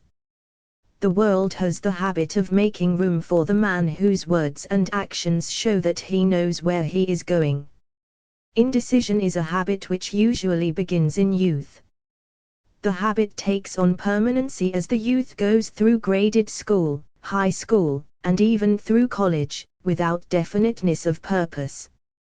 The major weakness of all educational systems is that they neither teach nor encourage the habit of definite decision. It would be beneficial if no college would permit the enrollment of any student, unless and until the student declared his major purpose in matriculating. It would be of still greater benefit if every student who enters the graded schools were compelled to accept training in the habit of decision, and forced to pass a satisfactory examination on this subject before being permitted to advance in the grades. The habit of indecision acquired because of the deficiencies of our school systems, goes with the student into the occupation he chooses. If, in fact, he chooses his occupation. Generally, the youth just out of school seeks any job that can be found. He takes the first place he finds, because he has fallen into the habit of indecision. 98 out of every 100 people working for wages today are in the positions they hold, because they lacked the definiteness of decision to plan a definite position, and the knowledge of how to choose an employer. Definiteness of decision always requires courage, sometimes very great courage. The 56 men who signed the Declaration of Independence staked their lives on the decision to affix their signatures to that document. The person who reaches a definite decision to procure the particular job, and make life pay the price he asks, does not stake his life on that decision, he stakes his economic freedom. Financial independence, riches, desirable business and professional positions are not within reach of the person who neglects or refuses to expect, plan, and demand these things. The person who desires riches in the same spirit that Samuel Adams desired freedom for the colonies, is sure to accumulate wealth. Do you feel frustrated, stuck or overwhelmed by the concepts in this ebook? Discover how to begin moving forward with free audio and video training at www.think-and-grow-rich-ebook.com. 149 Think and Grow Rich. In the chapter on organized planning, you will find complete instructions for marketing every type of personal services. You will find also detailed information on how to choose the employer you prefer, and the particular job you desire. These instructions will be of no value to you unless you definitely decide to organize them into a plan of action. Do you feel frustrated, stuck or overwhelmed by the concepts in this ebook? Discover how to begin moving forward with free audio and video training at www.think-and-grow-rich-ebook.com. 150 Think and Grow Rich. Chapter 9 Persistence. The sustained effort necessary to induce faith. The eighth step toward riches. Persistence is an essential factor in the procedure of transmuting desire into its monetary equivalent. Subscribe now and press the bell icon. Never miss an update. Hey there. Subscribe to my channel and also press this bell icon, so you can get latest video notifications. And this is absolutely free. Welcome. Welcome to my channel. The basis of persistence is the power of will. Willpower and desire, when properly combined, make an irresistible pair. Men who accumulate great fortunes are generally known as cold-blooded, and sometimes ruthless. Often they are misunderstood. What they have is willpower, which they mix with persistence, and place back of their desires to ensure the attainment of their objectives. Henry Ford has been generally misunderstood to be ruthless and cold-blooded. This misconception grew out of Ford's habit of following through in all of his plans with persistence. The majority of people are ready to throw their aims and purposes overboard, and give up at the first sign of opposition or misfortune. A few carry on despite all opposition, until they attain their goal. These few are the Fords, Carnegies, Rockefellers, and Edisons. There may be no heroic connotation to the word persistence, but the quality is to the character of man what carbon is to steel. The building of a fortune, generally, involves the application of the entire 13 factors of this philosophy. These principles must be understood, they must be applied with persistence by all who accumulate money. If you are following this book with the intention of applying the knowledge it conveys, your first test as to your persistence will come when you begin to follow the 6 steps described in the 2nd chapter.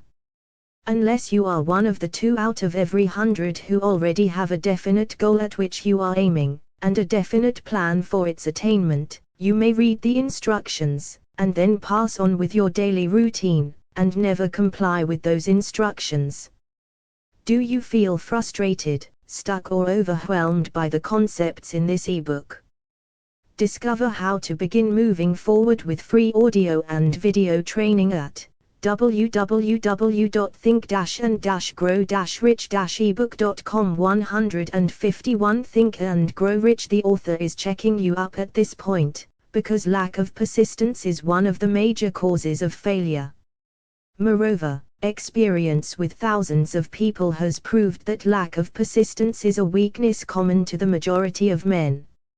It is a weakness which may be overcome by effort. The ease with which lack of persistence may be conquered will depend entirely upon the intensity of one's desire. The starting point of all achievement is desire. Keep this constantly in mind. Weak desires bring weak results, just as a small amount of fire makes a small amount of heat. If you find yourself lacking in persistence, this weakness may be remedied by building a stronger fire under your desires. Continue to read through to the end, then go back to chapter 2, and start immediately to carry out the instructions given in connection with the 6 steps. The eagerness with which you follow these instructions will indicate clearly how much, or how little you really desire to accumulate money. If you find that you are indifferent, you may be sure that you have not yet acquired the money consciousness which you must possess, before you can be sure of accumulating a fortune. Fortunes gravitate to men whose minds have been prepared to attract them, just as surely as water gravitates to the ocean. In this book may be found all the stimuli necessary to attune any normal mind to the vibrations which will attract the object of one's desires. If you find you are weak in persistence, center your attention upon the instructions contained in the chapter on power, surround yourself with a mastermind group, and through the cooperative efforts of the members of this group, you can develop persistence. You will find additional instructions for the development of persistence in the chapters on autosuggestion and the subconscious mind.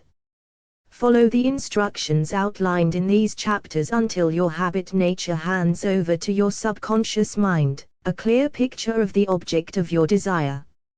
From that point on, you will not be handicapped by lack of persistence.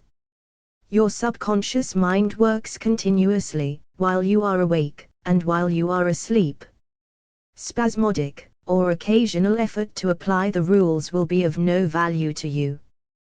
To get results, you must apply all of the rules until their application becomes a fixed habit with you. In no other way can you develop the necessary money consciousness. Do you feel frustrated, stuck or overwhelmed by the concepts in this ebook? Discover how to begin moving forward with free audio and video training at www.think-and-grow-rich-ebook.com. 152 Think and Grow Rich. Poverty is attracted to the one whose mind is favorable to it, as money is attracted to him whose mind has been deliberately prepared to attract it, and through the same laws. Poverty consciousness will voluntarily seize the mind which is not occupied with the money consciousness.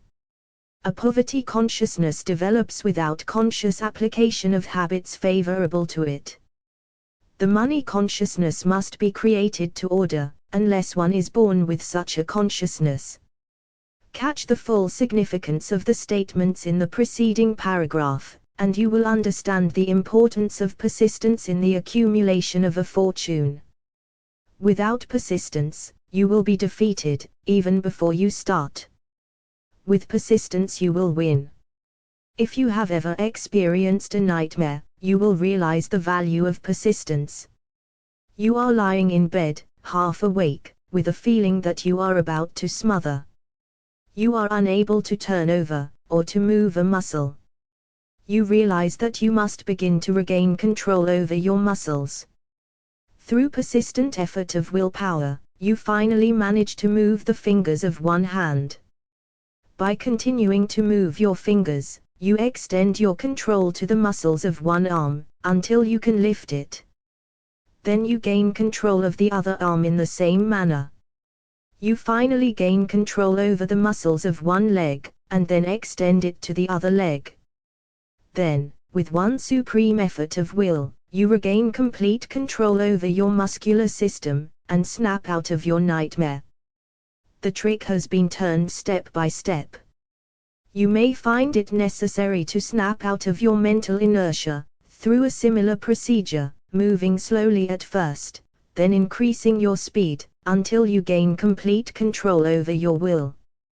Be persistent no matter how slowly you may, at first, have to move. With persistence will come success. If you select your mastermind group with care, you will have in it at least one person who will aid you in the development of persistence. Some men who have accumulated great fortunes did so because of necessity. They developed the habit of persistence because they were so closely driven by circumstances that they had to become persistent. There is no substitute for persistence. It cannot be supplanted by any other quality. Remember this, and it will hearten you, in the beginning, when the going may seem difficult and slow. Those who have cultivated the habit of persistence seem to enjoy insurance against failure. No matter how many times they are defeated, they finally arrive up toward the top of the ladder. Sometimes it appears that there is. Do you feel frustrated, stuck or overwhelmed by the concepts in this ebook? Discover how to begin moving forward with free audio and video training at www.think-and-grow-rich-ebook.com. 153 Think and Grow Rich, a hidden guide whose duty is to test men through all sorts of discouraging experiences. Those who pick themselves up after defeat and keep on trying, arrive, and the world cries, "Bravo! I knew you could do it." The hidden guide lets no one enjoy great achievement without passing the persistence test. Those who can't take it, simply do not make the grade. Those who can take it are bountifully rewarded for their persistence. They receive, as their compensation, whatever goal they are pursuing. That is not all. They receive something infinitely more important than material compensation, the knowledge that every failure brings with it the seed of an equivalent advantage. There are exceptions to this rule. A few people know from experience the soundness of persistence. They are the ones who have not accepted defeat as being anything more than temporary. They are the ones whose desires are so persistently applied that defeat is finally changed into victory. We who stand on the sidelines of life see the overwhelmingly large number who go down in defeat, never to rise again. We see the few who take the punishment of defeat as an urge to greater effort. These, fortunately, never learn to accept life's reverse gear. But what we do not see, what most of us never suspect of existing, is the silent but irresistible power which comes to the rescue of those who fight on in the face of discouragement.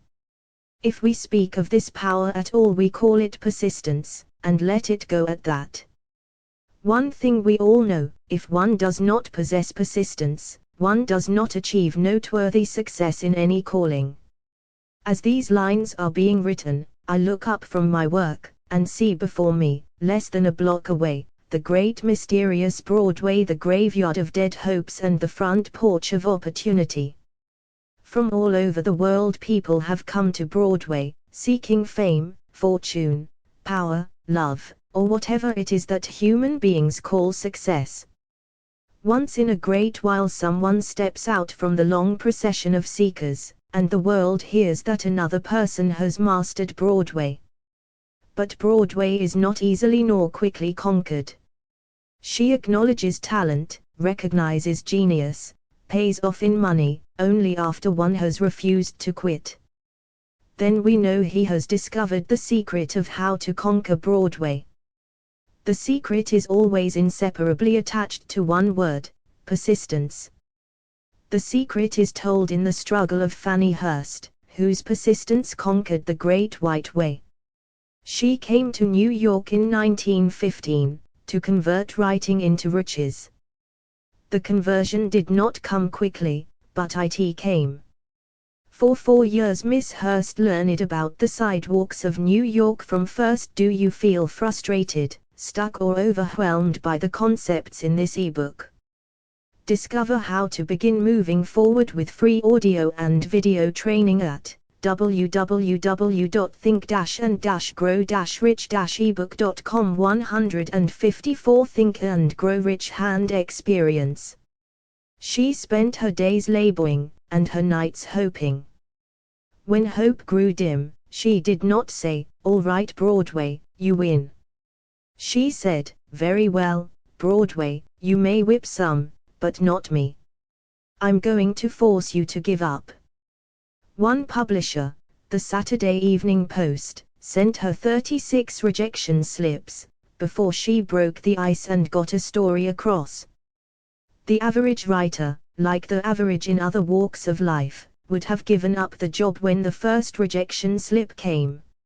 She pounded the pavements for 4 years to the tune of the publisher's no, because she was determined to win. Then came the payoff. The spell had been broken. The unseen guide had tested Fannie Hurst, and she could take it. From that time on, publishers made a beaten path to her door. Money came so fast she hardly had time to count it. Then the moving picture men discovered her, and money came not in small change, but in floods. The moving picture rights to her latest novel, Great Laughter, brought $100,000, said to be the highest price ever paid for a story before publication. Her royalties from the sale of the book probably will run much more. Briefly, you have a description of what persistence is capable of achieving. Fannie Hurst is no exception. Wherever men and women accumulate great riches, you may be sure they first acquired persistence. Broadway will give any beggar a cup of coffee and a sandwich, but it demands persistence of those who go after the big stakes. Kate Smith will say amen when she reads this. For years she sang, without money, and without price, before any microphone she could reach. Broadway said to her, "Come and get it, if you can take it." She did take it until one happy day Broadway got tired and said, "Oh, what's the use? You don't know when you're whipped, so name your price, and go to work in earnest." Miss Smith named her price. It was plenty. Away up in figures so high that 1 week's salary is far more than most people make in a whole year. Verily it pays to be persistent.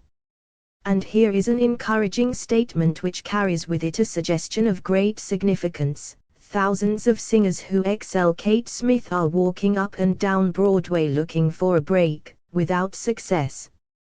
Countless others have come and gone, many of them sang well enough, but they failed to make the grade because they lacked the courage to keep on keeping on, until Broadway became tired of turning them away.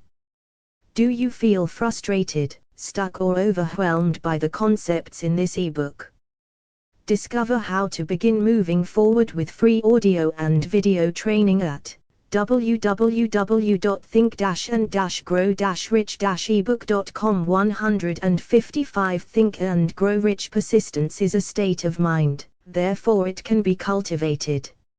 Like all states of mind, persistence is based upon definite causes, among them these: a definiteness of purpose.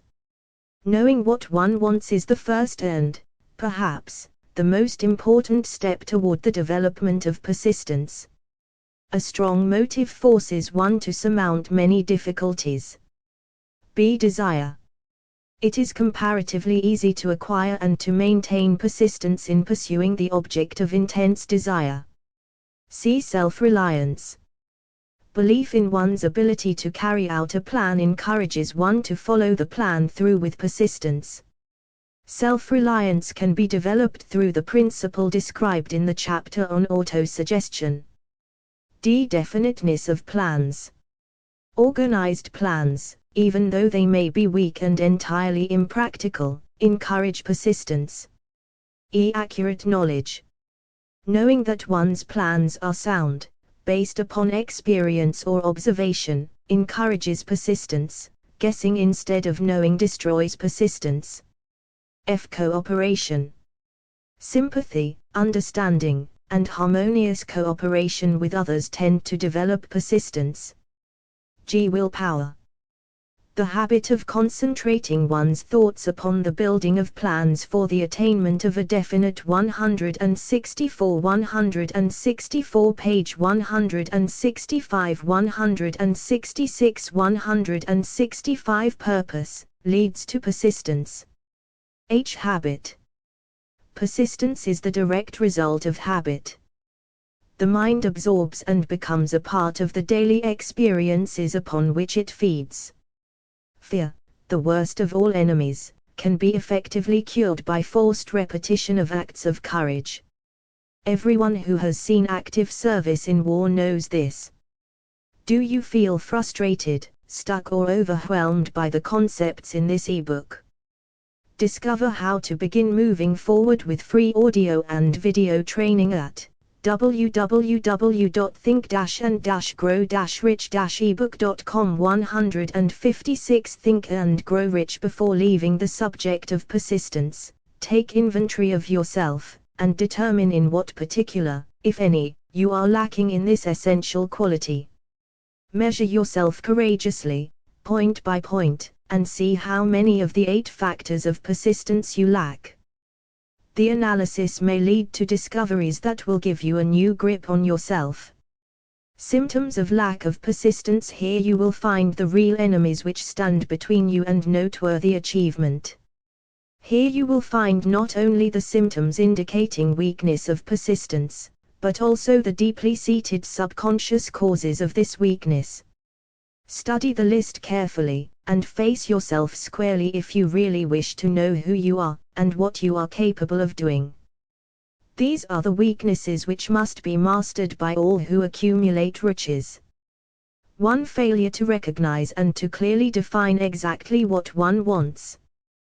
2. Procrastination, with or without cause. Usually backed up with a formidable array of alibis and excuses. 3. Lack of interest in acquiring specialized knowledge. 4. Indecision, the habit of passing the buck on all occasions, instead of facing issues squarely. Also backed by alibis. 5. The habit of relying upon alibis instead of creating definite plans for the solution of problems. 6. Self-satisfaction. There is but little remedy for this affliction, and no hope for those who suffer from it. 7. Indifference. usually reflected in one's readiness to compromise on all occasions, rather than meet opposition and fight it. 8. The habit of blaming others for one's mistakes, and accepting unfavorable circumstances as being unavoidable. 9. Weakness of desire, due to neglect in the choice of motives that impel action. 10. Willingness, even eagerness, to quit at the first sign of defeat. Based upon one or more of the 6 basic fears. Do you feel frustrated, stuck or overwhelmed by the concepts in this ebook? Discover how to begin moving forward with free audio and video training at www.think-and-grow-rich-ebook.com. 157. Think and Grow Rich. 11. Lack of organized plans, placed in writing where they may be analyzed. 12. The habit of neglecting to move on ideas, or to grasp opportunity when it presents itself. 13. Wishing instead of willing. 14. The habit of compromising with poverty instead of aiming at riches. General absence of ambition to be, to do, and to own. 15. Searching for all the shortcuts to riches, trying to get without giving a fair equivalent, usually reflected in the habit of gambling, endeavoring to drive sharp bargains. 16. Fear of criticism, failure to create plans and to put them into action, because of what other people will think, do, or say.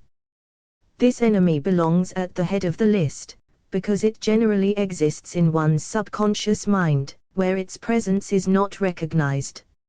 See the 6 basic fears in a later chapter. Let us examine some of the symptoms of the fear of criticism. The majority of people permit relatives, friends, and the public at large to so influence them that they cannot live their own lives, because they fear criticism. Huge numbers of people make mistakes in marriage, stand by the bargain, and go through life miserable and unhappy, because they fear criticism which may follow if they correct the mistake. Anyone who has submitted to this form of fear knows the irreparable damage it does, by destroying ambition, self-reliance, and the desire to achieve. Millions of people neglect to acquire belated educations, after having left school, because they fear criticism. Countless numbers of men and women, both young and old, permit relatives to wreck their lives in the name of duty, because they fear criticism. Duty does not require any person to submit to the destruction of his personal ambitions and the right to live his own life in his own way. People refuse to take chances in business, because they fear the criticism which may follow if they fail. The fear of criticism, in such cases, is stronger than the desire for success. Too many people refuse to set high goals for themselves, or even neglect selecting a career, because they fear the criticism of relatives and friends who may say, "Don't aim so high, people will think you are crazy."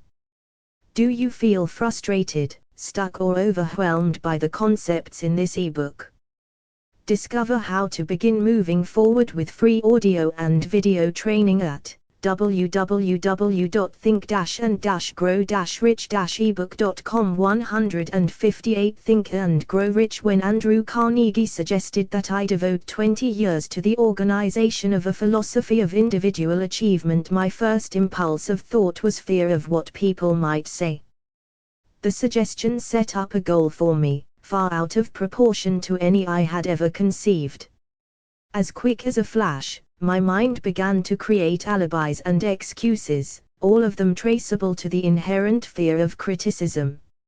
Something inside of me said, "You can't do it, the job is too big, and requires too much time, what will your relatives think of you, how will you earn a living, no one has ever organized a philosophy of success, what right have you to believe you can do it, who are you, anyway, to aim so high? Remember your humble birth. What do you know about philosophy? People will think you are crazy," and they did. Why hasn't some other person done this before now? These, and many other questions flashed into my mind, and demanded attention. It seemed as if the whole world had suddenly turned its attention to me with the purpose of ridiculing me into giving up all desire to carry out Mr. Carnegie's suggestion. I had a fine opportunity, then and there, to kill off ambition before it gained control of me.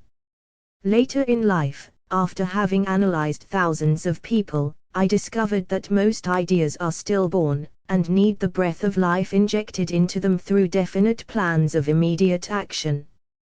The time to nurse an idea is at the time of its birth. Every minute it lives, gives it a better chance of surviving. The fear of criticism is at the bottom of the destruction of most ideas which never reach the planning and action stage. Many people believe that material success is the result of favorable breaks. There is an element of ground for the belief, but those depending entirely upon luck are nearly always disappointed, because they overlook another important factor which must be present before one can be sure of success. It is the knowledge with which favorable breaks can be made to order. During the Depression, W.C. Fields, the comedian, lost all his money, and found himself without income, without a job, and his means of earning a living, vaudeville, no longer existed. Moreover, he was past 60, when many men consider themselves old. He was so eager to stage a comeback that he offered to work without pay, in a new field, movies. In addition to his other troubles, he fell and injured his neck. To many that would have been the place to give up and quit. But Fields was persistent. He knew that if he carried on he would get the breaks sooner or later, and he did get them, but not by chance. Do you feel frustrated, stuck or overwhelmed by the concepts in this ebook? Discover how to begin moving forward with free audio and video training at www.think-and-grow-rich-ebook.com. 159 Think and Grow Rich. Marie Dressler found herself down and out, with her money gone, with no job, when she was about 60. She, too, went after the breaks and got them. Her persistence brought an astounding triumph late in life, long beyond the age when most men and women are done with ambition to achieve. Eddie Cantor lost his money in the 1929 stock crash, but he still had his persistence and his courage. With these, plus 2 prominent eyes, he exploited himself back into an income of $10,000 a week. Verily, if one has persistence, one can get along very well without many other qualities. The only break anyone can afford to rely upon is a self-made break. These come through the application of persistence. The starting point is definiteness of purpose. Examine the first 100 people you meet, ask them what they want most in life, and 98 of them will not be able to tell you. If you press them for an answer, some will say, security, many will say, money, a few will say, happiness, others will say, fame and power, and still others will say, social recognition, ease in living, ability to sing, dance, or write, but none of them will be able to define these terms, or give the slightest indication of a plan by which they hope to attain these vaguely expressed wishes. Riches do not respond to wishes. They respond only to definite plans, backed by definite desires, through constant persistence. How to develop persistence? There are 4 simple steps which lead to the habit of persistence. They call for no great amount of intelligence, no particular amount of education, and but little time or effort. The necessary steps are: 1. A definite purpose backed by burning desire for its fulfillment.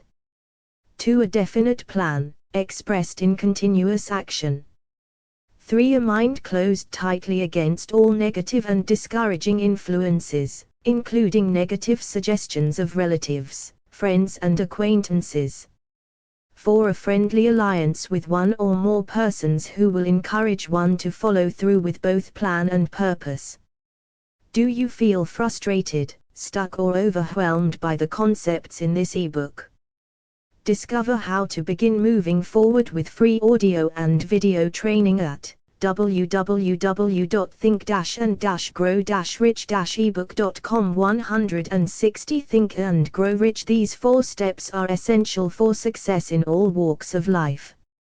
The entire purpose of the 13 principles of this philosophy is to enable one to take these 4 steps as a matter of habit.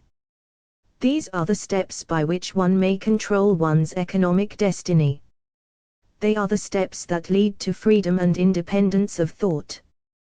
They are the steps that lead to riches, in small or great quantities. They lead the way to power, fame, and worldly recognition. They are the 4 steps which guarantee favorable breaks. They are the steps that convert dreams into physical realities. They lead, also, to the mastery of fear, discouragement, indifference. There is a magnificent reward for all who learn to take these 4 steps. It is the privilege of writing one's own ticket, and of making life yield whatever price is asked. I have no way of knowing the facts, but I venture to conjecture that Mrs. Wallis Simpson's great love for a man was not accidental, nor the result of favorable breaks alone. There was a burning desire, and careful searching at every step of the way. Her first duty was to love. What is the greatest thing on earth? The Master called it love, not man-made rules, criticism, bitterness, slander, or political marriages, but love. She knew what she wanted, not after she met the Prince of Wales, but long before that. Twice when she had failed to find it, she had the courage to continue her search. To thine own self be true, and it must follow, as the night the day, thou canst not then be false to any man. Her rise from obscurity was of the slow, progressive, persistent order, but it was sure. She triumphed over unbelievably long odds, and, no matter who you are, or what you may think of Wallis Simpson, or the king who gave up his crown for her love, she is an astounding example of applied persistence, an instructor on the rules of self-determination, from whom the entire world might profitably take lessons. When you think of Wallis Simpson, think of one who knew what she wanted, and shook the greatest empire on earth to get it. Women who complain that this is a man's world, that women do not have an equal chance to win, owe it to themselves to study carefully the life of this unusual woman, who, at an age do you feel frustrated, stuck or overwhelmed by the concepts in this ebook. Discover how to begin moving forward with free audio and video training at www.think-and-grow-rich-ebook.com. 161 Think and Grow Rich, which most women consider old, captured the affections of the most desirable bachelor in the entire world. And what of King Edward? What lesson may we learn from his part in the world's greatest drama of recent times? Did he pay too high a price for the affections of the woman of his choice? Surely no one but he can give the correct answer. The rest of us can only conjecture. This much we know: the king came into the world without his own consent. He was born to great riches, without requesting them. He was persistently sought in marriage. Politicians and statesmen throughout Europe tossed dowagers and princesses at his feet. Because he was the firstborn of his parents, he inherited a crown, which he did not seek, and perhaps did not desire. For more than 40 years he was not a free agent, could not live his life in his own way, had but little privacy, and finally assumed duties inflicted upon him when he ascended the throne. Some will say, with all these blessings, King Edward should have found peace of mind, contentment, and joy of living.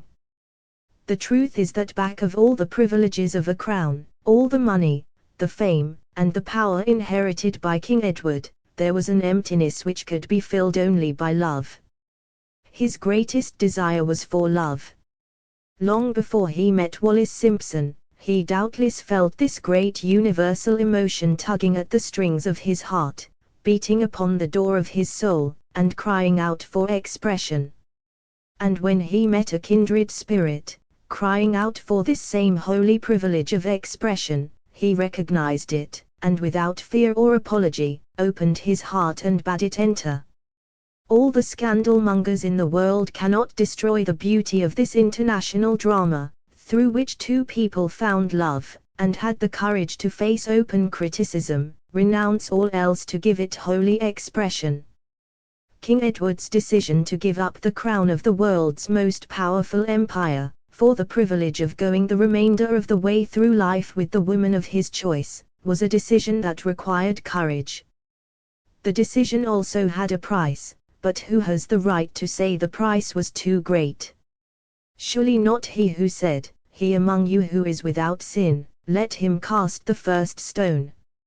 As a suggestion to any evil-minded person who chooses to find fault with the Duke of Windsor, because his desire was for love, and for openly declaring his love for Wallis Simpson, and giving up his throne for her, let it be remembered that the open declaration was not essential. He could have do you feel frustrated, stuck or overwhelmed by the concepts in this ebook. Discover how to begin moving forward with free audio and video training at www.think-and-grow-rich-ebook.com. 162 Think and Grow Rich followed the custom of clandestine liaison which has prevailed in Europe for centuries, without giving up either his throne, or the woman of his choice, and there would have been no complaint from either church or laity. This unusual man was built of sterner stuff. His love was clean. It was deep and sincere. It represented the one thing which, above all else, he truly desired, therefore, he took what he wanted, and paid the price demanded. If Europe had been blessed with more rulers with the human heart and the traits of honesty of ex-King Edward, for the past century, that unfortunate hemisphere now seething with greed, hate, lust, political connivance, and threats of war, would have a different and a better story to tell. A story in which love and not hate would rule. In the words of Stuart Austin, we raise our cup and drink this toast to ex-King Edward and Wallis Simpson. Blessed is the man who has come to know that our muted thoughts are our sweetest thoughts. Blessed is the man who, from the blackest depths, can see the luminous figure of love, and seeing, sing, and singing, say, "Sweeter far than uttered lays are the thoughts I have of you." In these words would we pay tribute to the two people who, more than all others of modern times, have been the victims of criticism and the recipients of abuse, because they found life's greatest treasure, and claimed it. Mrs. Simpson read and approved this analysis. Most of the world will applaud the Duke of Windsor and Wallis Simpson, because of their persistence in searching until they found life's greatest reward. All of us can profit by following their example in our own search for that which we demand of life. What mystical power gives to men of persistence the capacity to master difficulties? Does the quality of persistence set up in one's mind some form of spiritual, mental or chemical activity which gives one access to supernatural forces? Does infinite intelligence throw itself on the side of the person who still fights on, after the battle has been lost, with the whole world on the opposing side? These and many other similar questions have arisen in my mind as I have observed men like Henry Ford, who started at scratch, and built an industrial empire of huge proportions, with little else in the way of a beginning. But do you feel frustrated, stuck or overwhelmed by the concepts in this ebook? Discover how to begin moving forward with free audio and video training at www.think-and-grow-rich-ebook.com. 163 Think and Grow Rich Persistence.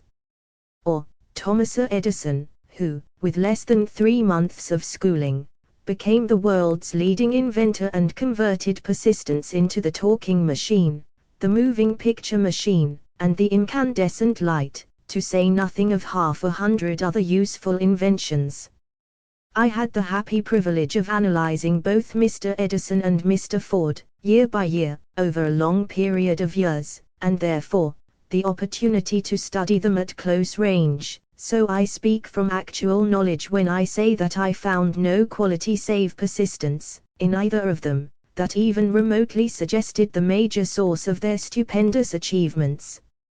As one makes an impartial study of the prophets, philosophers, miracle men, and religious leaders of the past, one is drawn to the inevitable conclusion that persistence, concentration of effort, and definiteness of purpose, were the major sources of their achievements. Consider, for example, the strange and fascinating story of Mohammed, analyze his life, compare him with men of achievement in this modern age of industry and finance, and observe how they have one outstanding trait in common: persistence. If you are keenly interested in studying the strange power which gives potency to persistence, read a biography of Mohammed, especially the one by Asid Bey. This brief review of that book, by Thomas Segru, in the Herald Tribune, will provide a preview of the rare treat in store for those who take the time to read the entire story of one of the most astounding examples of the power of persistence known to civilization. The last great prophet reviewed by Thomas Segru, Mohammed, was a prophet, but he never performed a miracle. He was not a mystic, he had no formal schooling, he did not begin his mission until he was 40. When he announced that he was the messenger of God, bringing word of the true religion, he was ridiculed and labeled a lunatic. Children tripped him and women threw filth upon him. He was banished from his native city, Mecca, and his followers were stripped of their worldly goods and sent into the desert after him. When he had been preaching 10 years, he had nothing to show for it but banishment, poverty and ridicule. Yet before another 10 years had passed, he was dictator of all Arabia, ruler of Mecca, and the head of a new world. Do you feel frustrated, stuck or overwhelmed by the concepts in this ebook? Discover how to begin moving forward with free audio and video training at www.think-and-grow-rich-ebook.com. 164 Think and Grow Rich Religion, which was to sweep to the Danube and the Pyrenees before exhausting the impetus he gave it. That impetus was threefold: the power of words, the efficacy of prayer, and man's kinship with God. His career never made sense. Mohammed was born to impoverished members of a leading family of Mecca. Because Mecca, the crossroads of the world, home of the magic stone called the Kaaba, great city of trade and the center of trade routes, was unsanitary, its children were sent to be raised in the desert by Bedouins. Mohammed was thus nurtured, drawing strength and health from the milk of nomad, vicarious mothers. He tended sheep and soon hired out to a rich widow as leader of her caravans. He traveled to all parts of the Eastern world, talked with many men of diverse beliefs, and observed the decline of Christianity into warring sects. When he was 28, Khadija, the widow, looked upon him with favor, and married him. Her father would have objected to such a marriage, so she got him drunk and held him up while he gave the paternal blessing. For the next 12 years Mohammed lived as a rich and respected and very shrewd trader. Then he took to wandering in the desert, and one day he returned with the first verse of the Quran and told Khadija that the archangel Gabriel had appeared to him and said that he was to be the messenger of God. The Quran, the revealed word of God, was the closest thing to a miracle in Mohammed's life. He had not been a poet, he had no gift of words. Yet the verses of the Quran, as he received them and recited them to the faithful, were better than any verses which the professional poets of the tribes could produce. This, to the Arabs, was a miracle. To them the gift of words was the greatest gift, the poet was all-powerful. In addition, the Quran said that all men were equal before God, that the world should be a democratic state, Islam. It was this political heresy, plus Muhammad's desire to destroy all the 360 idols in the courtyard of the Kaaba, which brought about his banishment. The idols brought the desert tribes to Mecca, and that meant trade. So the businessmen of Mecca, the capitalists, of which he had been one, set upon Muhammad. Then he retreated to the desert and demanded sovereignty over the world. The rise of Islam began. Out of the desert came a flame which would not be extinguished, a democratic army fighting as a unit and prepared to die without wincing. Muhammad had invited the Jews and Christians to join him, for he was not building a new religion. He was calling all who believed in one God to join in a single faith. If the Jews and Christians had accepted his invitation, Islam would have conquered the world. They didn't. They would not even. Do you feel frustrated, stuck or overwhelmed by the concepts in this ebook?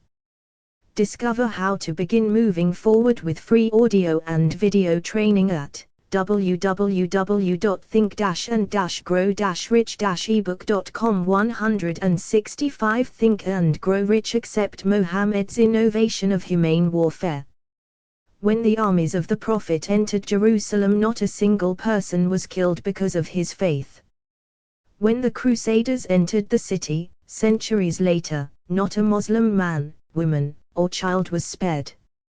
But the Christians did accept one Muslim idea, the place of learning, the university.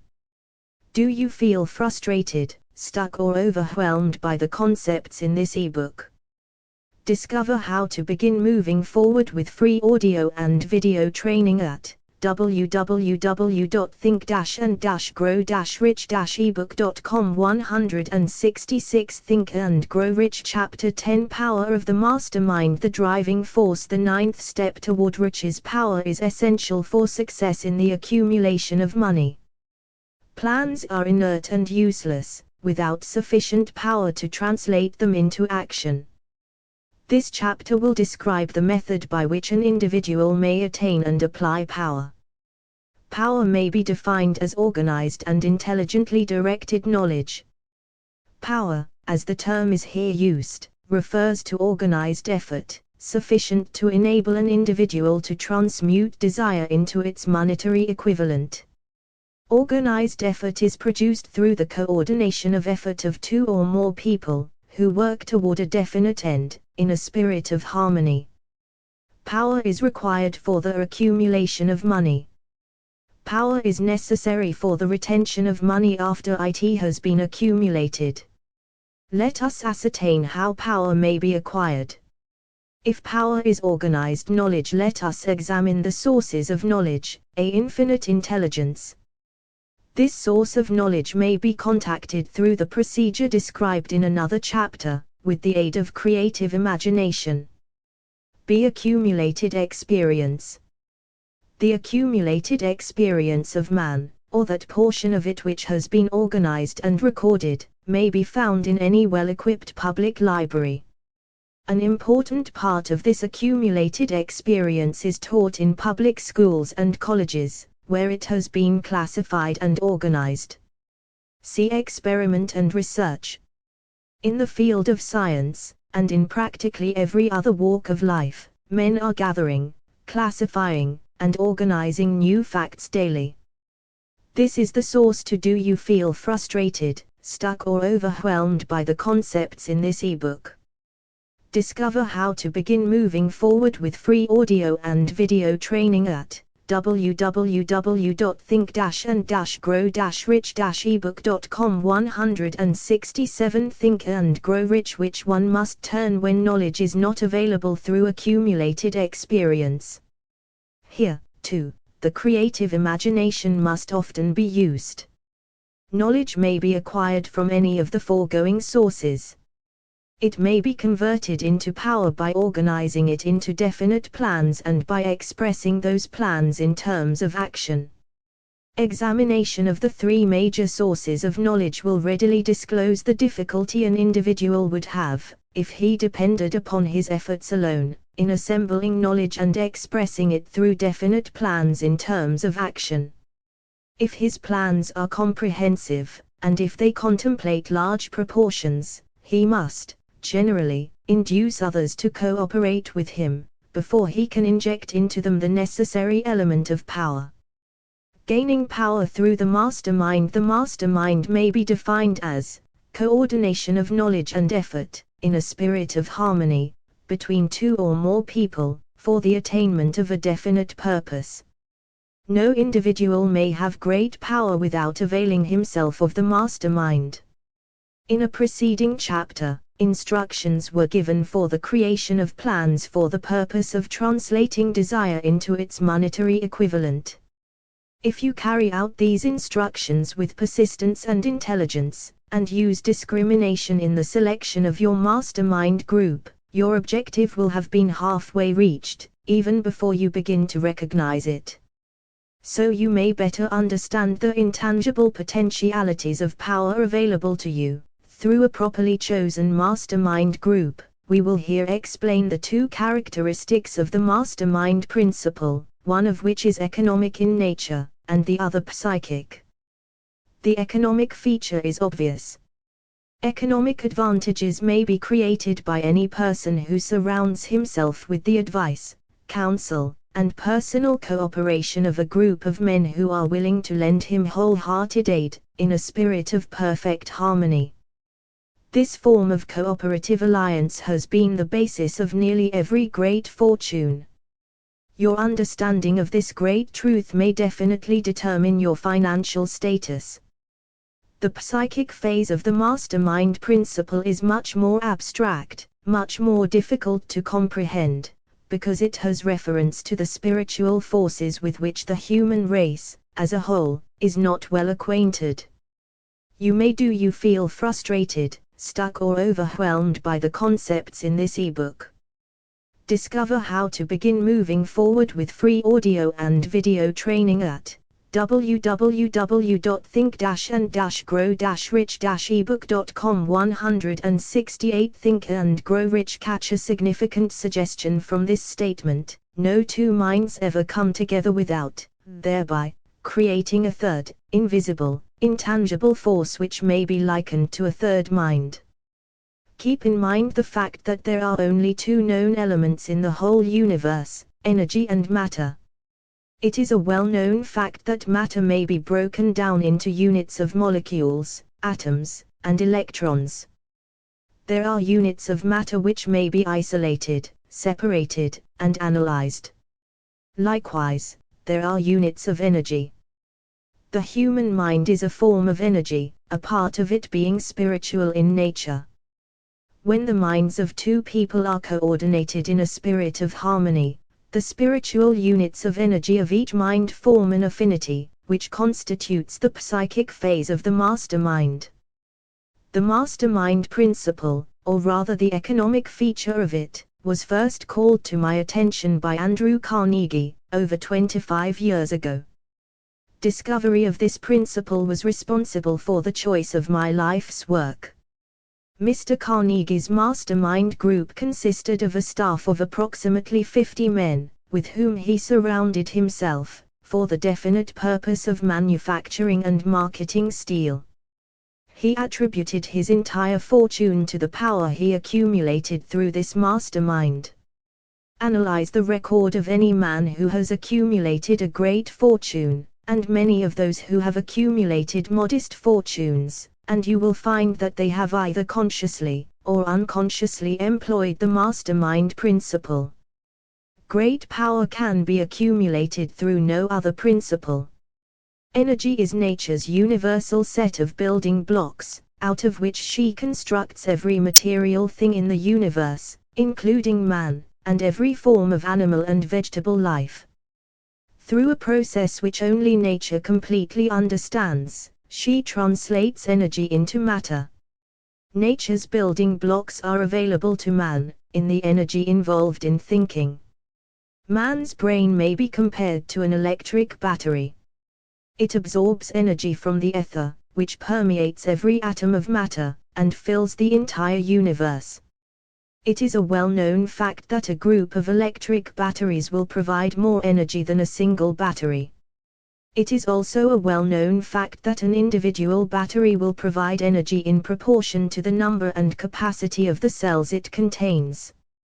Do you feel frustrated, stuck or overwhelmed by the concepts in this ebook?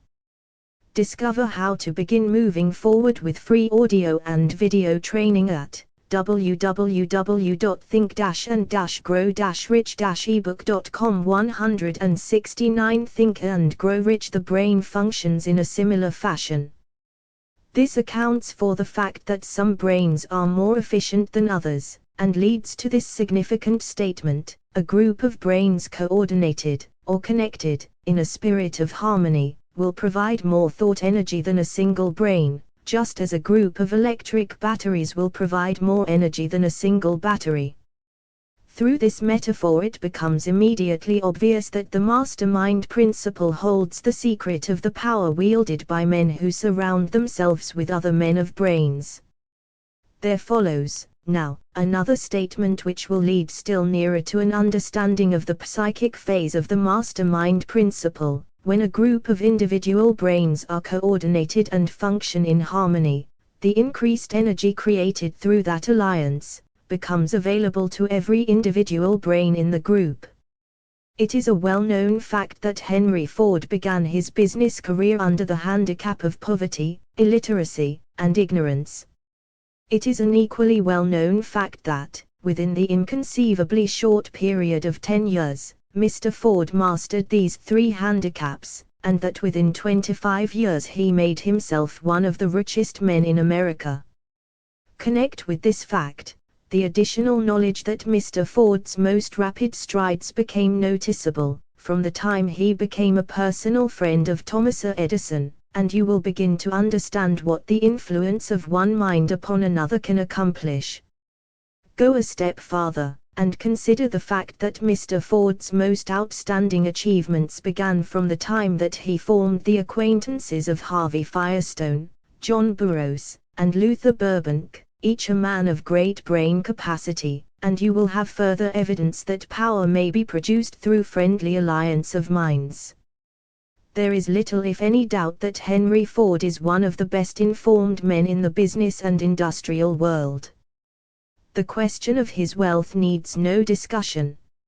Analyze Mr. Ford's intimate personal friends, some of whom have already been mentioned, and you will be prepared to understand the following statement: men take on the nature and the habits and the power of thought of those with whom they associate in a spirit of sympathy and harmony. Henry Ford whipped poverty, illiteracy, and ignorance by allying himself with great minds, whose vibrations of thought he absorbed into his own mind. Through his association with Edison, Burbank, Burroughs, and Firestone, Mr. Ford added to his own brain power, the sum and substance of the intelligence, experience, knowledge, and spiritual forces of these 4 men. Moreover, do you feel frustrated, stuck or overwhelmed by the concepts in this ebook? Discover how to begin moving forward with free audio and video training at www.think-and-grow-rich-ebook.com. 170 Think and Grow Rich appropriated and made use of the mastermind principle through the methods of procedure described in this book. This principle is available to you. We have already mentioned Mahatma Gandhi. Perhaps the majority of those who have heard of Gandhi look upon him as merely an eccentric little man, who goes around without formal wearing apparel, and makes trouble for the British government. In reality, Gandhi is not eccentric, but he is the most powerful man now living. Estimated by the number of his followers and their faith in their leader.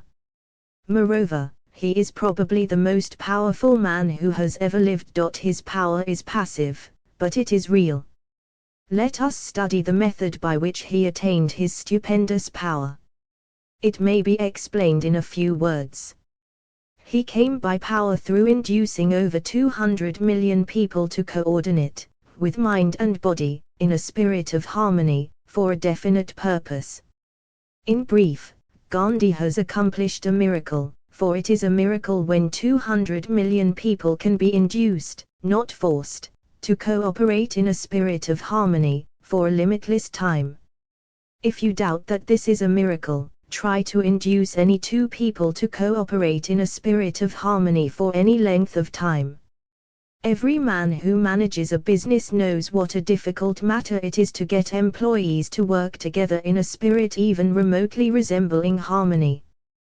The list of the chief sources from which power may be attained is, as you have seen, headed by infinite intelligence.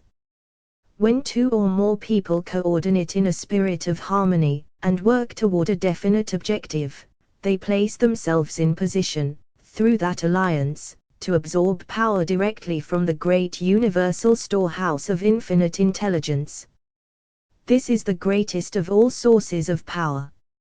It is the source to which the genius turns. It is the source to which every great leader turns, whether he may be conscious of the fact or not.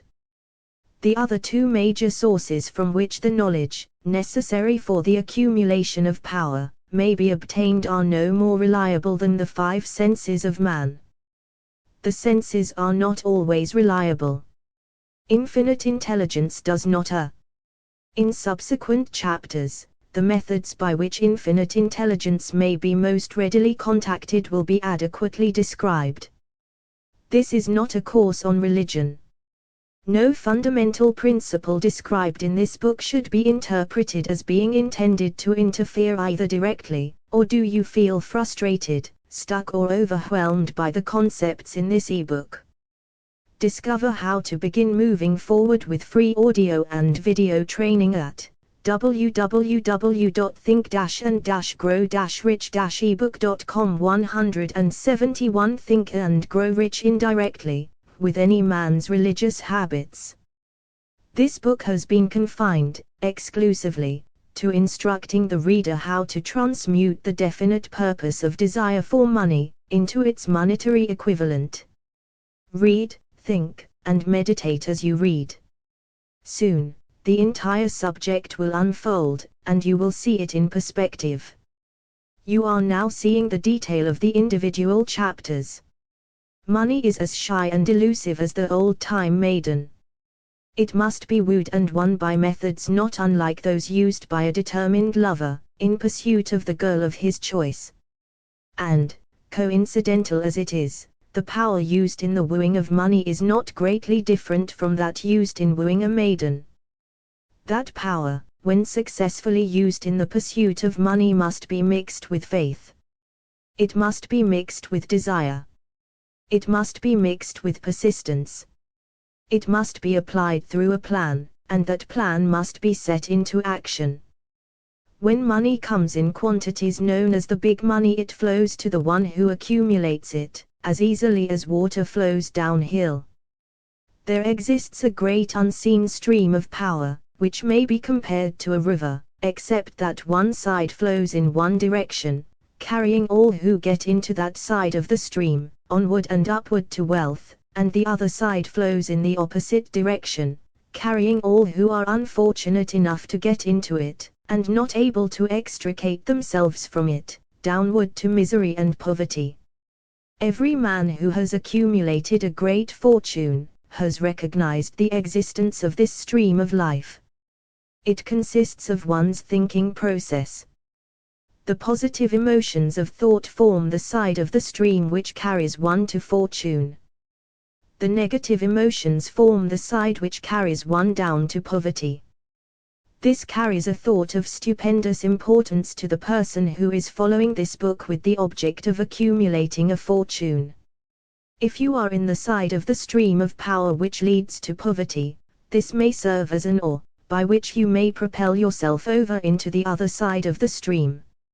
It can serve you only through application and use. Merely reading, and passing judgment on it, either one way or another, will in no way benefit you. Some people undergo the experience of alternating between the positive and negative sides of the stream, being at times on the positive side, and at times on the negative side. The Wall Street crash of '29 swept millions of people from the positive to the negative side of the stream. These millions are struggling, some of them in desperation and fear, to get back to the positive side of the stream. This book was written especially for those millions. Do you feel frustrated, stuck or overwhelmed by the concepts in this ebook? Discover how to begin moving forward with free audio and video training at www.think-and-grow-rich-ebook.com. 172 Think and Grow Rich. Poverty and riches often change places. The crash taught the world this truth, although the world will not long remember the lesson. Poverty may, and generally does, voluntarily take the place of riches. When riches take the place of poverty, the change is usually brought about through well-conceived and carefully executed plans. Poverty needs no plan. It needs no one to aid it, because it is bold and ruthless. Riches are shy and timid. They have to be attracted. Anybody can wish for riches, and most people do, but only a few know that a definite plan, plus a burning desire for wealth, are the only dependable means of accumulating wealth. Do you feel frustrated, stuck or overwhelmed by the concepts in this ebook? Discover how to begin moving forward with free audio and video training at www.think-and-grow-rich-ebook.com. 173 Think and Grow Rich. Chapter 11 The Mystery of Sex Transmutation. The 10th step toward riches. The meaning of the word transmute is, in simple language, the changing, or transferring of one element, or form of energy, into another. The emotion of sex brings into being a state of mind. Because of ignorance on the subject, this state of mind is generally associated with the physical, and because of improper influences, to which most people have been subjected, in acquiring knowledge of sex, things essentially physical have highly biased the mind. The emotion of sex has back of it the possibility of three constructive potentialities. They are, 1. The perpetuation of mankind. 2. The maintenance of health. As a therapeutic agency, it has no equal. 3. The transformation of mediocrity into genius through transmutation. Sex transmutation is simple and easily explained. It means the switching of the mind from thoughts of physical expression, to thoughts of some other nature. Sex desire is the most powerful of human desires. When driven by this desire, men develop keenness of imagination, courage, willpower, persistence, and creative ability unknown to them at other times. So strong and impelling is the desire for sexual contact that men freely run the risk of life and reputation to indulge it. When harnessed, and redirected along other lines, this motivating force maintains all of its attributes of keenness of imagination, courage, etc., which may be used as powerful creative forces in literature, art, or in any other profession or calling, including, of course, the accumulation of riches. The transmutation of sex energy calls for the exercise of willpower, to be sure, but the reward is worth the effort. The desire for sexual expression is inborn and natural. The desire cannot, and should not be submerged or eliminated. But it should be given an outlet through forms of expression which enrich the body. Do you feel frustrated, stuck or overwhelmed by the concepts in this ebook? Discover how to begin moving forward with free audio and video training at www.think-and-grow-rich-ebook.com. 174 Think and Grow Rich. Mind and Spirit of Man. If not given this form of outlet, through transmutation, it will seek outlets through purely physical channels. A river may be dammed, and its water controlled for a time, but eventually, it will force an outlet. The same is true of the emotion of sex. It may be submerged and controlled for a time, but its very nature causes it to be ever seeking means of expression. If it is not transmuted into some creative effort, it will find a less worthy outlet. Fortunate, indeed, is the person who has discovered how to give sex emotion an outlet through some form of creative effort, for he has, by that discovery, lifted himself to the status of a genius. Scientific research has disclosed these significant facts. 1. The men of greatest achievement are men with highly developed sex natures, men who have learned the art of sex transmutation. 2. The men who have accumulated great fortunes and achieved outstanding recognition in literature, art, industry, architecture, and the professions, were motivated by the influence of a woman.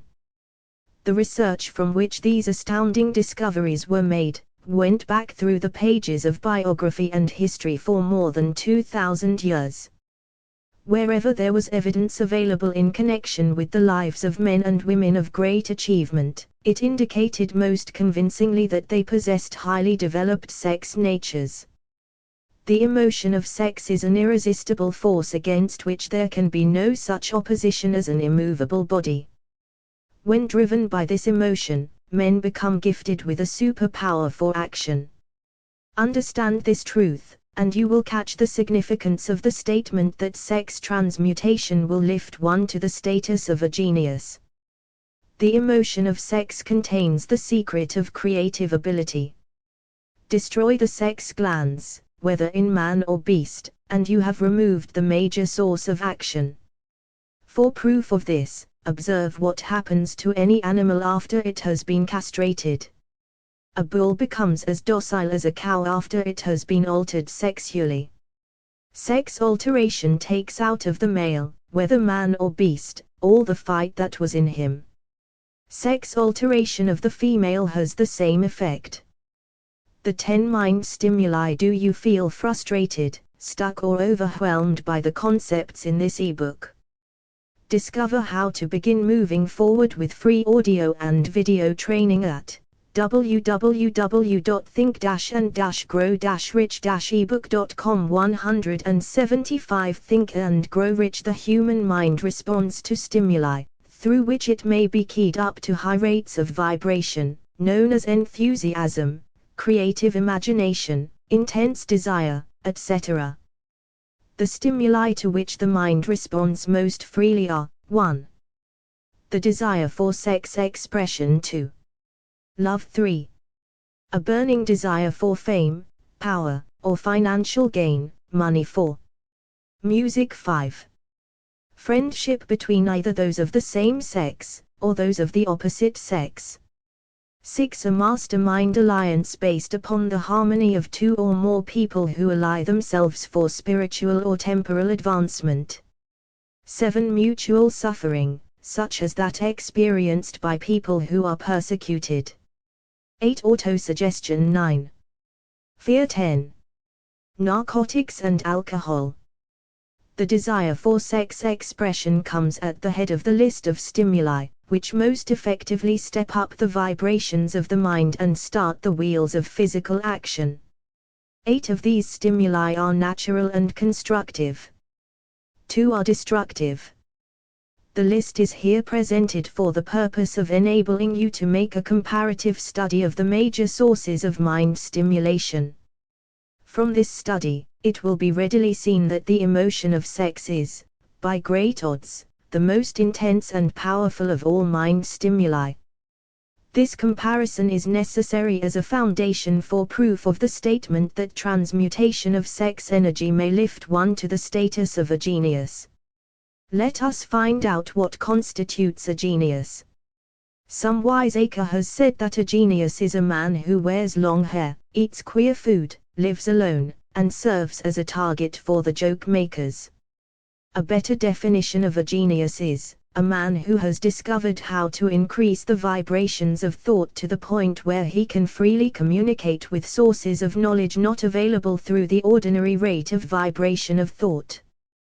The person who thinks will want to ask some questions concerning this definition of genius.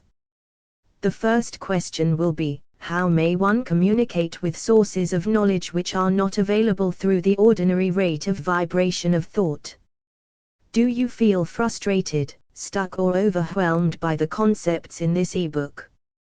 Discover how to begin moving forward with free audio and video training at www.think-and-grow-rich-ebook.com. 176 Think and Grow Rich. The next question will be, are there known sources of knowledge which are available only to genii, and if so, what are these sources, and exactly how may they be reached? We shall offer proof of the soundness of some of the more important statements made in this book, or at least we shall offer evidence through which you may secure your own proof through experimentation, and in doing so, we shall answer both of these questions. Genius is developed through the sixth sense. The reality of a sixth sense has been fairly well established. This sixth sense is creative imagination. The faculty of creative imagination is one which the majority of people never use during an entire lifetime, and if used at all, it usually happens by mere accident. A relatively small number of people use, with deliberation and purpose aforethought, the faculty of creative imagination. Those who use this faculty voluntarily, and with understanding of its functions, are genii. The faculty of creative imagination is the direct link between the finite mind of man and infinite intelligence. All so-called revelations, referred to in the realm of religion, and all discoveries of basic or new principles in the field of invention, take place through the faculty of creative imagination. When ideas or concepts flash into one's mind, through what is popularly called a hunch, they come from one or more of the following sources. 1. Infinite intelligence. 2. One's subconscious mind, wherein is stored every sense impression and thought impulse which ever reached the brain through any of the five senses. 3. From the mind of some other person who has just released the thought, or picture of the idea or concept, through conscious thought. Or 4. From the other person's subconscious storehouse. There are no other known sources from which inspired ideas or hunches may be received. Do you feel frustrated, stuck or overwhelmed by the concepts in this ebook? Discover how to begin moving forward with free audio and video training at www.think-and-grow-rich-ebook.com. 177 Think and Grow Rich. The creative imagination functions best when the mind is vibrating, due to some form of mind stimulation, at an exceedingly high rate. That is, when the mind is functioning at a rate of vibration higher than that of ordinary, normal thought. When brain action has been stimulated, through one or more of the 10 mind stimulants, it has the effect of lifting the individual far above the horizon of ordinary thought, and permits him to envision distance, scope, and quality of thoughts not available on the lower plane, such as that occupied while one is engaged in the solution of the problems of business and professional routine. When lifted to this higher level of thought, through any form of mind stimulation, an individual occupies, relatively, the same position as one who has ascended in an airplane to a height from which he may see over and beyond the horizon line which limits his vision, while on the ground.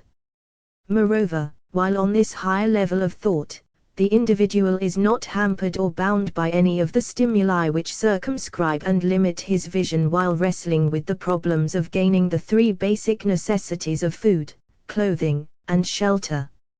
He is in a world of thought in which the ordinary, work-a-day thoughts have been as effectively removed as other hills and valleys and other limitations of physical vision, when he rises in an airplane. While on this exalted plane of thought, the creative faculty of the mind is given freedom for action. The way has been cleared for the sixth sense to function. It becomes receptive to ideas which could not reach the individual under any other circumstances. The sixth sense is the faculty which marks the difference between a genius and an ordinary individual. The creative faculty becomes more alert and receptive to vibrations, originating outside the individual's subconscious mind. The more this faculty is used, and the more the individual relies upon it, and makes demands upon it for thought impulses. This faculty can be cultivated and developed only through use. That which is known as one's conscience operates entirely through the faculty of the sixth sense. The great artists, writers, musicians, and poets become great, because they acquire the habit of relying upon the still small voice which speaks from within, through the faculty of creative imagination. It is a fact well known to people who have keen imaginations that their best ideas come through so-called hunches. There is a great orator who does not attain to greatness until he closes his eyes and begins to rely entirely upon the faculty of creative imagination. When do you feel frustrated, stuck or overwhelmed by the concepts in this ebook? Discover how to begin moving forward with free audio and video training at www.think-and-grow-rich-ebook.com. 178 Think and Grow Rich asked why he closed his eyes just before the climaxes of his oratory. He replied, "I do it because then I speak through ideas which come to me from within." One of America's most successful and best-known financiers followed the habit of closing his eyes for 2 or 3 minutes before making a decision. When asked why he did this, he replied, "With my eyes closed, I am able to draw upon a source of superior intelligence." The late Dr. Elmer R. Gates, of Chevy Chase, Maryland, created more than 200 useful patents, many of them basic, through the process of cultivating and using the creative faculty. His method is both significant and interesting to one interested in attaining to the status of genius, in which category Dr. Gates unquestionably belonged. Dr. Gates was one of the really great, though less publicized scientists of the world. In his laboratory, he had what he called his personal communication room. It was practically soundproof, and so arranged that all light could be shut out. It was equipped with a small table, on which he kept a pad of writing paper. In front of the table, on the wall, was an electric push button, which controlled the lights. When Dr. Gates desired to draw upon the forces available to him through his creative imagination, he would go into this room, seat himself at the table, shut off the lights, and concentrate upon the known factors of the invention on which he was working, remaining in that position until ideas began to flash into his mind in connection with the unknown factors of the invention. On one occasion, ideas came through so fast that he was forced to write for almost 3 hours. When the thoughts stopped flowing, and he examined his notes, he found they contained a minute description of principles which bade not a parallel among the known data of the scientific world. Moreover, the answer to his problem was intelligently presented in those notes. In this manner Dr. Gates completed over 200 patents, which had been begun, but not completed, by half-baked brains. Evidence of the truth of this statement is in the United States Patent Office.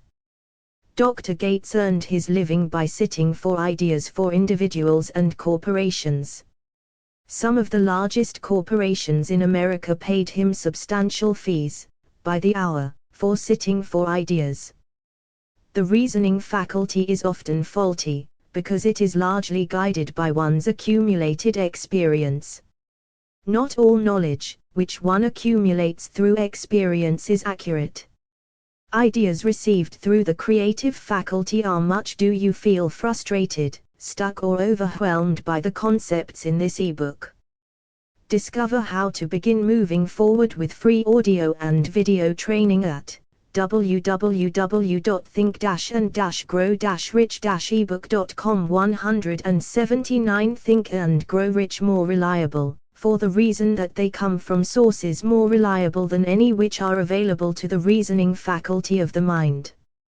The major difference between the genius and the ordinary crank inventor may be found in the fact that the genius works through his faculty of creative imagination, while the crank knows nothing of this faculty. The scientific inventor, such as Mr. Edison and Dr. Gates, makes use of both the synthetic and the creative faculties of imagination. For example, the scientific inventor, or genius, begins an invention by organizing and combining the known ideas, or principles accumulated through experience, through the synthetic faculty, the reasoning faculty. If he finds this accumulated knowledge to be insufficient for the completion of his invention, he then draws upon the sources of knowledge available to him through his creative faculty.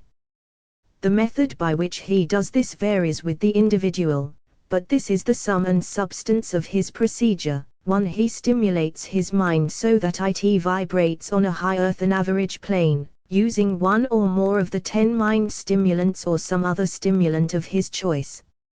2. He concentrates upon the known factors, the finished part, of his invention, and creates in his mind a perfect picture of unknown factors, the unfinished part, of his invention.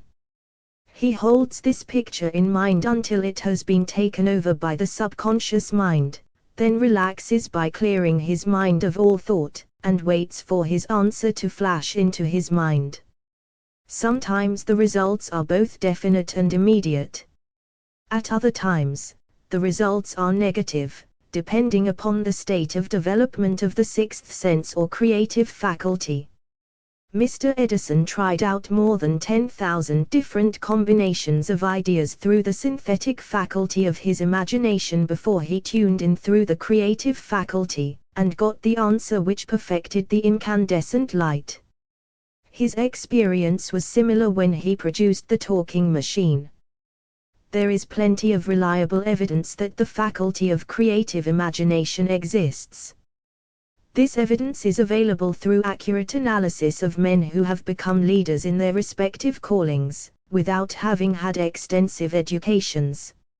Lincoln was a notable example of a great leader who achieved greatness, through the discovery and use of his faculty of creative imagination. He discovered, and began to use this faculty as the result of the stimulation of "Do you feel frustrated, stuck or overwhelmed by the concepts in this ebook?" Discover how to begin moving forward with free audio and video training at www.think-and-grow-rich-ebook.com. 180 Think and Grow Rich Love which he experienced after he met Anne Rutledge, a statement of the highest significance, in connection with the study of the source of genius. The pages of history are filled with the records of great leaders whose achievements may be traced directly to the influence of women who aroused the creative faculties of their minds, through the stimulation of sex desire. Napoleon Bonaparte was one of these. When inspired by his first wife, Josephine, he was irresistible and invincible. When his better judgment or reasoning faculty prompted him to put Josephine aside, he began to decline. His defeat and Saint Helena were not far distant. If good taste would permit, we might easily mention scores of men, well known to the American people, who climbed to great heights of achievement under the stimulating influence of their wives, only to drop back to destruction after money and power went to their heads, and they put aside the old wife for a new one. Napoleon was not the only man to discover that sex influence, from the right source, is more powerful than any substitute of expediency, which may be created by mere reason. The human mind responds to stimulation. Among the greatest and most powerful of these stimuli is the urge of sex. When harnessed and transmuted, this driving force is capable of lifting men into that higher sphere of thought which enables them to master the sources of worry and petty annoyance which beset their pathway on the lower plane. Unfortunately, only the genii have made the discovery. Others have accepted the experience of sex urge, without discovering one of its major potentialities, a fact which accounts for the great number of others as compared to the limited number of genii. For the purpose of refreshing the memory, in connection with the facts available from the biographies of certain men, we here present the names of a few men of outstanding achievement, each of whom was known to have been of a highly sexed nature. The genius which was theirs, undoubtedly found its source of power in transmuted sex energy. George Washington, Napoleon Bonaparte, William Shakespeare, Abraham Lincoln, Ralph Waldo Emerson, Robert Burns. Do you feel frustrated, stuck or overwhelmed by the concepts in this ebook? Discover how to begin moving forward with free audio and video training at www.think-and-grow-rich-ebook.com. 181 Think and Grow Rich. Thomas Jefferson, Elbert Hubbard, Elbert H. Gary, Oscar Wilde, Woodrow Wilson, John H. Patterson, Andrew Jackson, Enrico Caruso. Your own knowledge of biography will enable you to add to this list. Find, if you can, a single man, in all history of civilization, who achieved outstanding success in any calling, who was not driven by a well-developed sex nature. If you do not wish to rely upon biographies of men not now living, take inventory of those whom you know to be men of great achievement, and see if you can find one among them who is not highly sexed. Sex energy is the creative energy of all genii. There never has been, and never will be, a great leader, builder, or artist lacking in this driving force of sex. Surely no one will misunderstand these statements to mean that all who are highly sexed are genii. Man attains to the status of a genius only when, and if, he stimulates his mind so that it draws upon the forces available, through the creative faculty of the imagination. Chief among the stimuli with which this stepping up of the vibrations may be produced is sex energy. The mere possession of this energy is not sufficient to produce a genius.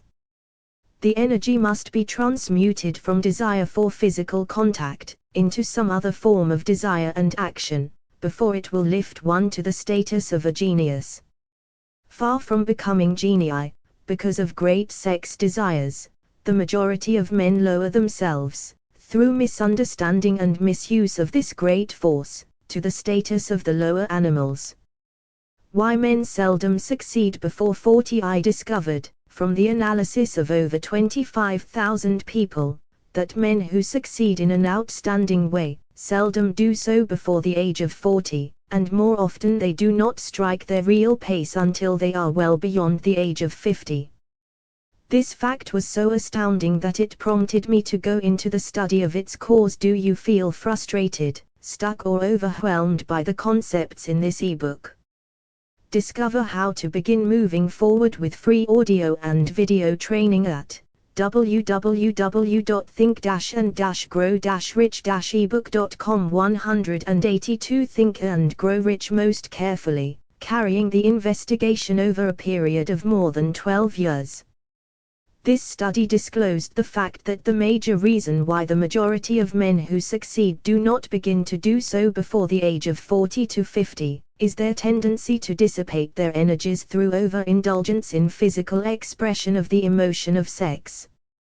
The majority of men never learn that the urge of sex has other possibilities, which far transcend in importance, that of mere physical expression. The majority of those who make this discovery, do so after having wasted many years at a period when the sex energy is at its height, prior to the age of 45 to 50. This usually is followed by noteworthy achievement. The lives of many men up to, and sometimes well past the age of 40, reflect a continued dissipation of energies, which could have been more profitably turned into better channels. Their finer and more powerful emotions are sown wildly to the four winds. Out of this habit of the male, grew the term, sowing his wild oats. The desire for sexual expression is by far the strongest and most impelling of all the human emotions, and for this very reason this desire, when harnessed and transmuted into action, other than that of physical expression, may raise one to the status of a genius. One of America's most able businessmen frankly admitted that his attractive secretary was responsible for most of the plans he created. He admitted that her presence lifted him to heights of creative imagination, such as he could experience under no other stimulus.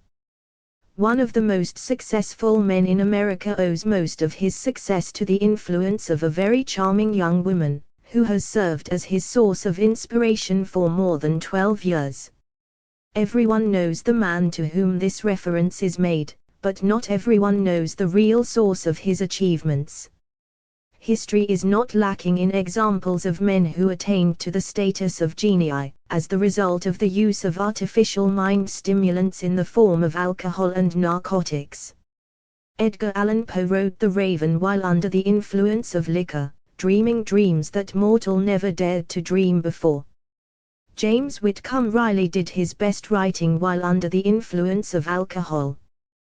Perhaps it was thus he saw the ordered intermingling of the real and the dream, the mill above the river, and the mist above the stream.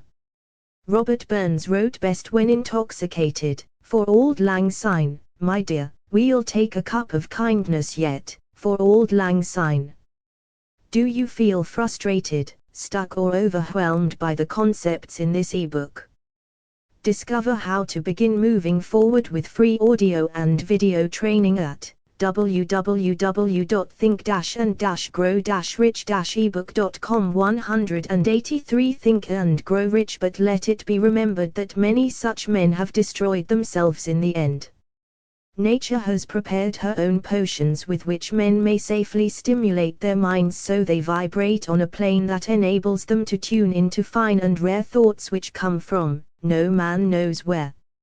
No satisfactory substitute for nature's stimulants has ever been found. It is a fact well known to psychologists that there is a very close relationship between sex desires and spiritual urges, a fact which accounts for the peculiar behavior of people who participate in the orgies known as religious revivals common among the primitive types. The world is ruled, and the destiny of civilization is established, by the human emotions. People are influenced in their actions, not by reason so much as by feelings. The creative faculty of the mind is set into action entirely by emotions, and not by cold reason. The most powerful of all human emotions is that of sex. There are other mind stimulants, some of which have been listed, but no one of them, nor all of them combined, can equal the driving power of sex. A mind stimulant is any influence which will either temporarily, or permanently, increase the vibrations of thought. The 10 major stimulants, described, are those most commonly resorted to. Through these sources one may commune with infinite intelligence, or enter, at will, the storehouse of the subconscious mind, either one's own, or that of another person, a procedure which is all there is of genius. A teacher, who has trained and directed the efforts of more than 30,000 salespeople, made the astounding discovery that highly sexed men are the most efficient salesmen. The explanation is, that the factor of personality known as personal magnetism is nothing more nor less than sex energy. Highly sexed people always have a plentiful supply of magnetism. Through cultivation and understanding, this vital force may be drawn upon and used to great advantage in the relationships between people. This energy may be communicated to others through the following media: 1. The handshake. The touch of the hand indicates, instantly, the presence of magnetism, or the lack of it. 2. The tone of voice. Magnetism, or sex energy, is the factor with which the voice may be colored, or made musical and charming. 3. Posture and carriage of the body. Highly sexed people move briskly, and with grace and ease. Do you feel frustrated, stuck or overwhelmed by the concepts in this ebook? Discover how to begin moving forward with free audio and video training at www.think-and-grow-rich-ebook.com. 184 Think and Grow Rich. 4. The vibrations of thought. Highly sexed people mix the emotion of sex with their thoughts, or may do so at will, and in that way, may influence those around them. 5. Body adornment. People who are highly sexed are usually very careful about their personal appearance. They usually select clothing of a style becoming to their personality, physique, complexion, etc. When employing salesmen, the more capable sales manager looks for the quality of personal magnetism as the first requirement of a salesman. People who lack sex energy will never become enthusiastic nor inspire others with enthusiasm, and enthusiasm is one of the most important requisites in salesmanship, no matter what one is selling. The public speaker, orator, preacher, lawyer, or salesman who is lacking in sex energy is a flop as far as being able to influence others is concerned. Couple with this the fact that most people can be influenced only through an appeal to their emotions, and you will understand the importance of sex energy as a part of the salesman's native ability. Master salesmen attain the status of mastery in selling, because they, either consciously or unconsciously, transmute the energy of sex into sales enthusiasm. In this statement may be found a very practical suggestion as to the actual meaning of sex transmutation. The salesman who knows how to take his mind off the subject of sex, and direct it in sales effort with as much enthusiasm and determination as he would apply to its original purpose, has acquired the art of sex transmutation, whether he knows it or not. The majority of salesmen who transmute their sex energy do so without being in the least aware of what they are doing, or how they are doing it. Transmutation of sex energy calls for more willpower than the average person cares to use for this purpose. Those who find it difficult to summon willpower sufficient for transmutation, may gradually acquire this ability. Though this requires willpower, the reward for the practice is more than worth the effort. The entire subject of sex is one with which the majority of people appear to be unpardonably ignorant. The urge of sex has been grossly misunderstood, slandered, and burlesqued by the ignorant and the evil-minded, for so long that the very word sex is seldom used in polite society. Men and women who are known to be blessed, yes, blessed, with highly sexed natures, are usually do you feel frustrated, stuck or overwhelmed by the concepts in this ebook. Discover how to begin moving forward with free audio and video training at www.think-and-grow-rich-ebook.com. 185 Think and Grow Rich looked upon as being people who will bear watching. Instead of being called blessed, they are usually called cursed. Millions of people, even in this age of enlightenment, have inferiority complexes which they developed because of this false belief that a highly sexed nature is a curse. These statements, of the virtue of sex energy, should not be construed as justification for the libertine. The emotion of sex is a virtue only when used intelligently, and with discrimination. It may be misused, and often is, to such an extent that it debases, instead of enriches, both body and mind. The better use of this power is the burden of this chapter. It seemed quite significant to the author, when he made the discovery that practically every great leader, whom he had the privilege of analyzing, was a man whose achievements were largely inspired by a woman. In many instances, the woman in the case was a modest, self-denying wife, of whom the public had heard but little or nothing. In a few instances, the source of inspiration has been traced to the other woman. Perhaps such cases may not be entirely unknown to you. Intemperance in sex habits is just as detrimental as intemperance in habits of drinking and eating. In this age in which we live, an age which began with the World War, intemperance in habits of sex is common. This orgy of indulgence may account for the shortage of great leaders. No man can avail himself of the forces of his creative imagination, while dissipating them. Man is the only creature on earth which violates nature's purpose in this connection. Every other animal indulges its sex nature in moderation, and with purpose which harmonizes with the laws of nature. Every other animal responds to the call of sex only in season. Man's inclination is to declare open season. Every intelligent person knows that stimulation in excess, through alcoholic drink and narcotics, is a form of intemperance which destroys the vital organs of the body, including the brain. Not every person knows, however, that overindulgence in sex expression may become a habit as destructive and as detrimental to creative effort as narcotics or liquor. A sex madman is not essentially different than a dope madman. Both have lost control over their faculties of reason and willpower. Sexual overindulgence may not only destroy reason and willpower, but it may also lead to either temporary or permanent insanity. Many cases of hypochondria, imaginary illness, grow out of habits developed in ignorance of the true function of sex.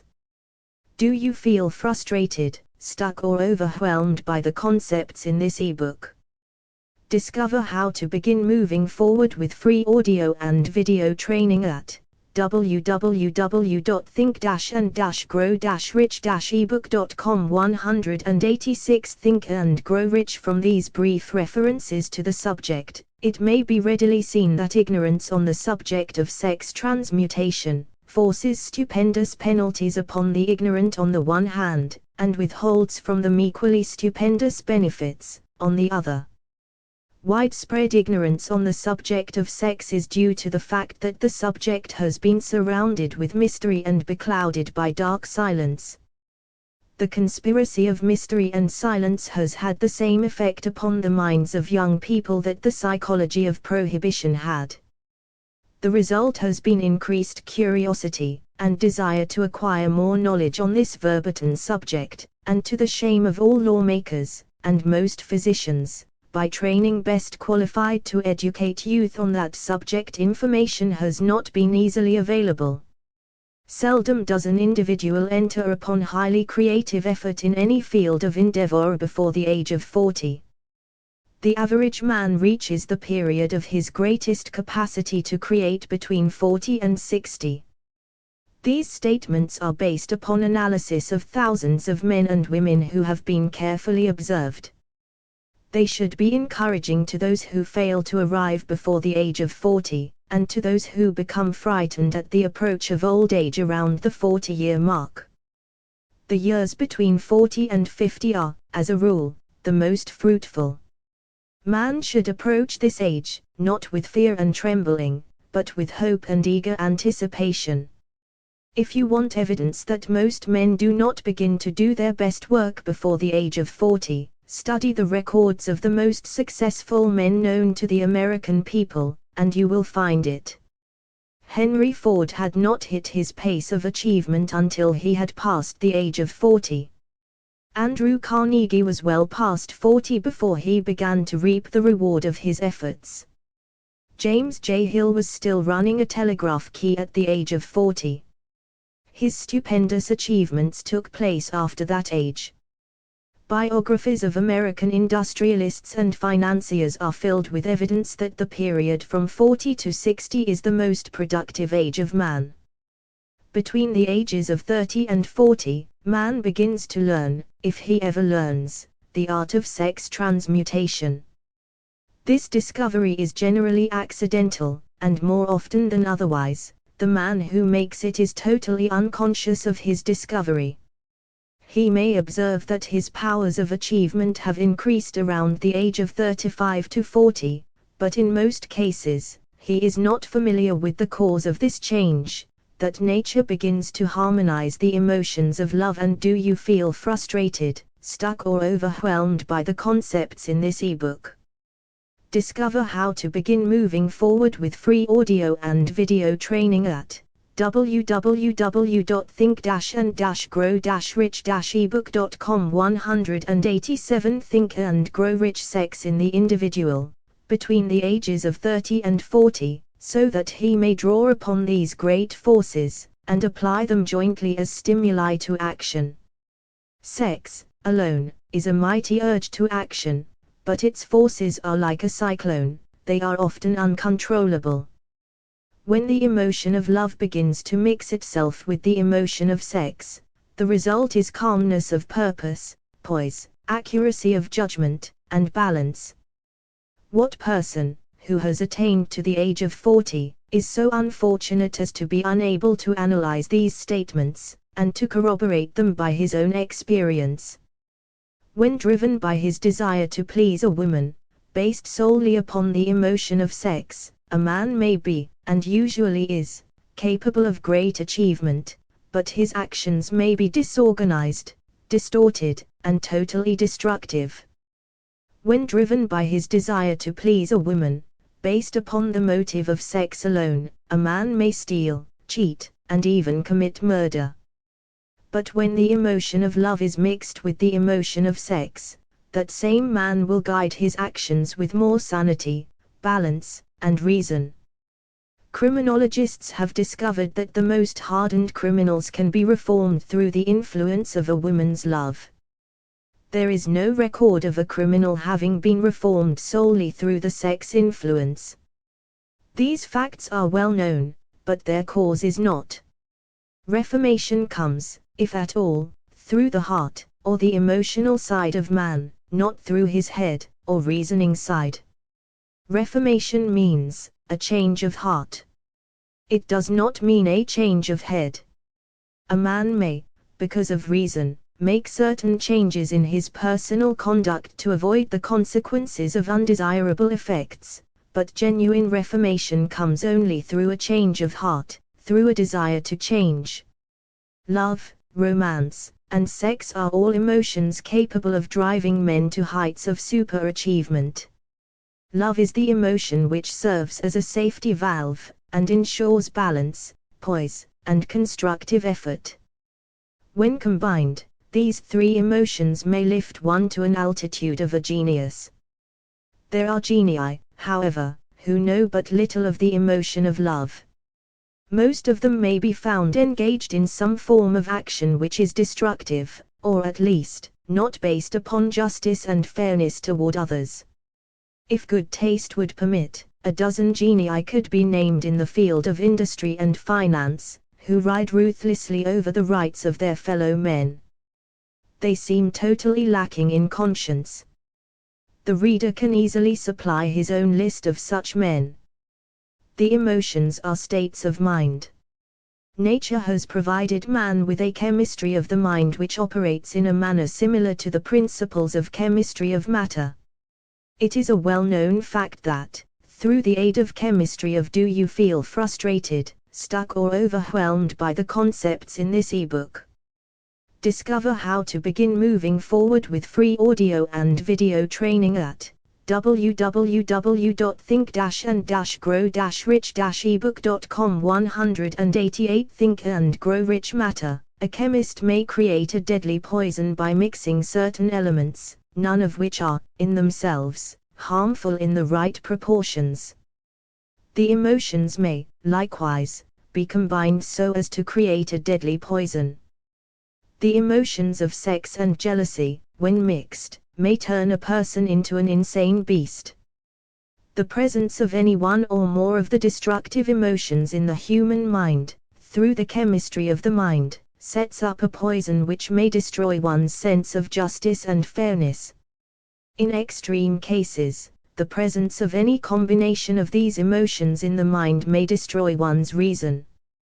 The road to genius consists of the development, control, and use of sex, love, and romance. Briefly, the process may be stated as follows: encourage the presence of these emotions as the dominating thoughts in one's mind, and discourage the presence of all the destructive emotions. The mind is a creature of habit. It thrives upon the dominating thoughts fed it. Through the faculty of willpower, one may discourage the presence of any emotion, and encourage the presence of any other. Control of the mind, through the power of will, is not difficult. Control comes from persistence and habit. The secret of control lies in understanding the process of transmutation. When any negative emotion presents itself in one's mind, it can be transmuted into a positive, or constructive emotion, by the simple procedure of changing one's thoughts. There is no other road to genius than through voluntary self-effort. A man may attain to great heights of financial or business achievement solely by the driving force of sex energy, but history is filled with evidence that he may, and usually does, carry with him certain traits of character which rob him of the ability to either hold or enjoy his fortune. This is worthy of analysis, thought, and meditation, for it states a truth, the knowledge of which may be helpful to women as well as men. Ignorance of this has cost thousands of people their privilege of happiness, even though they possessed riches. The emotions of love and sex leave their unmistakable marks upon the features. Moreover, these signs are so visible, that all who wish may read them. The man who is driven by the storm of passion, based upon sex desires alone, plainly advertises that fact to the entire world, by the expression of his eyes, and the lines of his face. The emotion of love, when mixed with the emotion of sex, softens, modifies, and beautifies the facial expression. No character analyst is needed to tell you this, you may observe it for yourself. Do you feel frustrated, stuck or overwhelmed by the concepts in this ebook? Discover how to begin moving forward with free audio and video training at www.think-and-grow-rich-ebook.com. 189 Think and Grow Rich. The emotion of love brings out, and develops, the artistic and the aesthetic nature of man. It leaves its impress upon one's very soul, even after the fire has been subdued by time and circumstance. Memories of love never pass. They linger, guide, and influence long after the source of stimulation has faded. There is nothing new in this. Every person who has been moved by genuine love knows that it leaves enduring traces upon the human heart. The effect of love endures, because love is spiritual in nature. The man who cannot be stimulated to great heights of achievement by love is hopeless, he is dead, though he may seem to live. Even the memories of love are sufficient to lift one to a higher plane of creative effort.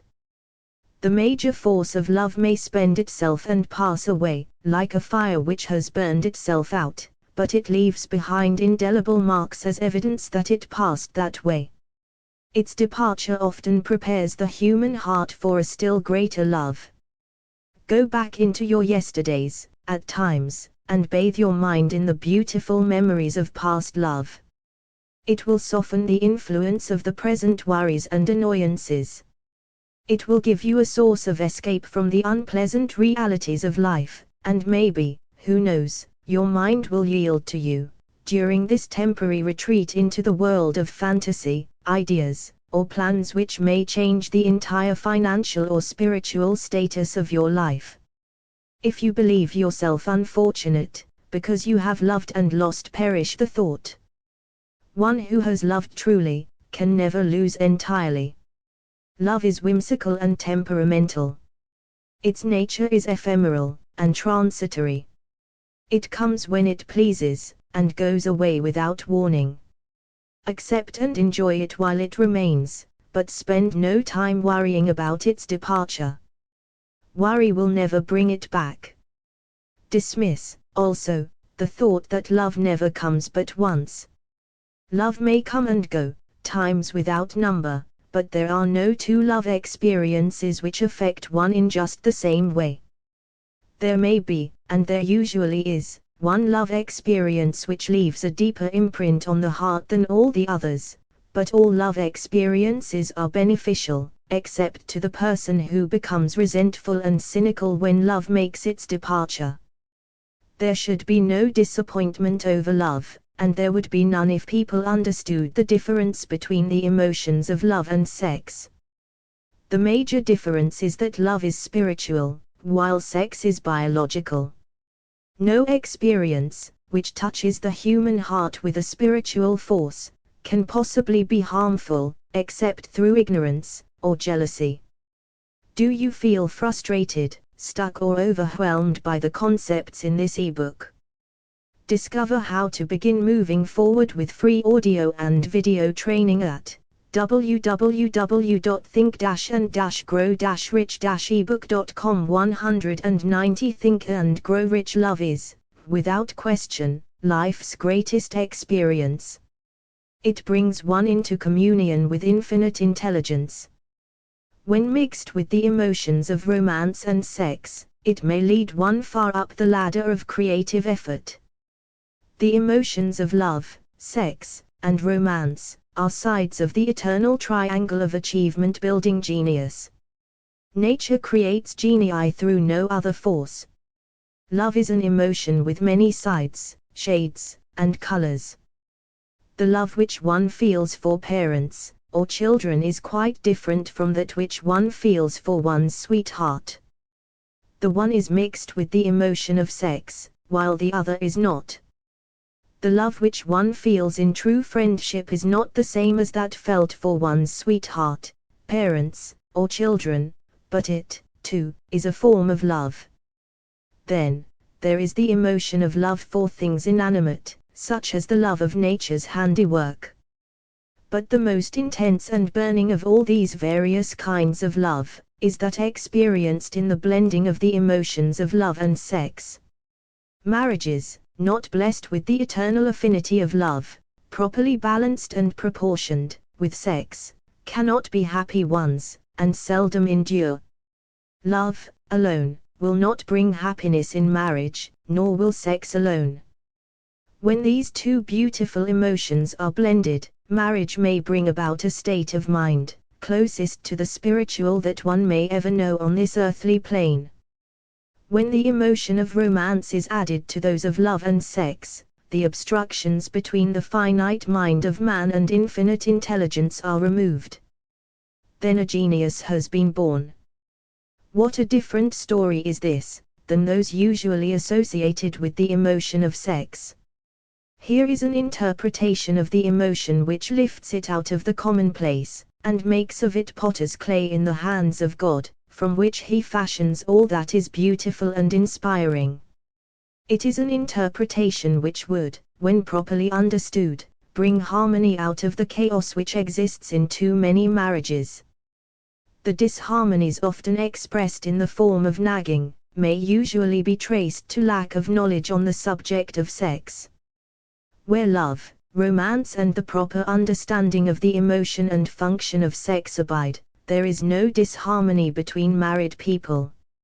Fortunate is the husband whose wife understands the true relationship between the emotions of love, sex, and romance. When motivated by this holy triumvirate, no form of labor is burdensome, because even the most lowly form of effort takes on the nature of a labor of love. Do you feel frustrated, stuck or overwhelmed by the concepts in this ebook? Discover how to begin moving forward with free audio and video training at www.think-and-grow-rich-ebook.com 191 Think and Grow Rich. It is a very old saying that a man's wife may either make him or break him, but the reason is not always understood. The making and breaking is the result of the wife's understanding, or lack of understanding of the emotions of love, sex, and romance. Despite the fact that men are polygamous, by the very nature of their biological inheritance, it is true that no woman has as great an influence on a man as his wife, unless he is married to a woman totally unsuited to his nature. If a woman permits her husband to lose interest in her, and become more interested in other women, it is usually because of her ignorance, or indifference toward the subjects of sex, love, and romance. This statement presupposes, of course, that genuine love once existed between a man and his wife. The facts are equally applicable to a man who permits his wife's interest in him to die. Married people often bicker over a multitude of trivialities. If these are analyzed accurately, the real cause of the trouble will often be found to be indifference, or ignorance on these subjects. Man's greatest motivating force is his desire to please women. The hunter who excelled during prehistoric days, before the dawn of civilization, did so, because of his desire to appear great in the eyes of women. Man's nature has not changed in this respect. The hunter of today brings home no skins of wild animals, but he indicates his desire for her favor by supplying fine clothes, motor cars, and wealth. Man has the same desire to please women that he had before the dawn of civilization. The only thing that has changed is his method of pleasing.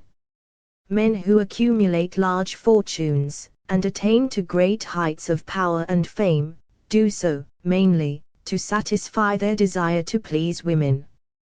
Take women out of their lives, and great wealth would be useless to most men.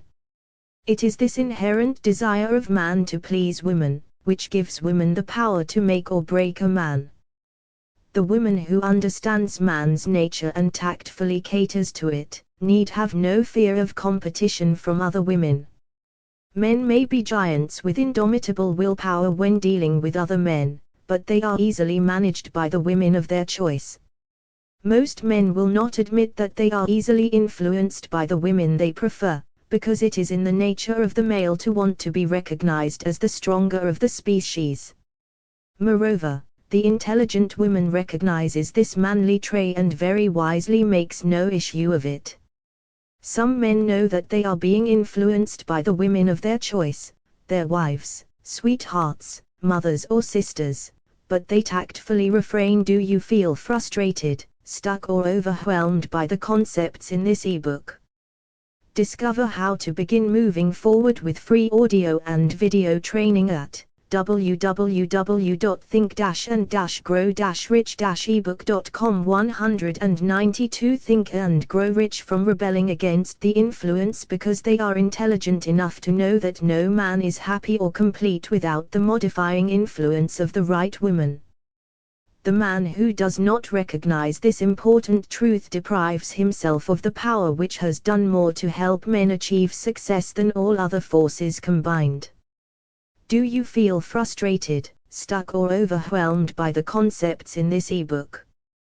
Discover how to begin moving forward with free audio and video training at www.think-and-grow-rich-ebook.com. 193 Think and Grow Rich Chapter 12 The Subconscious Mind. The connecting link. The 11th step toward riches. The subconscious mind consists of a field of consciousness, in which every impulse of thought that reaches the objective mind through any of the 5 senses, is classified and recorded, and from which thoughts may be recalled or withdrawn as letters may be taken from a filing cabinet. It receives, and files, sense impressions or thoughts, regardless of their nature. You may voluntarily plant in your subconscious mind any plan, thought, or purpose which you desire to translate into its physical or monetary equivalent. The subconscious acts first on the dominating desires which have been mixed with emotional feeling, such as faith. Consider this in connection with the instructions given in the chapter on desire, for taking the 6 steps there outlined, and the instructions given in the chapter on the building and execution of plans, and you will understand the importance of the thought conveyed. The subconscious mind works day and night. Through a method of procedure, unknown to man, the subconscious mind draws upon the forces of infinite intelligence for the power with which it voluntarily transmutes one's desires into their physical equivalent, making use, always, of the most practical media by which this end may be accomplished. You cannot entirely control your subconscious mind, but you can voluntarily hand over to it any plan, desire, or purpose which you wish transformed into concrete form. Read, again, instructions for using the subconscious mind, in the chapter on autosuggestion. There is plenty of evidence to support the belief that the subconscious mind is the connecting link between the finite mind of man and infinite intelligence.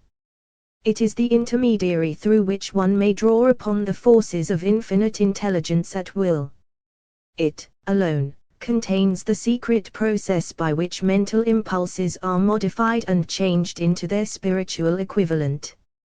Do you feel frustrated, stuck or overwhelmed by the concepts in this ebook.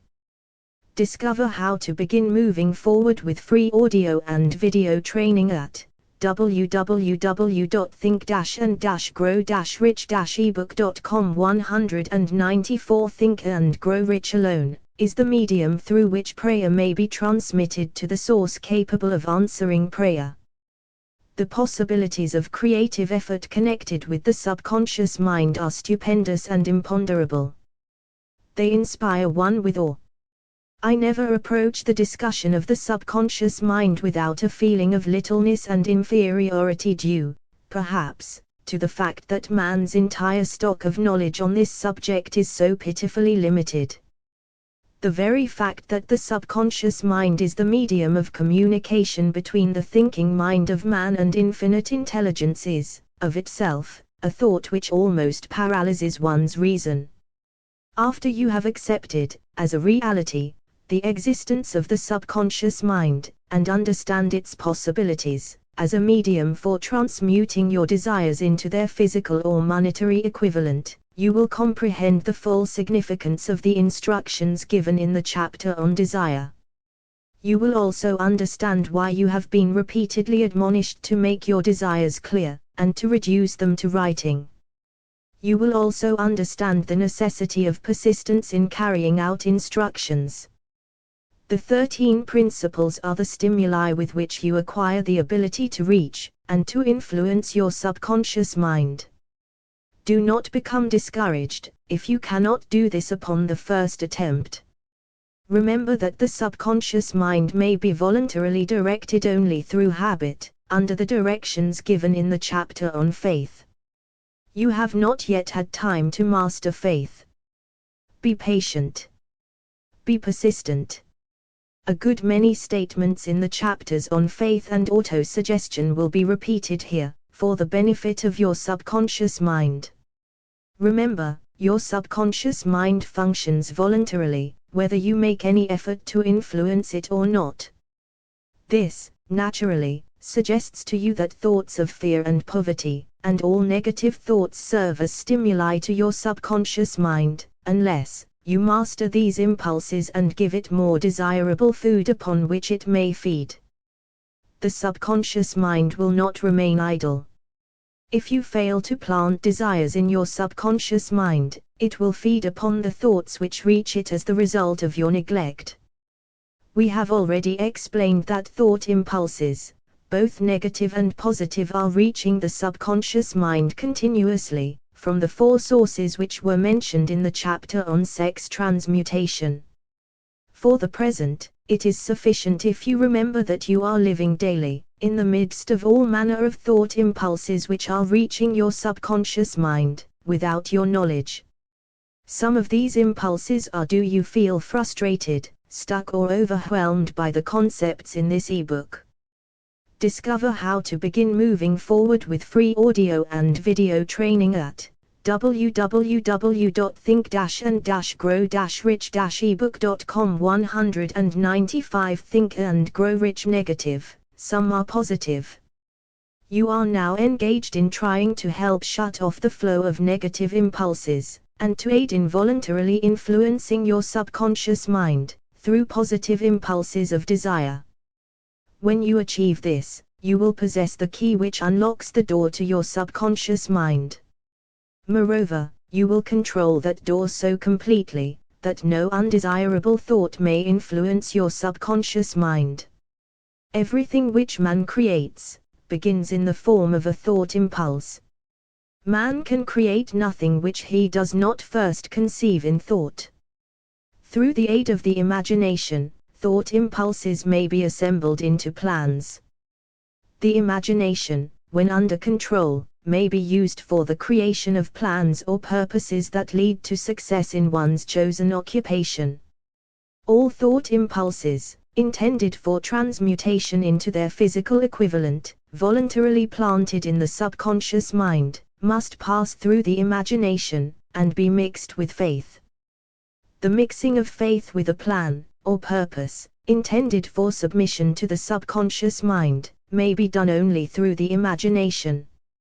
From these statements, you will readily observe that voluntary use of the subconscious mind calls for coordination and application of all the principles.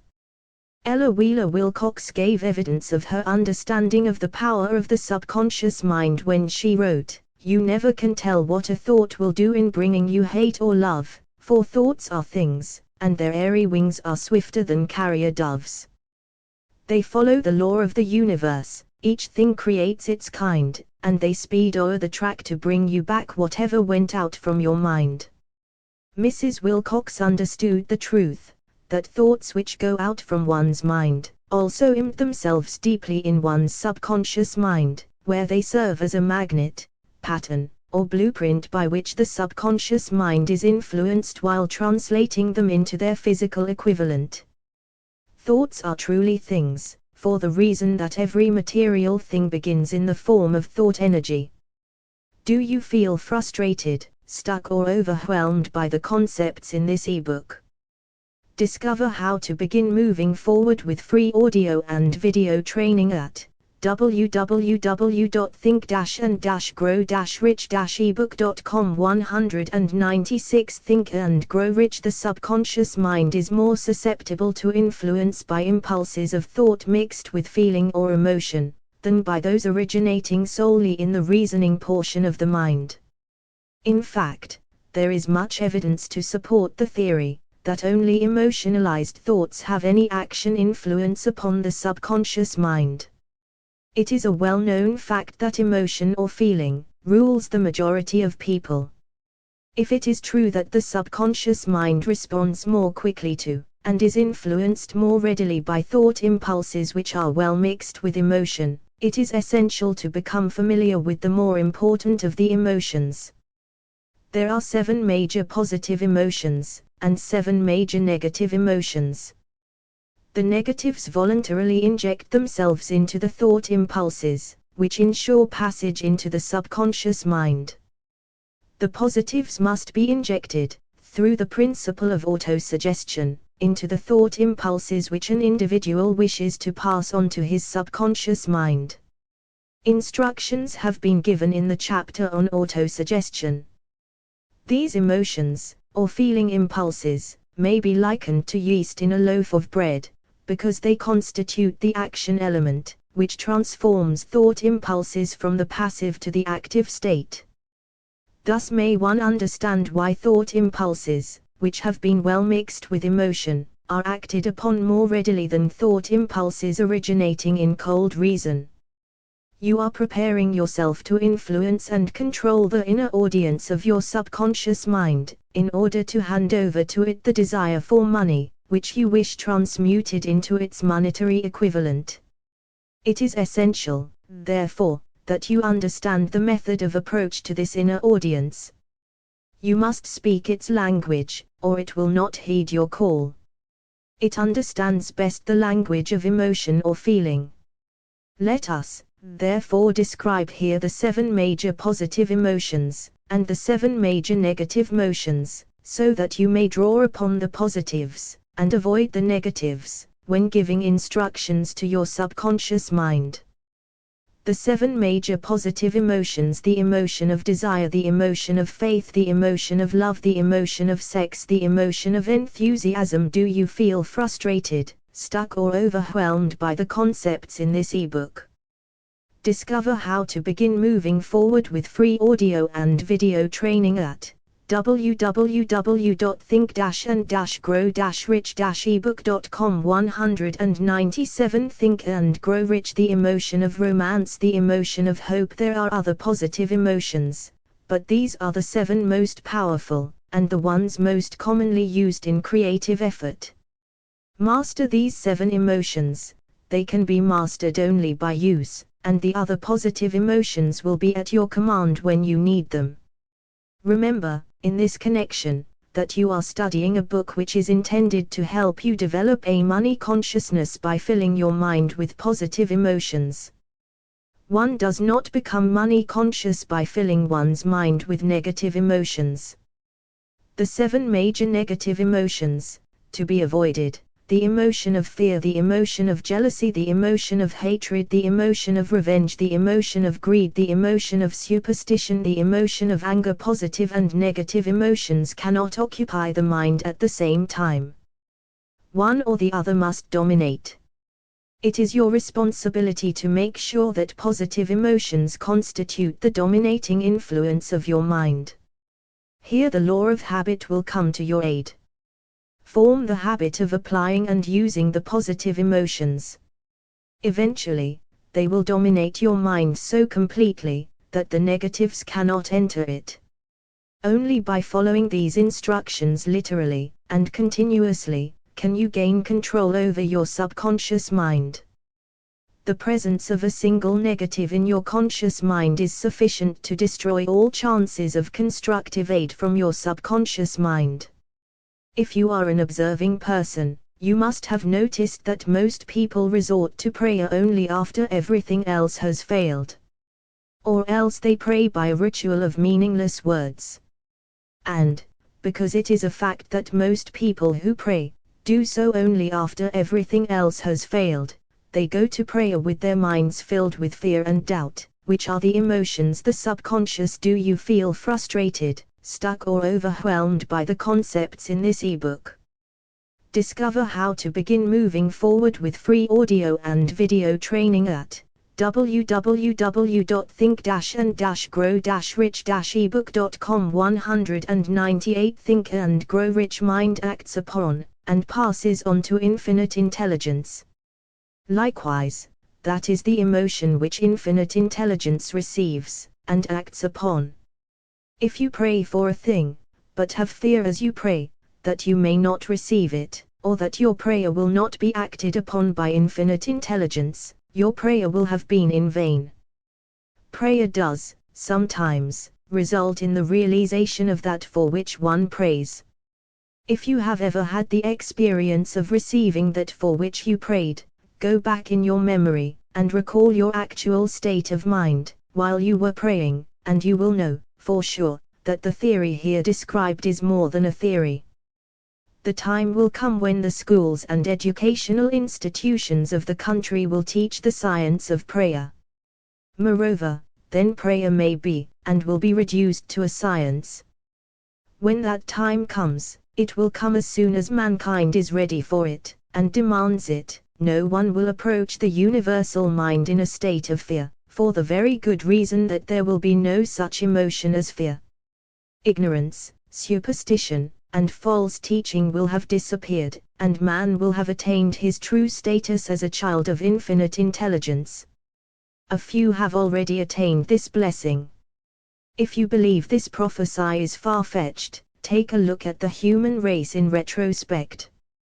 Less than 100 years ago, men believed the lightning to be evidence of the wrath of God, and feared it. Now, thanks to the power of faith, men have harnessed the lightning and made it turn the wheels of industry. Much less than 100 years ago, men believed the space between the planets to be nothing but a great void, a stretch of dead nothingness. Now, thanks to this same power of faith, men know that far from being either dead or a void, the space between the planets is very much alive, that it is the highest form of vibration known, excepting, perhaps, the vibration of thought. Moreover, men know that this living, pulsating, vibratory energy which permeates every atom of matter, and fills every niche of space, connects every human brain with every other human brain. What reason have men to believe that this same energy does not connect every human brain with infinite intelligence? There are no toll gates between the finite mind of man and infinite intelligence. The communication costs nothing except patience, faith, persistence, understanding, and a sincere desire to communicate. Moreover, the approach can be made only by the individual himself. Paid prayers are: do you feel frustrated, stuck or overwhelmed by the concepts in this ebook? Discover how to begin moving forward with free audio and video training at www.think-and-grow-rich-ebook.com. 199 Think and Grow Rich Worthless. Infinite intelligence does no business by proxy. You either go direct, or you do not communicate. You may buy prayer books and repeat them until the day of your doom, without avail. Thoughts which you wish to communicate to infinite intelligence must undergo transformation, such as can be given only through your own subconscious mind. The method by which you may communicate with infinite intelligence is very similar to that through which the vibration of sound is communicated by radio. If you understand the working principle of radio, you of course know that sound cannot be communicated through the ether until it has been stepped up or changed into a rate of vibration which the human ear cannot detect. The radio sending station picks up the sound of the human voice, and scrambles or modifies it by stepping up the vibration millions of times. Only in this way can the vibration of sound be communicated through the ether. After this transformation has taken place, the ether picks up the energy, which originally was in the form of vibrations of sound, carries that energy to radio receiving stations, and these receiving sets step that energy back down to its original rate of vibration so it is recognized as sound. The subconscious mind is the intermediary, which translates one's prayers into terms which infinite intelligence can recognize, presents the message, and brings back the answer in the form of a definite plan or idea for procuring the object of the prayer. Understand this principle, and you will know why mere words read from a prayer book cannot, and will never serve as an agency of communication between the mind of man and infinite intelligence. Before your prayer will reach infinite intelligence, a statement of the author's theory only, it probably is transformed from its original thought vibration into terms of spiritual vibration. Faith is the only known agency which will give your thoughts a spiritual nature. Faith and fear make poor bedfellows. Where one is found, the other cannot exist. Do you feel frustrated, stuck or overwhelmed by the concepts in this ebook? Discover how to begin moving forward with free audio and video training at www.think-and-grow-rich-ebook.com. 200 Think and Grow Rich Chapter 13 The Brain, a broadcasting and receiving station for thought. The 12th step toward riches. More than 20 years ago, the author, working in conjunction with the late Dr. Alexander Graham Bell and Dr. Elmer R. Gates, observed that every human brain is both a broadcasting and receiving station for the vibration of thought. Through the medium of the ether, in a fashion similar to that employed by the radio broadcasting principle, every human brain is capable of picking up vibrations of thought which are being released by other brains. In connection with the statement in the preceding paragraph, compare and consider the description of the creative imagination, as outlined in the chapter on imagination. The creative imagination is the receiving set of the brain, which receives thoughts, released by the brains of others. It is the agency of communication between one's conscious, or reasoning mind, and the four sources from which one may receive thought stimuli. When stimulated, or stepped up to a high rate of vibration, the mind becomes more receptive to the vibration of thought which reaches it through the ether from outside sources. This stepping up process takes place through the positive emotions, or the negative emotions. Through the emotions, the vibrations of thought may be increased. Vibrations of an exceedingly high rate are the only vibrations picked up and carried, by the ether, from one brain to another. Thought is energy traveling at an exceedingly high rate of vibration. Thought, which has been modified or stepped up by any of the major emotions, vibrates at a much higher rate than ordinary thought, and it is this type of thought which passes from one brain to another, through the broadcasting machinery of the human brain. The emotion of sex stands at the head of the list of human emotions, as far as intensity and driving force are concerned. The brain which has been. Do you feel frustrated, stuck or overwhelmed by the concepts in this ebook? Discover how to begin moving forward with free audio and video training at www.think-and-grow-rich-ebook.com. 201 Think and Grow Rich, stimulated by the emotion of sex, vibrates at a much more rapid rate than it does when that emotion is quiescent or absent. The result of sex transmutation is the increase of the rate of vibration of thoughts to such a pitch that the creative imagination becomes highly receptive to ideas, which it picks up from the ether. On the other hand, when the brain is vibrating at a rapid rate, it not only attracts thoughts and ideas released by other brains through the medium of the ether, but it gives to one's own thoughts that feeling which is essential before those thoughts will be picked up and acted upon by one's subconscious mind. Thus, you will see that the broadcasting principle is the factor through which you mix feeling, or emotion with your thoughts and pass them on to your subconscious mind. The subconscious mind is the sending station of the brain, through which vibrations of thought are broadcast. The creative imagination is the receiving set through which the vibrations of thought are picked up from the ether. Along with the important factors of the subconscious mind, and the faculty of the creative imagination, which constitute the sending and receiving sets of your mental broadcasting machinery, consider now the principle of autosuggestion, which is the medium by which you may put into operation your broadcasting station. Through the instructions described in the chapter on autosuggestion, you were definitely informed of the method by which desire may be transmuted into its monetary equivalent. Operation of your mental broadcasting station is a comparatively simple procedure. You have but 3 principles to bear in mind, and to apply, when you wish to use your broadcasting station: the subconscious mind, creative imagination, and autosuggestion. The stimuli through which you put these 3 principles into action have been described. The procedure begins with desire. The greatest forces are intangible. The Depression brought the world to the very borderline of understanding of the forces which are intangible and unseen. Through the ages which have passed, man has depended too much upon his physical senses. And do you feel frustrated, stuck or overwhelmed by the concepts in this ebook? Discover how to begin moving forward with free audio and video training at www.think-and-grow-rich-ebook.com. 202 Think and Grow Rich has limited his knowledge to physical things, which he could see, touch, weigh, and measure.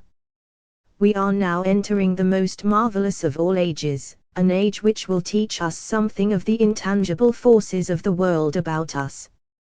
Perhaps we shall learn, as we pass through this age, that the other self is more powerful than the physical self we see when we look into a mirror. Sometimes men speak lightly of the intangibles, the things which they cannot perceive through any of their 5 senses, and when we hear them, it should remind us that all of us are controlled by forces which are unseen and intangible. The whole of mankind has not the power to cope with, nor to control the intangible force wrapped up in the rolling waves of the oceans. Man has not the capacity to understand the intangible force of gravity, which keeps this little earth suspended in midair, and keeps man from falling from it, much less the power to control that force. Man is entirely subservient to the intangible force which comes with a thunderstorm, and he is just as helpless in the presence of the intangible force of electricity. Nay, he does not even know what electricity is, where it comes from, or what is its purpose. Nor is this by any means the end of man's ignorance in connection with things unseen and intangible. He does not understand the intangible force and intelligence wrapped up in the soil of the earth, the force which provides him with every morsel of food he eats, every article of clothing he wears, every dollar he carries in his pockets. The dramatic story of the brain. Last, but not least, man, with all of his boasted culture and education, understands little or nothing of the intangible force, the greatest of all the intangibles, of thought. He knows but little concerning the physical brain, and its vast network of intricate machinery through which the power of thought is translated into its material equivalent, but he is now entering an age which shall yield enlightenment on the subject. Already men of science have begun to turn their attention to the study of this stupendous thing called a brain, and, while they are still in the kindergarten stage of their studies, they have uncovered enough knowledge to know that the central switchboard of the human brain, the number of lines which connect the brain cells one with another, equal the figure 1, followed by 15 million ciphers. Do you feel frustrated, stuck or overwhelmed by the concepts in this ebook? Discover how to begin moving forward with free audio and video training at www.think-and-grow-rich-ebook.com. 203 Think and Grow Rich. The figure is so stupendous, said Dr. C. Judson Herrick, of the University of Chicago, that astronomical figures dealing with hundreds of millions of light years become insignificant by comparison. It has been determined that there are from 10 billion to 14 billion nerve cells in the human cerebral cortex, and we know that these are arranged in definite patterns. These arrangements are not haphazard. They are orderly. Recently developed methods of electrophysiology draw off action currents from very precisely located cells, or fibers with microelectrodes, amplify them with radio tubes, and record potential differences to a millionth of a volt. It is inconceivable that such a network of intricate machinery should be in existence for the sole purpose of carrying on the physical functions incidental to growth and maintenance of the physical body. Is it not likely that the same system, which gives billions of brain cells the media for communication one with another, provides also the means of communication with other intangible forces?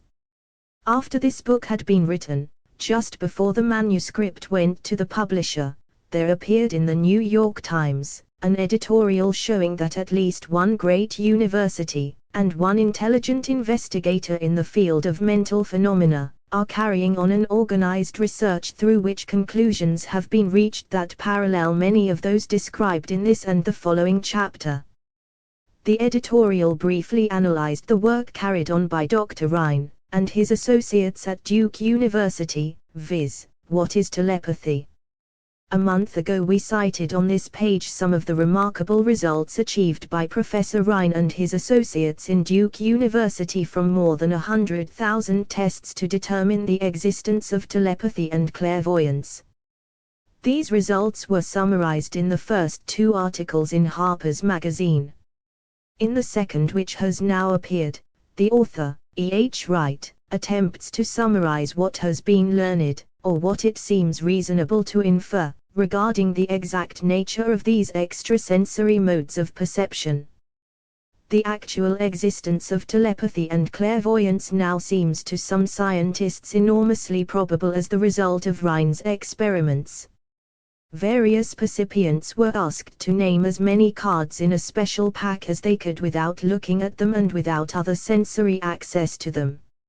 About a score of men and women were discovered who could regularly name so many of the cards correctly that there was not one chance in many a million of their having done their feats by luck or accident. But how did they do them? These powers, assuming that they exist, do not seem to be sensory. There is no known organ for them. The experiments. Do you feel frustrated, stuck or overwhelmed by the concepts in this ebook? Discover how to begin moving forward with free audio and video training at www.think-and-grow-rich-ebook.com. 204 Think and Grow Rich worked just as well at distances of several hundred miles as they did in the same room. These facts also dispose, in Mr. Wright's opinion, of the attempt to explain telepathy or clairvoyance through any physical theory of radiation. All known forms of radiant energy decline inversely as the square of the distance traversed. Telepathy and clairvoyance do not. But they do vary through physical causes as our other mental powers do. Contrary to widespread opinion, they do not improve when the percipient is asleep or half asleep, but, on the contrary, when he is most wide awake and alert. Rhine discovered that a narcotic will invariably lower a percipient's score, while a stimulant will always send it higher. The most reliable performer apparently cannot make a good score unless he tries to do his best. One conclusion that Wright draws with some confidence is that telepathy and clairvoyance are really one and the same gift. That is, the faculty that sees a card face down on a table seems to be exactly the same one that reads a thought residing only in another mind. There are several grounds for believing this. So far, for example, the two gifts have been found in every person who enjoys either of them. In every one so far the two have been of equal vigor, almost exactly. Screens, walls, distances, have no effect at all on either. Wright advances from this conclusion to express what he puts forward as no more than the mere hunch that other extrasensory experiences, prophetic dreams, premonitions of disaster, and the like, may also prove to be part of the same faculty. The reader is not asked to accept any of these conclusions unless he finds it necessary, but the evidence that Rhine has piled up must remain impressive. In view of Dr. Rhine's announcement in connection with the conditions under which the mind responds to what he terms extra-sensory modes of perception, I now feel privileged to add to his testimony by stating that my associates and I have discovered what we believe to be the ideal conditions under which the mind can be stimulated so that the sixth sense described in the next chapter can be made to function in a practical way. The conditions to which I refer consist of a close working alliance between myself and two members of my staff. Through experimentation and practice, we have discovered how to stimulate our minds, by applying the principle used in connection with the invisible counselors described in the next chapter, so that we can, by a process of blending our three minds into one, find the solution to a great variety of personal problems which are submitted by my clients. The procedure is very simple. We sit down at a conference table, clearly state the nature of the problem we have under consideration, then begin. Do you feel frustrated, stuck or overwhelmed by the concepts in this ebook? Discover how to begin moving forward with free audio and video training at www.think-and-grow-rich-ebook.com. 205 Think and Grow Rich discussing it. Each contributes whatever thoughts that may occur. The strange thing about this method of mind stimulation is that it places each participant in communication with unknown sources of knowledge definitely outside his own experience. If you understand the principle described in the chapter on the mastermind, you of course recognize the round table procedure here described as being a practical application of the mastermind. This method of mind stimulation, through harmonious discussion of definite subjects, between three people, illustrates the simplest and most practical use of the mastermind. By adopting and following a similar plan, any student of this philosophy may come into possession of the famous Carnegie formula briefly described in the introduction. If it means nothing to you at this time, mark this page and read it again after you have finished the last chapter. Do you feel frustrated, stuck or overwhelmed by the concepts in this ebook? Discover how to begin moving forward with free audio and video training at www.think-and-grow-rich-ebook.com. 206 Think and Grow Rich. The Depression was a blessing in disguise. It reduced the whole world to a new starting point that gives everyone a new opportunity. Do you feel frustrated, stuck or overwhelmed by the concepts in this ebook?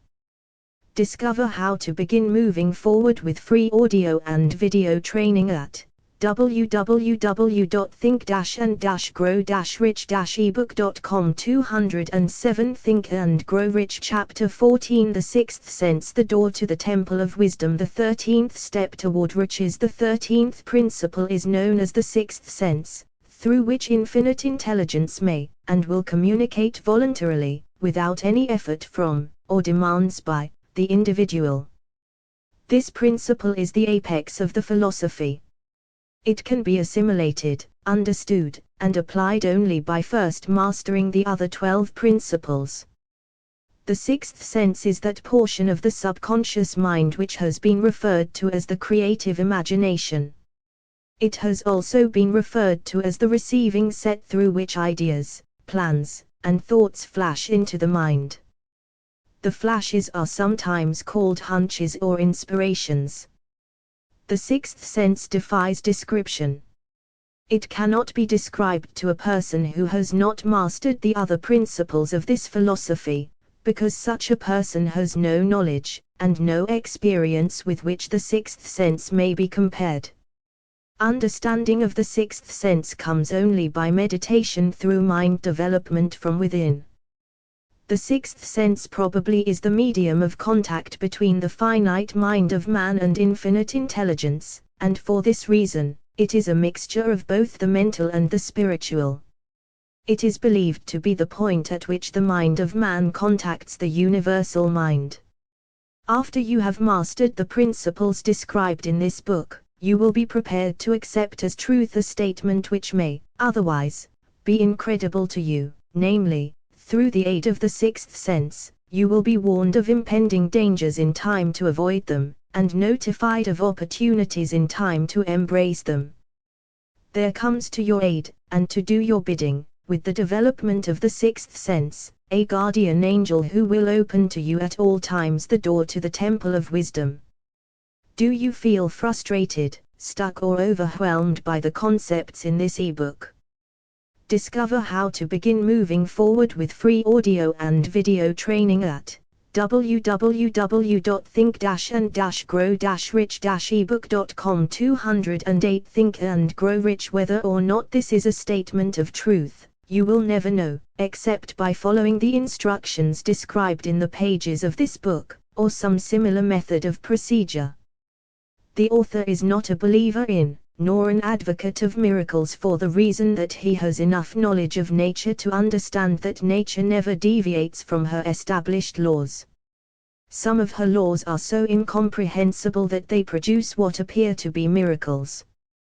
The sixth sense comes as near to being a miracle as anything I have ever experienced, and it appears so, only because I do not understand the method by which this principle is operated.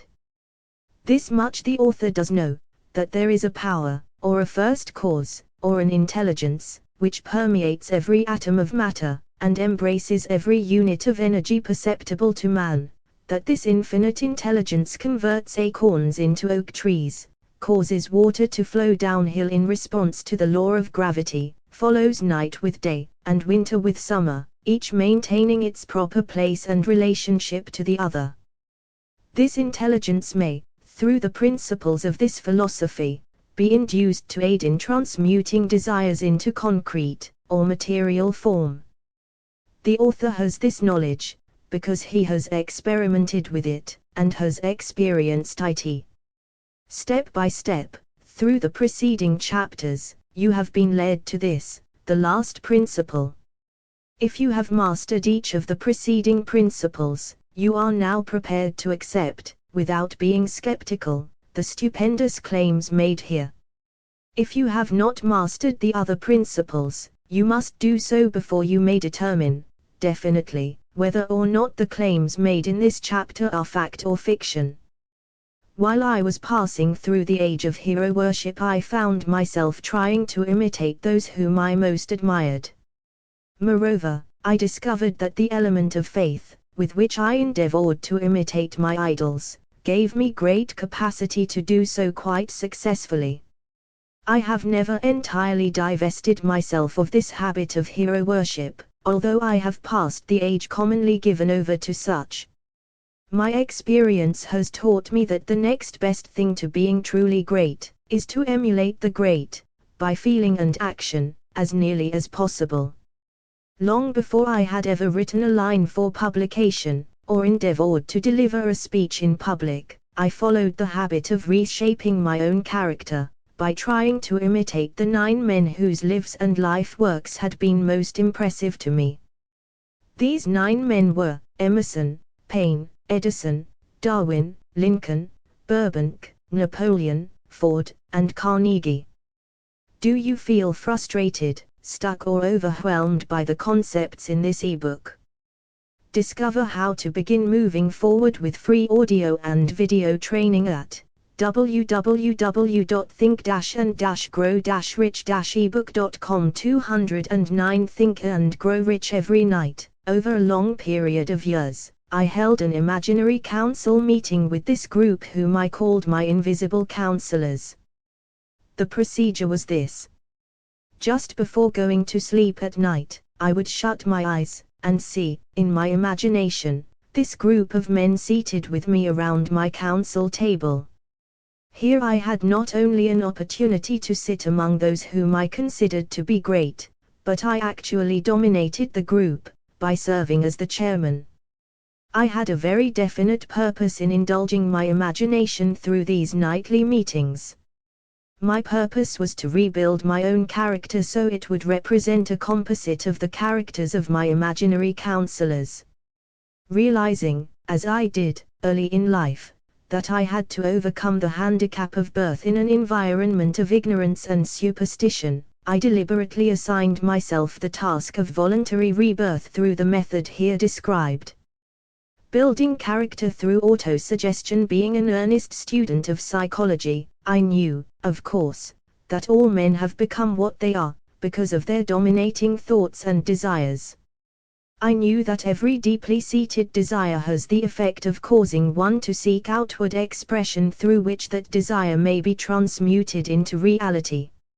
I knew that self-suggestion is a powerful factor in building character, that it is, in fact, the sole principle through which character is builded.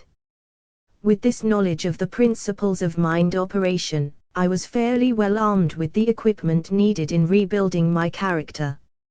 In these imaginary council meetings I called on my cabinet members for the knowledge I wished each to contribute, addressing myself to each member in audible words, as follows: Mr. Emerson, I desire to acquire from you the marvelous understanding of nature which distinguished your life.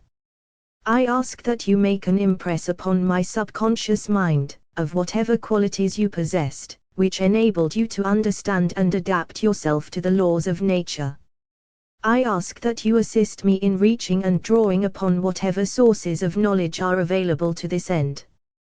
Mr. Burbank, I request that you pass on to me the knowledge which enabled you to so harmonize the laws of nature that you caused the cactus to shed its thorns, and become an edible food.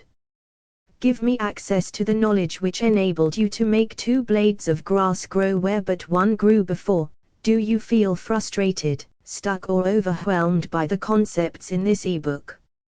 Discover how to begin moving forward with free audio and video training at www.think-and-grow-rich-ebook.com. 210 Think and Grow Rich and helped you to blend the coloring of the flowers with more splendor and harmony, for you, alone, have successfully gilded the lily. Napoleon, I desire to acquire from you, by emulation, the marvelous ability you possessed to inspire men, and to arouse them to greater and more determined spirit of action. Also to acquire the spirit of enduring faith, which enabled you to turn defeat into victory, and to surmount staggering obstacles. Emperor of Fate, King of Chance, Man of Destiny, I salute you. Mr. Paine, I desire to acquire from you the freedom of thought and the courage and clarity with which to express convictions, which so distinguished you. Mr. Darwin, I wish to acquire from you the marvelous patience and ability to study cause and effect, without bias or prejudice, so exemplified by you in the field of natural science. Mr. Lincoln, I desire to build into my own character the keen sense of justice, the untiring spirit of patience, the sense of humor, the human understanding, and the tolerance, which were your distinguishing characteristics. Mr. Carnegie, I am already indebted to you for my choice of a life work, which has brought me great happiness and peace of mind. I wish to acquire a thorough understanding of the principles of organized effort, which you used so effectively in the building of a great industrial enterprise. Mr. Ford, you have been among the most helpful of the men who have supplied much of the material essential to my work. I wish to acquire your spirit of persistence, the determination, poise, and self-confidence which have enabled you to master poverty, organize, unify, and simplify human effort, so I may help others to follow in your footsteps. Mr. Edison, I have seated you nearest to me, at my right, because of the personal cooperation you have given me, during my research into the causes of success and failure. I wish to acquire from you the marvelous spirit of faith, with which you have uncovered so many of nature's secrets, the spirit of unremitting toil with which you have so often wrested victory from defeat. My method of addressing the members of the imaginary cabinet would vary, according to the traits of character in which I was, for the moment, most interested in acquiring. I studied the records of their lives with painstaking care. After some months of this nightly procedure, I was astounded by the discovery that these imaginary figures became, apparently real. Do you feel frustrated, stuck or overwhelmed by the concepts in this ebook? Discover how to begin moving forward with free audio and video training at www.think-and-grow-rich-ebook.com. 211 Think and Grow Rich. Each of these 9 men developed individual characteristics, which surprised me. For example, Lincoln developed the habit of always being late, then walking around in solemn parade. When he came, he walked very slowly, with his hands clasped behind him, and once in a while, he would stop as he passed, and rest his hand, momentarily, upon my shoulder. He always wore an expression of seriousness upon his face. Rarely did I see him smile. The cares of a sundered nation made him grave. That was not true of the others. Burbank and Paine often indulged in witty repartee which seemed, at times, to shock the other members of the cabinet. One night Paine suggested that I prepare a lecture on the age of reason and deliver it from the pulpit of a church which I formerly attended. Many around the table laughed heartily at the suggestion. Not Napoleon. He drew his mouth down at the corners and groaned so loudly that all turned and looked at him with amazement. To him the church was but a pawn of the state, not to be reformed, but to be used as a convenient inciter to mass activity by the people. On one occasion Burbank was late. When he came, he was excited with enthusiasm, and explained that he had been late, because of an experiment he was making, through which he hoped to be able to grow apples on any sort of tree. Paine chided him by reminding him that it was an apple which started all the trouble between man and woman. Darwin chuckled heartily as he suggested that Paine should watch out for little serpents, when he went into the forest to gather apples, as they had the habit of growing into big snakes. Emerson observed, "No serpents, no apples," and Napoleon remarked, "No apples, no state." Lincoln developed the habit of always being the last one to leave the table after each meeting. On one occasion, he leaned across the end of the table, his arms folded, and remained in that position for many minutes. I made no attempt to disturb him. Finally, he lifted his head slowly, got up and walked to the door, then turned around, came back, and laid his hand on my shoulder and said, "My boy, you will need much courage if you remain steadfast in carrying out your purpose in life. But remember, when difficulties overtake you, the common people have common sense. Adversity will develop it." One evening Edison arrived ahead of all the others. He walked over and seated himself at my left, where Emerson was accustomed to sit, and said, "You are destined to witness the discovery of the secret of life. When the time comes, you will observe that life consists of great swarms of energy, or entities, each as intelligent as human beings think themselves to be. These units of life group. Do you feel frustrated, stuck or overwhelmed by the concepts in this ebook? Discover how to begin moving forward with free audio and video training at www.think-and-grow-rich-ebook.com. 212 Think and grow rich together like hives of bees, and remain together until they disintegrate, through lack of harmony. These units have differences of opinion, the same as human beings, and often fight among themselves. These meetings which you are conducting will be very helpful to you. They will bring to your rescue some of the same units of life which served the members of your cabinet during their lives. These units are eternal. They never die. Your own thoughts and desires serve as the magnet which attracts units of life from the great ocean of life out there. Only the friendly units are attracted, the ones which harmonize with the nature of your desires. The other members of the cabinet began to enter the room. Edison got up, and slowly walked around to his own seat. Edison was still living when this happened. It impressed me so greatly that I went to see him, and told him about the experience. He smiled broadly, and said, "Your dream was more a reality than you may imagine it to have been." He added no further explanation to his statement. These meetings became so realistic that I became fearful of their consequences, and discontinued them for several months. The experiences were so uncanny, I was afraid if I continued them I would lose sight of the fact that the meetings were purely experiences of my imagination. Some 6 months after I had discontinued the practice I was awakened one night, or thought I was, when I saw Lincoln standing at my bedside. He said, "The world will soon need your services. It is about to undergo a period of chaos which will cause men and women to lose faith, and become panic-stricken. Go ahead with your work and complete your philosophy. That is your mission in life.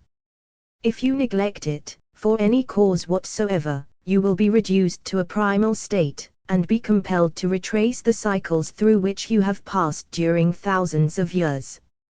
I was unable to tell, the following morning, whether I had dreamed this, or had actually been awake, and I have never since found out which it was, but I do know that the dream, if it were a dream, was so vivid in my mind the next day that I resumed my meetings the following night. At our next meeting, the members of my cabinet all filed into the room together, and stood at their accustomed places at the council table, while Lincoln raised a glass and said, "Gentlemen, let us drink a toast to a friend who has returned to the fold."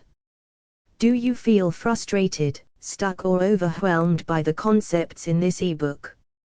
Discover how to begin moving forward with free audio and video training at www.think-and-grow-rich-ebook.com. 213 Think and Grow Rich. After that, I began to add new members to my cabinet, until now it consists of more than 50, among them Christ, St. Paul, Galileo, Copernicus, Aristotle, Plato, Socrates, Homer, Voltaire, Bruno, Spinoza, Drummond, Kant, Schopenhauer, Newton, Confucius, Elbert Hubbard, Brown, Ingersoll, Wilson, and William James. This is the first time that I have had the courage to mention this. Heretofore, I have remained quiet on the subject, because I knew, from my own attitude in connection with such matters, that I would be misunderstood if I described my unusual experience.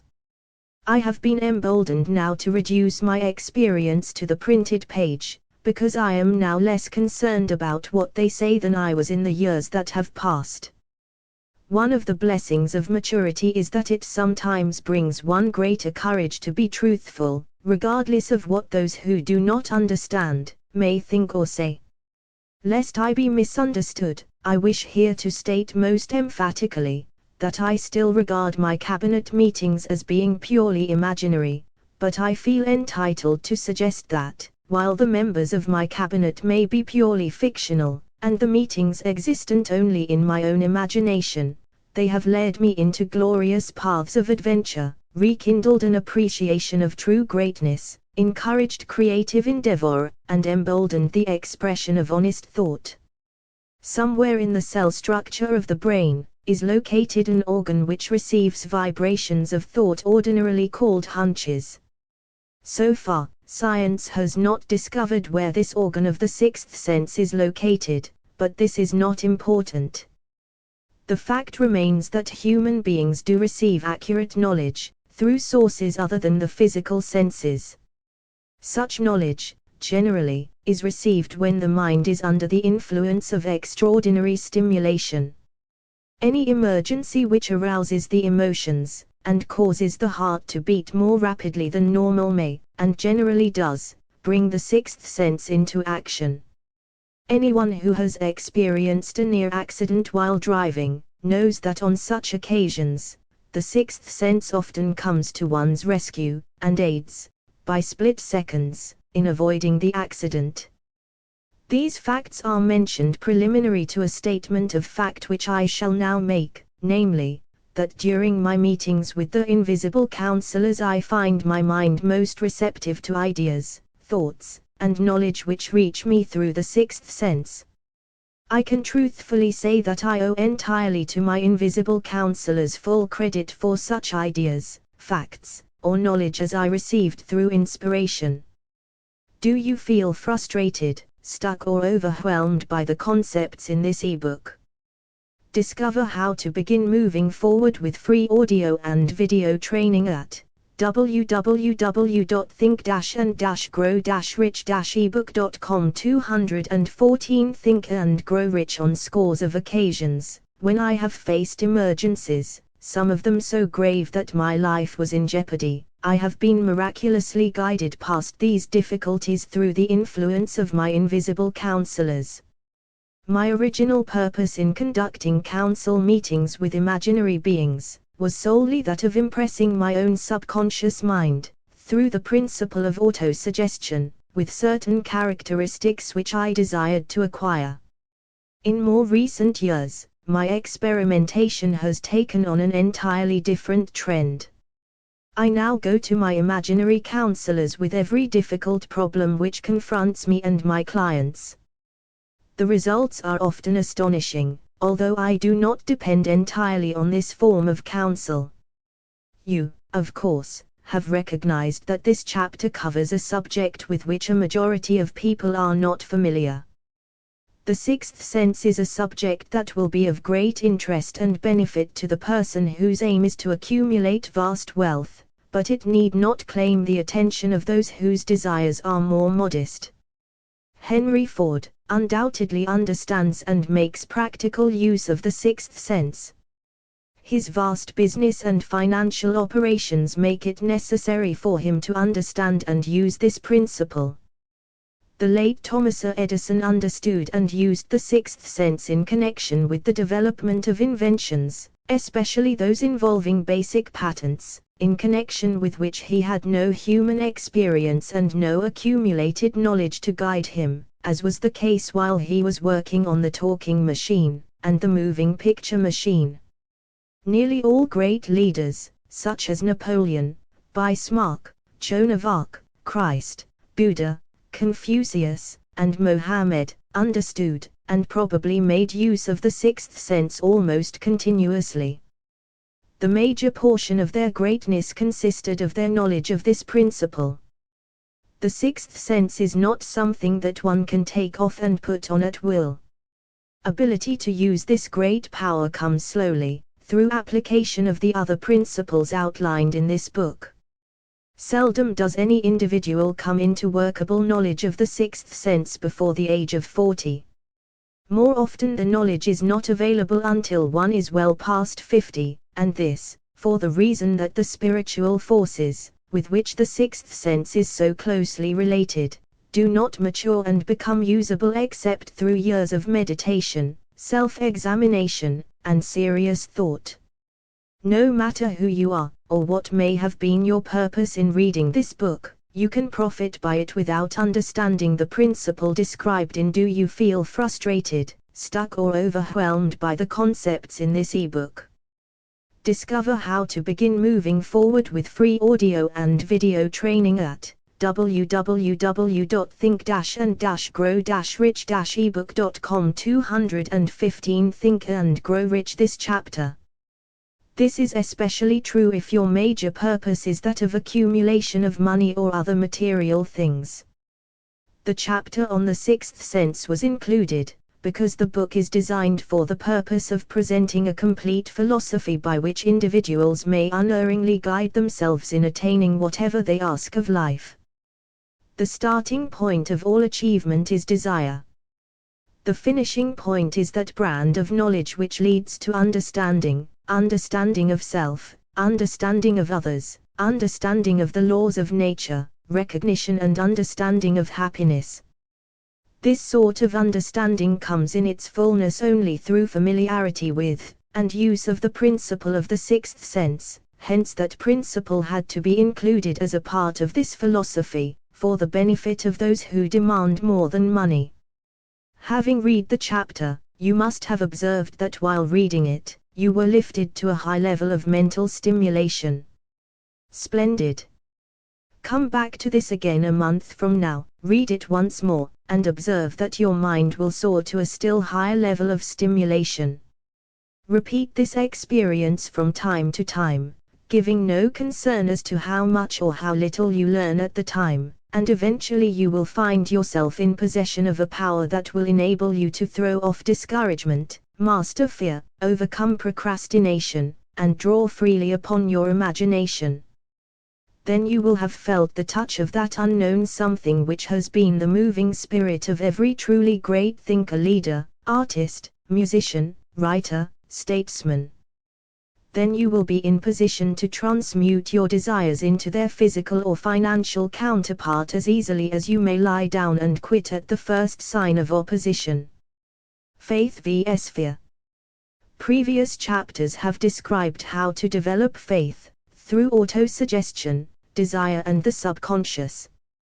The next chapter presents detailed instructions for the mastery of fear. Here will be found a full description of the 6 fears which are the cause of all discouragement, timidity, procrastination, indifference, indecision, and the lack of ambition, self-reliance, initiative, self-control, and enthusiasm. Search yourself carefully as you study these 6 enemies, as they may exist only in your subconscious mind, where their presence will be hard to detect. Do you feel frustrated, stuck or overwhelmed by the concepts in this ebook? Discover how to begin moving forward with free audio and video training at www.think-and-grow-rich-ebook.com. 216 Think and Grow Rich. Remember, too, as you analyze the 6 ghosts of fear, that they are nothing but ghosts because they exist only in one's mind. Remember, also, that ghosts, creations of uncontrolled imagination, have caused most of the damage people have done to their own minds. Therefore, ghosts can be as dangerous as if they lived and walked on the earth in physical bodies.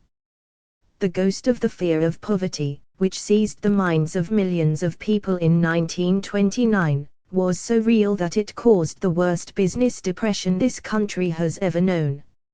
Moreover, this particular ghost still frightens some of us out of our wits. Do you feel frustrated, stuck or overwhelmed by the concepts in this ebook? Discover how to begin moving forward with free audio and video training at www.think-and-grow-rich-ebook.com. 217 Think and Grow Rich. Chapter 15 How to Outwit the 6 Ghosts of Fear. Take inventory of yourself, as you read this closing chapter, and find out how many of the ghosts are standing in your way before you can put any portion of this philosophy into successful use. Your mind must be prepared to receive it. The preparation is not difficult. It begins with study, analysis, and understanding of 3 enemies which you shall have to clear out. These are indecision, doubt, and fear. The sixth sense will never function while these three negatives, or any of them, remain in your mind. The members of this unholy trio are closely related. Where one is found, the other two are close at hand. Indecision is the seedling of fear. Remember this, as you read. Indecision crystallizes into doubt, the two blend and become fear. The blending process often is slow. This is one reason why these three enemies are so dangerous. They germinate and grow without their presence being observed. The remainder of this chapter describes an end which must be attained before the philosophy, as a whole, can be put into practical use. It also analyzes a condition which has, but lately, reduced huge numbers of people to poverty, and it states a truth which must be understood by all who accumulate riches, whether measured in terms of money or a state of mind of far greater value than money. The purpose of this chapter is to turn the spotlight of attention upon the cause and the cure of the 6 basic fears. Before we can master an enemy, we must know its name, its habits, and its place of abode. As you read, analyze yourself carefully, and determine which, if any, of the 6 common fears have attached themselves to you. Do not be deceived by the habits of these subtle enemies. Sometimes they remain hidden in the subconscious mind, where they are difficult to locate, and still more difficult to eliminate. Do you feel frustrated, stuck, or overwhelmed by the concepts in this ebook? Discover how to begin moving forward with free audio and video training at www.think-and-grow-rich-ebook.com. 218 Think and Grow Rich. The 6 basic fears. There are 6 basic fears, with some combination of which every human suffers at one tune or another. Most people are fortunate if they do not suffer from the entire 6. Named in the order of their most common appearance, they are the fear of poverty, the fear of criticism, the fear of ill health. At the bottom of most of one's worries, the fear of loss of love of someone, the fear of old age, the fear of death. All other fears are of minor importance. They can be grouped under these 6 headings. The prevalence of these fears, as a curse to the world, runs in cycles. For almost 6 years, while the Depression was on, we floundered in the cycle of fear of poverty. During the World War, we were in the cycle of fear of death. Just following the war, we were in the cycle of fear of ill health, as evidenced by the epidemic of disease which spread itself all over the world. Fears are nothing more than states of mind. One's state of mind is subject to control and direction. Physicians, as everyone knows, are less subject to attack by disease than ordinary laymen, for the reason that physicians do not fear disease. Physicians, without fear or hesitation, have been known to physically contact hundreds of people, daily, who were suffering from such contagious diseases as smallpox, without becoming infected. Their immunity against the disease consisted, largely, if not solely, in their absolute lack of fear. Man can create nothing which he does not first conceive in the form of an impulse of thought. Following this statement, comes another of still greater importance, namely, man's thought impulses begin immediately to translate themselves into their physical equivalent, whether those thoughts are voluntary or involuntary. Thought impulses which are picked up through the ether, by mere chance, thoughts which have been released by other minds, may determine one's. Do you feel frustrated, stuck, or overwhelmed by the concepts in this ebook? Discover how to begin moving forward with free audio and video training at www.think-and-grow-rich-ebook.com. 219 Think and Grow Rich. Financial, business, professional, or social destiny. Just as surely as do the thought impulses which one creates by intent and design. We are here laying the foundation for the presentation of a fact of great importance to the person who does not understand why some people appear to be lucky while others of equal or greater ability, training, experience, and brain capacity, seem destined to ride with misfortune. This fact may be explained by the statement that every human being has the ability to completely control his own mind, and with this control, obviously, every person may open his mind to the tramp thought impulses which are being released by other brains, or close the doors tightly and admit only thought impulses of his own choice. Nature has endowed man with absolute control over but one thing, and that is thought. This fact, coupled with the additional fact that everything which man creates, begins in the form of a thought, leads one very near to the principle by which fear may be mastered. If it is true that all thought has a tendency to clothe itself in its physical equivalent, and this is true, beyond any reasonable room for doubt, it is equally true that thought impulses of fear and poverty cannot be translated into terms of courage and financial gain. The people of America began to think of poverty, following the Wall Street crash of 1929. Slowly, but surely that mass thought was crystallized into its physical equivalent, which was known as a depression. This had to happen, it is in conformity with the laws of nature. The fear of poverty. There can be no compromise between poverty and riches.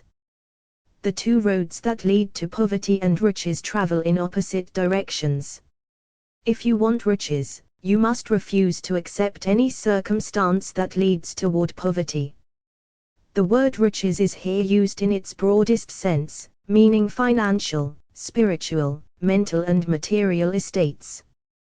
The starting point of the path that leads to riches is desire.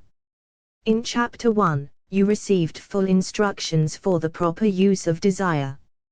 In this chapter, on fear, you have complete instructions for preparing your mind to make practical use of desire.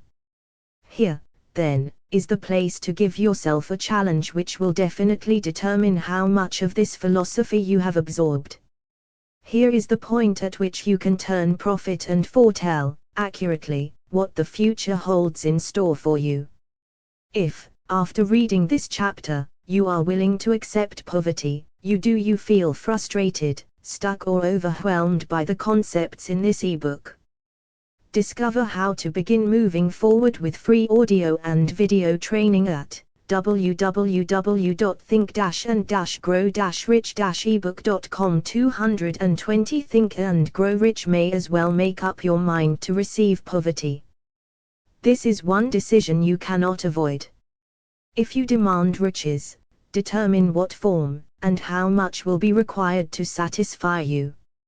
You know the road that leads to riches. You have been given a road map which, if followed, will keep you on that road. If you neglect to make the start, or stop before you arrive, no one will be to blame, but you. This responsibility is yours. No alibi will save you from accepting the responsibility if you now fail or refuse to demand riches of life, because the acceptance calls for but one thing, incidentally, the only thing you can control, and that is a state of mind. A state of mind is something that one assumes. It cannot be purchased, it must be created. Fear of poverty is a state of mind, nothing else. But it is sufficient to destroy one's chances of achievement in any undertaking, a truth which became painfully evident during the Depression. This fear paralyzes the faculty of reason, destroys the faculty of imagination, kills off self-reliance, undermines enthusiasm, discourages initiative, leads to uncertainty of purpose, encourages procrastination, wipes out enthusiasm and makes self-control an impossibility. It takes the charm from one's personality, destroys the possibility of accurate thinking, diverts concentration of effort, it masters persistence, turns the willpower into nothingness, destroys ambition, beclouds the memory and invites failure in every conceivable form, it kills love and assassinates the finer emotions of the heart, discourages friendship and invites disaster in 100 forms, leads to sleeplessness, misery and unhappiness, and all this despite the obvious truth that we live In a world of overabundance of everything the heart could desire, with nothing standing between us and our desires, excepting lack of a definite purpose. The fear of poverty is, without doubt, the most destructive of the 6 basic fears. It has been placed at the head of the list, because it is the most difficult to master. Considerable courage is required to state the truth about the origin of this fear, and still greater courage to accept the truth after it has been stated. The fear of poverty grew out of man's inherited tendency to prey upon his fellow man economically. Nearly all animals lower than man are motivated by instinct, but their capacity to think is limited, therefore, they prey upon one another physically. Man, with his superior sense of intuition, with the capacity to think and to reason, does not eat his fellow man bodily, he gets more satisfaction out of eating him financially. Man is so avaricious that every conceivable law has been passed to safeguard him from his fellow man. Do you feel frustrated, stuck or overwhelmed by the concepts in this ebook? Discover how to begin moving forward with free audio and video training at www.think-and-grow-rich-ebook.com. 221 Think and Grow Rich. Of all the ages of the world, of which we know anything, the age in which we live seems to be one that is outstanding because of man's money madness. A man is considered less than the dust of the earth, unless he can display a fat bank account. But if he has money, never mind how he acquired it, he is a king or a big shot, he is above the law, he rules in politics, he dominates in business, and the whole world about him bows in respect when he passes. Nothing brings man so much suffering and humility as poverty. Only those who have experienced poverty understand the full meaning of this. It is no wonder that man fears poverty. Through a long line of inherited experiences man has learned, for sure, that some men cannot be trusted, where matters of money and earthly possessions are concerned. This is a rather stinging indictment, the worst part of it being that it is true. The majority of marriages are motivated by the wealth possessed by one, or both of the contracting parties. It is no wonder, therefore, that the divorce courts are busy. So eager is man to possess wealth that he will acquire it in whatever manner he can, through legal methods if possible, through other methods if necessary or expedient. Self-analysis may disclose weaknesses which one does not like to acknowledge. This form of examination is essential to all who demand of life more than mediocrity and poverty. Remember, as you check yourself point by point, that you are both the court and the jury, the prosecuting attorney and the attorney for the defense, and that you are the plaintiff and the defendant, also, that you are on trial. Face the facts squarely. Ask yourself definite questions and demand direct replies. When the examination is over, you will know more about yourself. If you do not feel that you can be an impartial judge in this self-examination, call upon someone who knows you well to serve as judge while you cross-examine yourself. You are after the truth. Get it, no matter at what cost, even though it may temporarily embarrass you. The majority of people, if asked what they fear most, would reply, "I fear nothing." The reply would be inaccurate, because few people realize that they are bound, handicapped, whipped spiritually and physically through some form of fear. So subtle and deeply seated is the emotion of fear that one may go through life burdened with it, never recognizing its presence.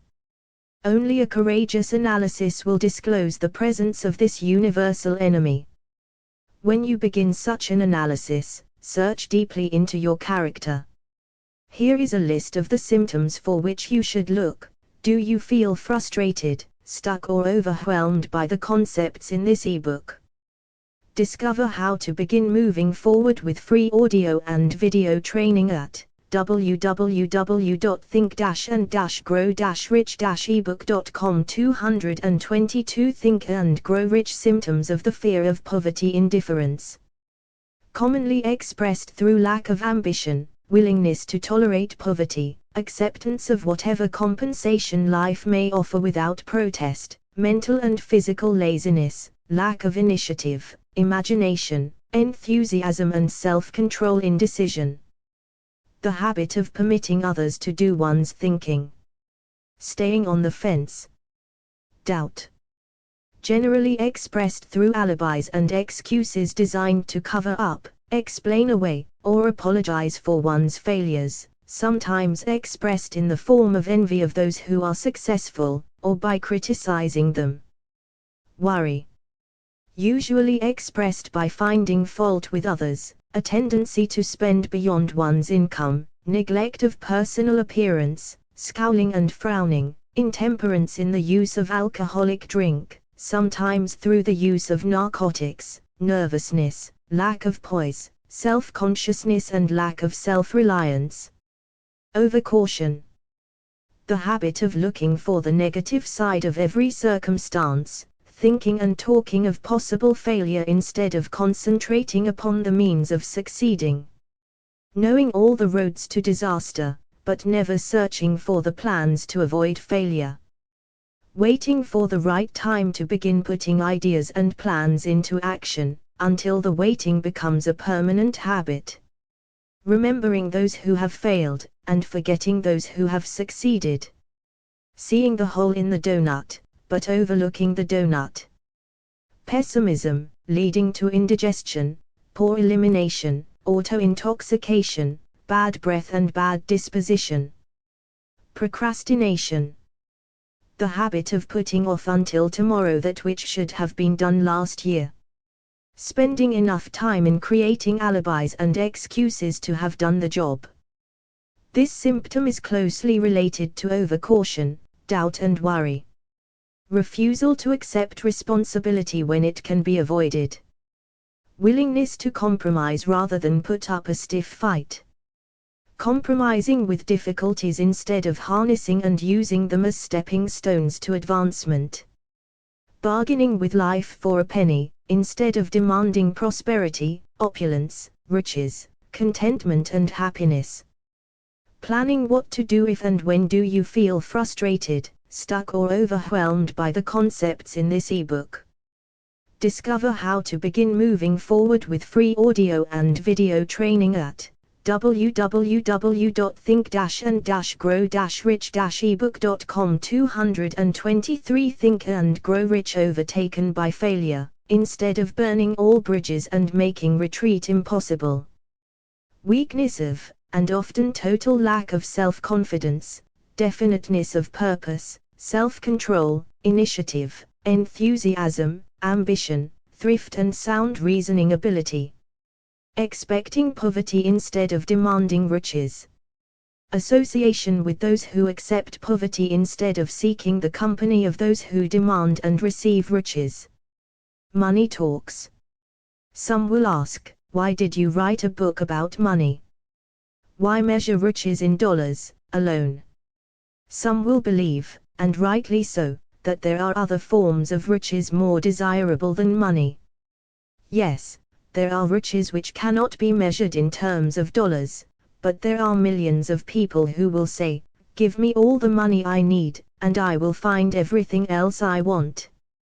The major reason why I wrote this book on how to get money is the fact that the world has but lately passed through an experience that left millions of men and women paralyzed with the fear of poverty. What this sort of fear does to one was well described by Westbrook Pgler, in the New York World Telegram, viz., money is only clamshells or metal discs or scraps of paper, and there are treasures of the heart and soul which money cannot buy, but most people, being broke, are unable to keep this in mind and sustain their spirits.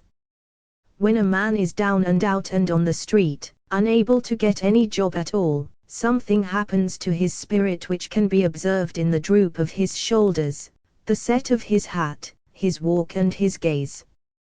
He cannot escape a feeling of inferiority among people with regular employment, even though he knows they are definitely not his equals in character, intelligence or ability. These people, even his friends, feel, on the other hand, a sense of superiority and regard him, perhaps unconsciously, as a casualty. He may borrow for a time, but not enough to carry on in his accustomed way, and he cannot continue to borrow very long. But borrowing in itself, when a man is borrowing merely to live, is a depressing experience, and the money lacks the power of earned money to revive his spirits. Of course, none of this applies to bums or habitual ne'er-do-wells, but only to men of normal ambitions and self-respect. Women conceal despair. Do you feel frustrated, stuck or overwhelmed by the concepts in this ebook? Discover how to begin moving forward with free audio and video training at www.think-and-grow-rich-ebook.com. 224 Think and Grow Rich women in the same predicament must be different. We somehow do not think of women at all in considering the down and outers. They are scarce in the breadlines, they rarely are seen begging on the streets, and they are not recognizable in crowds by the same plain signs which identify busted men. Of course, I do not mean the shuffling hags of the city streets who are the opposite number of the confirmed male bums. I mean reasonably young, decent and intelligent women. There must be many of them, but their despair is not apparent. Maybe they kill themselves. When a man is down and out, he has time on his hands for brooding. He may travel miles to see a man about a job and discover that the job is filled, or that it is one of those jobs with no base pay but only a commission on the sale of some useless knick-knack which nobody would buy, except out of pity. Turning that down, he finds himself back on the street with nowhere to go but just anywhere. So he walks and walks. He gazes into store windows at luxuries which are not for him, and feels inferior and gives way to people who stop to look with an active interest. He wanders into the railroad station or puts himself down in the library to ease his legs and soak up a little heat, but that isn't looking for a job, so he gets going again. He may not know it, but his aimlessness would give him away even if the very lines of his figure did not. He may be well dressed in the clothes left over from the days when he had a steady job, but the clothes cannot disguise the droop. Money makes difference. He sees thousands of other people, bookkeepers or clerks or chemists or wagon hands, busy at their work, and envies them from the bottom of his soul. They have their independence, their self-respect and manhood, and he simply cannot convince himself that he is a good man, too, though he argue it out and arrive at a favorable verdict hour after hour. It is just money which makes this difference in him. With a little money he would be himself again. Some employers take the most shocking advantage of people who are down and out. The agencies hang out little colored cards offering miserable wages to busted men, $12 a week, $15 a week. An $18 a week job is a plum, and anyone with $25 a week to offer does not hang the job in front of an agency on a colored card. I have a want ad clipped from a local paper demanding a clerk. Do you feel frustrated, stuck or overwhelmed by the concepts in this ebook? Discover how to begin moving forward with free audio and video training at www.think-and-grow-rich-ebook.com. 225 Think and Grow Rich Good, Clean Penman. To take telephone orders for a sandwich shop from 11 a.m. to 2 p.m. for $8 a month, not $8 a week but $8 a month. The ad says also, state religion. Can you imagine the brutal effrontery of anyone who demands a good, clean penman for 11 cents an hour inquiring into the victim's religion? But that is what busted people are offered. The fear of criticism. Just how man originally came by this fear, no one can state definitely, but one thing is certain, he has it in a highly developed form. Some believe that this fear made its appearance about the time that politics became a profession. Others believe it can be traced to the age when women first began to concern themselves with styles in wearing apparel. This author, being neither a humorist nor a prophet, is inclined to attribute the basic fear of criticism to that part of man's inherited nature which prompts him not only to take away his fellow man's goods and wares, but to justify his action by criticism of his fellow man's character. It is a well-known fact that a thief will criticize the man from whom he steals, that politicians seek office, not by displaying their own virtues and qualifications, but by attempting to besmirch their opponents. The fear of criticism takes on many forms, the majority of which are petty and trivial.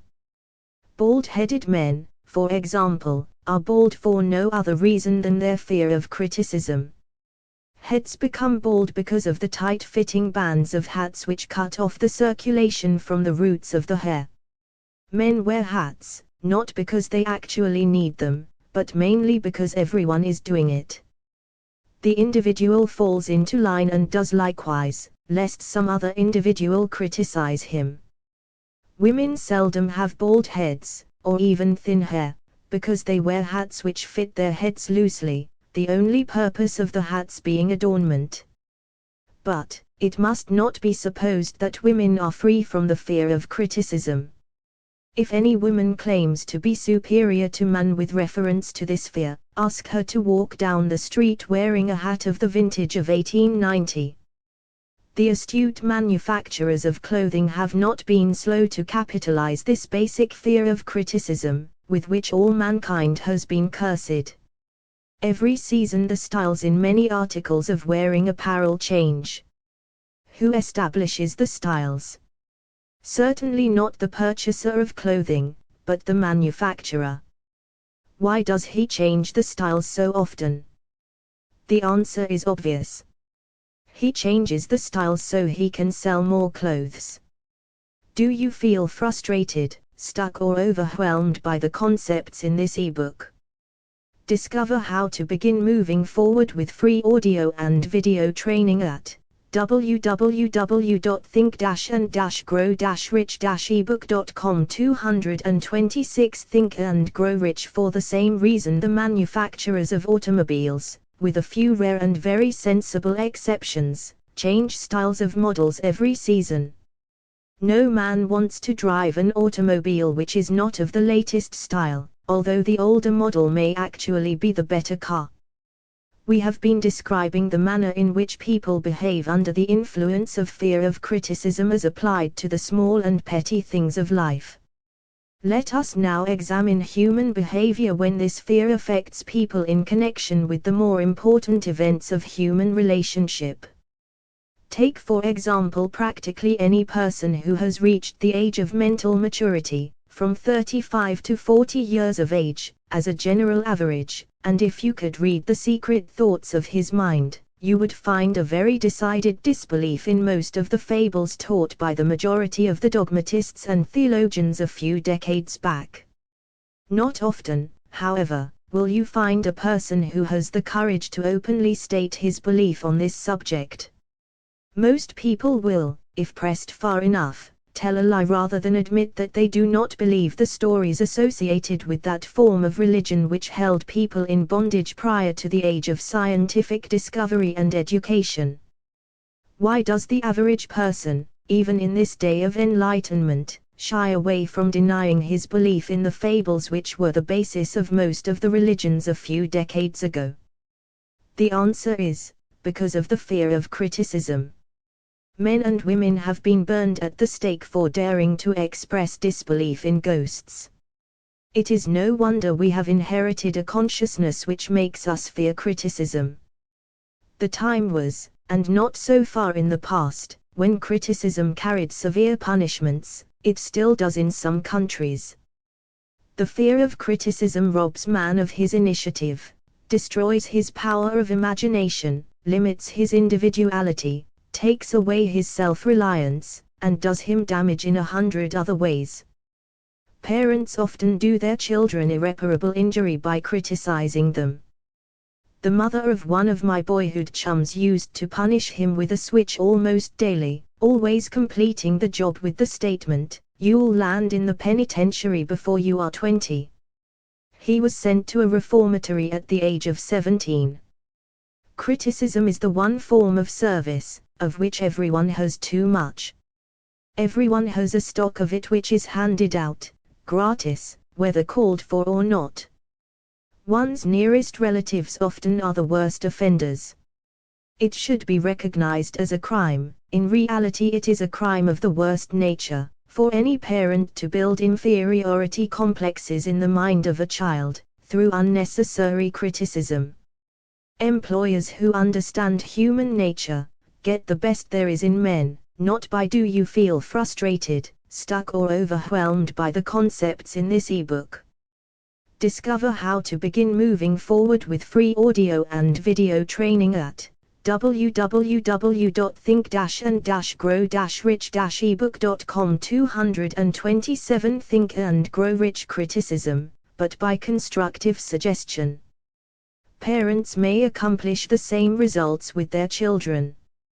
Criticism will plant fear in the human heart, or resentment, but it will not build love or affection. Symptoms of the fear of criticism. This fear is almost as universal as the fear of poverty, and its effects are just as fatal to personal achievement, mainly because this fear destroys initiative, and discourages the use of imagination. The major symptoms of the fear are self-consciousness, generally expressed through nervousness, timidity in conversation and in meeting strangers, awkward movement of the hands and limbs, shifting of the eyes. Lack of poise, expressed through lack of voice control, nervousness in the presence of others, poor posture of body, poor memory. Personality, lacking in firmness of decision, personal charm, and ability to express opinions definitely. The habit of sidestepping issues instead of meeting them squarely. Agreeing with others without careful examination of their opinions. Inferiority complex, the habit of expressing self-approval by word of mouth and by actions, as a means of covering up a feeling of inferiority. Using big words to impress others, often without knowing the real meaning of the words. Imitating others in dress, speech and manners. Boasting of imaginary achievements. This sometimes gives a surface appearance of a feeling of superiority. Extravagance, the habit of trying to keep up with the Joneses, spending beyond one's income. Lack of initiative, failure to embrace opportunities for self-advancement, fear to express opinions, lack of confidence in one's own ideas, giving evasive answers to questions asked by superiors, hesitancy of manner and speech, deceit in both words and deeds. Lack of ambition, mental and physical laziness, lack of self-assertion, slowness in reaching decisions, easily influenced by others, the habit of criticizing others behind their backs. And do you feel frustrated, stuck or overwhelmed by the concepts in this ebook? Discover how to begin moving forward with free audio and video training at www.think-and-grow-rich-ebook.com. 228 Think and Grow Rich, flattering them to their faces, the habit of accepting defeat without protest, quitting an undertaking when opposed by others, suspicious of other people without cause, lacking in tactfulness of manner and speech, unwillingness to accept the blame for mistakes. The fear of ill health. This fear may be traced to both physical and social heredity. It is closely associated, as to its origin, with the causes of fear of old age and the fear of death, because it leads one closely to the border of terrible worlds of which man knows not, but concerning which he has been taught some discomforting stories. The opinion is somewhat general, also, that certain unethical people engaged in the business of selling health have had not a little to do with keeping alive the fear of ill health. In the main, man fears ill health because of the terrible pictures which have been planted in his mind of what may happen if death should overtake him. He also fears it because of the economic toll which it may claim. A reputable physician estimated that 75% of all people who visit physicians for professional service are suffering with hypochondria, imaginary illness. It has been shown most convincingly that the fear of disease, even where there is not the slightest cause for fear, often produces the physical symptoms of the disease feared. Powerful and mighty is the human mind. It builds or it destroys. Playing upon this common weakness of fear of ill health, dispensers of patent medicines have reaped fortunes. This form of imposition upon credulous humanity became so prevalent some 20 years ago that Collier's Weekly magazine conducted a bitter campaign against some of the worst offenders in the patent medicine business. During the flu epidemic which broke out during the World War, the mayor of New York City took drastic steps to check the damage which people were doing themselves through their inherent fear of ill health. He called in the newspaper men and said to them, "Gentlemen, I feel it necessary to ask you not to publish any scare headlines concerning the flu epidemic. Unless you cooperate with me, we will have a situation which we cannot control." The newspapers quit publishing stories about the flu, and within 1 month the epidemic had been successfully checked. Through a series of experiments conducted some years ago, it was proved that people may be made ill by suggestion.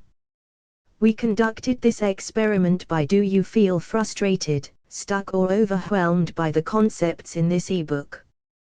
Discover how to begin moving forward with free audio and video training at www.think-and-grow-rich-ebook.com. 229 Think and Grow Rich, causing 3 acquaintances to visit the victims, each of whom asked the question, "What ails you? You look terribly ill." The first questioner usually provoked a grin, and a nonchalant "Oh, nothing, I'm all right" from the victim. The second questioner usually was answered with the statement, "I don't know exactly, but I do feel badly." The third questioner was usually met with the frank admission that the victim was actually feeling ill. Try this on an acquaintance if you doubt that it will make him uncomfortable, but do not carry the experiment too far. There is a certain religious sect whose members take vengeance upon their enemies by the hexing method. They call it placing a spell on the victim. There is overwhelming evidence that disease sometimes begins in the form of negative thought impulse. Such an impulse may be passed from one mind to another, by suggestion, or created by an individual in his own mind. A man who was blessed with more wisdom than this incident might indicate, once said, "When anyone asks me how I feel, I always want to answer by knocking him down." Doctors send patients into new climates for their health, because a change of mental attitude is necessary. The seed of fear of ill health lives in every human mind. Worry, fear, discouragement, disappointment in love and business affairs, cause this seed to germinate and grow. The recent business depression kept the doctors on the run, because every form of negative thinking may cause ill health. Disappointments in business and in love stand at the head of the list of causes of fear of ill health. A young man suffered a disappointment in love which sent him to a hospital. For months he hovered between life and death. A specialist in suggestive therapeutics was called in. The specialist changed nurses, placing him in charge of a very charming young woman who began, by prearrangement with the doctor, to make love to him the first day of her arrival on the job. Within 3 weeks the patient was discharged from the hospital, still suffering, but with an entirely different malady. He was in love again. The remedy was a hoax, but the patient and the nurse were later married. Both are in good health at the time of this writing. Symptoms of the fear of ill health. The symptoms of this almost universal fear are: do you feel frustrated, stuck or overwhelmed by the concepts in this ebook? Discover how to begin moving forward with free audio and video training at www.think-and-grow-rich-ebook.com 230 Think and Grow Rich Autosuggestion. The habit of negative use of self-suggestion by looking for, and expecting to find the symptoms of all kinds of disease. Enjoying imaginary illness and speaking of it as being real. The habit of trying all fads and isms recommended by others as having therapeutic value. Talking to others of operations, accidents and other forms of illness. Experimenting with diets, physical exercises, reducing systems, without professional guidance. Trying home remedies, patent medicines and quack remedies. Hypochondria. The habit of talking of illness, concentrating the mind upon disease, and expecting its appearance until a nervous break occurs. Nothing that comes in bottles can cure this condition. It is brought on by negative thinking, and nothing but positive thought can effect a cure. Hypochondria, a medical term for imaginary disease, is said to do as much damage on occasion as the disease one fears might do. Most so-called cases of nerves come from imaginary illness. Exercise. Fear of ill health often interferes with proper physical exercise, and results in overweight, by causing one to avoid outdoor life. Susceptibility. Fear of ill health breaks down nature's body resistance, and creates a favorable condition for any form of disease one may contact. The fear of ill health often is related to the fear of poverty, especially in the case of the hypochondriac, who constantly worries about the possibility of having to pay doctor's bills, hospital bills, etc. This type of person spends much time preparing for sickness, talking about death, saving money for cemetery lots, and burial expenses, etc. Self-coddling. The habit of making a bid for sympathy, using imaginary illness as the lure. People often resort to this trick to avoid work. The habit of feigning illness to cover plain laziness, or to serve as an alibi for lack of ambition. Intemperance. The habit of using alcohol or narcotics to destroy pains such as headaches, neuralgia, etc., instead of eliminating the cause. Do you feel frustrated, stuck or overwhelmed by the concepts in this ebook?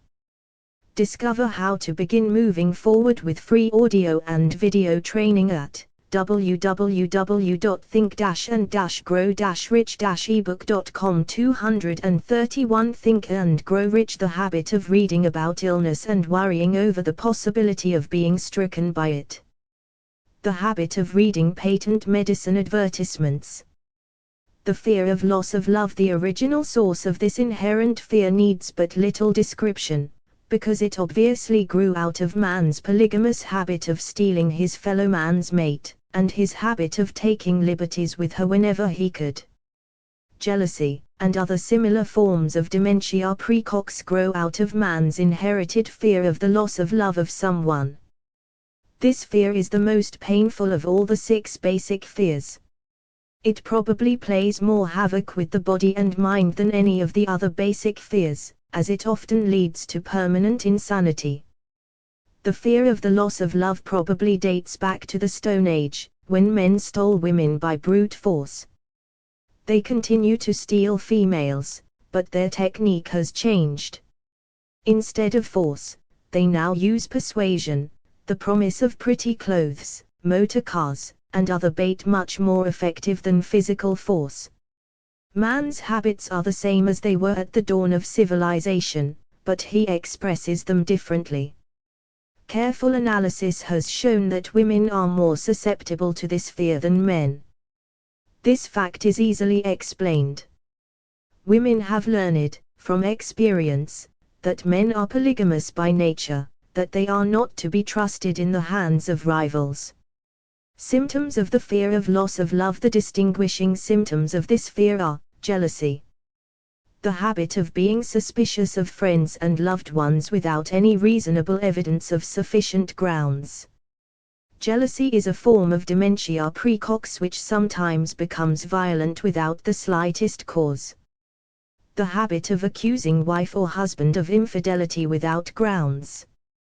General suspicion of everyone, absolute faith in no one. Fault finding. The habit of finding fault with friends, relatives, business associates and loved ones upon the slightest provocation, or without any cause whatsoever. Do you feel frustrated, stuck or overwhelmed by the concepts in this ebook? Discover how to begin moving forward with free audio and video training at www.think-and-grow-rich-ebook.com. 232 Think and Grow Rich. Gambling. The habit of gambling, stealing, cheating, and otherwise taking hazardous chances to provide money for loved ones, with the belief that love can be bought. The habit of spending beyond one's means, or incurring debts, to provide gifts for loved ones, with the object of making a favorable showing. Insomnia, nervousness, lack of persistence, weakness of will, lack of self-control, lack of self-reliance, bad temper. The fear of old age. In the main, this fear grows out of two sources. First, the thought that old age may bring with it poverty. Secondly, and by far the most common source of origin, from false and cruel teachings of the past which have been too well mixed with fire and brimstone and other bogies cunningly designed to enslave man through fear.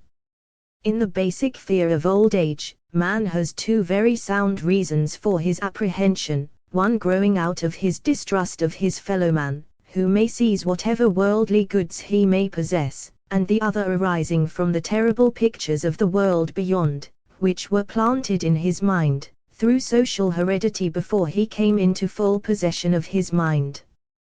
The possibility of ill health, which is more common as people grow older, is also a contributing cause of this common fear of old age. Eroticism also enters into the cause of the fear of old age, as no man cherishes the thought of diminishing sex attraction. The most common cause of fear of old age is associated with the possibility of poverty. Poor house is not a pretty word. It throws a chill into the mind of every person who faces the possibility of having to spend his declining years on a poor farm. Another contributing cause of the fear of old age is the possibility of loss of freedom and independence, as old age may bring with it the loss of both physical and economic freedom. Symptoms of the fear of old age. The commonest symptoms of this fear are the tendency to slow down and develop an inferiority complex at the age of mental maturity, around the age of 40. Do you feel frustrated, stuck or overwhelmed by the concepts in this ebook? Discover how to begin moving forward with free audio and video training at www.think-and-grow-rich-ebook.com. 233 Think and Grow Rich. Falsely believing oneself to be slipping because of age. The truth is that man's most useful years, mentally and spiritually, are those between 40 and 60. The habit of speaking apologetically of oneself as being old merely because one has reached the age of 40 or 50, instead of reversing the rule and expressing gratitude for having reached the age of wisdom and understanding. The habit of killing off initiative, imagination, and self-reliance by falsely believing oneself too old to exercise these qualities. The habit of the man or woman of 40 dressing with the aim of trying to appear much younger, and affecting mannerisms of youth, thereby inspiring ridicule by both friends and strangers. The fear of death. To some this is the cruelest of all the basic fears. The reason is obvious. The terrible pangs of fear associated with the thought of death, in the majority of cases, may be charged directly to religious fanaticism. So-called heathen are less afraid of death than the more civilized. For hundreds of millions of years man has been asking the still unanswered questions, whence and whither? Where did I come from, and where am I going? During the darker ages of the past, the more cunning and crafty were not slow to offer the answer to these questions, for a price. Witness, now, the major source of origin of the fear of death. Come into my tent, embrace my faith, accept my dogmas, and I will give you a ticket that will admit you straight away into heaven when you die, cries a leader of sectarianism. Remain out of my tent, says the same leader, and may the devil take you and burn you throughout eternity. Eternity is a long time. Fire is a terrible thing. The thought of eternal punishment, with fire, not only causes man to fear death, it often causes him to lose his reason. It destroys interest in life and makes happiness impossible. During my research, I reviewed a book entitled A Catalogue of the Gods, in which were listed the 30,000 gods which man has worshipped. Think of it. 30,000 of them, represented by everything from a crawfish to a man. It is little wonder that men have become frightened at the approach of death. While the religious leader may not be able to provide safe conduct into heaven, nor, by lack of such provision, allow the unfortunate to descend into hell, the possibility of the latter seems so terrible that the very thought of it lays. Do you feel frustrated, stuck or overwhelmed by the concepts in this ebook? Discover how to begin moving forward with free audio and video training at www.think-and-grow-rich-ebook.com. 234 Think and Grow Rich. Hold of the imagination in such a realistic way that it paralyzes reason, and sets up the fear of death. In truth, no man knows, and no man has ever known, what heaven or hell is like, nor does any man know if either place actually exists. This very lack of positive knowledge opens the door of the human mind to the charlatan, so he may enter and control that mind with his stock of legerdemain and various brands of pious fraud and trickery. The fear of death is not as common now as it was during the age when there were no great colleges and universities. Men of science have turned the spotlight of truth upon the world, and this truth is rapidly freeing men and women from this terrible fear of death. The young men and young women who attend the colleges and universities are not easily impressed by fire and brimstone. Through the aid of biology, astronomy, geology, and other related sciences, the fears of the Dark Ages which gripped the minds of men and destroyed their reason have been dispelled.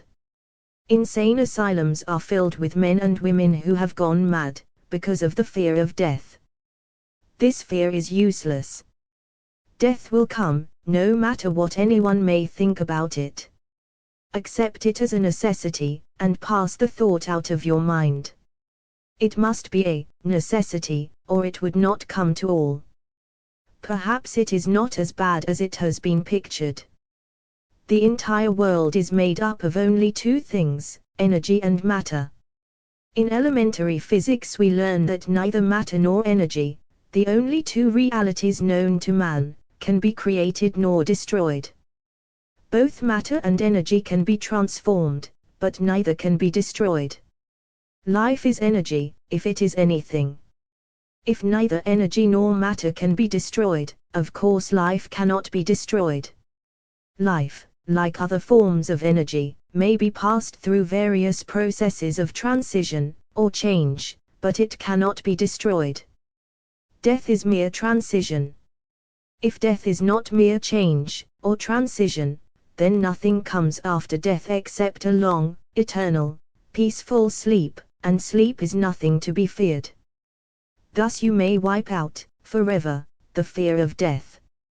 Symptoms of the fear of death. The general symptoms of this fear are the habit of thinking about dying instead of making the most of life, due, generally, to lack of purpose, or lack of a suitable. Do you feel frustrated, stuck or overwhelmed by the concepts in this ebook? Discover how to begin moving forward with free audio and video training at www.think-and-grow-rich-ebook.com. 235 Think and Grow Rich. Occupation. This fear is more prevalent among the aged, but sometimes the more youthful are victims of it. The greatest of all remedies for the fear of death is a burning desire for achievement, backed by useful service to others. A busy person seldom has time to think about dying. He finds life too thrilling to worry about death. Sometimes the fear of death is closely associated with the fear of poverty, where one's death would leave loved ones poverty-stricken. In other cases, the fear of death is caused by illness and the consequent breaking down of physical body resistance. The commonest causes of the fear of death are ill health, poverty, lack of appropriate occupation, disappointment over love, insanity, religious fanaticism. Old man worry. Worry is a state of mind based upon fear. It works slowly, but persistently. It is insidious and subtle. Step by step it digs itself in until it paralyzes one's reasoning faculty, destroys self-confidence and initiative. Worry is a form of sustained fear caused by indecision, therefore it is a state of mind which can be controlled. An unsettled mind is helpless. Indecision makes an unsettled mind. Most individuals lack the willpower to reach decisions promptly, and to stand by them after they have been made, even during normal business conditions. During periods of economic unrest, such as the world recently experienced, the individual is handicapped, not alone by his inherent nature to be slow at reaching decisions, but he is influenced by the indecision of others around him who have created a state of mass indecision. During the Depression, the whole atmosphere, all over the world, was filled with fear and worry. It is the two mental disease germs which began to spread themselves after the Wall Street frenzy in 1929. There is only one known antidote for these germs, it is the habit of prompt and firm decision. Moreover, it is an antidote which every individual must apply for himself. We do not worry over conditions, once we have reached a decision to follow a definite line of action. I once interviewed a man who was to be electrocuted 2 hours later. The condemned man was the calmest of some 8 men who were in the death cell. Do you feel frustrated, stuck or overwhelmed by the concepts in this ebook? Discover how to begin moving forward with free audio and video training at www.think-and-grow-rich-ebook.com. 236 Think and Grow Rich with him.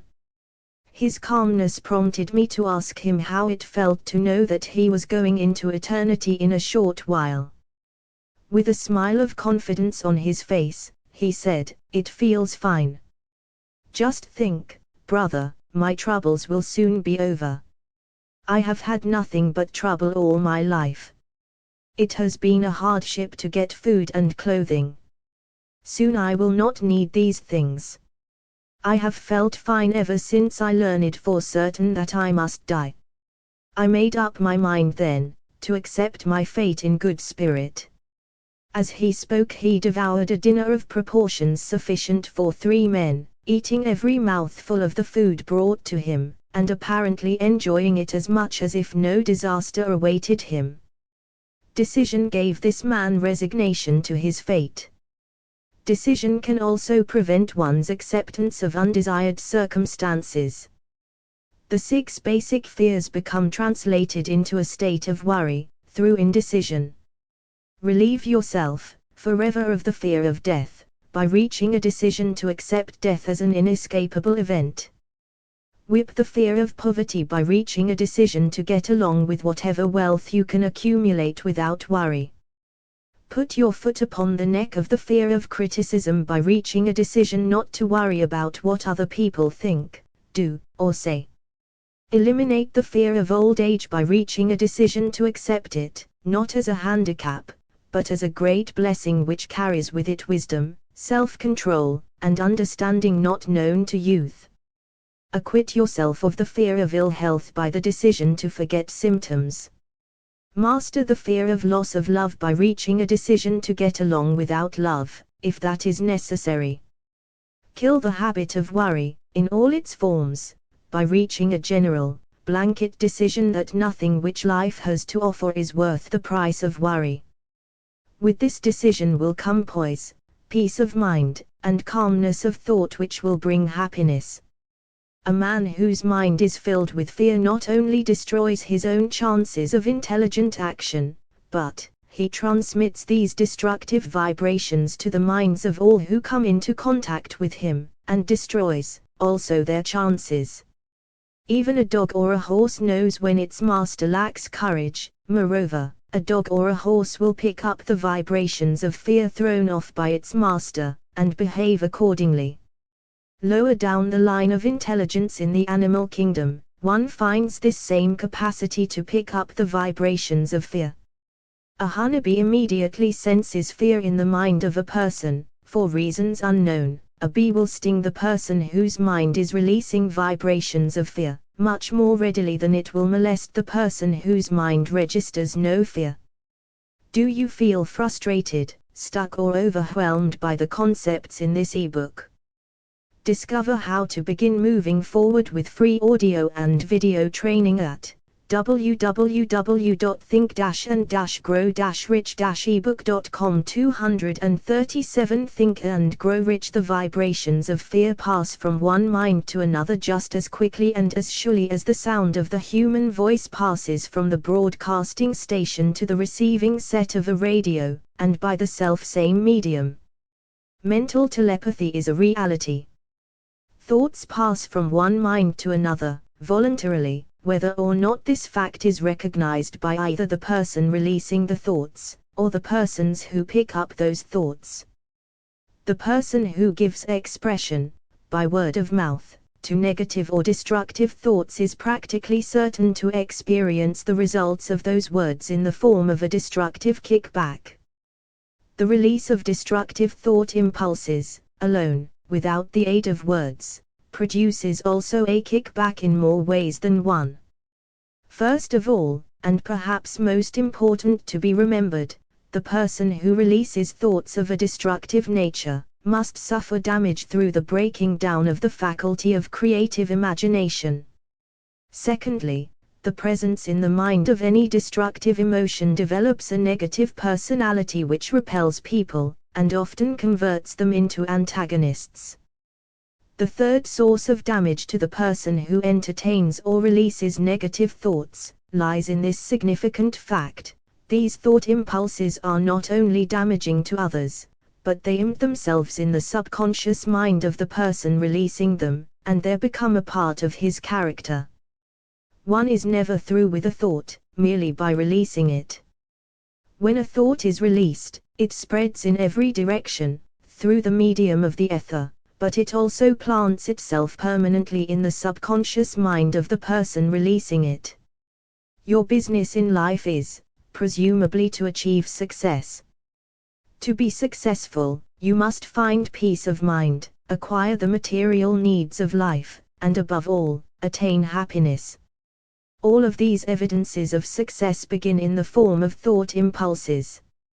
You may control your own mind, you have the power to feed it whatever thought impulses you choose. With this privilege goes also the responsibility of using it constructively. You are the master of your own earthly destiny just as surely as you have the power to control your own thoughts. You may influence, direct, and eventually control your own environment, making your life what you want it to be, or you may neglect to exercise the privilege which is yours, to make your life to order, thus casting yourself upon the broad sea of circumstance where you will be tossed hither and yon, like a chip on the waves of the ocean. Do you feel frustrated, stuck or overwhelmed by the concepts in this ebook? Discover how to begin moving forward with free audio and video training at www.think-and-grow-rich-ebook.com. 238 Think and Grow Rich. The Devil's Workshop. The seventh basic evil. In addition to the 6 basic fears, there is another evil by which people suffer. It constitutes a rich soil in which the seeds of failure grow abundantly. It is so subtle that its presence often is not detected. This affliction cannot properly be classed as a fear. It is more deeply seated and more often fatal than all of the 6 fears. For want of a better name, let us call this evil susceptibility to negative influences. Men who accumulate great riches always protect themselves against this evil. The poverty-stricken never do. Those who succeed in any calling must prepare their minds to resist the evil. If you are reading this philosophy for the purpose of accumulating riches, you should examine yourself very carefully, to determine whether you are susceptible to negative influences. If you neglect this self-analysis, you will forfeit your right to attain the object of your desires. Make the analysis searching. After you read the questions prepared for this self-analysis, hold yourself to a strict accounting in your answers. Go at the task as carefully as you would search for any other enemy you knew to be awaiting you in ambush, and deal with your own faults as you would with a more tangible enemy. You can easily protect yourself against highway robbers, because the law provides organized cooperation for your benefit, but the seventh basic evil is more difficult to master, because it strikes when you are not aware of its presence, when you are asleep, and while you are awake. Moreover, its weapon is intangible, because it consists of merely a state of mind. This evil is also dangerous because it strikes in as many different forms as there are human experiences. Sometimes it enters the mind through the well-meant words of one's own relatives. At other times, it bores from within, through one's own mental attitude. Always it is as deadly as poison, even though it may not kill as quickly.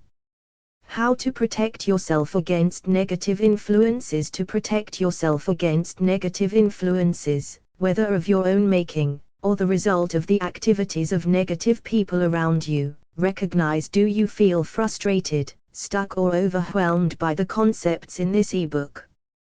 Discover how to begin moving forward with free audio and video training at www.think-and-grow-rich-ebook.com. 239 Think and Grow Rich. That you have a willpower, and put it into constant use, until it builds a wall of immunity against negative influences in your own mind.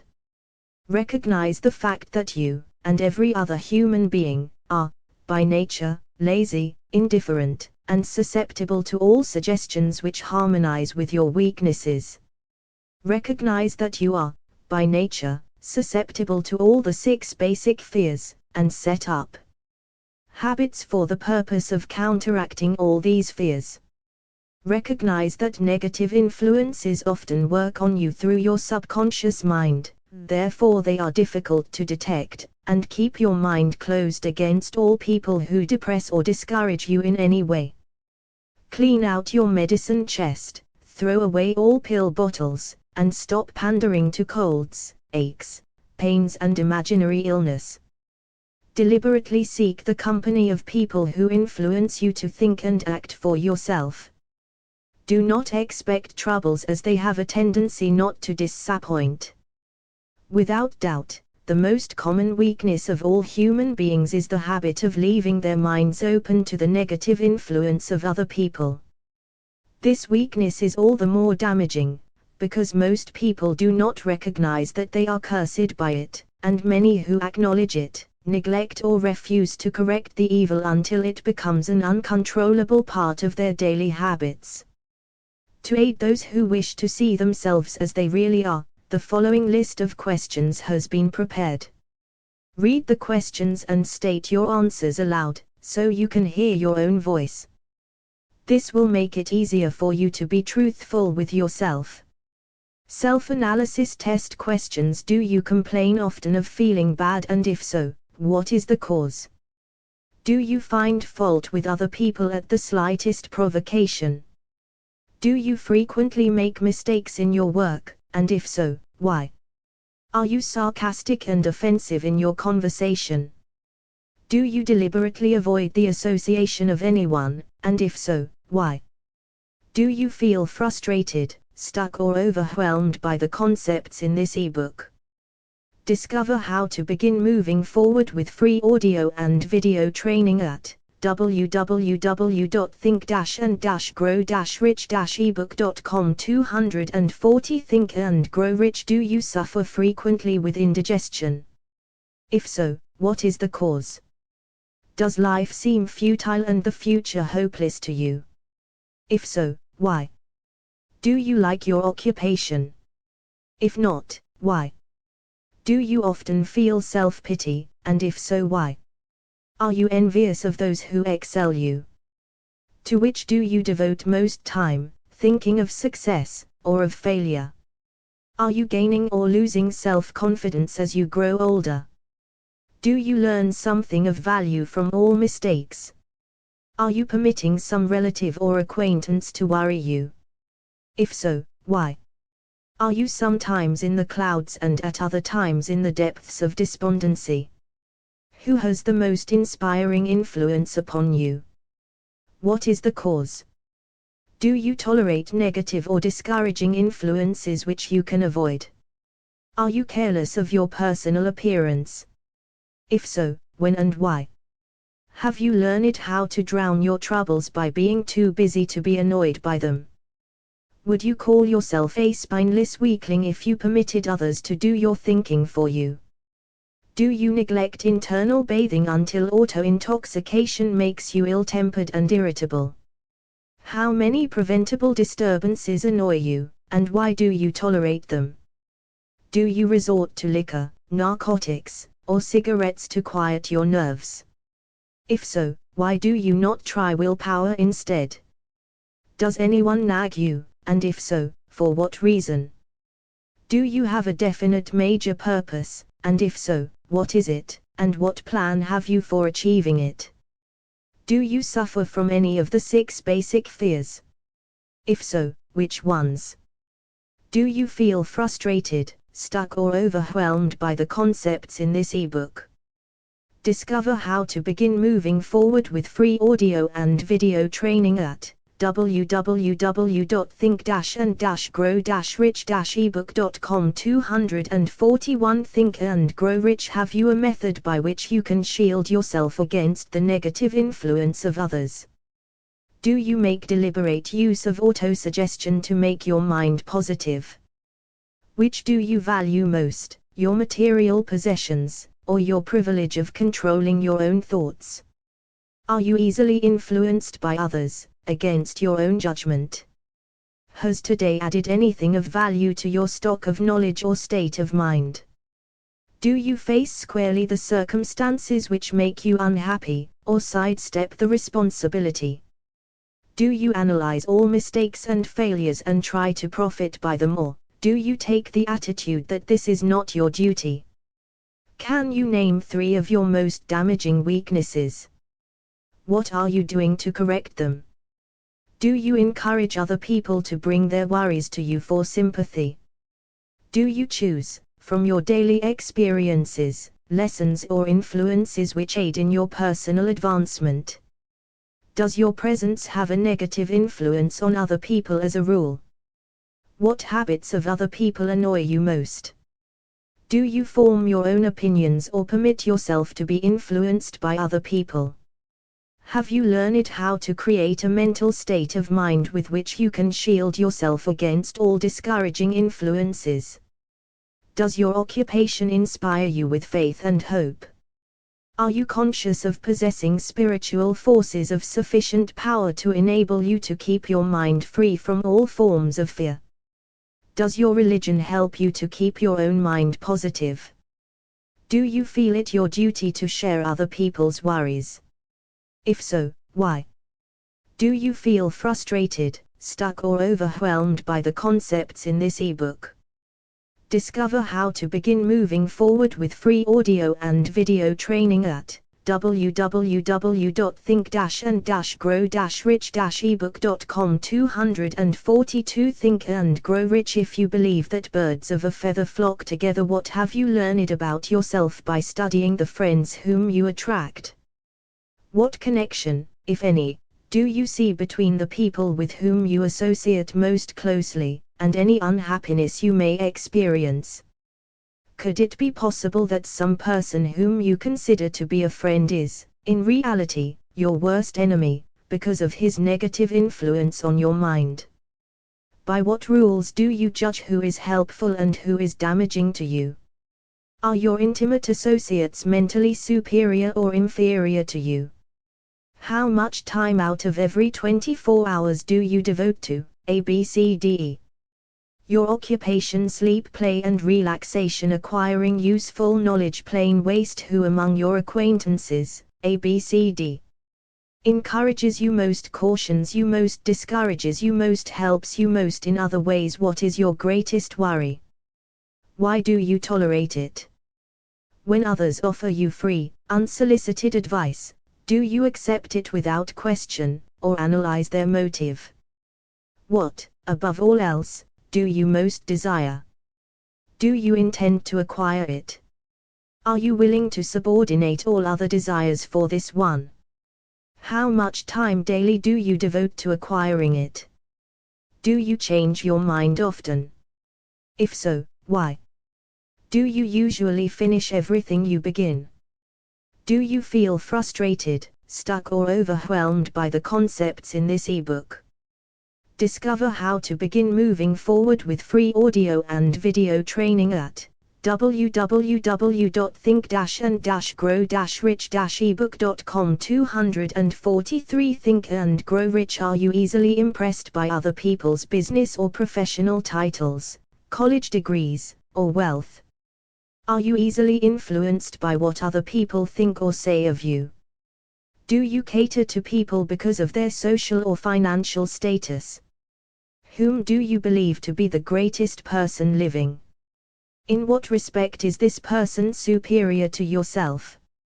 How much time have you devoted to studying and answering these questions? At least one day is necessary for the analysis and the answering of the entire list. If you have answered all these questions truthfully, you know more about yourself than the majority of people. Study the questions carefully, come back to them once each week for several months, and be astounded at the amount of additional knowledge of great value to yourself you will have gained by the simple method of answering the questions truthfully. If you are not certain concerning the answers to some of the questions, seek the counsel of those who know you well, especially those who have no motive in flattering you, and see yourself through their eyes. The experience will be astonishing. You have absolute control over but one thing, and that is your thoughts. This is the most significant and inspiring of all facts known to man. It reflects man's divine nature. This divine prerogative is the sole means by which you may control your own destiny. If you fail to control your own mind, you may be sure you will control nothing else. If you must be careless with your possessions, let it be in connection with material things. Your mind is your spiritual estate. Protect and use it with the care to which divine royalty is entitled. You were given a willpower for this purpose. Unfortunately, there is no legal protection against those who, either by design or ignorance, poison the minds of others by negative suggestion. This form of destruction should be punishable by heavy legal penalties, because it may and often does destroy one's chances of acquiring material things which are protected by law.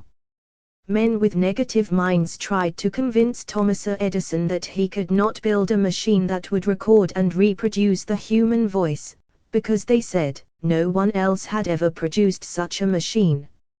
Edison did. Do you feel frustrated, stuck or overwhelmed by the concepts in this ebook?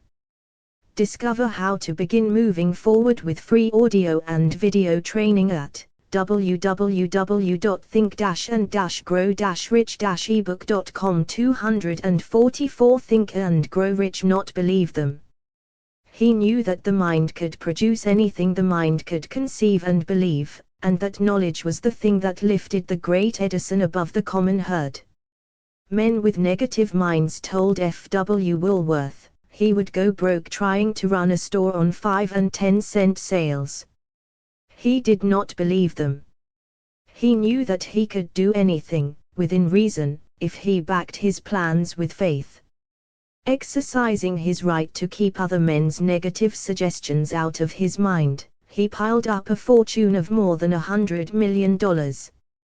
Men with negative minds told George Washington he could not hope to win against the vastly superior forces of the British, but he exercised his divine right to believe. Therefore this book was published under the protection of the Stars and Stripes, while the name of Lord Cornwallis has been all but forgotten. Doubting Thomases scoffed scornfully when Henry Ford tried out his first crudely built automobile on the streets of Detroit. Some said the thing never would become practical. Others said no one would pay money for such a contraption. Ford said, "I'll belt the earth with dependable motor cars," and he did. His decision to trust his own judgment has already piled up a fortune far greater than the next 5 generations of his descendants can squander. For the benefit of those seeking vast riches, let it be remembered that practically the sole difference between Henry Ford and a majority of the more than 100,000 men who work for him, is this: Ford has a mind and controls it, the others have minds which they do not try to control. Henry Ford has been repeatedly mentioned, because he is an astounding example of what a man with a mind of his own, and a will to control it, can accomplish. His record knocks the foundation from under that time-worn alibi, "I never had a chance." Ford never had a chance, either, but he created an opportunity and backed it with persistence until it made him richer than Croesus. Mind control is the result of self-discipline and habit. You either control your mind or it controls you. There is no whole-way compromise. The most practical of all methods for controlling the mind is the habit of keeping it busy with a definite purpose, backed by a definite plan. Study the record of any man who achieves noteworthy success, and you will observe that he has control over. Do you feel frustrated, stuck or overwhelmed by the concepts in this ebook?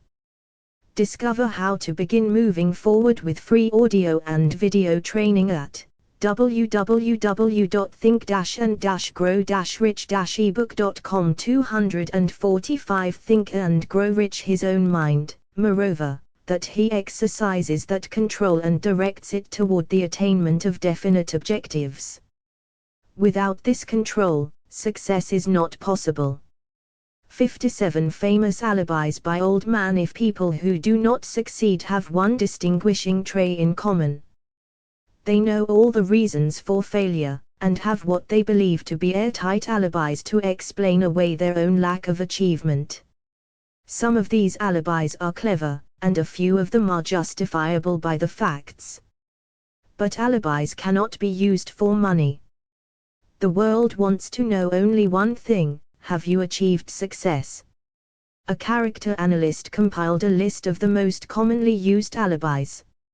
As you read the list, examine yourself carefully, and determine how many of these alibis, if any, are your own property.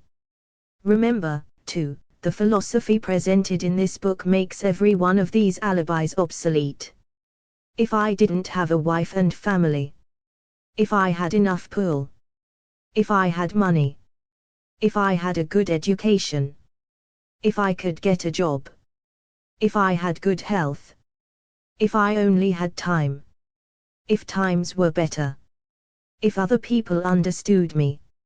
If conditions around me were only different. If I could live my life over again. If I did not fear what they would say. If I had been given a chance. If I now had a chance. If other people didn't have it in for me. If nothing happens to stop me. If I were only younger. If I could only do what I want. If I had been born rich. Do you feel frustrated, stuck or overwhelmed by the concepts in this ebook? Discover how to begin moving forward with free audio and video training at www.think-and-grow-rich-ebook.com. 246 Think and Grow Rich. If I could meet the right people. If I had the talent that some people have. If I dared assert myself. If I only had embraced past opportunities. If people didn't get on my nerves. If I didn't have to keep house and look after the children. If I could save some money. If the boss only appreciated me. If I only had somebody to help me. If my family understood me. If I lived in a big city. If I could just get started. If I were only free. If I had the personality of some people. If I were not so fat. If my talents were known. If I could just get a break. If I could only get out of debt. If I hadn't failed. If I only knew how. If everybody didn't oppose me. If I didn't have so many worries. If I could marry the right person. If people weren't so dumb. If my family were not so extravagant. If I were sure of myself. If luck were not against me. If I had not been born under the wrong star. If it were not true that what is to be will be. If I did not have to work so hard. If I hadn't lost my money. If I lived in a different neighborhood. If I didn't have a past. If I only had a business of my own. If other people would only listen to me. If asterisk asterisk asterisk and this is the greatest of them all asterisk asterisk asterisk I had the courage to see myself as I really am, I would find out what is wrong with me, and correct it, then I might have. Do you feel frustrated, stuck or overwhelmed by the concepts in this ebook? Discover how to begin moving forward with free audio and video training at www.think-and-grow-rich-ebook.com 247 Think and Grow Rich, a chance to profit by my mistakes and learn something from the experience of others, for I know that there is something wrong with me, or I would now be where I would have been if I had spent more time analyzing my weaknesses, and less time building alibis to cover them. Building alibis with which to explain away failure is a national pastime. The habit is as old as the human race, and is fatal to success. Why do people cling to their pet alibis? The answer is obvious. They defend their alibis because they create them. A man's alibi is the child of his own imagination. It is human nature to defend one's own brainchild. Building alibis is a deeply rooted habit. Habits are difficult to break, especially when they provide justification for something we do. Plato had this truth in mind when he said, "The first and best victory is to conquer self." To be conquered by self is, of all things, the most shameful and vile. Another philosopher had the same thought in mind when he said, "It was a great surprise to me when I discovered that most of the ugliness I saw in others was but a reflection of my own nature." It has always been a mystery to me, said Elbert Hubbard, why people spend so much time deliberately fooling themselves by creating alibis to cover their weaknesses. If used differently, this same time would be sufficient to cure the weakness, then no alibis would be needed. In parting, I would remind you that life is a checkerboard, and the player opposite you is time. If you hesitate before moving, or neglect to move promptly, your men will be wiped off the board by time. You are playing against a partner who will not tolerate indecision. Previously you may have had a logical excuse for not having forced life to come through with whatever you asked, but that alibi is now obsolete, because you are in possession of the master key that unlocks the door to life's bountiful riches. The master key is intangible, but it is powerful. It is the privilege of creating, in your own mind, a burning desire for a definite form of riches. There is no penalty for the use of the key, but there is a price you must pay if you do not use it. The price is failure. There is a reward of stupendous proportions if you put the key to use. It is the satisfaction that comes to all who conquer self and force life to pay whatever is asked. The reward is worthy of your effort. Will you make the start and be convinced? Do you feel frustrated, stuck or overwhelmed by the concepts in this ebook? Discover how to begin moving forward with free audio and video training at www.think-and-grow-rich-ebook.com. 248 Think and Grow Rich. If we are related, said the immortal Emerson, we shall meet. In closing, may I borrow his thought, and say, if we are related, we have, through these pages, met. The end. Do you feel frustrated, stuck or overwhelmed by the concepts in this ebook? Discover how to begin moving forward with free audio and video training at www.think-and-grow-rich-ebook.com. 249 Think and Grow Rich. Going beyond Think and Grow Rich. Discover how to begin putting your thoughts into action. Watch Napoleon Hill videos and listen to Think and Grow Rich online. Find out more at thinkandgrowrichebook.com. Do you feel frustrated, stuck or overwhelmed by the concepts in this ebook? Discover how to begin moving forward with free audio and video training at www.think-and-grow-rich-ebook.com. 250